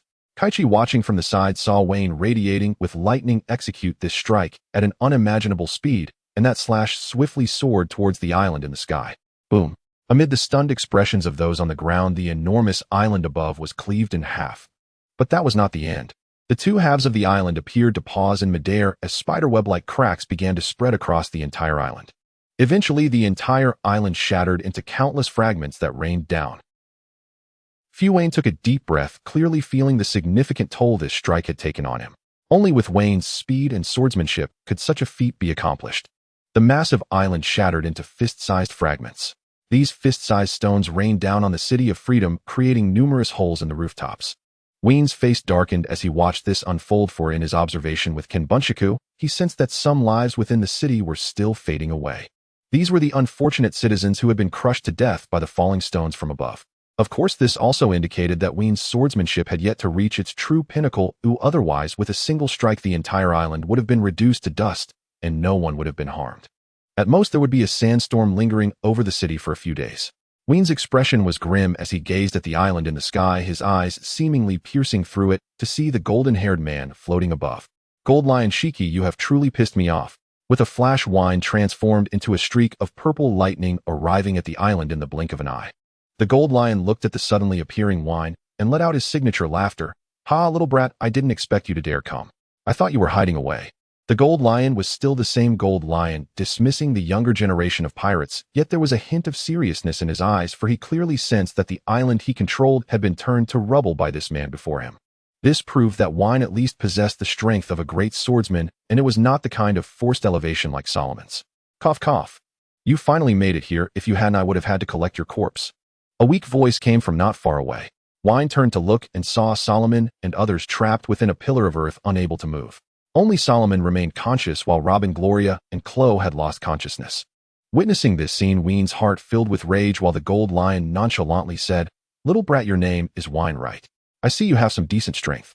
I prefer capable individuals, so how about joining my crew? If I'm in a good mood, I might let this island go after all." After witnessing Wein's strength, the gold lion had a twinge of recruitment in his heart. Weien, in a fit of anger, smiled ironically. He lowered his head in silence for a few seconds, then raised it, pointed at himself, revealing a set of white teeth, and coldly said, "You really are getting old and confused, gold lion. You come to my territory, kill my people, and expect me to be your subordinate." With that, Wein's arms crackled with purple energy, and a vivid purple thunderbird appeared before him. 50 million volts, Thunderbird. The purple Thunderbird surged forward at an astonishing speed towards the gold lion, but the gold lion's gaze sharpened. Activating his Kinbunshika Haki, he soared into the air, dodging Wein's Thunderbird. Though Wein's Thunderfruit was powerful and its attack speed was quick, someone with the gold lion's mastery of Kinbunshiku could naturally activate his Haki in advance to predict Wein's attack path. Oh, lightning attack, could it be a Loguetown thunder? The gold lion had dodged Wein's initial probing attack and was about to say some mocking words, but Weien, filled with anger, wouldn't listen to the gold lion's taunts. Weien, after launching the Thunderbird, drew out the Resetsu, transforming into a streak of lightning appearing directly above the gold lion. Before the gold lion could finish his sentence, he glanced back and saw Weien, but his body hadn't reacted in time. Weien swung his blade with extraordinary speed, the shimmering light of the lightning flashing. One sword style thunder slash. This was Wein's fastest sword technique, infusing his lightning power into the Resetsu, delivering a blow that was imperceptible to the naked eye. The moment the thunder slash struck, the gold lion's figure appeared dozens of meters away from Weien, but a bloody hand fell to the ground. Looking at the gold lion, his left hand was already missing, leaving only the wrist with a clean cut. Sweat beaded on the gold lion's forehead. The pain of having his hand severed in an instant was something most could not endure. However, the gold lion had an extremely strong endurance. After all, he was the ruthless man who had cut off his own legs to escape impelled down. The pain of a severed hand did not elicit a cry of anguish from him, though his face paled considerably, indicating the severity of his injury. Floating in the air, the gold lion looked at Weien, not far away, a hint of trepidation flashing in his heart. That last strike had been too fast, so fast that although his Kinbunshika Haki sensed that his body hadn't reacted in time. In a moment of crisis, he could only slightly shift his body to avoid a fatal blow, but he had lost a hand in the process. Staring at his bleeding wrist, the gold lion frowned. If this blood continued to flow, it would undoubtedly drain his stamina. Thus, an invisible force enveloped his wrist, and the severed hand ceased to bleed. The gold lion had used his fruit ability to control the blood from his wound. Weien, not far away, frowned at this scene. His strike was meant to catch the gold lion off guard, and he expected that with his speed targeting the gold lion's neck, the latter should either die or be seriously injured. But seeing the gold lion's current state, it was clear that his fighting capability had not diminished significantly. After all, this swordsman relied on his legs to fight, and his floating fruit did not depend on his hands to execute techniques. The only impact on the gold lion was to his physical abilities. What a troublesome old man. Weien sighed quietly. From the very beginning of the battle, he had placed the gold lion on par with himself, and now that the gold lion had shed his disdain, Weien would likely need to engage in a fierce battle to achieve similar results. Looking back at the group trapped by the stone pillar, Weien had a thought. He slashed the Resetsu several times, shattering the pillar into pieces, while Solomon and the others inside remained unharmed. Weien glanced at the rescued group, then faced the gold lion, instructing those behind him, "Solomon, wake them up and take them to a safe place." Solomon glanced at Weien, then looked towards the distant gold lion. Under Wein's cover, he awakened the group and led them away from the forest. After the group left, Weien breathed a sigh of relief and looked at the gold lion, saying, "Now no one is bothering us, it'll let the battle continue." Though the gold lion wished to strike at the group, he could only temporarily suppress that thought, watching them flee due to Wein's elusive speed. Ha ha ha. The gold lion let out a hearty laugh, then shifted all his focus back to Wein, saying, "Little brat, I admit I underestimated you. You have the strength to face me. But I am the gold lion." After speaking, the golden lion concentrated its mind, causing a nearby mountain to crash down towards Wein, while several more distant mountains were uprooted and flew towards this location. Wein gazed at the small mountains crashing down, took a deep breath, then gripped the rasha tightly, enveloping the blade with armed color hockey. He unleashed several powerful slashes. Boom. With a single strike, the crashing small mountain was sliced in half by Wein, who then darted through the air, continuing his assault on the golden lion. The golden lion remained unhurried, still manipulating the distant mountains to crash down towards Wein. This is the terrifying aspect of the golden lion's ability: how any non-living matter it has touched is under its control. In other words, all the terrains and landscapes on this island are but a thought away for the golden lion. As several small mountains were continuously cut down by Wein, the golden lion nonchalantly continued to manipulate the mountains, saying, "Let's see how many mountains you can cut. This is my territory." In the blink of an eye, 3 more small mountains came crashing down towards Wein, who kept slashing at the mountains. Wein took a deep breath, then exhaled, the rasha in his hand slightly raised. As the two exchanged blows, the sun gradually descended, and a bright moon appeared in the sky. A bead of sweat appeared on the golden lion's forehead, but it wasn't due to excessive physical exertion from using its fruit ability. After all, with its level of fruit development, such operations hardly exhausted any stamina. The golden lion intended to use this tactic to drain Wein's energy. What truly made the golden lion break into a cold sweat was Wein's stamina. Wein had been wielding armed color hockey slashes for an entire afternoon, yet showed no signs of fatigue. Most critically, the mountains on this island had completely vanished, leaving the entire terrain riddled with small basins. "So, is this still your territory?" Wein floated upwards for a moment, then looked down at the golden lion below him, his tone revealing an indescribable boldness. Wein could only say that he could chop at the mountains nonstop for 3 days and nights. One sword-style thunder slash. Wein employed the same trick again. Without the obstruction of mountains, the golden lion was laid bare before his eyes, leading to a complete swordsmanship duel. When it came to swordplay, Wein felt he needed no one else to contend with except for the eagle-eyed man who favored riding in coffins. Rasha, charged with purple lightning, slashed at the golden lion. However, the prepared golden lion would not allow Wein to land a direct hit. It kicked out twice using the renowned swords Sakura 10 and would wither to firmly block Wein's rasha. Wein felt a flicker of joy in his heart. The golden lion had fallen into his trap. In that instant, purple lightning flashed from Wein's hands, traveling along the rasha to the 2 renowned swords at the golden lion's feet. After all, no matter how powerful a renowned sword may be, as long as it wasn't a black sword, it would conduct electricity. Zzz. The golden lion's body twitched several times, emitting wisps of white smoke before it fell to the ground heavily. The golden lion's greatest mistake was not applying armed color hockey to the renowned swords. Wein floated in the air, quietly watching the fallen golden lion on the ground, making no rash movements. In his observation with the Kinbunchika hockey, he sensed that the life force of this old lion had not diminished much. Sure enough, as Wein expected, the golden lion rose from the ground, launching 2 kicks towards Wein, delivering slashes. Slash waved. The armed color Haki-infused slashes. Wein saw through the move, and instead of using elemental evasion, he merely slashed out with his rasha, which was coated in armed color hockey, deflecting the incoming slashes to the side. Boom. Wein was pushed back 2 steps by the inertia, but he saw the golden lion's slashes strike the ground, leaving behind 2 cracks over 10 meters long. It seems this old guy's swordsmanship hasn't declined much over the years. Wein observed the fissures on the ground and realized that the golden lion's current strength was formidable. Now it was time for a real fight. A stream of black energy flowed from Wein's arm, climbing up to his shoulder, then to his chest, neck, abdomen, face, and thighs.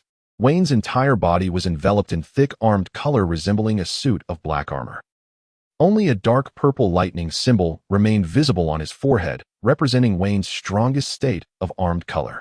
The golden lion's heart raced at the sight. The level of Wein's armed color was truly rare. At the same time, a flicker of disdain crossed the golden lion's mind. For powerhouses of their level, it was not surprising for a battle to last 2 or 3 days. However, in the golden lion's eyes, Wein's use of such a high level of armed color hockey so early revealed a lack of experience. Nonetheless, in this state, Wein undoubtedly put even greater pressure on the golden lion. Each move he made carried significantly more power and destructive force than before, forcing the Golden Lion to employ its own armed color hockey for defense. Both possessed the ability to fly, their figures darting through the air as they exchanged dozens of blows over the course of several minutes, then pulling back to await the next opportunity to exploit each other's weaknesses. Clang, clang, clang. The two continued to battle, their renowned swords clashing, creating numerous slashing scars in the surrounding air. At that moment, several figures appeared on the ground not far from the two. It was the officers who had recovered their stamina. Robin and Goliath appeared to be in good shape, while Solomon, Crow, and Kichi were all bandaged up, especially Kichi, who was wrapped up like a mummy. Robin looked at the two battling in the sky, then glanced at the sky, saying, "It's almost dawn. Did they not come to a conclusion yet?" Solomon shook his head and replied, "I wouldn't be surprised if powerhouses of their caliber fought for 3 days and nights." As the strongest among them, Solomon knew exactly how much stamina a powerhouse like Weien could possess. Crow adjusted his glasses with a bandaged hand and suggested, "Why don't we help the boss a bit?" The other's eyes lit up, but Solomon firmly stopped them, saying, "Didn't you see the slashing traces surrounding them? If you wish to die, then go ahead. At their level, this is not something we can intervene in right now.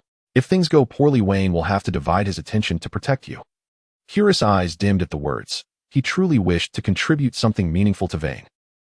Especially after so long aboard the ship, he had never bested a worthy opponent. Instead, he had acquired a devil fruit. Though no one voiced criticism, guilt gnawed at him. At that moment, Goria spoke up. "I believe my devil fruit ability can disrupt Shiki." A spark of hope lit everyone's eyes. Goria could support them just as they had overwhelmed Shiki together before. Solomon glanced upward at the two fighters locked in aerial combat and asked, "Are you certain? Don't interfere with Weien by mistake." The pair were perilously close. Goria's sound fruit risked harming friend and foe alike. Goria paused thoughtfully, then replied, "I'll activate my power only when they're far apart. The sonic waves should disrupt Shiki without endangering Weien." Just then, several figures burst from the nearby underbrush. Indigo, Shiki's ship doctor, and the ape-like guard. "We won't let you interfere with Captain Shiki." Shielded by their fellow officers, the two stood defiantly before Robin and the others. Having overheard the plan, they sought to stop Goria. Kuro smiled faintly and stepped forward, cracking his knuckles. "Goria, focus solely on finding your opening to disrupt Shiki. Leave these men to us." Kuro and his allies formed a protective line before Goria.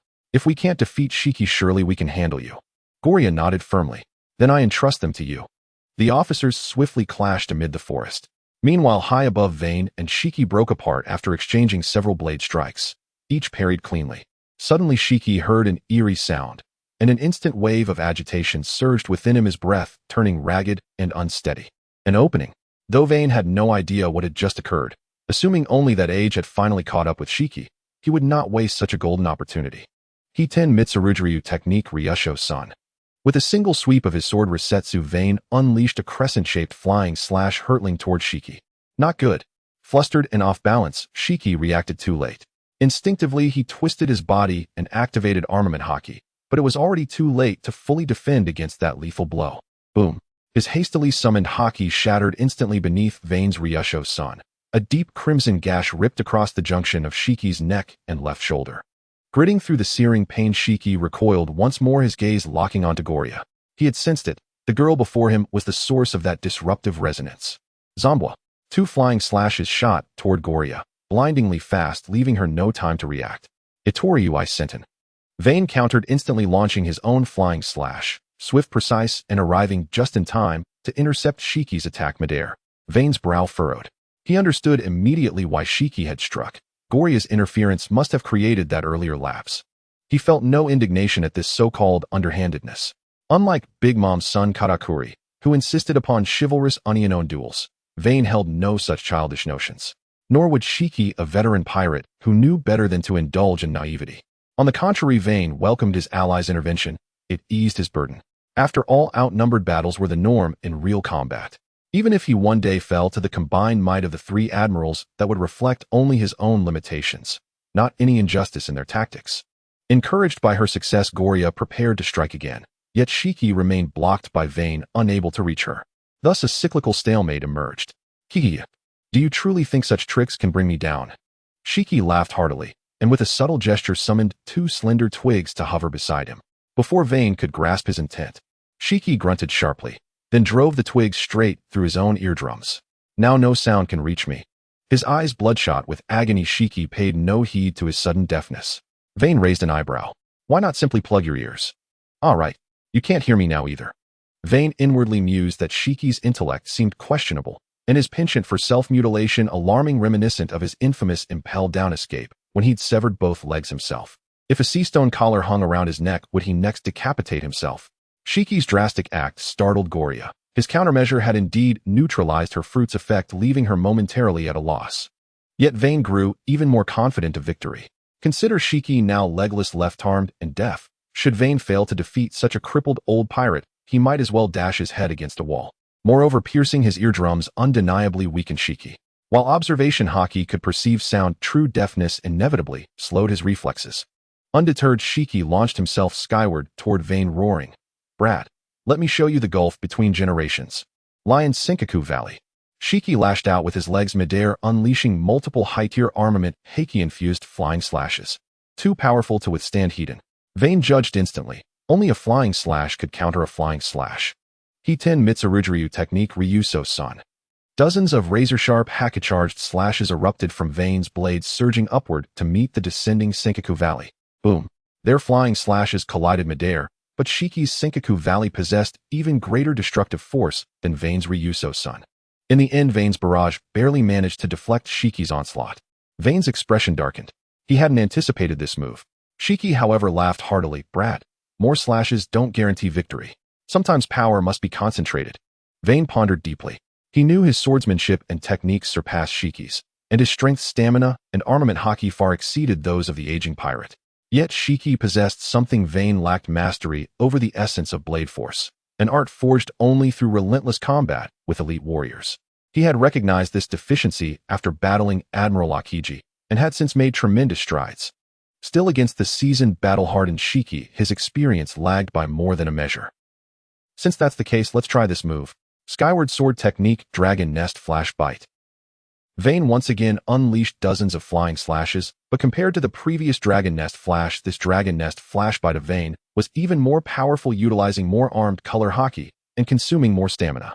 The Golden Lion's pupils constricted. As a great swordsman, he sensed that this move was extraordinary, and thus he could only fight with all his might. Lion's Might, Thousand Cuts Valley.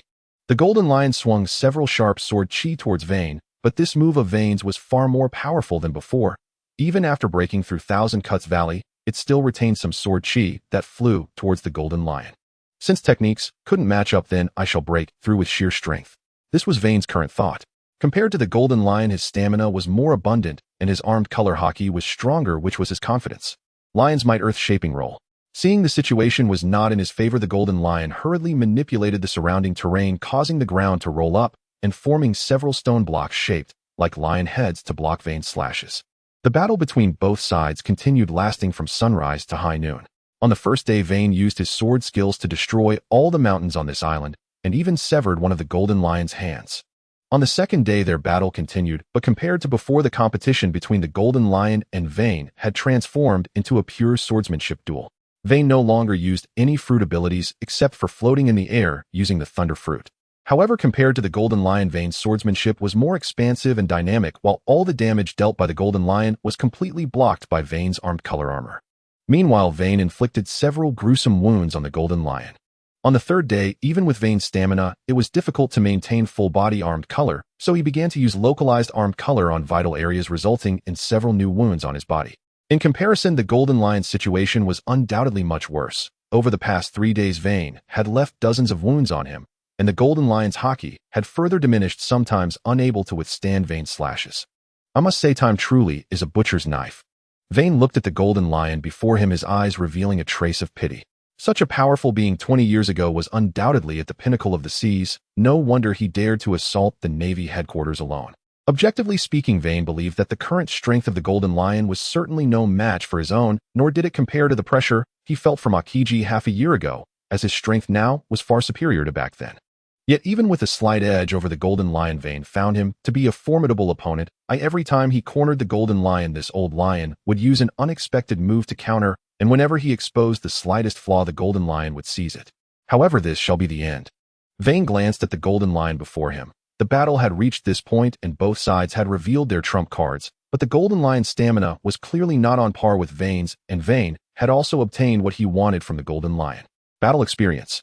Vane's combat experience skyrocketed during the 3 days of life and death struggle, leading to further mastery over his own strength. Damn it, what kind of look is that? Though the Golden Lion couldn't hear Vane's words clearly, he seemed to catch a glimpse of a hint of pity in Vane's eyes, which wounded the pride of the Golden Lion, who had always been arrogant. I am the Golden Lion. With a wave of his hand, the Golden Lion sent an island crashing towards Vane. Vane's gaze flickered. At such a distance, the attack range of this island was not limited to just him, but would also affect the Golden Lion. Planning to take us both down together, huh? Vane narrowed his eyes, trying to see through the Golden Lion's thoughts, but ultimately chose not to take the risk. It's just cutting through another island. Vane assessed his stamina and found he still had a little over half left. Cutting through an island was still quite easy. At that moment, the island suddenly veered aside, and what was wrapped by the island was a vast expanse of seawater. The seawater quickly enveloped Vane, and he seemed to be caught off guard, staring wide-eyed at the Golden Lion while submerged. Ha ha ha, devil fruit user. I can even manipulate seawater. No matter how strong you are, the feeling of suffocating in seawater is certainly unpleasant. Ha ha ha. Suddenly, the Golden Lion stopped laughing as he noticed that Vane in the seawater showed no signs of pain. Instead, he gazed at him calmly, as if looking at an idiot. In fact, Vane had long realized he was no longer afraid of seawater, so he did not guard against this move from the Golden Lion. However, after 3 days of battle covered in sweat, bathing in the seawater seemed like a good choice. Meanwhile, the Golden Lion wore an expression of existential doubt, as the situation before him completely overturned his understanding. Thus, the Golden Lion floated towards the seawater cautiously, extending his right index finger, wanting to truly feel if this was indeed seawater. At that moment, Vane moved. The instant the Golden Lion's finger touched the seawater, purple lightning flashed from Vane's body, and seawater, being an excellent conductor, allowed the powerful electric current to thoroughly shock the Golden Lion. Boom. The Golden Lion gritted his teeth against the intense pain and numbness, pulling his hand out of the seawater. His golden hair, which had been draped behind his head, instantly turned into an explosive hairstyle, and even his Bodis reaction slowed down. Of course, Vane would not let such a golden opportunity slip by. He charged out of the seawater wielding his Rakshasa and instantly reached the side of the Golden Lion, then covered himself with high-level armed color hockey and unleashed 9 massive flying slashes. Skyward Sword Technique, 9-headed dragon flash. 9 dragon heads clawed and roared as they flew towards the Golden Lion. The Golden Lion finally reacted, looking at the 9 flying slashes before him. He attempted to evade, but soon realized he could not escape these slashes at all. A strike that can't be dodged. Truly miraculous swordsmanship. The Golden Lion gritted his teeth, a powerful aura erupted from him, and a layer of black armor appeared on his body, with 2 deeper clouds forming on his cheeks. Armed color hockey fully covered. This old lion finally unleashed his remaining hockey at the last moment. Brothers, lend me your strength. 5-star reviews are appreciated. Moreover, the imposing aura of the Golden Lion intensified, ultimately transforming into a tangible force capable of influencing reality. This is the Conqueror's Haki of the Golden Lion. Under the Golden Lion's control, the Conqueror's Haki entwined around the 2 famous swords at his feet. As one of the most powerful pirates of the old era, the Golden Lion undoubtedly mastered this technique of binding with Conqueror's Haki. Boom. The 9-headed dragon seemed to roar in the air, ultimately slashing towards the Golden Lion, who wildly wielded the 2 swords at his feet, blocking 6 or 7 strikes in the blink of an eye. However, the strength of Wayne's move was not solely due to its guaranteed hit. It was also because it completely sealed off the enemy from 9 different angles. Although the Golden Lion's feet were agile, he still could not block the slashes aimed at his body. What a terrifying little brat. Yet the Golden Lion managed to survive, but his aura had diminished significantly compared to before. He had 2 long narrow wounds on his back and abdomen, deep enough to see his intestines flowing within. The Golden Lion still could not withstand one of Wayne's strongest sword techniques, and the advanced armament hockey wrapped around the strike broke through his defenses, leaving a fatal wound. Is there actually a user who is not afraid of seawater? Truly, there are always people beyond people. The Golden Lion laughed heartily, as if delivering his last words. Ha ha, have the pirates of the new era grown up? It seems that the old man Singoku has something to worry about. Don't joke around, or I can tell that someone like you could never submit to the Navy. Go stir up this sea and turn this world upside down. After saying this, the Golden Lion took a deep breath and forcefully pulled down the ship's wheel from his head. Cough, cough. The Golden Lion groaned in pain, but he endured the fatal injury. His aura consolidated, and a more powerful aura erupted. With a hearty laugh, the Golden Lion proclaimed, "Come on, kid, show me your strongest move. I will let you witness the power of the strongest pirate of the old era." Then the golden lion leaped, unleashing the few remaining armament haki within him, coughing up blood, his gaze fixed firmly on Weien. Sigh. Weien sighed, feeling the golden lion's determination to die before him. Although pulling down the ships would allow him to use haki more smoothly, it was merely a fleeting moment of brilliance. These old injuries from decades ago were not so easily borne. Even if Weien did not attack the golden lion, he could not hold on for long. But Weien decided to give this old lion a dignified death. After all, everything the golden lion did was to maintain his final dignity. Weien nodded slightly, then enveloped himself again in armament haki, a pitch-black haki armor appearing around him. Moreover, dark purple lightning appeared on Wayne's forehead, and the armament haki in his chest began to flow, eventually forming 2 bolts of purple lightning. This was the activated state of Wayne's haki, but even he could not maintain this state for long. As the two fought, a sense of mutual respect began to develop, leading to their final battle. 2 powerful waves of conquerors' haki collided. In an instant, the clouds in the sky were split apart, and the entire world seemed to stand in opposition, while a gust of wind suddenly rose on the island. Ha ha ha. The kings of the new era. As expected, men like you definitely possess talent. The golden lion laughed heartily, then unleashed the final strike of his life. Lion's Might, final 1,000 Cuts Valley. Numerous flying slashes imbued with advanced armament haki flew towards Weien, their overwhelming power startling him. Is this the final bite of a lion before its death? Weien did not underestimate it. This strike could definitely kill him. Taking a deep breath, he unleashed his strongest sword technique. Skyward Sword Technique, Heavenly Soaring Dragon Flash. This move is the ultimate technique of Wayne's Skyward Sword Technique, divided into 2 segments. The first segment is a flow of air that can defend against attacks under Wayne's control or draw enemies into the airflow, while the second segment is a sword energy with immense destructive power that can shatter any enemy in front of him. The Golden Lion's 1,000 Cuts Valley eventually collided with Heavenly Soaring Dragon Flash.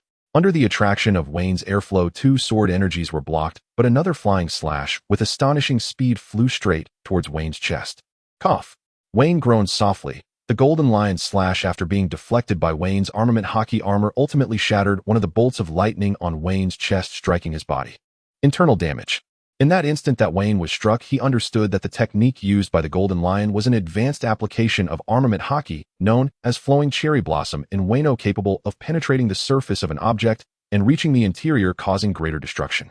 Under the power of this strike, Wayne's body fell from the sky, crashing onto the ground and creating a large human-shaped pit. Lord Weien. Weien. At this moment, Solomon and others watching below exclaimed in shock and hurried to check Wayne's condition. On the other side, after unleashing that 1,000 Cuts Valley, the Golden Lion's armament haki had become extremely weak. Watching Weien unleash the 2 segments of Heavenly Soaring Dragon Flash, the Golden Lion ceased to struggle, opened his arms, and uttered the last words of his life. The new era is truly fascinating. In an inevitable slash, Weien sliced through the Golden Lion's haki, cleaving his body in half. The light of life in the Golden Lion's eyes slowly faded, and his battered body fell from the sky. Boom, boom, boom. This battle was not merely a clash between Weien and the Golden Lion. It also symbolized the battle between the pirates of the new era and those of the old era. From Wayne's victory over the Golden Lion, it undoubtedly signified something. The new era has arrived. Boom. The entire island shook violently. Without the support of the Golden Lion's abilities, these floating islands were on the verge of crashing down. At this moment, Weien crawled out of the pit. He looked at the crowd around him, then touched the wound on his chest and let out a painful groan. This wound would likely take a long time to heal. The sudden tremor left Weien no time to explain the situation. He glanced at the bound ships, Dr. Indigo and the gorilla Skeleto. He then said to Solomon and the others, "Take these 2 guys to Freedom City. I have things to do, and we'll come back to find you later." Weien. Just as Solomon was about to speak, he saw Weien transform into a bolt of lightning and fly away. There was no time for Solomon to hesitate, as he saw a black door open in the air, and then he threw the ships Dr. Indigo and the gorilla Skeleto inside, followed by Robin and the others as they returned to Freedom City. Meanwhile, Weien dove into the jungle where the Golden Lion had fallen. He needed to find the Golden Lion's corpse. Such a powerful being should not sink into the sea with the island. Finally, just as the island was about to collide with the ocean surface, Weien spotted the Golden Lion's body, severed in half, with the upper half hanging from a tree and the lower half lying on the ground. Weien casually picked up the 2 halves of the Golden Lion's body, ready to fly away. Huh. Weien exclaimed in surprise as he saw a fruit with strange patterns under a fruit tree not far from the Golden Lion's corpse. With no time to ponder, Weien stuffed the fruit into his pocket and transformed into lightning, soaring into the sky. Boom. The 3 floating islands controlled by the Golden Lion, a large island and 2 smaller islands, finally crashed down hard onto the ocean surface. Weien should be thankful that these floating islands were still a distance away from Freedom City and not directly above it, otherwise they would have directly destroyed the bustling Freedom City. Nevertheless, the tsunami caused by the fallen islands submerged most of the buildings around the area. Fortunately, the citizens had already evacuated in advance, and there were no casualties. Weien returned to Freedom City with the Golden Lion's corpse. Long live Lord Weien. Freedom City will last forever. Oh. In the square, Weien looked at the joyful citizens around him and smiled with a hint of satisfaction. But soon he could no longer smile as the people around him noticed him and began to crowd in. Seeing the situation was not good, Weien quickly transformed into lightning and left the square area. Phew, that was close. Back in the castle, Weien breathed a sigh of relief only to see the eager eyes of his subordinates. They certainly understood what the fallen islands signified. When a superpower user dies, their abilities vanish, and these islands would naturally plummet from the sky. This meant Weien had killed the Golden Lion. Boss! Lord Weien. The emotions of the staff were quite excited. Weien looked at the wound on his chest and said to Robin, go fetch me some medicine and bandages. I need to bandage my wound. Robin obediently went to the infirmary while the remaining staff members looked extremely excited. Among them, Chloe and Gloria were the most excited. Chloe clenched his fists tightly, his voice trembling slightly as he said, Boss, you killed the Golden Lion. Weien replied nonchalantly. His tone was neither happy nor sad. Chloe, on the other hand, became even more agitated. He thought Weien didn't react and shouted, Boss, that was the Golden Lion. The existence that competed with Roger and Whitebeard 20 years ago. The legendary pirate. Weien frowned and said, what are you so excited about? You didn't even fight him. Besides, isn't it normal to win? If you had lost, you would have sunk to the bottom of the sea already. Gloria chimed in, exactly. Isn't it normal for Lord Weien to defeat the Golden Lion? Lord Weien is the strongest in the world. Solomon, on the other hand, was obviously not as excited. However, as Wayne's top advisor, he thoughtfully remarked, Weien, this is indeed no small matter. If we can utilize it well, our influence and power will undoubtedly rise to another level.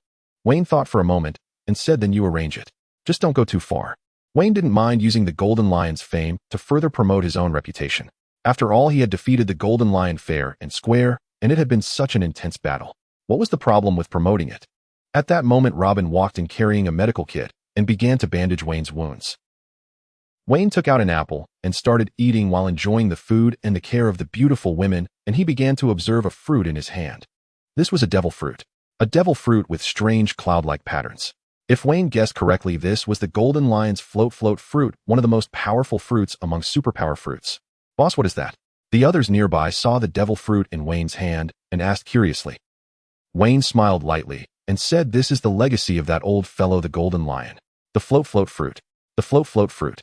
The crowd gasped in astonishment. How could they not know what this fruit meant? This was the source of the Golden Lion being called the Sky Admiral. In the boundless ocean, the float fruit is one of the strongest fruits as it grants the ability to fly. It can also allow objects to fly. Weien put the fruit away and said, don't get your hopes up. A person cannot eat 2 devil fruits, and I already have plans for this fruit. Speaking of which, has my luck been too good lately? Weien mused. He had defeated devil fruit users before, but he had never gained their powers. However, recently he had obtained 2 powerful devil fruits in succession. Luck. Weien thought for a moment and took out the lucky coin from his pocket. It shimmered with a golden luster, though the glow seemed much dimmer than before. Lucky coin grants the host a certain degree of good fortune. However, everything in the world has its own destiny, and luck is also in balance. The good fortune brought by the coin may to some extent also be misfortune. Misfortune and good fortune. Weien pondered, recalling a recent encounter with a relatively strong, yet unknown group of pirates, followed by being targeted by the Golden Lion, who had disappeared for over a decade. For those lacking strength, this certainly represented misfortune. However, overcoming such misfortune could lead to a certain kind of good fortune. For instance, these 2 devil fruits. How is the casualty report from the city? The next noon, Weien finally woke up after 3 days and nights of intense battle, listening to the reports from the officials below. After all, the sudden attack by the Golden Lion caused significant damage to the Free City. Robin below held a document, his expression grave as he spoke. Boss, this time the Golden Lion's attack destroyed over 1,000 houses, most of which were wrecked by the tsunami caused by the falling islands. Additionally, the number of residents who died in the city is 87. At this point, Robin paused and continued, furthermore, 13 members of the Free counterattack team lost their lives. Weien paused upon hearing this. He had already discovered the corpses of those 300 team members when he arrived at the floating island, all killed by the Golden Lion and his pirate crew. However, this is a war. In war, there are always casualties. Weien merely nodded slightly and said understood. Ensure that compensation is given to the families of the deceased team members. Additionally, please expedite the filling of the vacant positions. Moreover, the construction of houses must also be prioritized. Robin nodded and said, Boss, there are 2 more matters to report to you. The first is that a group of winged individuals has descended from the floating island. They wish to join the Free City. Weien recalled that there indeed was such a group of villagers in the original story with wings enabling them to fly, although their numbers were limited to a few hundred. He then said that's fine, they are no different from slaves under the Golden Lion. Incorporate them into the Free City. Robin noted this down, and then added there is one more matter that requires your decision. The 3 islands that fell from the Golden Lion are not far from us. We have sent scouts, and these islands can be used to build a new city. Weien thought for a moment. Those islands indeed contained many valuable resources, especially the IQ, which was quite precious. Thus Weien said, all right, let's include those 3 islands within the Free City. By the way, bring Indigo here. Indigo was the ship's doctor who developed the IQ, and he was considered a genius scientist. Weien had to defeat the Golden Lion with great difficulty, so he intended to make the most of the legacy left behind. Weien was particularly interested in this IQ. Soon Indigo was brought in tightly bound. This guy was no pushover. In the original story, he had a chemical bomb technique that looked like a devil fruit. However, after repeated confirmation, Weien discovered this was merely an application of his medical skills. Weien took out 2 of the Golden Lion's famous swords and placed them on the table, speaking to Indigo, the Golden Lion is dead. I admire your medical skills. If you work under me, I can spare your life. Indigo pointed to the ropes binding him. After some consideration, Weien ordered his subordinates to help untie him. After all, with Weien present, Indigo wouldn't cause much trouble. Indigo began to dance around the room like a shaman, while Weien frowned, wondering what this guy was saying. He then said, stop with the theatrics, so I know you can talk. Feel free to state your demands. Indigo paused for a moment, then said with a hint of sadness in his tone, you killed Lord Golden Lion. Ooh, I cannot work for you. Just kill me. Weien nodded and said, all right, then kill him. With that, several surrounding officials drew their guns ready to execute Indigo on the spot. Nanny, this isn't how the plot goes. Indigo's face changed dramatically. According to his expectations, Weien should have tried to persuade him first. How could it be so straightforward? After all, doctors in this world are extremely valuable, especially skilled doctors like him. Weien did this to intimidate him. He knew that Indigo had a good relationship with the Golden Lion. No, to be precise, the Golden Lion treated his recognized companions quite well. Thus, it was unlikely that Weien could make Indigo serve him directly. Weien then spoke, you know, the Golden Lion was the one who provoked me first, and those who choose the path of piracy must have long considered the possibility of this day. The old man dying at my hands doesn't tarnish his reputation. It is far better than dying at the hands of some straw hat brat later on. Weien then began to propose his conditions, saying, therefore you need not use that as an excuse. How about this? As long as you serve me in the Free City for 3 years, after that you are free to go wherever you wish. How does that sound? You can continue your research on IQ in the Free City. At that moment, a voice suddenly echoed in Weien's mind. After hearing the voice, Weien paused slightly and said, of course, as a reward, I have some medical questions I would like to consult with you about. Ding host's medical skills detected as advanced 1, while Indigo's medical skills are at master level. Task medical skill advancement now issued. Please check it, host. Medical skill advancement. How can a future maximum level human tolerate their medical skills stagnating at an advanced level? The host is required to consult with the master level Dr. Indigo and elevate their medical skills to master level within 1 year. Upon completion, 2,000 to 20,000 life points will be rewarded depending on the host's performance. Receiving this temporary task, Weien was taken aback and then prepared to further exploit the value of this ship doctor. Based on his previous experience with the shipwright, the rewards for this task would undoubtedly be substantial.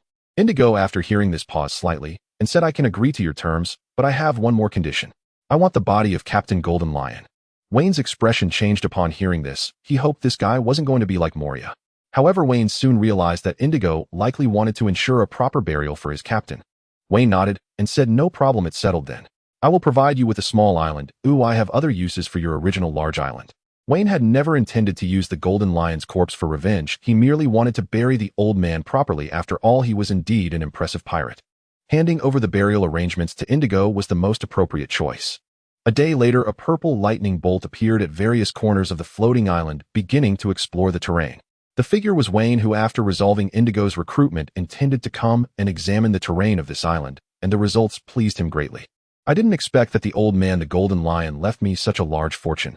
It seems I really need to pay my respects to him. The area of these 3 islands is not small, especially the main island. Once the city is fully established, accommodating hundreds of thousands of residents will be completely feasible.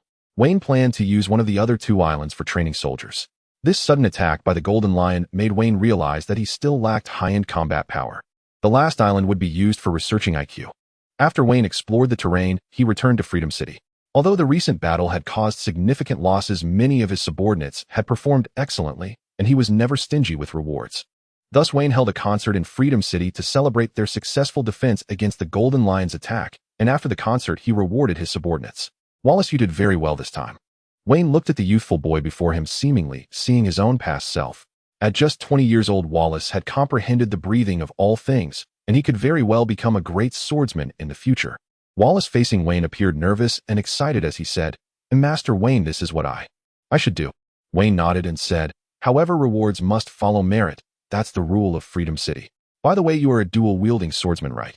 After saying this, Weien had an officer present a long box which opened to reveal the two renowned swords of the Golden Lion, Sakura Tin and Wood Wither. Weien handed the two famous swords to Wallace, saying, "These two swords were once the weapons of the Golden Lion. One is named Sakura Tin and the other Wood Wither. Now these two swords are given to you. I hope you can practice diligently and soon become a great swordsman so as not to let the fame of these two swords go to waste." Wallace trembled as he took the box, knowing that for a swordsman their sword is their second life. Every swordsman longs to possess a famous sword. The two swords Wallace had been using had shattered when he struck the island, and these two swords from Weien would undoubtedly elevate his power. Weien had just managed to send away the tearful Wallace when the next one to approach was Cage, who was also flushed with excitement. As the captain of the 300 combat team, Cage's strength was absolutely on par with Wein's officers. Weien thought for a moment and took out a book from his pocket to hand it to Cage. "Cage, right. You performed exceptionally well this time."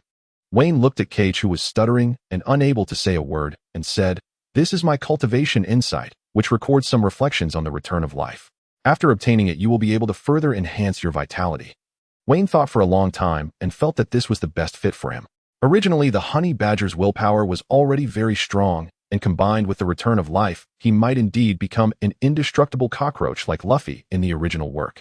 After awarding Wallace and Cage, Weien also rewarded those outstanding team members, each receiving around 10 million berries, which was definitely a significant fortune for them. Phew, the awards are finally over. Weien let out a long breath, lighting a cigar for himself and passing one to Solomon to light up. Weien then spoke, "As for Dressrosa." Just then Wein's expression changed as he looked at the officers below and said, "Quick, stop the counterattack, guards, and disperse the civilians. A big guy is coming."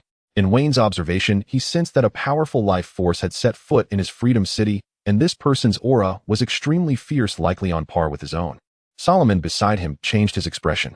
Though his observation range was not as extensive as Wein's, upon hearing Wein's words, he quickly began organizing personnel to evacuate the civilians. Weien looked at the returning civilians, closed his eyes, and said, somewhat displeased, "Why do these guys come one by one? Is there no end to it?" After saying this, Weien extinguished the cigar in his hand, his figure transforming into a flash of lightning as he sped toward the Sent's presence. Soon Weien spotted the individual in the port area. A man wearing a gentleman's hat with a long knife on his back and sharp eagle-like eyes. This person was none other than the warlord of the Seven Seas, the world's greatest swordsman, Mihawk the Eagle-Eye. "Oh, has he come?" Mihawk seemed to sense the arrival of another powerful swordsman, raising his head to gaze at Weien in the distance. "Why is it this guy?" Weien breathed a sigh of relief, but then grew somewhat anxious. He genuinely feared that Kaido or Big Mom would come. The recently traumatized Freedom City could not withstand another attack from a great pirate. However, Mihawk before him was not an easy character to deal with. Though he would not massacre the uninvolved, his purpose for coming here was certainly self-evident. Eagle-Eye Mihawk had always loved challenging top swordsmen, and Weien happened to be a great swordsman. This is really a headache. Wein's figure flickered as he arrived before Mihawk and said, "What brings you to my territory?" Eagle-Eye frowned upon seeing the lightning on Weien and said, "Unfortunately, you're not a pure swordsman." Wein's head was filled with black lines after hearing this. The way Eagle-Eye spoke made it sound as if he were pitying a violated, innocent young girl. Thus Weien said, Hey, as fellow warlords of the sea, why have you come to my place? Be careful, or I might report you to the higher-ups." Eagle-Eye glanced at the blade at Wein's waist, seemingly sensing Wein's extraordinary nature. He then drew the black blade from his back, holding it with both hands, and said, "I've heard that Warlord Weien is also a great swordsman, so Mihawk has come to challenge you, hoping you will grant me the honor of a duel." "I knew it would be like this." Weien rubbed his temples. He certainly understood that Eagle-Eye was here to challenge him, but there was no enmity or grudge between them. What was the point of fighting? Moreover, if the Navy found out, they would call in again. Fortunately, Weien had long thought of an excuse. He pointed to the bandage on his chest which had not yet been removed, and said, "Sorry, I just had a serious fight with the Golden Lion, and I'm quite injured so my strength is not what it used to be. I believe the world-renowned greatest swordsman wouldn't take advantage of a weakened opponent, right?" In fact, Wayne's injuries had long healed to a large extent. Under his powerful vitality, these minor injuries hardly affected his combat ability. However, it would take a long time for the scars to fully heal. Indeed, Eagle Eye frowned slightly upon hearing this. It was not the outcome he desired. After all, engaging in a fair duel with a grand swordsman to continuously enhance his swordsmanship was what he sought. However, it didn't take long for Eagle Eye to keenly realize a problem. The Golden Lion was also a grand swordsman, and his reputation was even greater. He could challenge the Golden Lion. Thinking of this, Eagle Eye felt somewhat excited. Defeating a grand swordsman from the old era was undoubtedly part of his aspirations, so he inquired, "In that case, where is the Golden Lion now? You are injured, so I will challenge you next time. For now, facing the Golden Lion seems like a good choice." A smile appeared on Eagle Eye's face. He hadn't expected to encounter two grand swordsmen at once, which was truly a pleasant surprise. Wayne raised an eyebrow and said, "You want to find the Golden Lion? That might not be easy." Eagle Eye frowned, looking at Wayne and asking, "What do you mean?" Wayne pointed to the ground and said, "He has been buried." Buried? Eagle Eye initially didn't react, but then his mouth slightly opened in surprise as he said, "So you killed the Golden Lion?" Eagle Eye's tone turned serious. He was well aware of the Golden Lion, who had been one of the most powerful figures among pirates 20 years ago.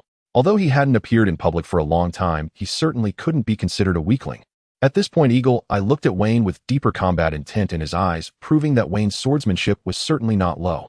Eagle Eye glanced at the bandages on Wayne and frowned slightly, saying, "I can wait until your injury is healed before we fight." Wayne raised an eyebrow, realizing that Eagle Eye was a sword enthusiast. He wouldn't leave without a duel this time, so he asked, "Is it absolutely necessary?" Eagle Eye nodded and said, "Absolutely necessary."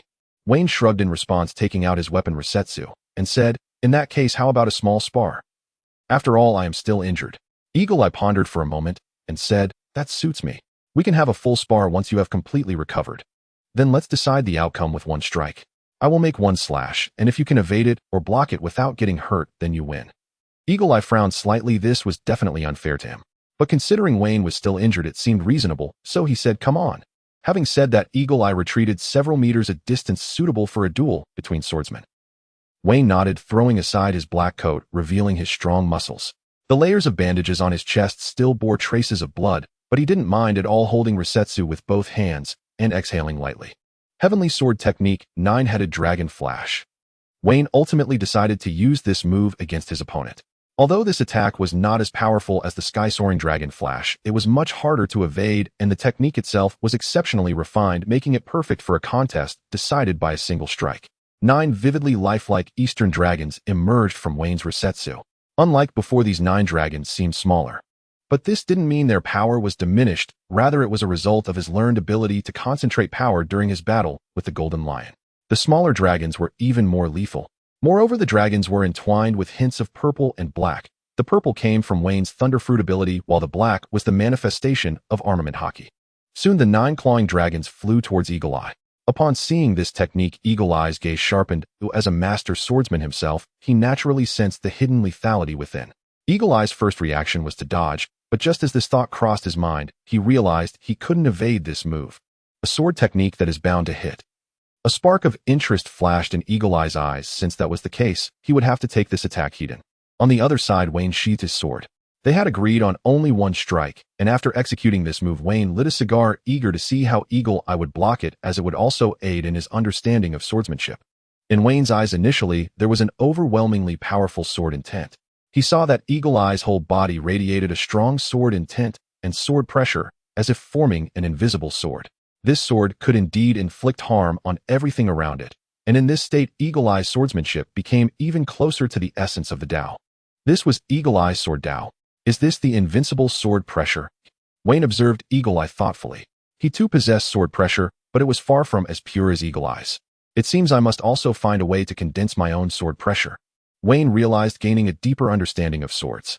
On the opposite side, Eagle Eye was evidently not limited to this. He let out a light shout, accurately predicting the direction of Wayne's 9 slashing attacks within his sword pressure. Then he swiftly slashed his black knife 8 times, blocking the strikes aimed at his abdomen, legs, back, arms, and neck. However, this was not the end. Wayne's attack was not so easily blocked. Indeed, when Eagle Eye extended his sword to intercept the final strike, he made a mistake. Although Eagle Eye's black knife was covered in armament haki capable of blocking Wein's electric paralysis, his body lacked sufficient haki to withstand Wein's electric shock. This was a shortcoming of swordsmen. Their amount of haki was often less than that of martial artists, so they would wrap most of their haki around their weapons to pursue maximum destructive power, which was also true for Eagle Eye.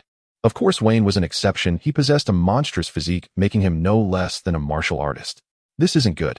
Eagle Eye seemed to sense something as his body slowed slightly under the paralysis of the electricity, and that slight delay could very well determine the outcome of this contest. Eagle Eye's body paused for a moment, but he still relied on his understanding of swordsmanship to block Wein's final sword strike aimed at his face. However, it seemed he hadn't completely blocked it. A faint cut appeared on Eagle Eye's cheek. The wound was not deep, but it drew blood. Weien let out a sigh of relief. It seemed he could consider himself to have defeated Eagle Eye. After all, their agreement was not to sustain injuries. Hawkeye held the black knife in one hand, running his left hand over the wounds on his face, and a hint of excitement flickered in his eyes. How long has it been since he was last injured? Especially in swordsmanship duels, ever since he claimed the title of the world's greatest swordsman, he had not been injured again. The man before him indeed possessed the strength to challenge his throne. With this thought, the desire for battle surged in Hawkeye's eyes as he leaped up, ready to continue the duel with Weien. Stop! Stop! Stop! Weien raised his hand to block in front of him and said, "Hey, my Hawk, we agreed on one move. You wouldn't go back on your word, would you?" Hawkeye fell silent for a moment, seemingly conflicted. So Weien seized the moment and added fuel to the fire, saying, "Besides, I'm still an injured man, let's fight again next time." Hawkeye nodded and said, "In that case, you win this match. The title of the world's greatest swordsman." Weien was startled and said, Hey, don't say that. I won by default. Besides, you didn't even attack. This match doesn't count. Let's just consider it a spar." After saying this, Weien took out a cigar and tossed it to Hawkeye, saying, "Give it a try." "This is a good thing." Hawkeye frowned and replied, "I don't smoke. Cigars are the same." Weien rolled his eyes and said, "Just smoke it. A big man like you, why so much nonsense?" Hawkeye felt it was hard to refuse. Weien helped him light it, and after taking a puff, Hawkeye's eyes brightened, surprised by how fragrant the cigar was. Indeed, this type of cigar from Weien was probably the best in the world. So the two found a rock and chatted casually. As they talked, Weien realized that this guy was actually not bad. He just looked too proud. Commonly known as a tsundere, Weien considered his swordsmanship to be decent, especially after improving the sword techniques he gained from the system, which likely rivaled Hawkeye's unnamed sword techniques. However, Hawkeye was the world's greatest swordsman precisely because of his obsession with the sword. Unlike other top-tier powerhouses, Hawkeye focused solely on pure swordsmanship and had achieved the pinnacle of it. Of course, if Hawkeye wanted to become stronger, it was simple. He just needed to find a capable devil fruit to eat, and with a bit of development, he could become even stronger. But Hawkeye looked down on that. His first reaction to Weien was, "Unfortunately, you're not a pure swordsman." That's right, Hawkeye wanted to be a pure swordsman. Weien estimated that Hawkeye's swordsmanship could possibly reach the peak of the 8th tier or even the 9th tier. In any case, in terms of pure swordsmanship, he should not be Hawkeye's opponent. But when it really came down to a fight with all of Wein's skills unleashed, Hawkeye probably wouldn't be able to compete with him.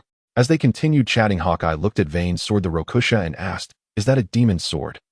Weien, feeling inspired, drew the Rokusha, infusing it with all his armed color for 2 or 3 minutes before the sword let out a soft hum like a satisfied child. A glimmer of surprise flashed in Hawkeye's eyes as he said, "A sword that can actively absorb haki. At this rate, if you nourish it with haki over the years, it could become a black sword. Then perhaps another supreme great sword will emerge." A gleam of pride crossed Wein's eyes as he remembered that the Rokusha seemed to carry the dreams of a certain man, a man who aimed to defeat the Hawkeye before him, which meant that he would eventually have a proper duel with Hawkeye. However, not now. Weien had a plan. Since he wanted to duel, he needed to defeat Hawkeye honorably in a swordsmanship battle. Weien also thought that since Hawkeye was the world's greatest swordsman, he must have some understanding of forging swords. So Weien asked, "Do you know where I can find a good blacksmith?" Hawkeye was about to answer when a cold wind blew and snowflakes began to fall from the sky. Weien then said, "Let's not rush us. Since we're here, let's go soak in a hot spring. Come on, I'll treat you to a hot spring. I won't say it's the world's best, but it's definitely the best in the grand line." "So are you saying that swords can actually level up after forging?" The two soaked in the red wine hot spring, enjoying fruit, while chatting, thoroughly enjoying themselves. Hawkeye replied, "Yes, a swordsman with ambition can use his haki to nourish the swords in his hand into black swords, and then the swords can ascend to a higher level. My supreme great sword knight became a black sword only after 7 years of nourishment. A true swordsman will not lack such ambition." Vane contemplated this as it provided him with a new perspective. After all, his task, Swordsmith's heart, was to forge a supreme great sword of his own through hard work, and perhaps nourishing it with haki could be part of that. He would find an opportunity to try it out one day. Vane was quite confident in the quality of his haki. He felt that he might be able to nourish a black sword in just a few months.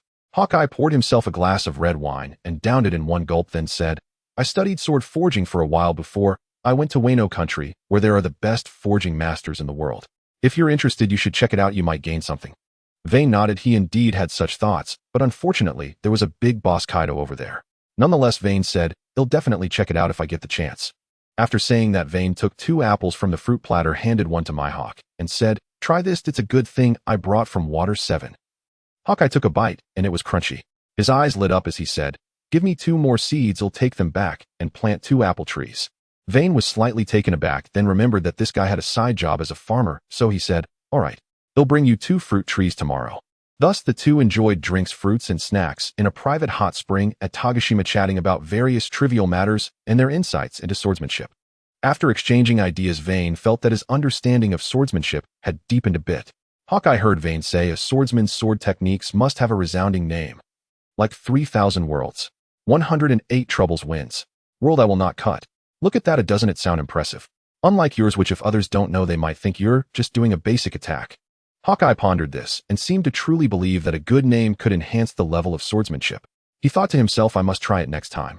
As the drinks flowed, Vane looked at the slightly tipsy Hawkeye and thought, did I forget something? Meanwhile, on Star Island in the City of Freedom, including Solomon, Robin, and other cadres, their eyes were filled with vigilance, seemingly always waiting for the enemy to strike.